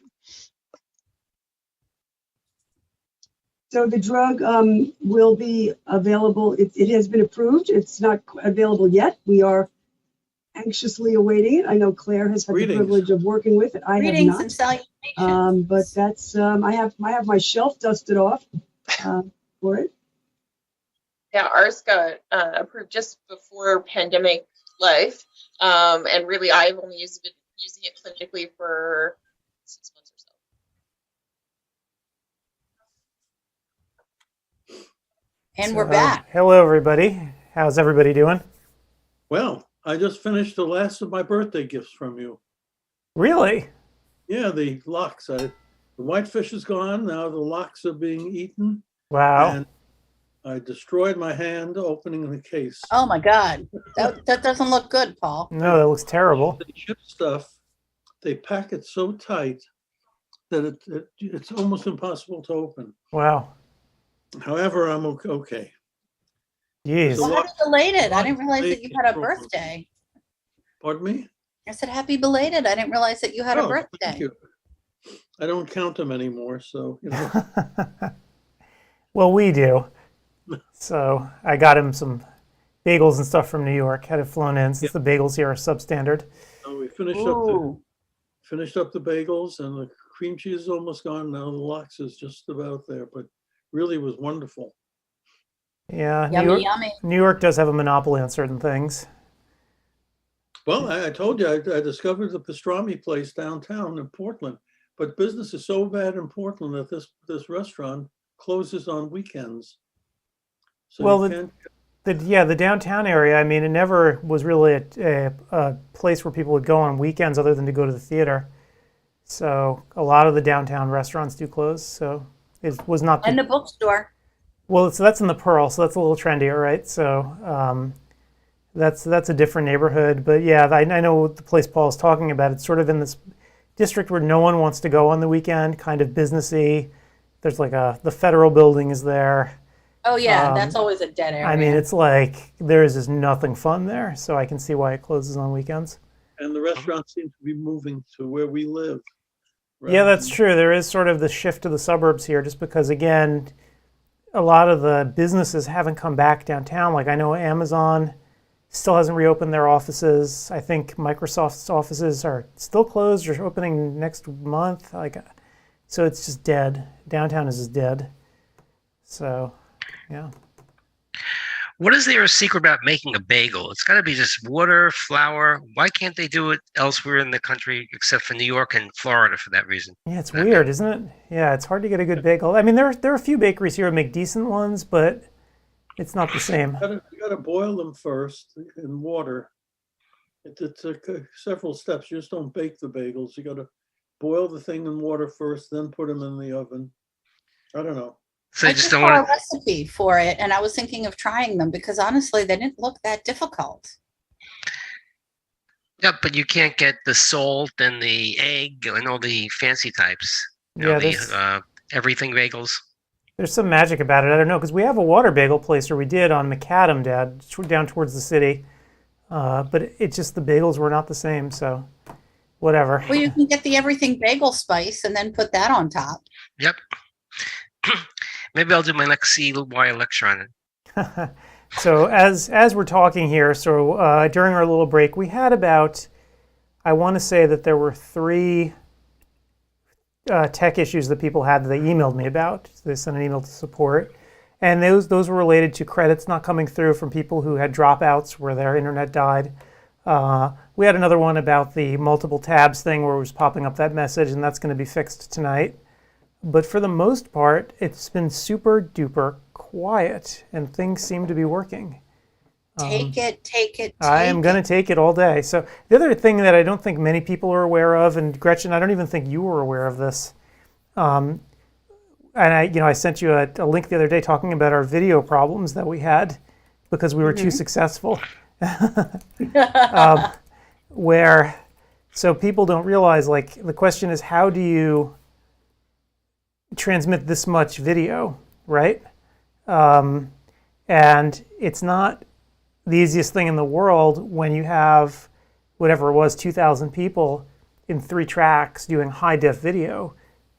We get spoiled, right, with YouTube and everything is, quote, free, but the reality is actually transmitting all that video is not free. And it gets quite expensive, especially with high resolution video, to stream it out to so many people. So one of the providers that we use on our back end took notice of what we did in February. They went nuts, actually. They sent me a nastygram. They're like, you're in the 99th percentile for data usage. What were you doing? So, a lot of streaming porn. Yeah, exactly. Like, what did they think we were doing? So, because, my account, I've had this account with them since 2014, and it was like a flat line of usage. Then all of a sudden, that weekend in February, through the roof with the new platform. So they called me to the carpet, and they're like, we're charging you more. That's like, we're not having a discussion here. You will pay more. And so I'm like, okay, I guess I'm going to pay more. But, you do what you have to do. So that's what happened. And the best I can say about them is that they're reliable. So people are having a really good experience. Not too many people are experiencing freezing videos or dropouts or anything like that. And that's the most important thing. Good. So I'm willing to pay whatever in order to have reliable video. And the attendance was not that great today. We didn't have 4,000 people today to really nail us to the coffin. Yeah, So no, it I should be mean, no I paid problem. them already, so they don't care. They're like, yeah, we're adjusting your fees commensurate to the amount of usage that we think you're going to do for the rest of the year, knowing that we have these events coming up. So, in fact, we're a little bit ahead of the game in terms of money because we didn't do as much bandwidth this time around, so that's pretty cool. So Yeah. we'll be a little better there. So, and it gives us a little more flexibility for the fall too if we want to do another event. And Steve, the speaker quality was good. Everyone can hear the speakers. Well, it's good. You just have to, like in my case, when I go into a room, I have to put on the audio, but people know how to do that now. It's no problem. The quality is great. The video quality is great. There's no speakers who are low speakers. I mean, we knew from last time the quality is good as long as they get the sound on. Well, the problem, with low talkers, I had to get rid of that manually, right? So every single one of the lectures that we've done has been remixed, right? So all of those 50 lectures or whatever it is, I remixed in the studio here to actually make the levels higher and to make them level. So when you go from lecture to lecture, you're not hit with this huge loud volumes or super low volumes. It's all the correct volume. So that took a bit of time to do, but I think it was worthwhile because nobody likes to be hit in the face with super loud or have to strain to hear. Once you have live speakers, however, you're going to have to adjust it for each speaker. So what's going to have to happen with the live speakers, like we did with Nora, I'm going to have to actually adjust on the fly based on how those speakers sound on that particular day. So again, we'll have consoles here with 3 different computers in front of me, each with their own audio tracks that are going to have to be adjusted in real time. So I'm going to cross that bridge again when we get to it. But Paul, we had a dress rehearsal for Nora. We'll do the same thing if we do the same way of live speaking, just so we know how everybody speaks, their computer volume, etc. Yeah, I mean it was a big Megillah to do, Nora, more so even than this in terms of the technology that I had to use in real time, having 3 separate sets of computers to run, each separate stream. So this is a little bit easier. So it was a nightmare, and I tried to actually standardize. I should really show everyone through pictures. Maybe tomorrow I'll bring it up. But each one of the workstations that I had was its own separate functional unit, and I tried to standardize the hardware with each one of them so I could literally go from one to the next, and they were all identical. So I knew where everything was. It was all in the right place, so I could just go between them and not get discombobulated. So I guess, if we do this again in the fall, I'll have to just rebuild those workstations again in the same configuration, and it should work. We'll see. So yeah, we'll see. I mean, it might not come to that, right? I mean, it could be that Arbo says, all right, these recorded things are still fine, and you can do them. But I have a feeling that they're going to want more interaction. So we'll see. Well, we'll see what they categorize things as. If we're required to do that to get live credits, like most states want, then we're going to have to do that. If they'll accept online interactive, for a better word, then my feeling is that they're going to require something like that because politically, they're going to want to make it so they're going to want to have an alternative. So like, okay, if you want to offer something that is equivalent to live or better than live, we will now give you that option, but we're going to make it so difficult for you that most people won't even try. I think that's what they're going to go for. And I think that if they do that, good for us, because I will try. We'll succeed. And that will be like we did with Nora. It'll be live, and they'll have all their kinds of hoops we have to jump through, but we'll do it. And then the next hoop you have to jump through are the states going to accept it as live. Most will, because they did beforehand when they changed the rules. I mean, that's the whole thing about ARBO's meeting, right? So at the meeting in June whatever it was, 14th, the 50 states are going to come to a consensus about what this will mean, and they'll agree to it, that yes, we're going to call this live. They're going to agree to whatever this is at that meeting. So that's why that meeting is so important. So then on July 1st, they're going to make the announcement, this is what the new standards are for, quote, live CE online. So does Florida have a seat at the table there, or they don't bother? They go out to lunch and have drinks? They're part of ARBO, and just like Florida is part of it, just like Texas is part of ARBO, but apparently I guess they feel like they can do their own thing too. So I don't know. It seems kind of dumb to me, but what do I know? Yeah. A lot of states, I know New York and New Jersey do, they have courses they have to get through quickly, or they don't bother with ARBO and they just call it state board approved. Right. And I guess they can do that, but it's not going to be transferable if you have 2 or 3 licenses. Right. That's the big issue, right? If you're licensed in more than one state, you want some common standards so you don't have to do things over and over again. Right. So. I think the big challenge for ARBO will be the brick and mortar courses. How do you give a test? Oh, you can't. Yeah. You can't do it for 400 people. You just can't do it. Because people that want to, you'd have to remember when you take our test or any other test, you can take it over and over again until you pass. So how do you do that? Logistics are impossible for the big shows, even smaller ones with 40 people in the. Yeah, people are going to cheat. That's very true, because there's no way, it would be very difficult to grade them immediately and say you passed versus you failed. So that is a very good point. I don't know how they would handle that.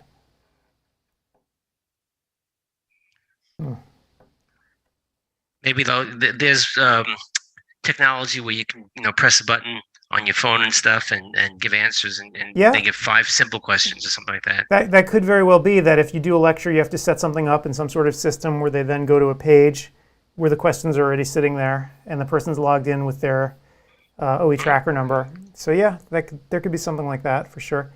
But we'll see. I mean, we'll see if they actually are even going to require testing. I think they should. I don't know if they're going to. Yeah. So. My guess is that this type of thing we're doing today, they'll require testing, and maybe if you yell and scream loud enough, they'll offer a 3rd category, which is the live, with the speakers there, lecturing live with no taping. They should. I mean, they should update their standards, which are 10 years old, to reflect what state of the art could be and should be. Even if people say it's hard to do, shoot for something that's much more difficult. See if you can pull it off, and then count that as something superior. Right. So, we'll see. What exactly is going on with your shoulder? You didn't tell me. Oh yeah, my poor shoulder. So torn rotator cuff plus bursitis plus there's inflammation all the way in through the biceps tendon. So basically, this whole thing is just disaster area. So it's just Were stuff you sleeping like at hauling night. logs or something? I mean, I heard it sleeping. what the hell are you doing? I woke up and I'm like, holy crap, that really hurts.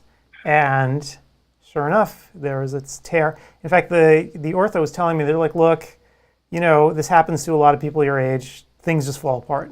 You're not that old. I'm like, yeah. So he's eligible for AARP. Great.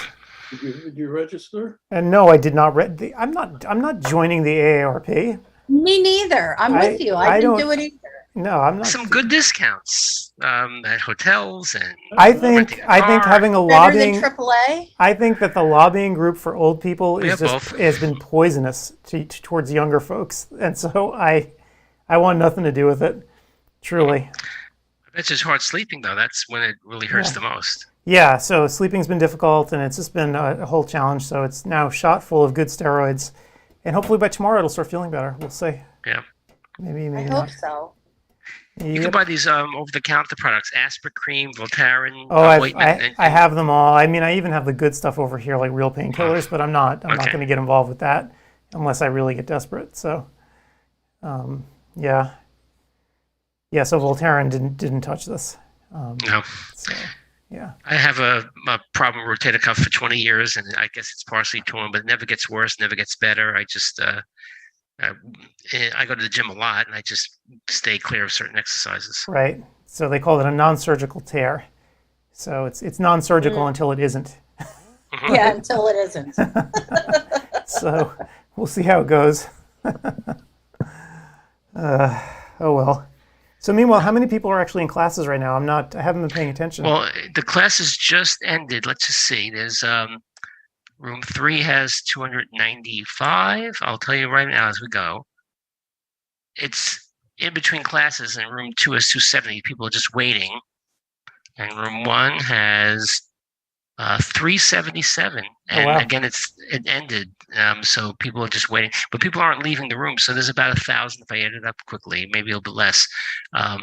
But again, people might be in the lobby. Can I find out how many people are in the lobby? Yeah, there's only about 20 or 25 just roaming around. Yep, 20. So, but you add those two? Okay, so there's still 1,000 people here. Yep, not bad for late in the day. Wow, that's pretty darn good. Yep. Yeah, especially the East Coast. Pretty much it's Saturday night, and people are, taking showers, getting ready to go out to dinner and whatever, or stay in for dinner. I say, speak for yourself. I'm going. Paul, did you ever go to restaurant Seasons 52? Yep, they have gluten-free flatbread. It's really good. That flatbread is delicious, and everything is so healthy in that place, and so well made, and reasonably priced also. Yep. You have one in Philly?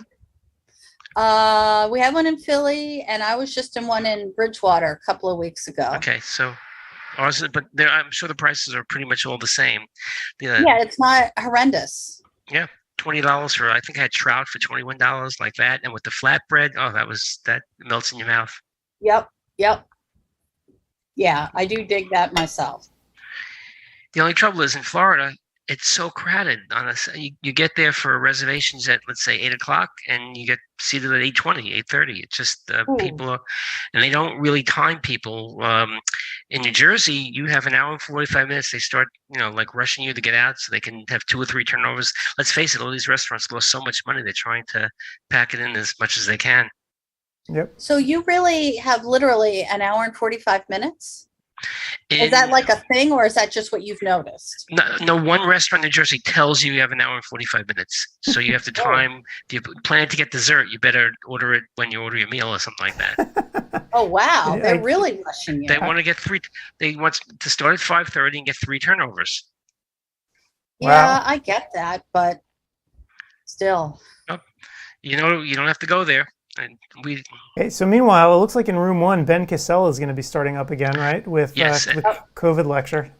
I asked him to do that. Ben is amazing. I know you work with him a lot, Gretchen, over time.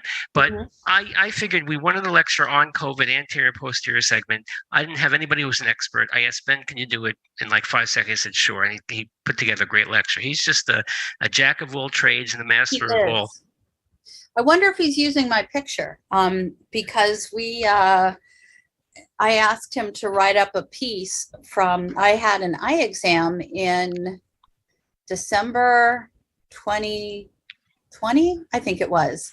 And that was a few weeks after I had recovered from COVID, that I had COVID for a good several weeks. Yeah, I remember that, vaccine. And it looked like I had drusen in my left eye. And so then in May, when my daughter Alex had her eye exam, and we go to see my friend and her husband in Oh, you know where they are. It's in Somerset. It's Somerset Eye Care. It's Bethany and Oh, my- Jonathan Fishbane. Sure. Bethany was my understudy at. I was the director of low vision at Robert Johnson, and she worked under me till I left. And yeah, in fact, Jonathan was at the course today and said hello to me. He said, wouldn't be surprised. he said, Yep. "Great lecture, Steve." He was at my lecture. Yes. Well, they are our ODs, and so I took my daughter for an exam, and I said, "Hey, since I'm here, shoot another picture. Sure. See if that drusen's still there," and it wasn't. So I'm just curious if I should pop in there and say, "Hey, that eye looks familiar." See if you can, and take some MacuHealth. It might dissolve it, but that would be. Oh, it was already gone within really? those 5 months. It was a COVID. I don't want to call it an artifact, but it was a result of COVID. Yeah. Because I hadn't fully recovered, I guess, afterward, and I hadn't had that in my eye previously. So what were you doing up in Somerset? That's where my friend practices. Okay, fine. So I go there to see her, and now she's no longer seeing patients. She has moved over to be CEO of the Power Practice, and so Jonathan he's now our OD. But right. I know some of their techs, and I know her chief optician. Jonathan is the healthiest guy I know. He must run 15 miles every day. I swear, I'm not kidding. Well, and they're also vegan too. Yes. He's been in the New York Marathon, run great times, etc. He just, I think it was just the other day, it was his Forrest Gump day. That if you watch a movie, Forrest Gump, sure. At one point, he said, one day I just decided to run, and it was like however many, like 1,000, I don't know how many thousand days. And then he just decided to stop when he has that scraggly beard. And I think he's in Utah with all these mountains. He's like, okay, I'm done now. And all of his followers don't know what to do because they think he's some sort of existential philosopher that he's running, and all these people were following him. So Jonathan just hit his Forrest Gump day that he's run for as long as Forrest Gump. Well, he'll be around for a while. I don't have to worry about him kicking. One would hope.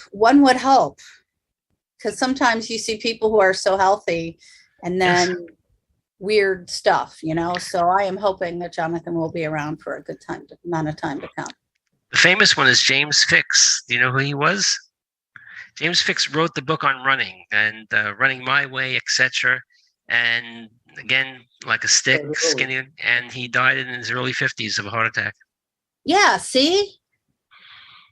Bring on the whiskey, bring on the dessert, bring on the chicken parmesan. And the stress and whatever.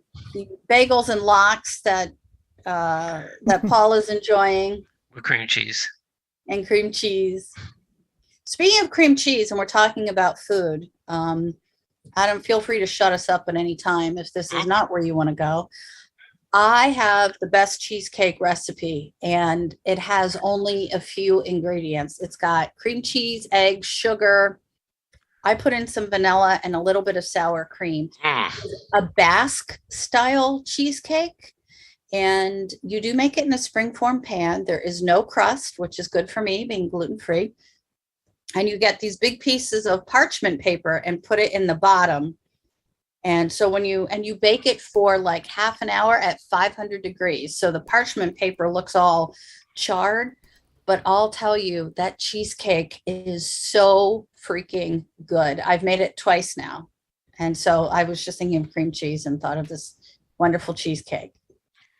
And it's got a lot of protein with the eggs and the cream cheese. Oh, you can justify anything with that recipe. My wife would say, I don't eat it. She said, I might as well just spread it on my thighs. But you know what? It's so easy. The recipe tells you to make it in a food processor to get rid of like the lumps to make it silky smooth. I didn't do that. I just put it in my stand mixer, beat the hell out of it. I mean, you dump everything in, mix it up. I mean, you've got the oven turned on because it needs to come to 500 degrees. So you got to prepare for that. You just throw all these things in the mixer, mix it up, dump it in the pan, put it in the pan, boom. I mean, how easy can that be? And it is so good. So if anybody likes to make cheesecake, I'm looking at you, Paul, if Carol would like this.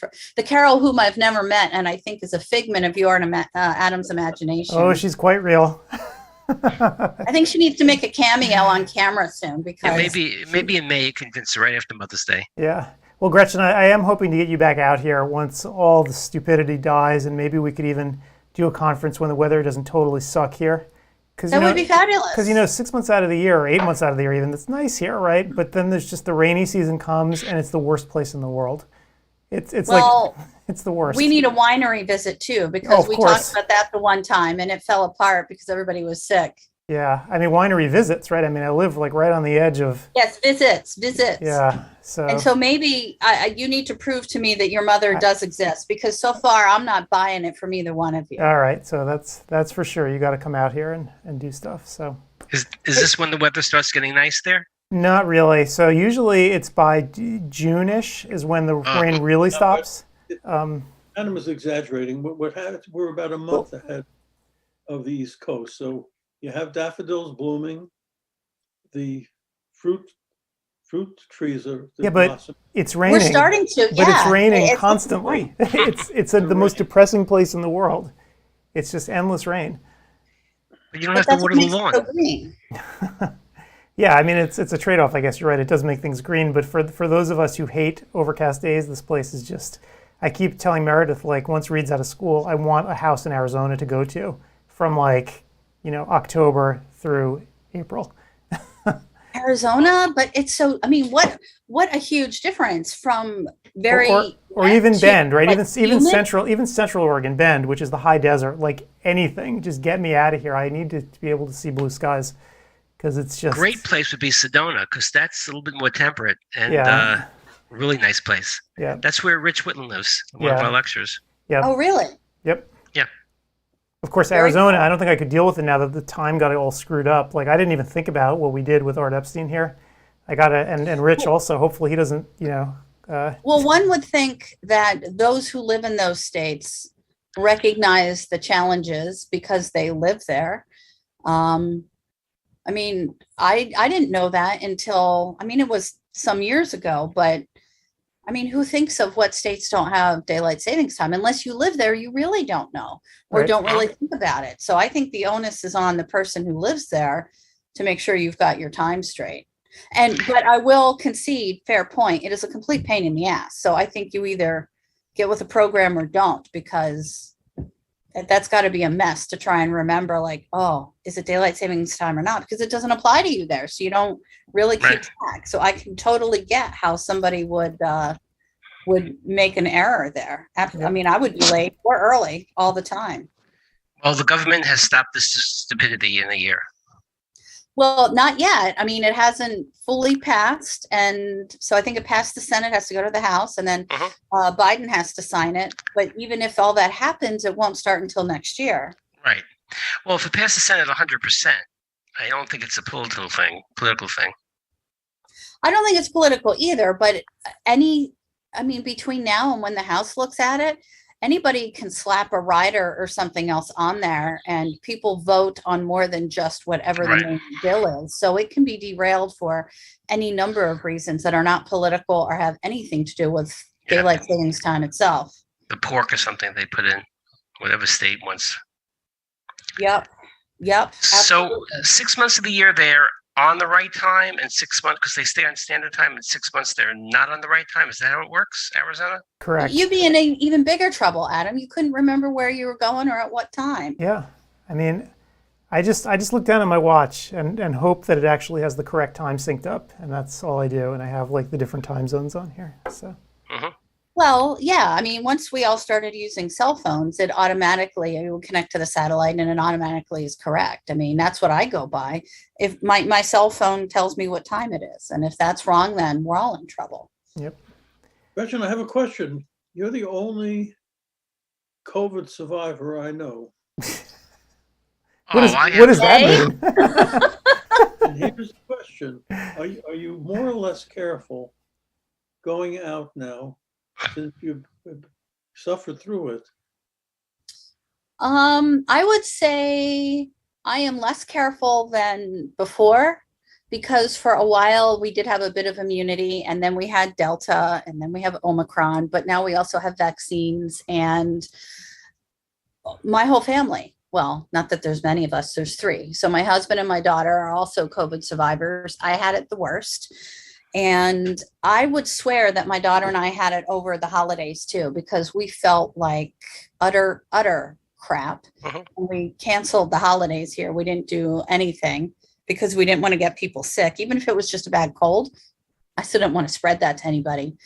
And I kind of go back and forth now about how careful I am. So when I would go get my Starbucks coffee, being the good citizen that I am, I take my recyclable cups in. So I go into the store, and I was wearing my mask there and in the grocery store. And our restrictions have lifted a little while ago, but I'm not really following really like overall restrictions, because there are, I mean, I live in Pennsylvania, which in some ways is very, in some ways it's like Florida in some parts of it where COVID never existed. And in some ways it's a typical Northeastern city where people were cautious. So I think that you really need to pay attention to what's happening in your own local area. What are the percentages, how many new cases, and more importantly, how many people are dying? So I think after having had it, I was a little less cautious, just because until we had all these other variants, my antibodies protected me. Well, I must know 100 people, including family, friends, close family. My daughter up north got it from her daughter who went to school without a mask on. They took the things. Do you agree, Gretchen? You must know. I mean, I almost don't know anybody who didn't have it. It's that many people in my circle of friends. I didn't really keep track. My parents didn't have it. I mean, my dad passed away in November of 2020, but that wasn't COVID related. My in-laws didn't have it. My brother-in-law and my niece had it, but my sister-in-law and then other niece and nephew did not in the same household. So I don't know. Many people. I'm seeing more people or knowing more people after we had vaccines, and they're having more mild cases. There aren't many people pre-vaccine, just because we were so locked down. I mean, there were people obviously, but not many who I knew. I was really sick for 3 days. I took 2 home tests, negative, and I went for a PCR test, negative, but I still think I had it because I never get sick. Yeah. So, well, I don't know if I would go by that, just because you never get sick. I don't think that necessarily means that it's COVID. It just, fever. Symptoms. Fever at night, a little bit loss of smell that came back. I mean, it really just felt like it should be that, but it was 3 or 4 days, and then that was it. I stayed in, I quarantined for like 7 days, and then that was all. And my wife never got it. Did you have trouble breathing at all? Not really, no stuffiness, nothing like that. And this was post-vaccine? This was 2 months ago, yeah. Oh, okay. Post-booster, everything. I'll tell you, getting it pre-vaccine, it was really scary. And if I hadn't had a pulse ox in my house, I would have gone to the hospital, I think, just because of the trouble I had breathing. And I was really stunned that my levels didn't drop lower. I mean, the lowest I got was 92, and I was grateful. That was so good, yeah. I was surprised, just because I couldn't walk 5 steps without gasping for breath, like I was having an asthma attack. And then I couldn't talk without gasping for breath. So I was quiet for 2 or 3 days, which Troy said he appreciated. But that's an example we were talking about with Craig Thomas's population, that you had a pulse ox at home, you know the science, but you would have gone if things dropped down. They didn't. And that's where a lot of them didn't have a good outcome. Yep. I don't know why. Now, I will fully own that having a pulse ox, and it was just a friend had said something about it, and I'm like, oh yeah, that sounds like a great idea. And I just went and looked on Amazon, and it was like $15 or $30, and I bought it, and I just threw it in my medicine cabinet. I didn't think anything of it. So, but why you wouldn't seek treatment earlier or keep an eye on it, I really don't understand. Maybe people didn't have health insurance, and that part I do get. I mean, that's a concern. Yep. Yeah, it's true. If you go to the hospital and you're sick, but it's not COVID, then you got to pay. That's kind of silly. Yep. Adam, it looks like we're seeing a couple of more challenges now. I think that's because of people going into, because the classes just started, they're starting now. Yeah, so people are just asking a couple questions here in the chat. One person had lectures that lagged really badly. So on our end, we're not seeing any systemic problems of lectures like lagging or people having to log back in. It's not our system. It probably has to do with your connectivity to the video streamer. So that's probably that. And we can say that pretty definitively, because if it was a systemic problem, if there are hundreds of people in a room, right, you'd expect to see more than one person having a problem. You'd expect to actually see the counts of people in the room start to go down as people got kicked out, and that's just not happening. So it's probably just due to that one person's connectivity. Another person had a problem where they're getting that multiple streams message coming up, and again, that's going to be fixed tonight. That was a bug that was introduced with some new software that we employed over the little break between the last live session and this one. So we'll fix that bug tonight, so that should be okay. And if anybody has any sort of problem where something didn't get credited because of it, just send an email to support@CEwire2022.com and we'll make sure it's there. So no biggie. So all in all, last time the volume of challenges was far fewer than the previous, I guess, the previous interface and the people, the company you worked with. Yeah. And so that was just exponentially lower. And now today it's negligible. I mean, not of course to those people who are having challenges, right, but compared to the vast number of people who are sailing through problem-free, this is just absolutely incredible. Yeah, I think it's for a few reasons. You know, Adentio's skills obviously are important, and the platform that they've helped us create is great. Being more prepared was also a good thing. Having people practice beforehand with their accounts is a huge thing, right? Having them, we did that orientation session, right? So people can get comfortable. We asked people several days before, even if you're not doing our orientation, just to log in anyway, just for giggles, so you could see what everything looks like. That was important. The old platform couldn't do any of that, right? If you remember, with the old one, you just, when the lectures were due to start, that's the first time you'd ever hit the system. So if you had a problem now, all of a sudden we have 100 people here who are like, I don't know what I'm doing. How do you service all those people in a big rush? You don't. So, so this is definitely a much better way of doing things. And what's great too now is, you know, the thousands of people who've had zero problems doing this, we know for the future, when they sign up for the next one, they're still going to have zero problems because the platform's already set up, their accounts are already set up, their OE tracker numbers are already in there. All they have to do is sign up for the next event, and it's going to be literally the same thing. So it's a really good thing.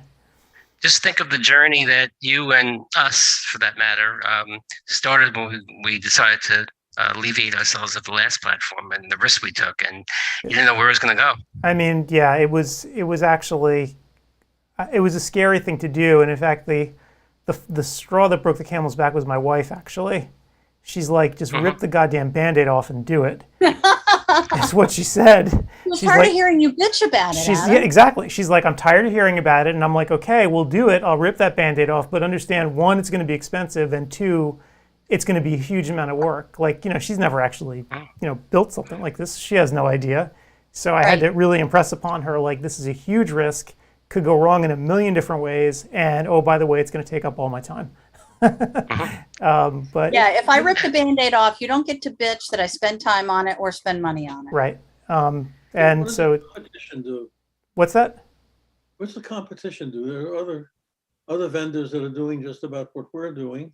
Well, okay, so you have certain platforms like Whova and all these other ones, but they're more generic. And the problem that they have is they can't do the more advanced stuff that we need, like testing, right? That's just not even a thing for them. They can't do it.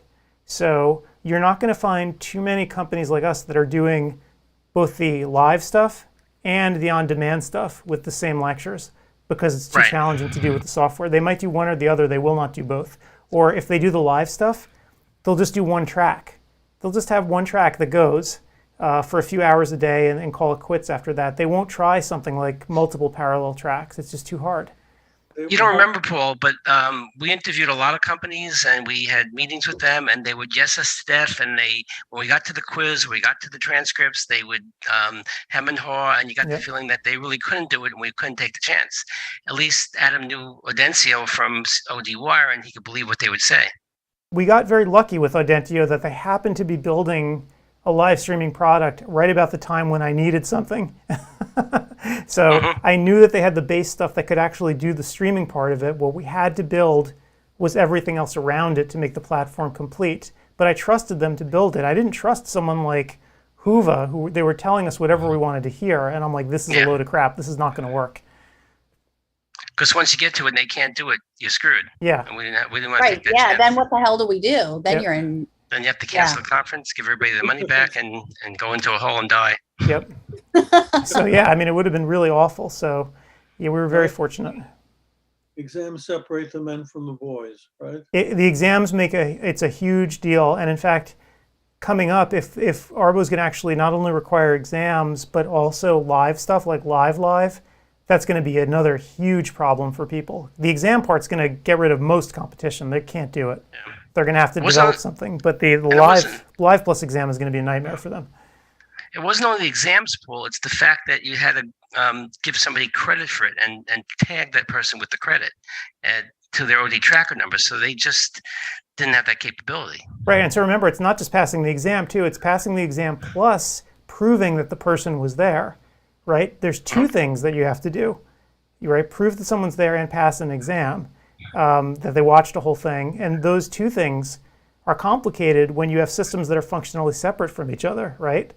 So there's a lot of functionality that a lot of these other companies just don't have off the shelf. So as far as you know, only our previous vendor will offer exams? Yeah, our previous vendors, because they did some custom work to make it happen way back when. So they were one of the few that can do it. I'm sure that there are others that can do it, right? You just have to build a custom platform. I don't know of any others though that can do live stuff and have exams that I'm unaware of, or multiple tracks. What happened, Paul, is somebody else used that platform to create a conference that failed, and we can't name names here, but they had the idea of what to do and how to do it.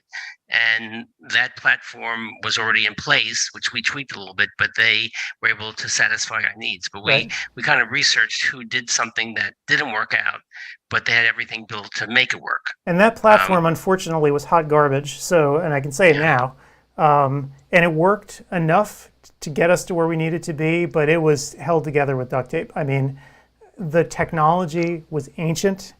Talking technology that was maybe 10 years out of date, probably even more. Even more so. From the time it was turned on. I mean, it was impossible to make functional upgrades to it, impossible to do a lot of customization to it, impossible to do what Audentio did, certainly, where they integrated the stuff inside of ODwire. The whole idea that we could collect the fees for the conference and have everything integrated with someone's ODwire account, it literally would never have happened with the old people. They just did not have the expertise to do it. And one big point is they had a fantastic person. Hi, Chris, if you're watching, named Chris, who he was the support guy, and he really took his job seriously. He wasn't an owner or anything, and he really helped us out when we did have bugs. Once he was fired because they had family join, then it went downhill completely. No names except hi, Chris. Yeah. So they had some managerial issues behind the scenes. And whereas before they could cover up deficiencies in their platform through brute force of having good staff to take care of problems, once that really competent staff left, the flaws in the platform became absolutely glaring. And the pandemic just sort of sealed the deal. They ended up getting a lot of business during the pandemic, right? Because everybody did. But for us, they weren't meeting our needs anymore. The software just couldn't handle what we needed. So they had to go one way or the other. If you recall the first show in the pandemic, we had over 6,000 people. It was just madness. Yeah. And I think most people are going to appreciate the difference between the platforms when they look even at the way transcripts are being handled now and certificates. Notice the difference when you need to go retrieve a certificate in the new system versus the old one, right? The old one looked like it barely worked. The new one gives you your certificate in a variety of different ways with individual classes. It's pretty, it's permanent. So if you ever go back to ODwire in the future, your certificates are always going to be there in one place for any conference you sign up for, right? So how convenient is that? Yeah. So, I mean, these are things that we just could not do before. And it was actually causing me a great deal of stress, and still is causing me stress, by the way. When someone comes to me and says, hey, I need my transcript from 2019, my stomach starts rumbling. And this happens, and I kid you not, every single day. Someone comes to me and said, oh my God. Which is why you need an admin. Right, well, they come to me and they say, oh my God, I forgot to download my certificates from 2019 or 2020. I can't get them anymore. They're on your old platform. Can you get them to me? I have no automated way to do that. I have all of them. So when they do that, I have to go dig for them and recreate them and then hand them over to the people. And I vowed never to do that again. And so, The $1 million Understandably. $1 million question will be, are there other optometric organizations that will come to you hand in hand to ask you to help them? I want at least one. I mean, obviously we had Nora and they took a huge chance with us, and I'm so thankful they did because they were great partners to work with on this when we were first setting up the new system.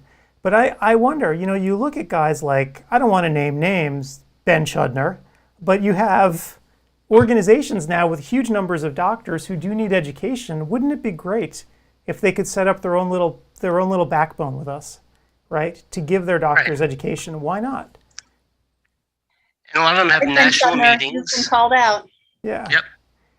We've given enough exposure for free. I mean, I'm just saying, I don't want to put Ben on the spot, but like seriously, if this is a perk that he could offer to his doctors, hundreds and hundreds of doctors, why wouldn't you do it?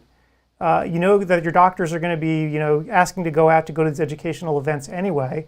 Why don't you try to make their lives easy? Right.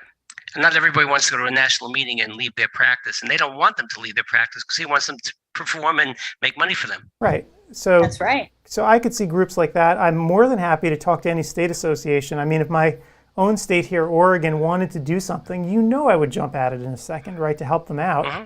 But well, especially because Oregon, you can get all of your CE online there. Right, and Oregon's a small state, right? So you know, we're not California; it's a teeny state, and I'd love to be able to help them out and come up with something like we did for Nora, so they can give their members. That's the funny part about Oregon, right? It's a small state population-wise, but it's absolutely massive, right? People who live on the eastern side of the state, it takes forever to actually get over here to Portland to actually take CE classes.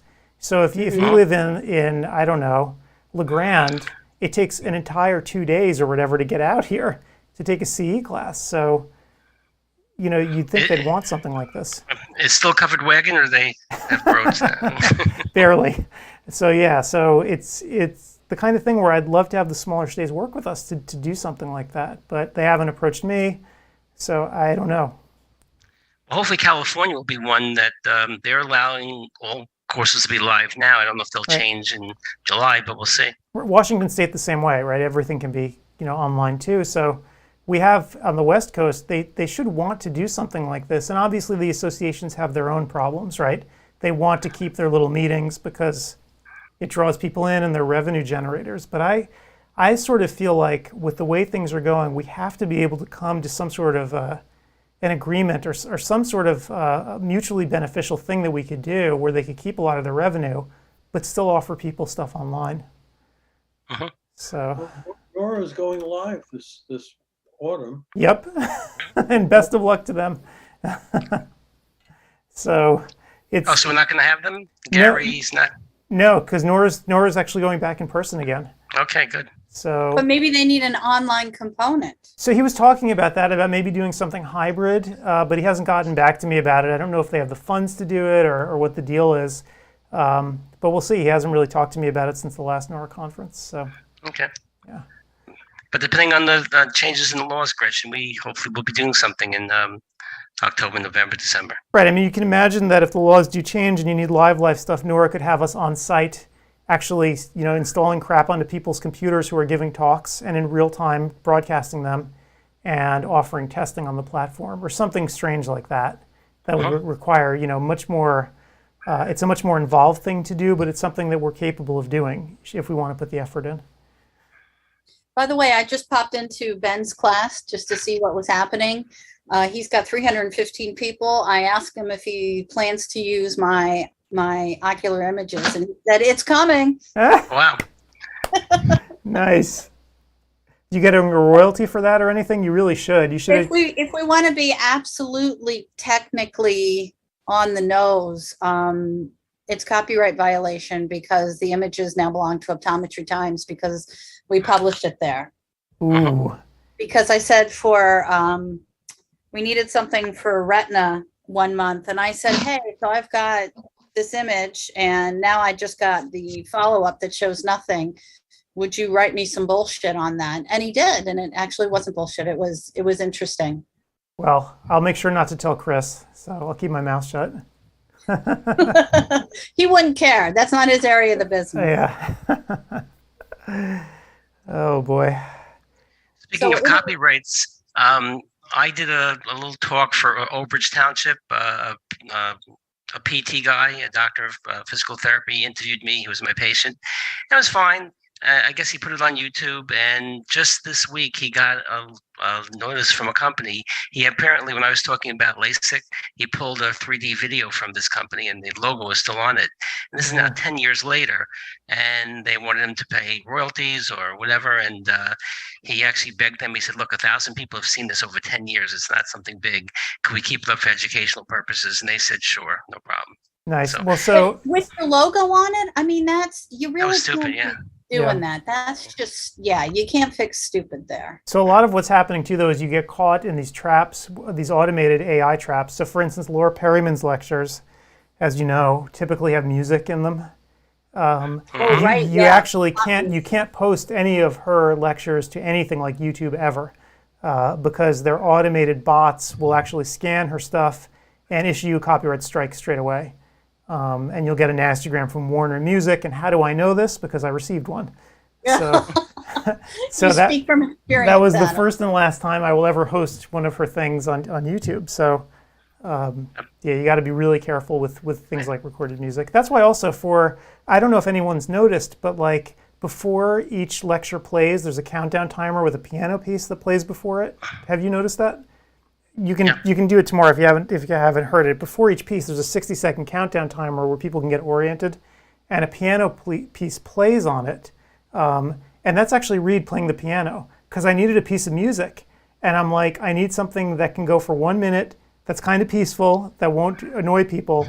Reed, just here, play something. I'm going to record you. And he's like, okay. So that's what that is. Did you compensate the boy? Oh, please, he's very well paid. Yep. I think he's hiring a lawyer right now. Yeah, but I think he should. I mean, the amount of, so this is the second CEwire weekend in front of all of these classes multiplied by the thousands of people. I think Reed is entitled to some new amiibos. Between you and me, I'm buying him a Steam Deck. He doesn't even know it yet. Hopefully he's not listening to this, but for his birthday. So he's the luckiest boy in the world. What's a Steam Deck? Oh, what is a Steam Deck? So Steam is how people play games on PCs these days. It's a piece of software. It's an online gaming platform. Exactly. Okay. So it lets you download games and manage your games that you have for PCs. The Steam Deck is like a handheld that looks like a Nintendo Wii, but it is not a Nintendo Wii or a Switch. It's much more powerful. It's like as powerful as one of these PCs sitting right here, but in the size of a Nintendo Switch. So. Wow. And you can play your actual games that you already own on it for your PC. So anyway, it's called the Steam Deck. It just came out, and hopefully, if the chip shortage doesn't do us in, he'll be getting one for his birthday. Knock wood. That's exciting. Well, the reason I said amiibos is Alex is getting into. She had a few amiibos, and now she decided that she wanted a bunch of others. So she has boxes arriving every day because she's replaying Legend of Zelda Breath of the Wild for like the third or fourth time. Now she wants all of her amiibos to go with that. So I know that even if you don't know what I'm talking about, Reed would. Oh yeah, no, trust me, we have amiibos lying around here. Of course, Reed is more, into shooting people in the head now, right? He's a teenage boy, so he's playing like Rainbow Six Siege. We have graduated to that. Rainbow Six Siege and Fortnite and all this other stuff. So you said no. Yeah. Troy was a big Call of Duty player. Yeah, there you go. So this is a teenage boy thing, right? This is what they do. So you can't avoid it. Yeah. Yeah. Well, tell him to play the zombie one. I mean, if you play Call of Duty with the zombie option, I actually liked watching him play that. It was kind of fun. That's funny. I don't want to encourage especially the 80s one. They have one that is all 80s, like summer camp. It's hysterical. I don't know if I want to encourage this habit, but yeah, I guess I am encouraging because I bought the kid a Steam Deck. So anyway, so he supplied the music for CEwire because I was incredibly worried about getting a copyright strike by even if I downloaded something that was royalty free, I was incredibly concerned that just by having a recorded piece of music, that for whatever reason, right, it could be spurious, that we get targeted. And I'm like, you know what, Reed, Right. play this little piece of Chopin, you'll be fine.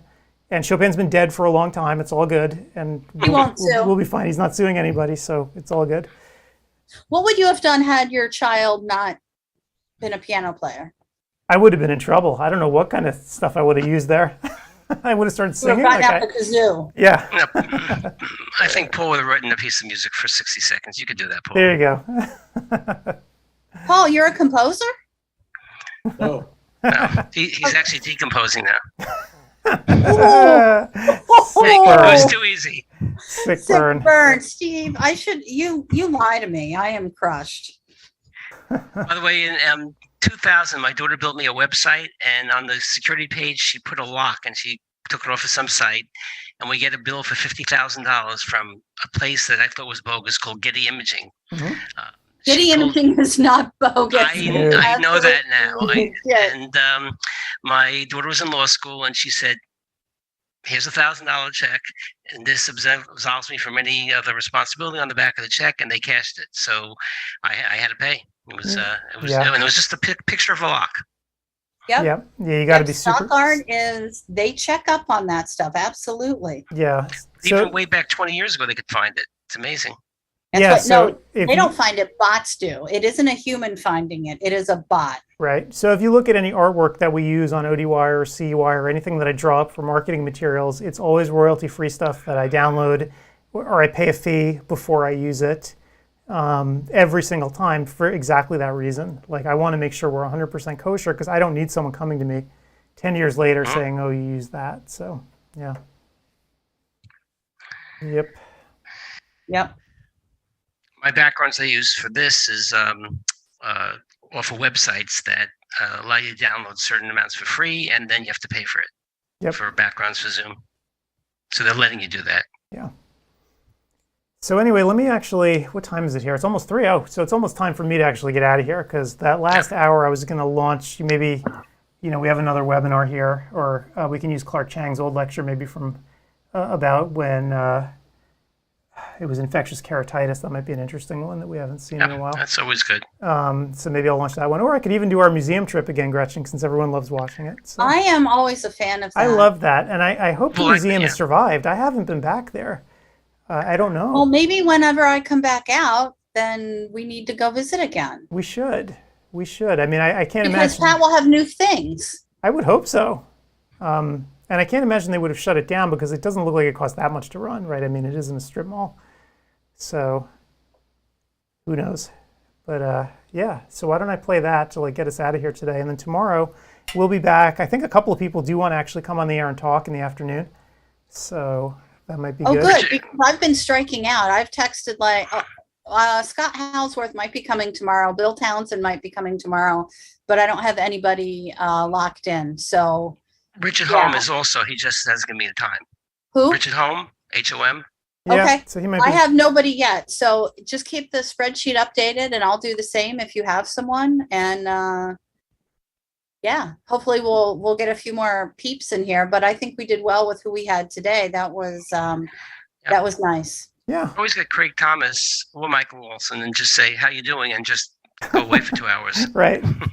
I texted Olson and he just said he'd try and I haven't seen him. So maybe I'll harass him tomorrow. Yeah, and you know what? see. I'm going to have my CE manifesto tomorrow, so maybe he'll be a good person to have around, and then he can argue with me Absolutely. about how wrong I am. So, Absolutely. I love it. all right, cool. So let me set this up then. So our little contact lens museum trip, and I guess we will see everybody else tomorrow morning. I guess we're going to start a little bit later tomorrow, just so we can be well caffeinated. So you can get your Starbucks. I can get my Starbucks, but I'll try to actually get us on the air where everyone can see us by 6:50 on the air YouTube-wise. Let's say 6:45. And so why I don't we know all? the time now. And so why don't we all meet back here at 6:35 or 6:40, something like that, just to get set up before. Same bat time, same bat station. Yep. But Paul, there's a different link for Sunday Zoom than Saturday Zoom. Yep. Okay. The Sunday Zoom worked for me, but I don't want to take a chance. Good. Well, now we know it works, so you'll be here on time. So, all right. So let's say 6:40 tomorrow, guys. I might be in the room a few minutes earlier than that. So, Right. Yep. Adam, go open a bottle of wine. You deserve it. That is, yep. I think Things are going well. we all deserve it. It's been a long day, and I'll actually be in front of the computer, you know, basically for the next 2 hours. Till 7:30. Yep. So I'll be in front of the computer. So if anyone needs any help, My wife said that there's a Russian astronaut flying around with, you know, a mixed crew. He wore the Ukrainian colors. Oh, that's wonderful. What happens to him when he lands back in Russia? He might be shot. He's boosting the Ukrainians. So, but That's he might, awesome. like He'll be thrown Gretchen in said, jail, might- though, unfortunately. yeah, for speeding. and do you guys know what the next session is in room 1? Because someone said he's having trouble connecting. Is there nothing running right now? Well, I think that's Ben in room 1. Yeah, I was just in there. Yeah. Huh. Interesting. All right. So I'm not sure He what needs his. to refresh. Yeah. Yeah, it's fine. Okay. I'm in room 1 now. Yeah. All right, guys. All right, guys. Well, we will see you Relaxing tomorrow. evening. Have a good night. Adam, go take an oxy or two. I think I'm going to stick to a Pinot, thanks. But yeah, I will see you guys in the morning. All right. So long. yeah. Pat, would you tell us how you came about this idea? What prompted you and Craig to start a collection? Well, you know, like most collections, you start collecting things one at a time, and then one day you wake up and you find you've got a museum sitting in your home, in closets, garages, and we found ourselves in that situation, and then decided that we were just going to open up a contact lens museum. How long did it take you to curate the collection in here? A long time, and that's an ongoing endeavor. You know, trying to do something of this magnitude while you're working full time and everything else, got full curriculum, and back there it's been very busy, but as you can see, it's just such a joy. It just brings so many smiles to so many faces when you bring older practitioners through here, because another relic in. yeah, right, really, it's so true. Why don't you involve me? I have to give you a few more years. Yeah, that's right. We'll put you in the chair. There you go. That won't be creepy at all. No, it won't be creepy at all.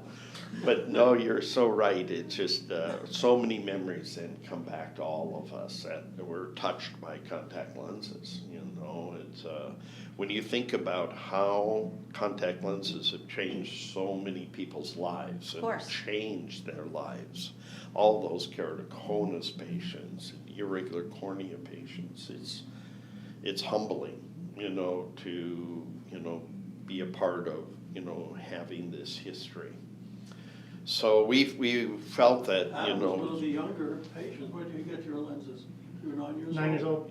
Yeah. So Yeah. Probably one of the younger contact lens wearers. Yeah, they're in so many millions of people's lives have been changed so much with these. Now, if practitioners have anything lying around their basements or garages or the Oh. back room of their practices, would you be interested in hearing from them? Yes, we'd be very interested. That's where we pick up a lot of these relics. Every practitioner, literally everyone out there, has one or two items that have been given to them by an elderly patient, or they took over a practice that had been established back in the 30s or 40s, and somewhere in their archives are these treasures, that they've not known what to do with them. They hold on to them because they don't take up a lot of space, but they don't know they know they can't throw it out. Right, of course not. But they're looking for a place to send it. This is the place. This is the place to send it. So there, it can be archived, taken care of properly. Craig and I have spent, hours and hours learning about curating an optical museum like this. It's there's a lot that goes into it. We had to then apply for a nonprofit organization, a 501c3 with the government. We got that, so we're official. So not only are you accepting items to be displayed here, you're accepting financial contributions to support the museum. Very much so. This has been totally funded through gifts and so on, and by Craig and myself. Oh, that's a good charity for next year. That is, it really is. It's a lovely charity for individuals in the eye care profession that want to see, you know, the history of contact lenses preserved. So you can see here we encourage donations, and so we love it. You know, when people can, when they win the lottery, you know, send us some of that, and so we have fun. But it's we get, believe it or not, our biggest support from patients. So they feel this incredible emotional, you know, tie to these lenses. Sure. Now this is actually just part of the collection. A lot of it still is in storage right now. We need a bigger facility. When we opened this up in July, we opened it up with the knowledge that we've already outgrown it. It's a good problem to have. Good problem to have. And so we're just going to keep raising, you know, funds as best we can, and hope to move into a bigger facility as time goes on. And then this is, like I said, part of the collection. The other collection I'm going to show you is the collection of antique glasses, spectacle lenses, probably one of the finest in North America right now, and that's across the street at the school. It's this has been just a passion for Craig and I, you know, this collecting. And fortunately, we have wives that understand the insanity, because that's what it is. It's insane to be doing this. But you know, Craig and I have been blessed so much, like you have, like we all have, by the eye care industry. That very much so. Yeah, that it's just been a humbling experience to be a part of it. So this is our payback, or this is our legacy that we'll leave, you know. So. And it's a beautiful one. It's a start. It's a beautiful, beautiful, beautiful start, and so we're real happy, very, very happy with it all. Excellent. So many, many years ago, as you can imagine, it's really myself and Craig Norman who kind of put this all together. The story begins over here. I'll sort of walk you through. This is kind of the evolution of contact lenses. All of these lenses here are made of glass. And so these were the earliest contact lenses in Germany and Zeiss. So they were the three making glass scleral lenses at the time. When did Obrick come in? Obrick came in the 1940s. How do you know that name? I used to live with him. Oh my. I was just reading a book this morning, his textbook from 1945 on contact lenses. It's really one of the earliest. Yeah. And that is, what a coincidence. So Are these companies related? It's no, Muller Stone and Muller Welt? No, they were different families. Okay. Yeah, they had no relation. And So these, like I said, it's the largest collection of glass contact lenses in the world. So it's, they're hard to find, very rare, wonderful to feel because they're incredibly heavy. Can I touch one? Yeah, as a matter of fact, you can touch the one that is yours. We wanted, Craig and I wanted you to have this. This is a glass Really? scleral lens. Wow. And it's all the contributions you've made to the industry. You deserve that. Oh, you are so kind. Thank you. Yeah, it's, Look at this it's thing. kind of neat to have. You can see kind of how rough the optics were. Very rough. And, but, you know, they got better with time. That's a real early one. Would you like What to see? year? This would have been probably early 1900s, so between 1900 and 1910. But you could feel how smooth the glass The workmanship was wonderful. But yeah, it's that's definitely one we wanted you to have. That's very nice. Yeah, thank you. Yeah. This would be a real challenge to apply and to remove. Yeah, it really is because of the size. These were about 22 to 24 millimeters in diameter, so they were pretty big. And then I see that they're fenestrated as Some well. of them were, and that's kind of unique, the number of them that were fenestrated. You can imagine drilling a hole in glass can be a little bit challenging. And, A lot of breakage. Yeah, but I'm always surprised when I'm going through the lenses, the number of them that have actually been fenestrated. And that would have been a challenge as well, not only drilling the hole, but making sure that the edges are smooth enough. Oh, Because yes. that would have been quite painful had you applied a fenestrated Yeah. lens that wasn't smooth. But then you look at these Zeiss lenses, the optics are absolutely perfect and they're incredibly thin. And I always wonder how many of those broke in the eye. You know, it wouldn't take much trauma That would have been to a really shatter big problem. those, yeah. But that was unique of the Zeiss lenses at the time. They were incredibly thin. Do you know who made this one? The one that you gave me? That one, yes, I do. That one was from the Mueller-Weld company. Wow. Yeah, that one. Look from at these. there. And then those are the molds right there? Those are the molds. So that is and let brass, me, and then Let me take you through how, let's looks like a say shell. it's 1920 and I'm gonna fit you with a contact lens. It would all begin over here.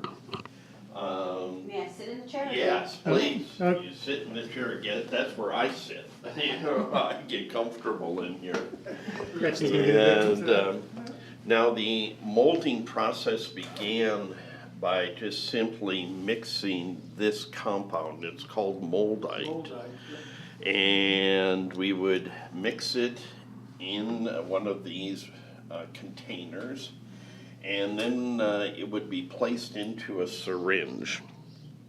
And this mold then would be placed onto the eye and the moldite compound injected through here. And then it would take a perfect mold of the anterior segment. So the molding compound would harden in about 90 seconds. So you had to be real efficient with your time.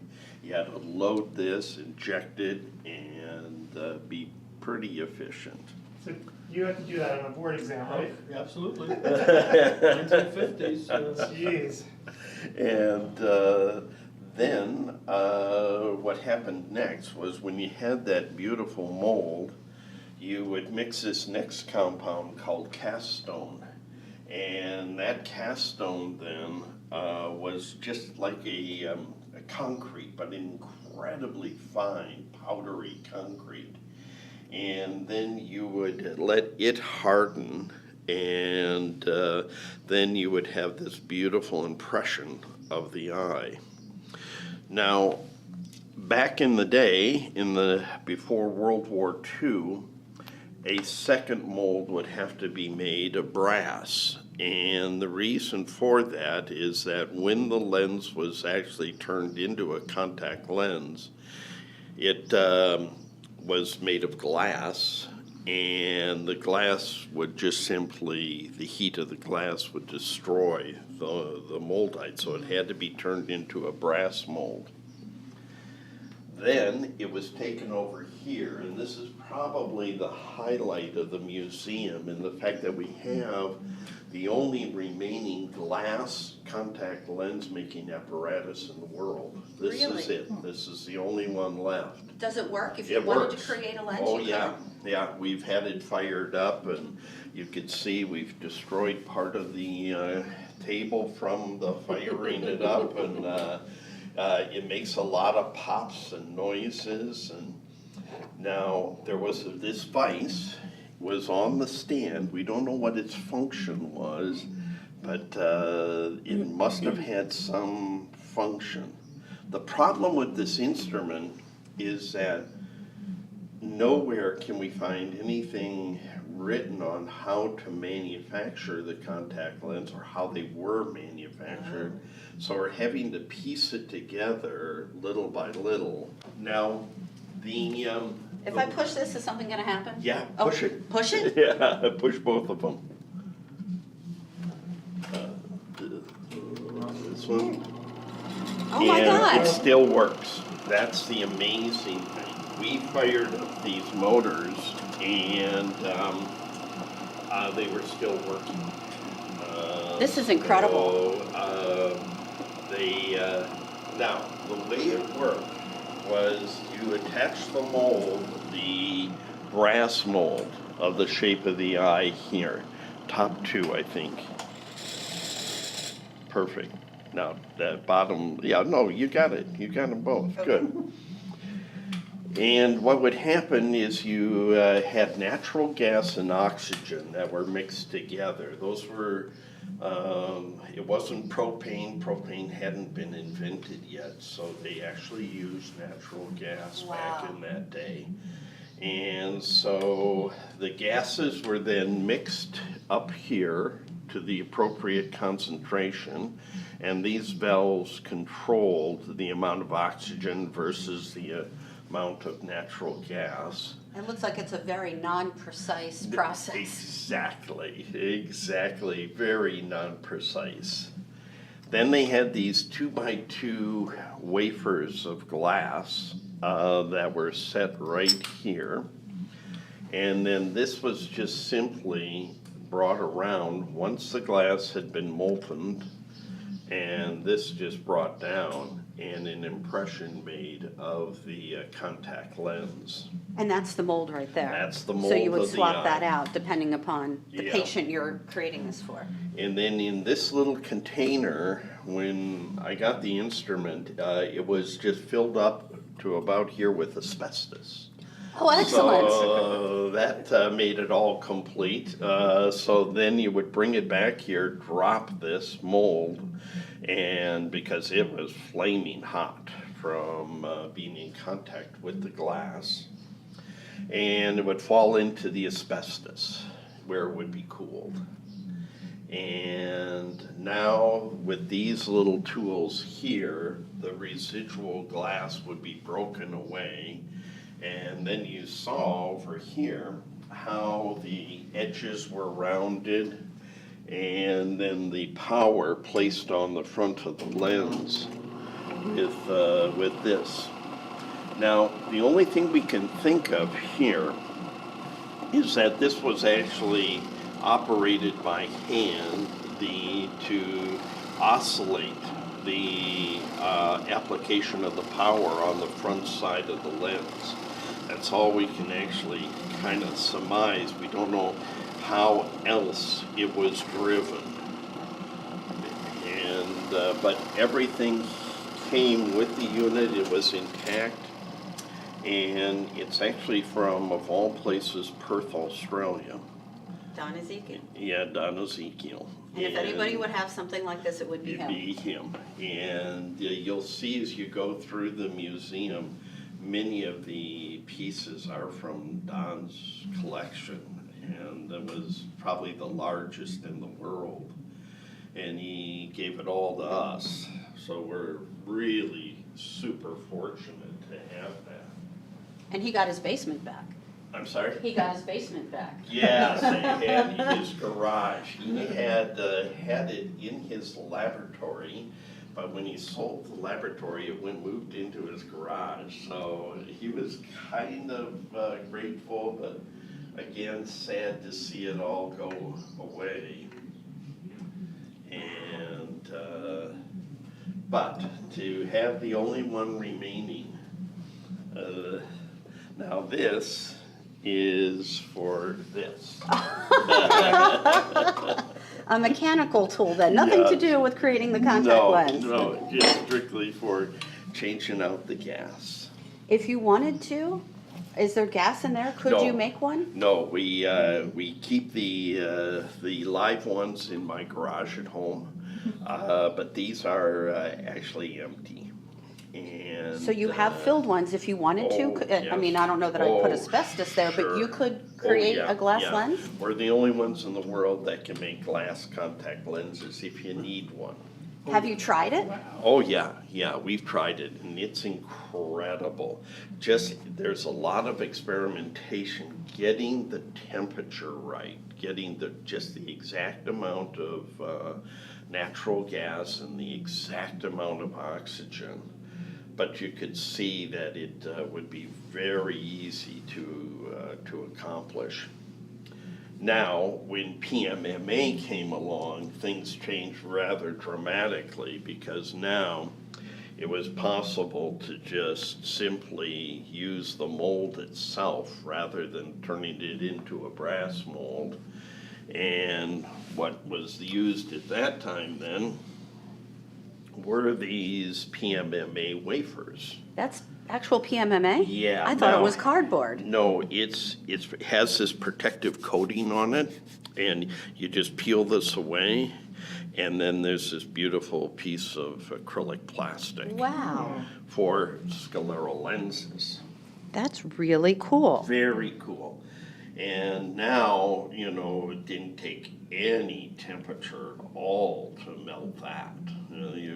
That was not like melting glass. So I think we even have one here that might be, yeah, there we go. Oh, so that's it. That's it. So Darren asked the question, when you were in school, did you ever see anything like this? Yes, well, with the way it worked in school, our contact lens course was one person with keratoconus that was handed down from class to class. And we had it was at Columbia University, and we had Isidore Finkelstein was the professor, a very bright guy, but that was it. And he had this one guy, and every time they had to do something to wash the lens or something, there was no sink. The Fink used to walk in to the bathroom and wash it and try it on. And this guy never succeeded, but he kept coming back from class to class. Oh. And that was the contact lens course in the 50s. Oh my gosh. That's so interesting you mentioned that name. I read his name for the first time last night. Finkelstein from Columbia University. And the reason I came across it, I was doing a story, as I'll show you down here, on Dennis England, who helped invent the first corneal contact lens. But I came across an article written by Hank Knoll from Bosch & Lowe on this gentleman from Columbia University. And it was the first time I had seen his name, and so it was really So that was the kind of neat. That was the contact lens course. Oh my period. End of story, cool. and then whatever you learned happened afterwards. Yeah. It happened afterwards. But the academy required, in order to become a diplomate, you had to be able to fit a scleral lens and using moldite. And what happened, as basically we smuggled in some anesthetic, because there's no way You can put that shit in your eye. Yeah, no kidding. And say, stay still now. Because you can imagine if the patient's eye was moving during the molding process, you know, you have a pretty bad mold. Yeah, I mean, so. What year did you earn your diploma? In 1965, I think. And so that was 67, being required at that time? Yeah, it was a very large class. The word was, you better get it now because it's going to get much tougher to do. But that particular part was separating the men from the boys because you had to learn not only to do it, but then to adjust it. And I was always very unhandy. I figured I'd cut my hand off with the burrs that they used. Oh my, so, wonderful. So we have glass lenses. Glass lenses, and then in fact, we, oh boy, Boris and I suffered. Oh my. So here we go to PMMA sclerals. PMMA sclerals, and you know, it was very, plastic was very slow to get involved into the, evolve into the contact lens industry.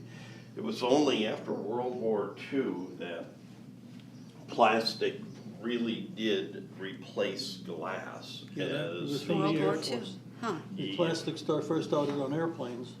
Mm-hmm. I see up there Ernst Abbey. Yeah, Ernst Does that have Abbey. anything to do with the Abbey value? Yep, it sure does. That is it right there. He was the mathematician, the brains behind the Carl Zeiss Corporation, and he was a brilliant mathematician. He developed this machine right here. This was It's like an early lensometer? It looks like an early lensometer, but it's called a refractometer. And what it did is just measure the index of refraction of the glass. And because when they were manufacturing glass at the time, they could never control the index of refraction of it. So each piece had a different index, and so what they had to do is read the index of refraction, and then they knew what radius to put on the front to create the power. There was a lot of math involved. There back was then. a ton of math involved back in those days. And, but he was the one who really kind of was at the forefront of that. Now I see back here there are corneal lenses as well as scleral lenses. Yeah, it's just like CDs and VHSs. You know, there's that time in space where the two cross over, and this was really it. In the 1950s, it was unsure which of the two modalities was going to really take over. Was it going to stay scleral or was it going to go corneal? And so you see a number of these fun sets that have actually both in them. Now here's the Theo Olbrich sets out of New York. The one in the back was the original Theo Olbrich scleral lens set, and then the one in the front is one of the later sets. I like these glasses down here. The world of contact lenses. That is really cool. Bizarre. So WJ made them. Well, Newton Wesley was the man responsible for kind of bringing contact lenses into the mainstream. So in the early 1960s, he marketed everything to get contact lenses out to the masses. God bless him. Yep, and he appeared on the Steve Allen show, and he was just this incredible kind of showman, but yet incredibly ethical. And He was keratoconic. Yeah, that's correct. Do you have any stories? Well, yeah, he had a partner, George Jessen, Yeah. and George was a glad-hander type of salesperson, and Newton was the front guy with the research type of thing. Right. And they did everything, and they not only market glasses, but I remember they used to hand out ties.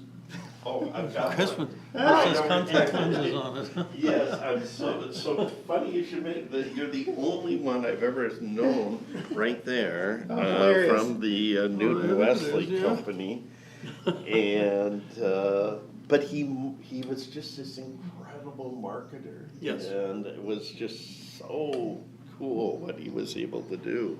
That's good. Somebody needs to get the word out. Well, you know, and little known fact, it was Newton Wesley who founded Pacific University College of Optometry. Is that right? I didn't know that. Yes, it's a rather kind of long and sometimes sad story because he founded it, but then had to give it up and sell it because of World War II and the internment camp. So his two sons and his wife ended up in an internment camp throughout the course of World War II. And it was here in Portland where the internment camp was. And Roy Wesley, his son, is still alive, and he is on our board of directors of the museum, because he's this incredible historian of that era of the internment camps and all the kind of injustices done back then. So kind of a fun story to just hear him talk about. Oh, I bet. About his life growing up as a child in the camp. Right. So, and then over here,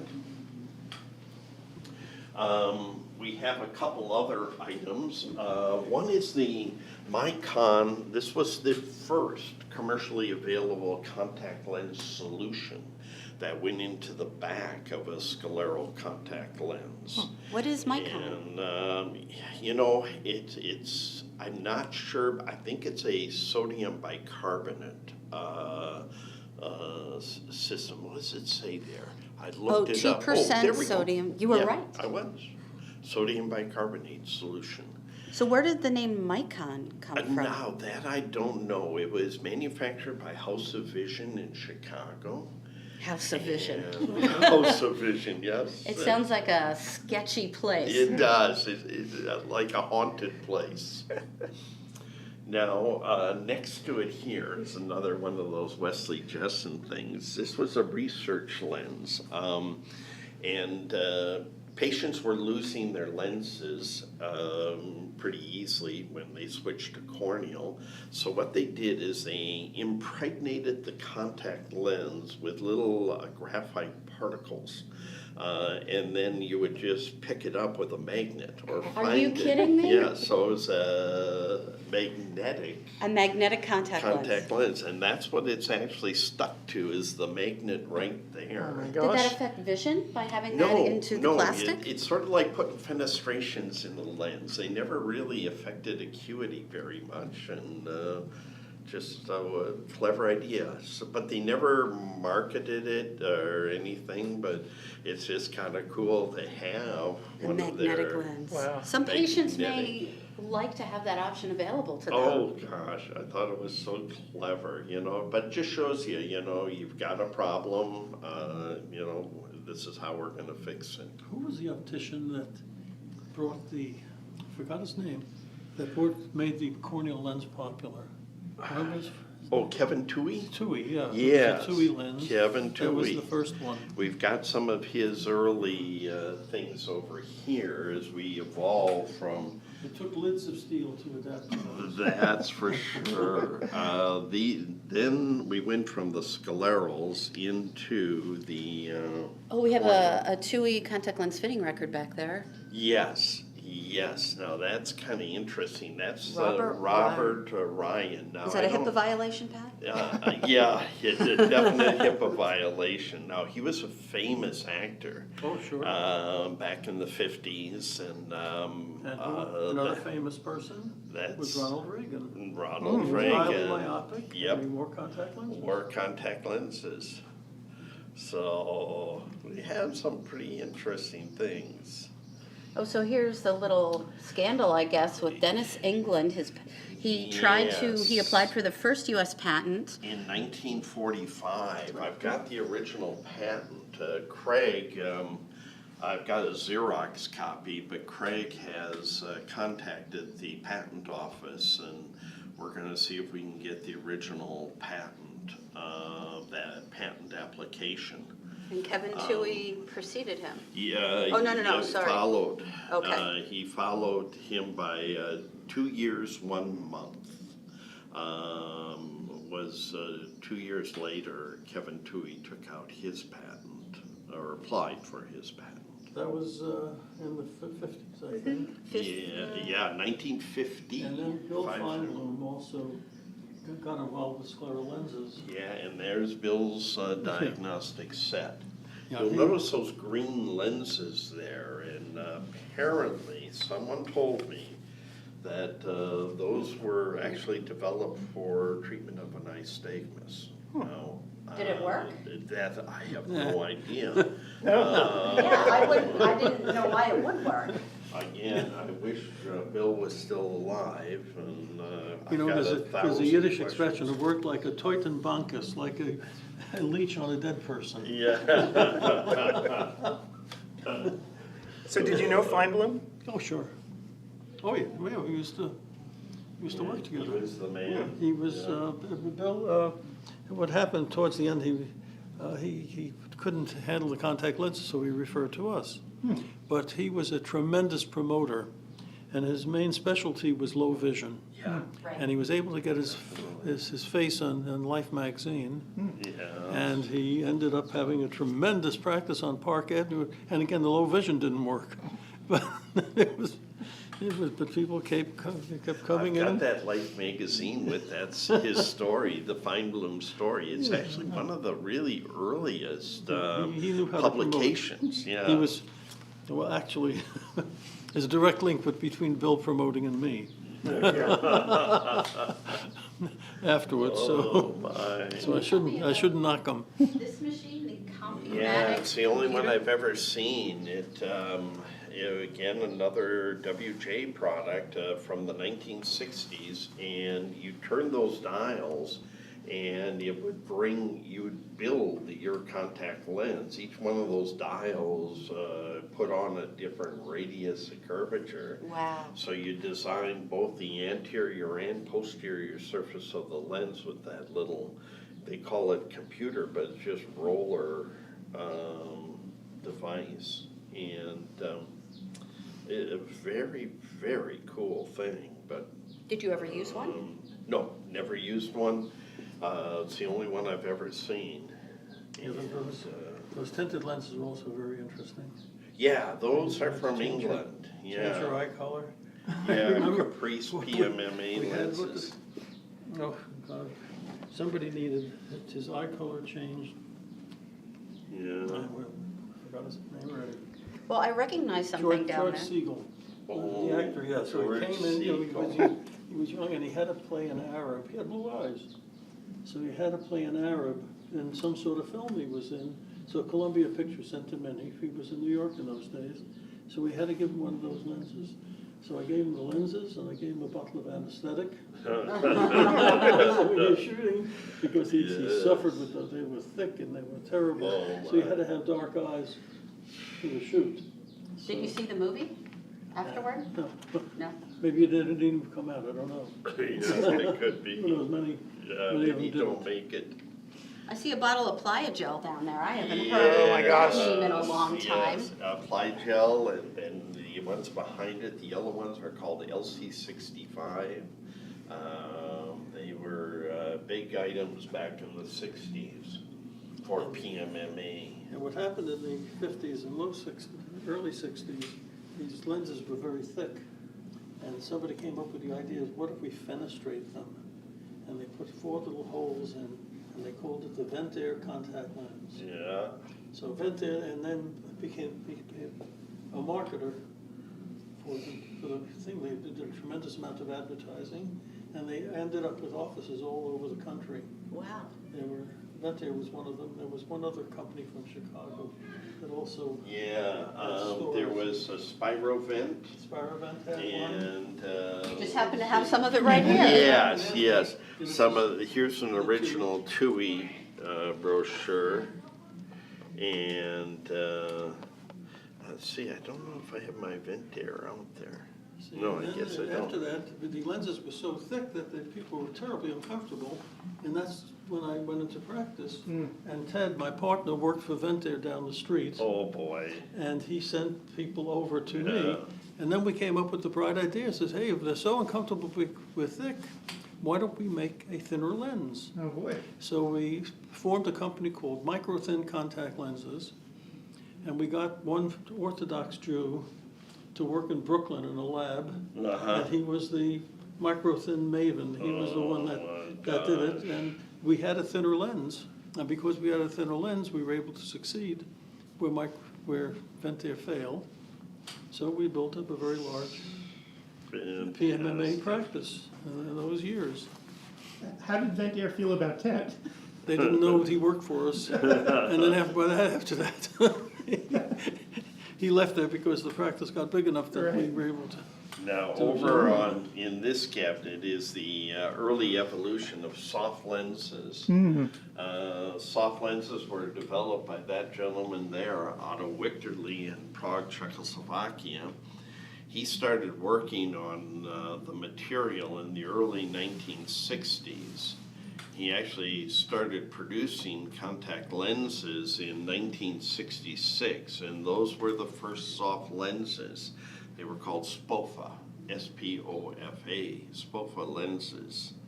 Right there, right in front of you, is the first soft contact lens brochure ever produced.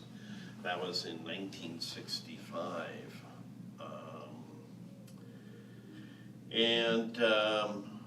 These lenses here really do represent the first key mount for first soft contact lenses. I've got one hydrated there. The rest are stored dry. Wow. Very kind of neat to have those as part of the collection. These were the original SPOFA cases from 1966. And about the same time, a company in upstate New York and Toronto started this Bionite company, which was a Griffin lens.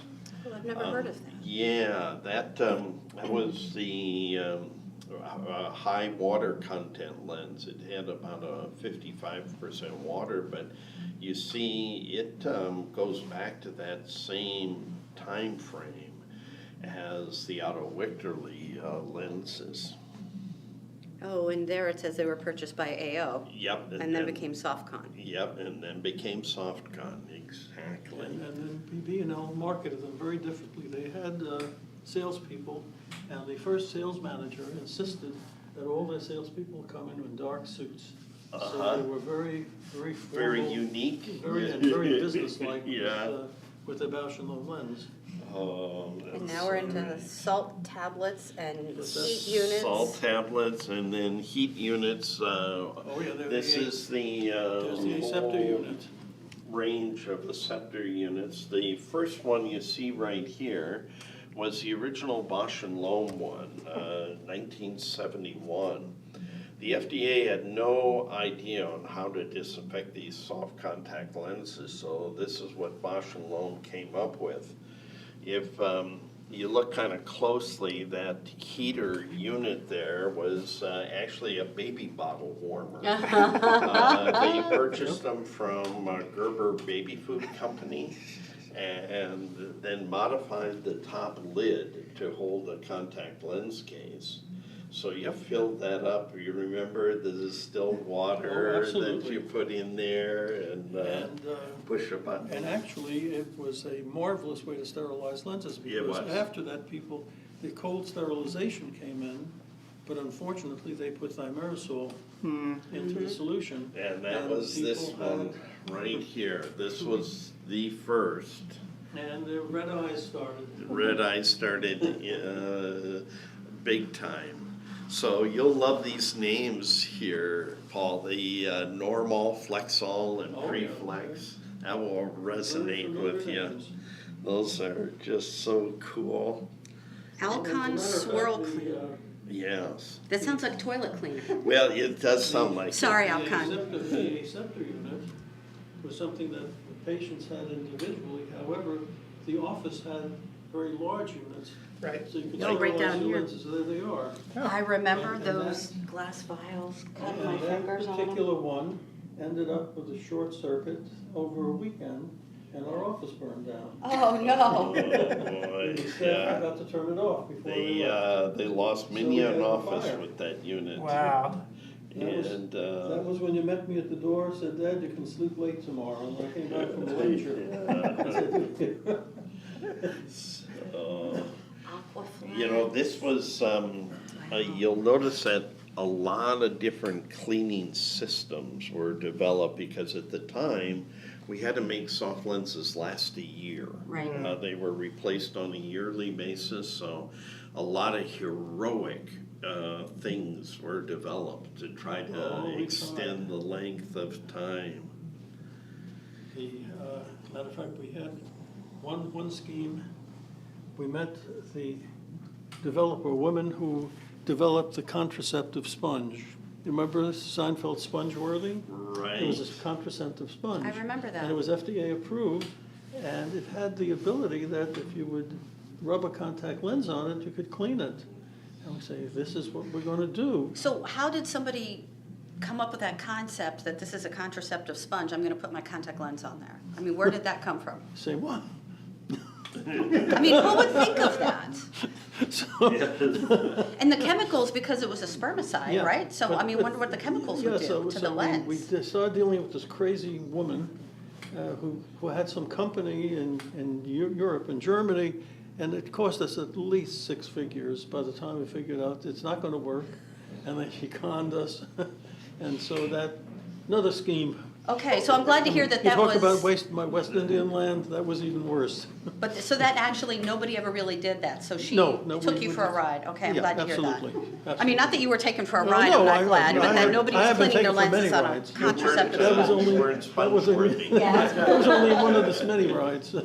I see CSI lenses back there, and now Yes. what else did I see? Yeah. Lens Plus. Now we're getting into things that I remember. Yeah. Those terrible vials that you cut your hand on. Yeah, Yep. and do you have a? There it is. The crimper. The crimper. I remember those things, and those Oh, very yes. light. The caps. Caps that They were light, and then you aluminum. put it on, and then when Yeah. you try to pull it off. Yep, there goes your finger. Yep. And so it's just so much fun. Then lenses that never made it, the 3M lens called the Advent lens, lasted in the marketplace just a few months, and it was a pure fluorocarbon contact lens, very oxygen permeable. They teamed up with Allergan to promote that lens, but it never made it. The Epicon was another one that never quite made it in the marketplace. And then the Nike Maxite I down remember that. here. You have any So Soft in there? Silsoft is right here. Yep. Another one that worked beautifully, 100% oxygen permeable, but Yeah. way too thick. So Yeah. it was terribly And so uncomfortable. hard to remove Yes. too. It was that rubbery Yeah, thing. it was Dow Corning owned it. Yep, and they Dow gave- Corning, way to go.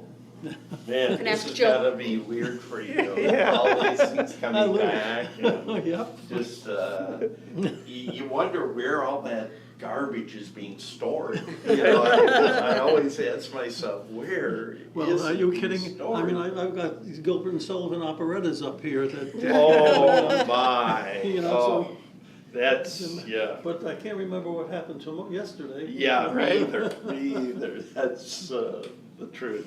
Oh, you've got a DMV in there, Yeah, we do, and. and it looks like you have a designer case. Yeah, we do. There was a short period where Revlon bought out one of these companies. Hydrocurve. Bought out Hydrocurve. Fort Barnes And they High. got themselves a really serious PR firm in New York, and they sent me around the country to talk about their particular product. They were interested in tinted lenses in those days and changing eye color. And but they got me on morning shows all over the place by using a great PR firm. And that's when you did Phil Donahue. Yeah, Phil Donahue came through that as well. These you'll remember. Now these were called medical alert bracelets, and they were developed for PMMA lens wearers who had been involved in auto accidents and maybe in a coma, because what was happening is people were wearing PMMA contact lenses. They'd be in a 2-week coma. They'd finally look at their eyes and find a huge ulcer sitting there. So these medical alert bracelets made everyone aware of the fact that they were wearing contact lenses. And then these old Shiatz tonometers, you'll remember those. Both you and I were trained on those back in the day. And, wow. Really beautiful instruments, and obviously replaced by applanation tonometry. And so... You know what you need? Oh, you do have it over there. I see. You need. I was looking at this trial lens set. You need a lens cabinet. Oh yes. I have a friend at one of the practices where I worked, and she had one of those old. It was a big piece of furniture with the lens. It was beautiful. I wanted it. Oh no, I want it. Those are, you know, they sell for a lot of money now, as you can imagine, because they are just beautiful. And read this Barbie doll thing. I saw that. Does it? Why does it say "looking for Ken"? Yeah, I just put that in there. It's a little sexist, yeah, Patrick. a little bit, but. Oh wait, on loan from the Craig Norman Barbie doll collection. That's totally awesome. Yeah. We need to find out what other Barbie dolls Craig has in his collection. Yeah, we really don't know. And you've got eclipse glasses in there. Yeah, you know, it's part of our history. 2017. That was really interesting that we had done a story about how to protect your eyes during an eclipse, and there was so much interest drawn during that very short window of time of people talking about that and vision and blindness and looking at the sun. So it was a great news hook and great PR for all of eye care. It was a wonderful opportunity for eye care to tell the story. And then we have a collection of eye cups there, and this was kind of the original treatment for blepharitis. And I don't know why it went out of vogue, because it's still perhaps one of the better treatments for cleaning the lids and lashes, and very popular in the 30s and 40s. As you can see, a lot of different styles came out. And well, maybe it will come back into vogue, because neti pots are coming back into vogue.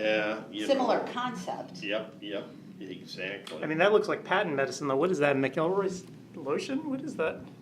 Some of these were mixtures that you would put into the eye cup, and not sure what some of these actually had within them, but you'll see in the forefront the bicarbonate of soda tablets.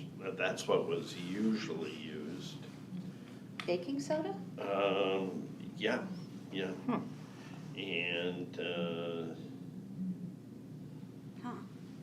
this is really cool. And I see some instrumentation up here too. It starts over Placido here. discs. These are all from the early 1900s. These are all keratometers, ophthalmometers. They look like satellite dishes of today. There were still some in my school. Yeah, just like that. And, position. You had to get the axis on. Yep, and they rotate, and I swear that they could still be used today. You know, the electronics would just have to be redone, but other than that, they're fully functional. Yeah, there's the old slit lamps too. Yeah, the old slit lamps, and you know, you really realize that very little has changed in the optics of eye care. Optics are just such a fundamental thing. So this says circa unknown for this clock, and I'm guessing 60s. Yeah, you know, some of this stuff I'm still trying to track down, you know. I need to get out to Bosch and Lohm. So much of the history of optics in this country originated there, and I've been in contact with their curator there, and a lovely person, lovely woman. American Optical still do. You know, that's the other one. American Optical in Massachusetts, are they still around? That I am not sure of. And if they're still around, AO was a big, big company. And then back here, we have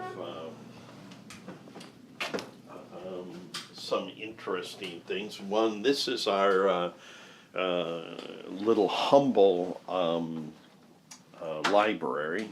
What we're trying to do is also get all of the books ever written on contact lenses, and any articles, brochures, anything related to contact lenses, we're trying to archive and save as well. Does the AOA library have? You know, I'm surprised the AOA does not have a very complete collection. I've always been kind of a little taken back by the fact that they haven't taken their kind of the history of optometry a bit more serious. And in Indiana also, they have the Historical Society. Oh yeah. They should have. Yes, and so we need to get involved with all of those folks. Now this, here's a company you'll remember, Milton Roy company. Here's, it's American Optical, and this was the original inventory system for fitting contact lenses. And they came in two diameters, 8.2 and 8.7 diameter lenses, all PMMA. And then, but still a fairly complete set. So not many of those. Your mother wore them. Really? She wore PMA for a lot of years. And then, of course, this is the bathroom, but of course we had to deck it out with all of this antique stuff. And so this is really quite fun. And so really anything historical related to eye care, we jump on, Craig and I. This is something you might remember too, the old Leslie Jessen photo keratoscope. PEK is what it was called. And again, that was another WJ product. And these are the projectors I used for many, many years. I know. I know. Sure. See, the thing is that back in those days, that equipment never wore out. No, It's like these Those old, chairs? these old Greens refractors. You know, they still are 100% functional today. The workmanship that went into all of these instruments was just unbelievable. And then the other thing that was always amazing to me is how heavy all of this stuff, because it was all made with cast iron, especially this chair. This is pure cast iron, and from the 1950s, and an old B&L keratometer. Who do you think, Dad? Do you think you could still work it? What's that? I bet you he Well, could. no, It would this- come this- back to you. This is a slit lamp, it's not. Yeah, It's not it's a just keratometer. the, And there's the Burton lamp. yeah, Used the to Burton put lamp. black light. Yep. People used to use. This one I fluorescent. thought was very unique. It was on a mobile stand, and you would wheel it around and Fluorescent in and lit up the lens. whole lot. So this is the phoropter? Look at how tiny it is. Yeah, that was one of the real early That's an early one. phoropters. Now here's one of the original phoropters, these Ang phoropters, and what you did here is you use your loose lenses and you would put them in here, and then your auxiliary lenses, the prism, would move into position, Maddox rods, all of these things. So this was the earliest of them. And then they evolved into that one there. Wow. So, This had a joystick already.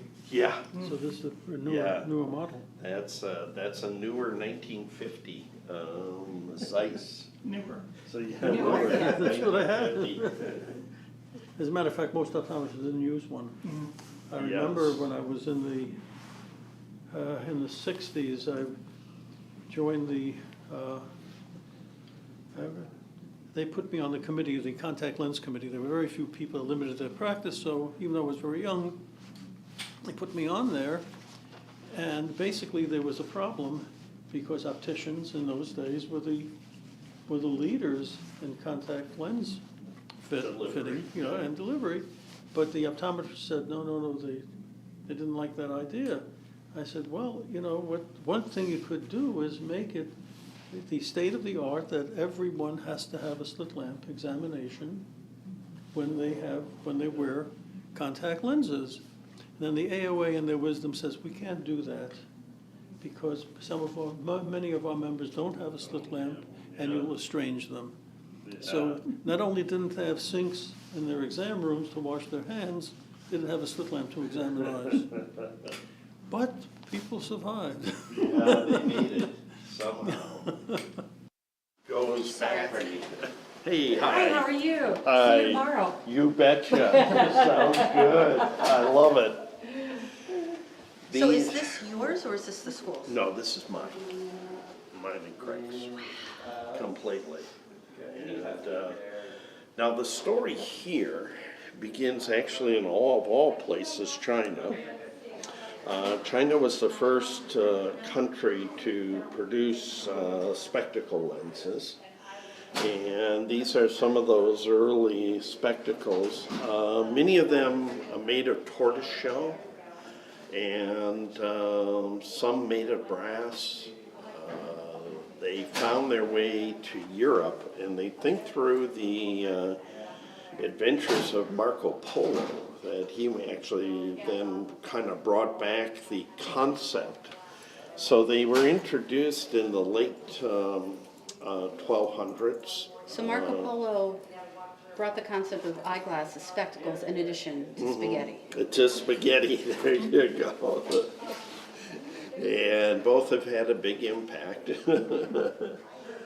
And then here are some of the earliest glasses made in this country in the early 1700s. These were made by blacksmiths at the time. And so they're made of iron, but they were shaped, and these are all from the mid 1700s. So What are wig eyeglasses? wig eyeglasses had these little extenders on them. You'll notice the little bars, the second bar. To stick in the wig, to stay on. stick in the wig. So Interesting. they were just referred to as wig glasses.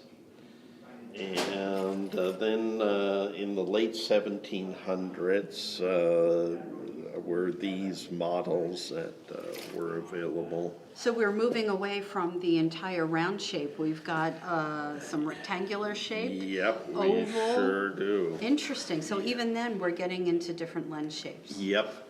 But still, the jewelers didn't get involved, and you can tell as soon as the jewelers got involved, because the frames got incredibly elaborate. They're rimless.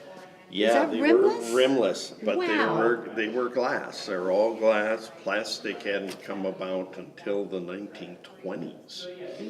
So very, very slow on the uptake. Oh, and there's Franklin's bifocal. That's an original 1700 Franklin bifocal. Where did you find that? Again, been collecting my entire life, and That's incredible.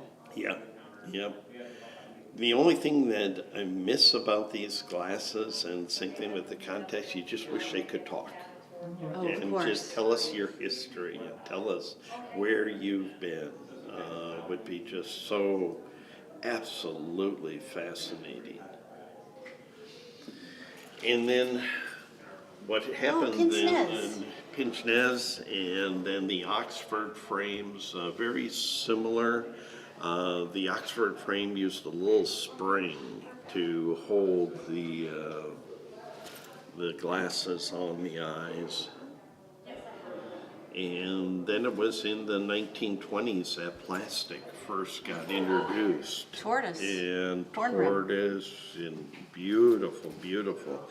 You know, you look at some of these from the 20s and you go, I would wear those. I mean, those are very cool. I mean, they're just incredibly cool glasses. Wow. And then we have the 30s, and then these were glasses that were called inventory glasses made by American Optical. The doctor would buy them in these boxes like this, and then he or she would put them together. The frames are right there, and you can see the different bridge sizes. And then the bows that went around the ear were what are called gold-filled material. What they were... Expensive. Yeah, and you could see these are all gold-filled as well. And you don't have these cases locked? No. All right, we're going to edit that part out. Yeah, you don't have these locked. When did male, female glasses start? You know, that's a good question. I don't know the answer to that. You know, that's a good question, because they were the same for many, many years. These are just old ads, and then aphakic spectacle lenses. You remember those? Remember the old aphakic spectacle lenses? How thick and heavy, and People just couldn't, you know. they couldn't get around.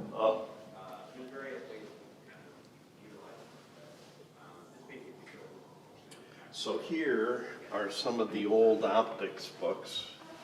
We have the Irv Bosch refraction book that you and I were raised on. And that one's actually signed by Irv. Oh, wow. So kind of special.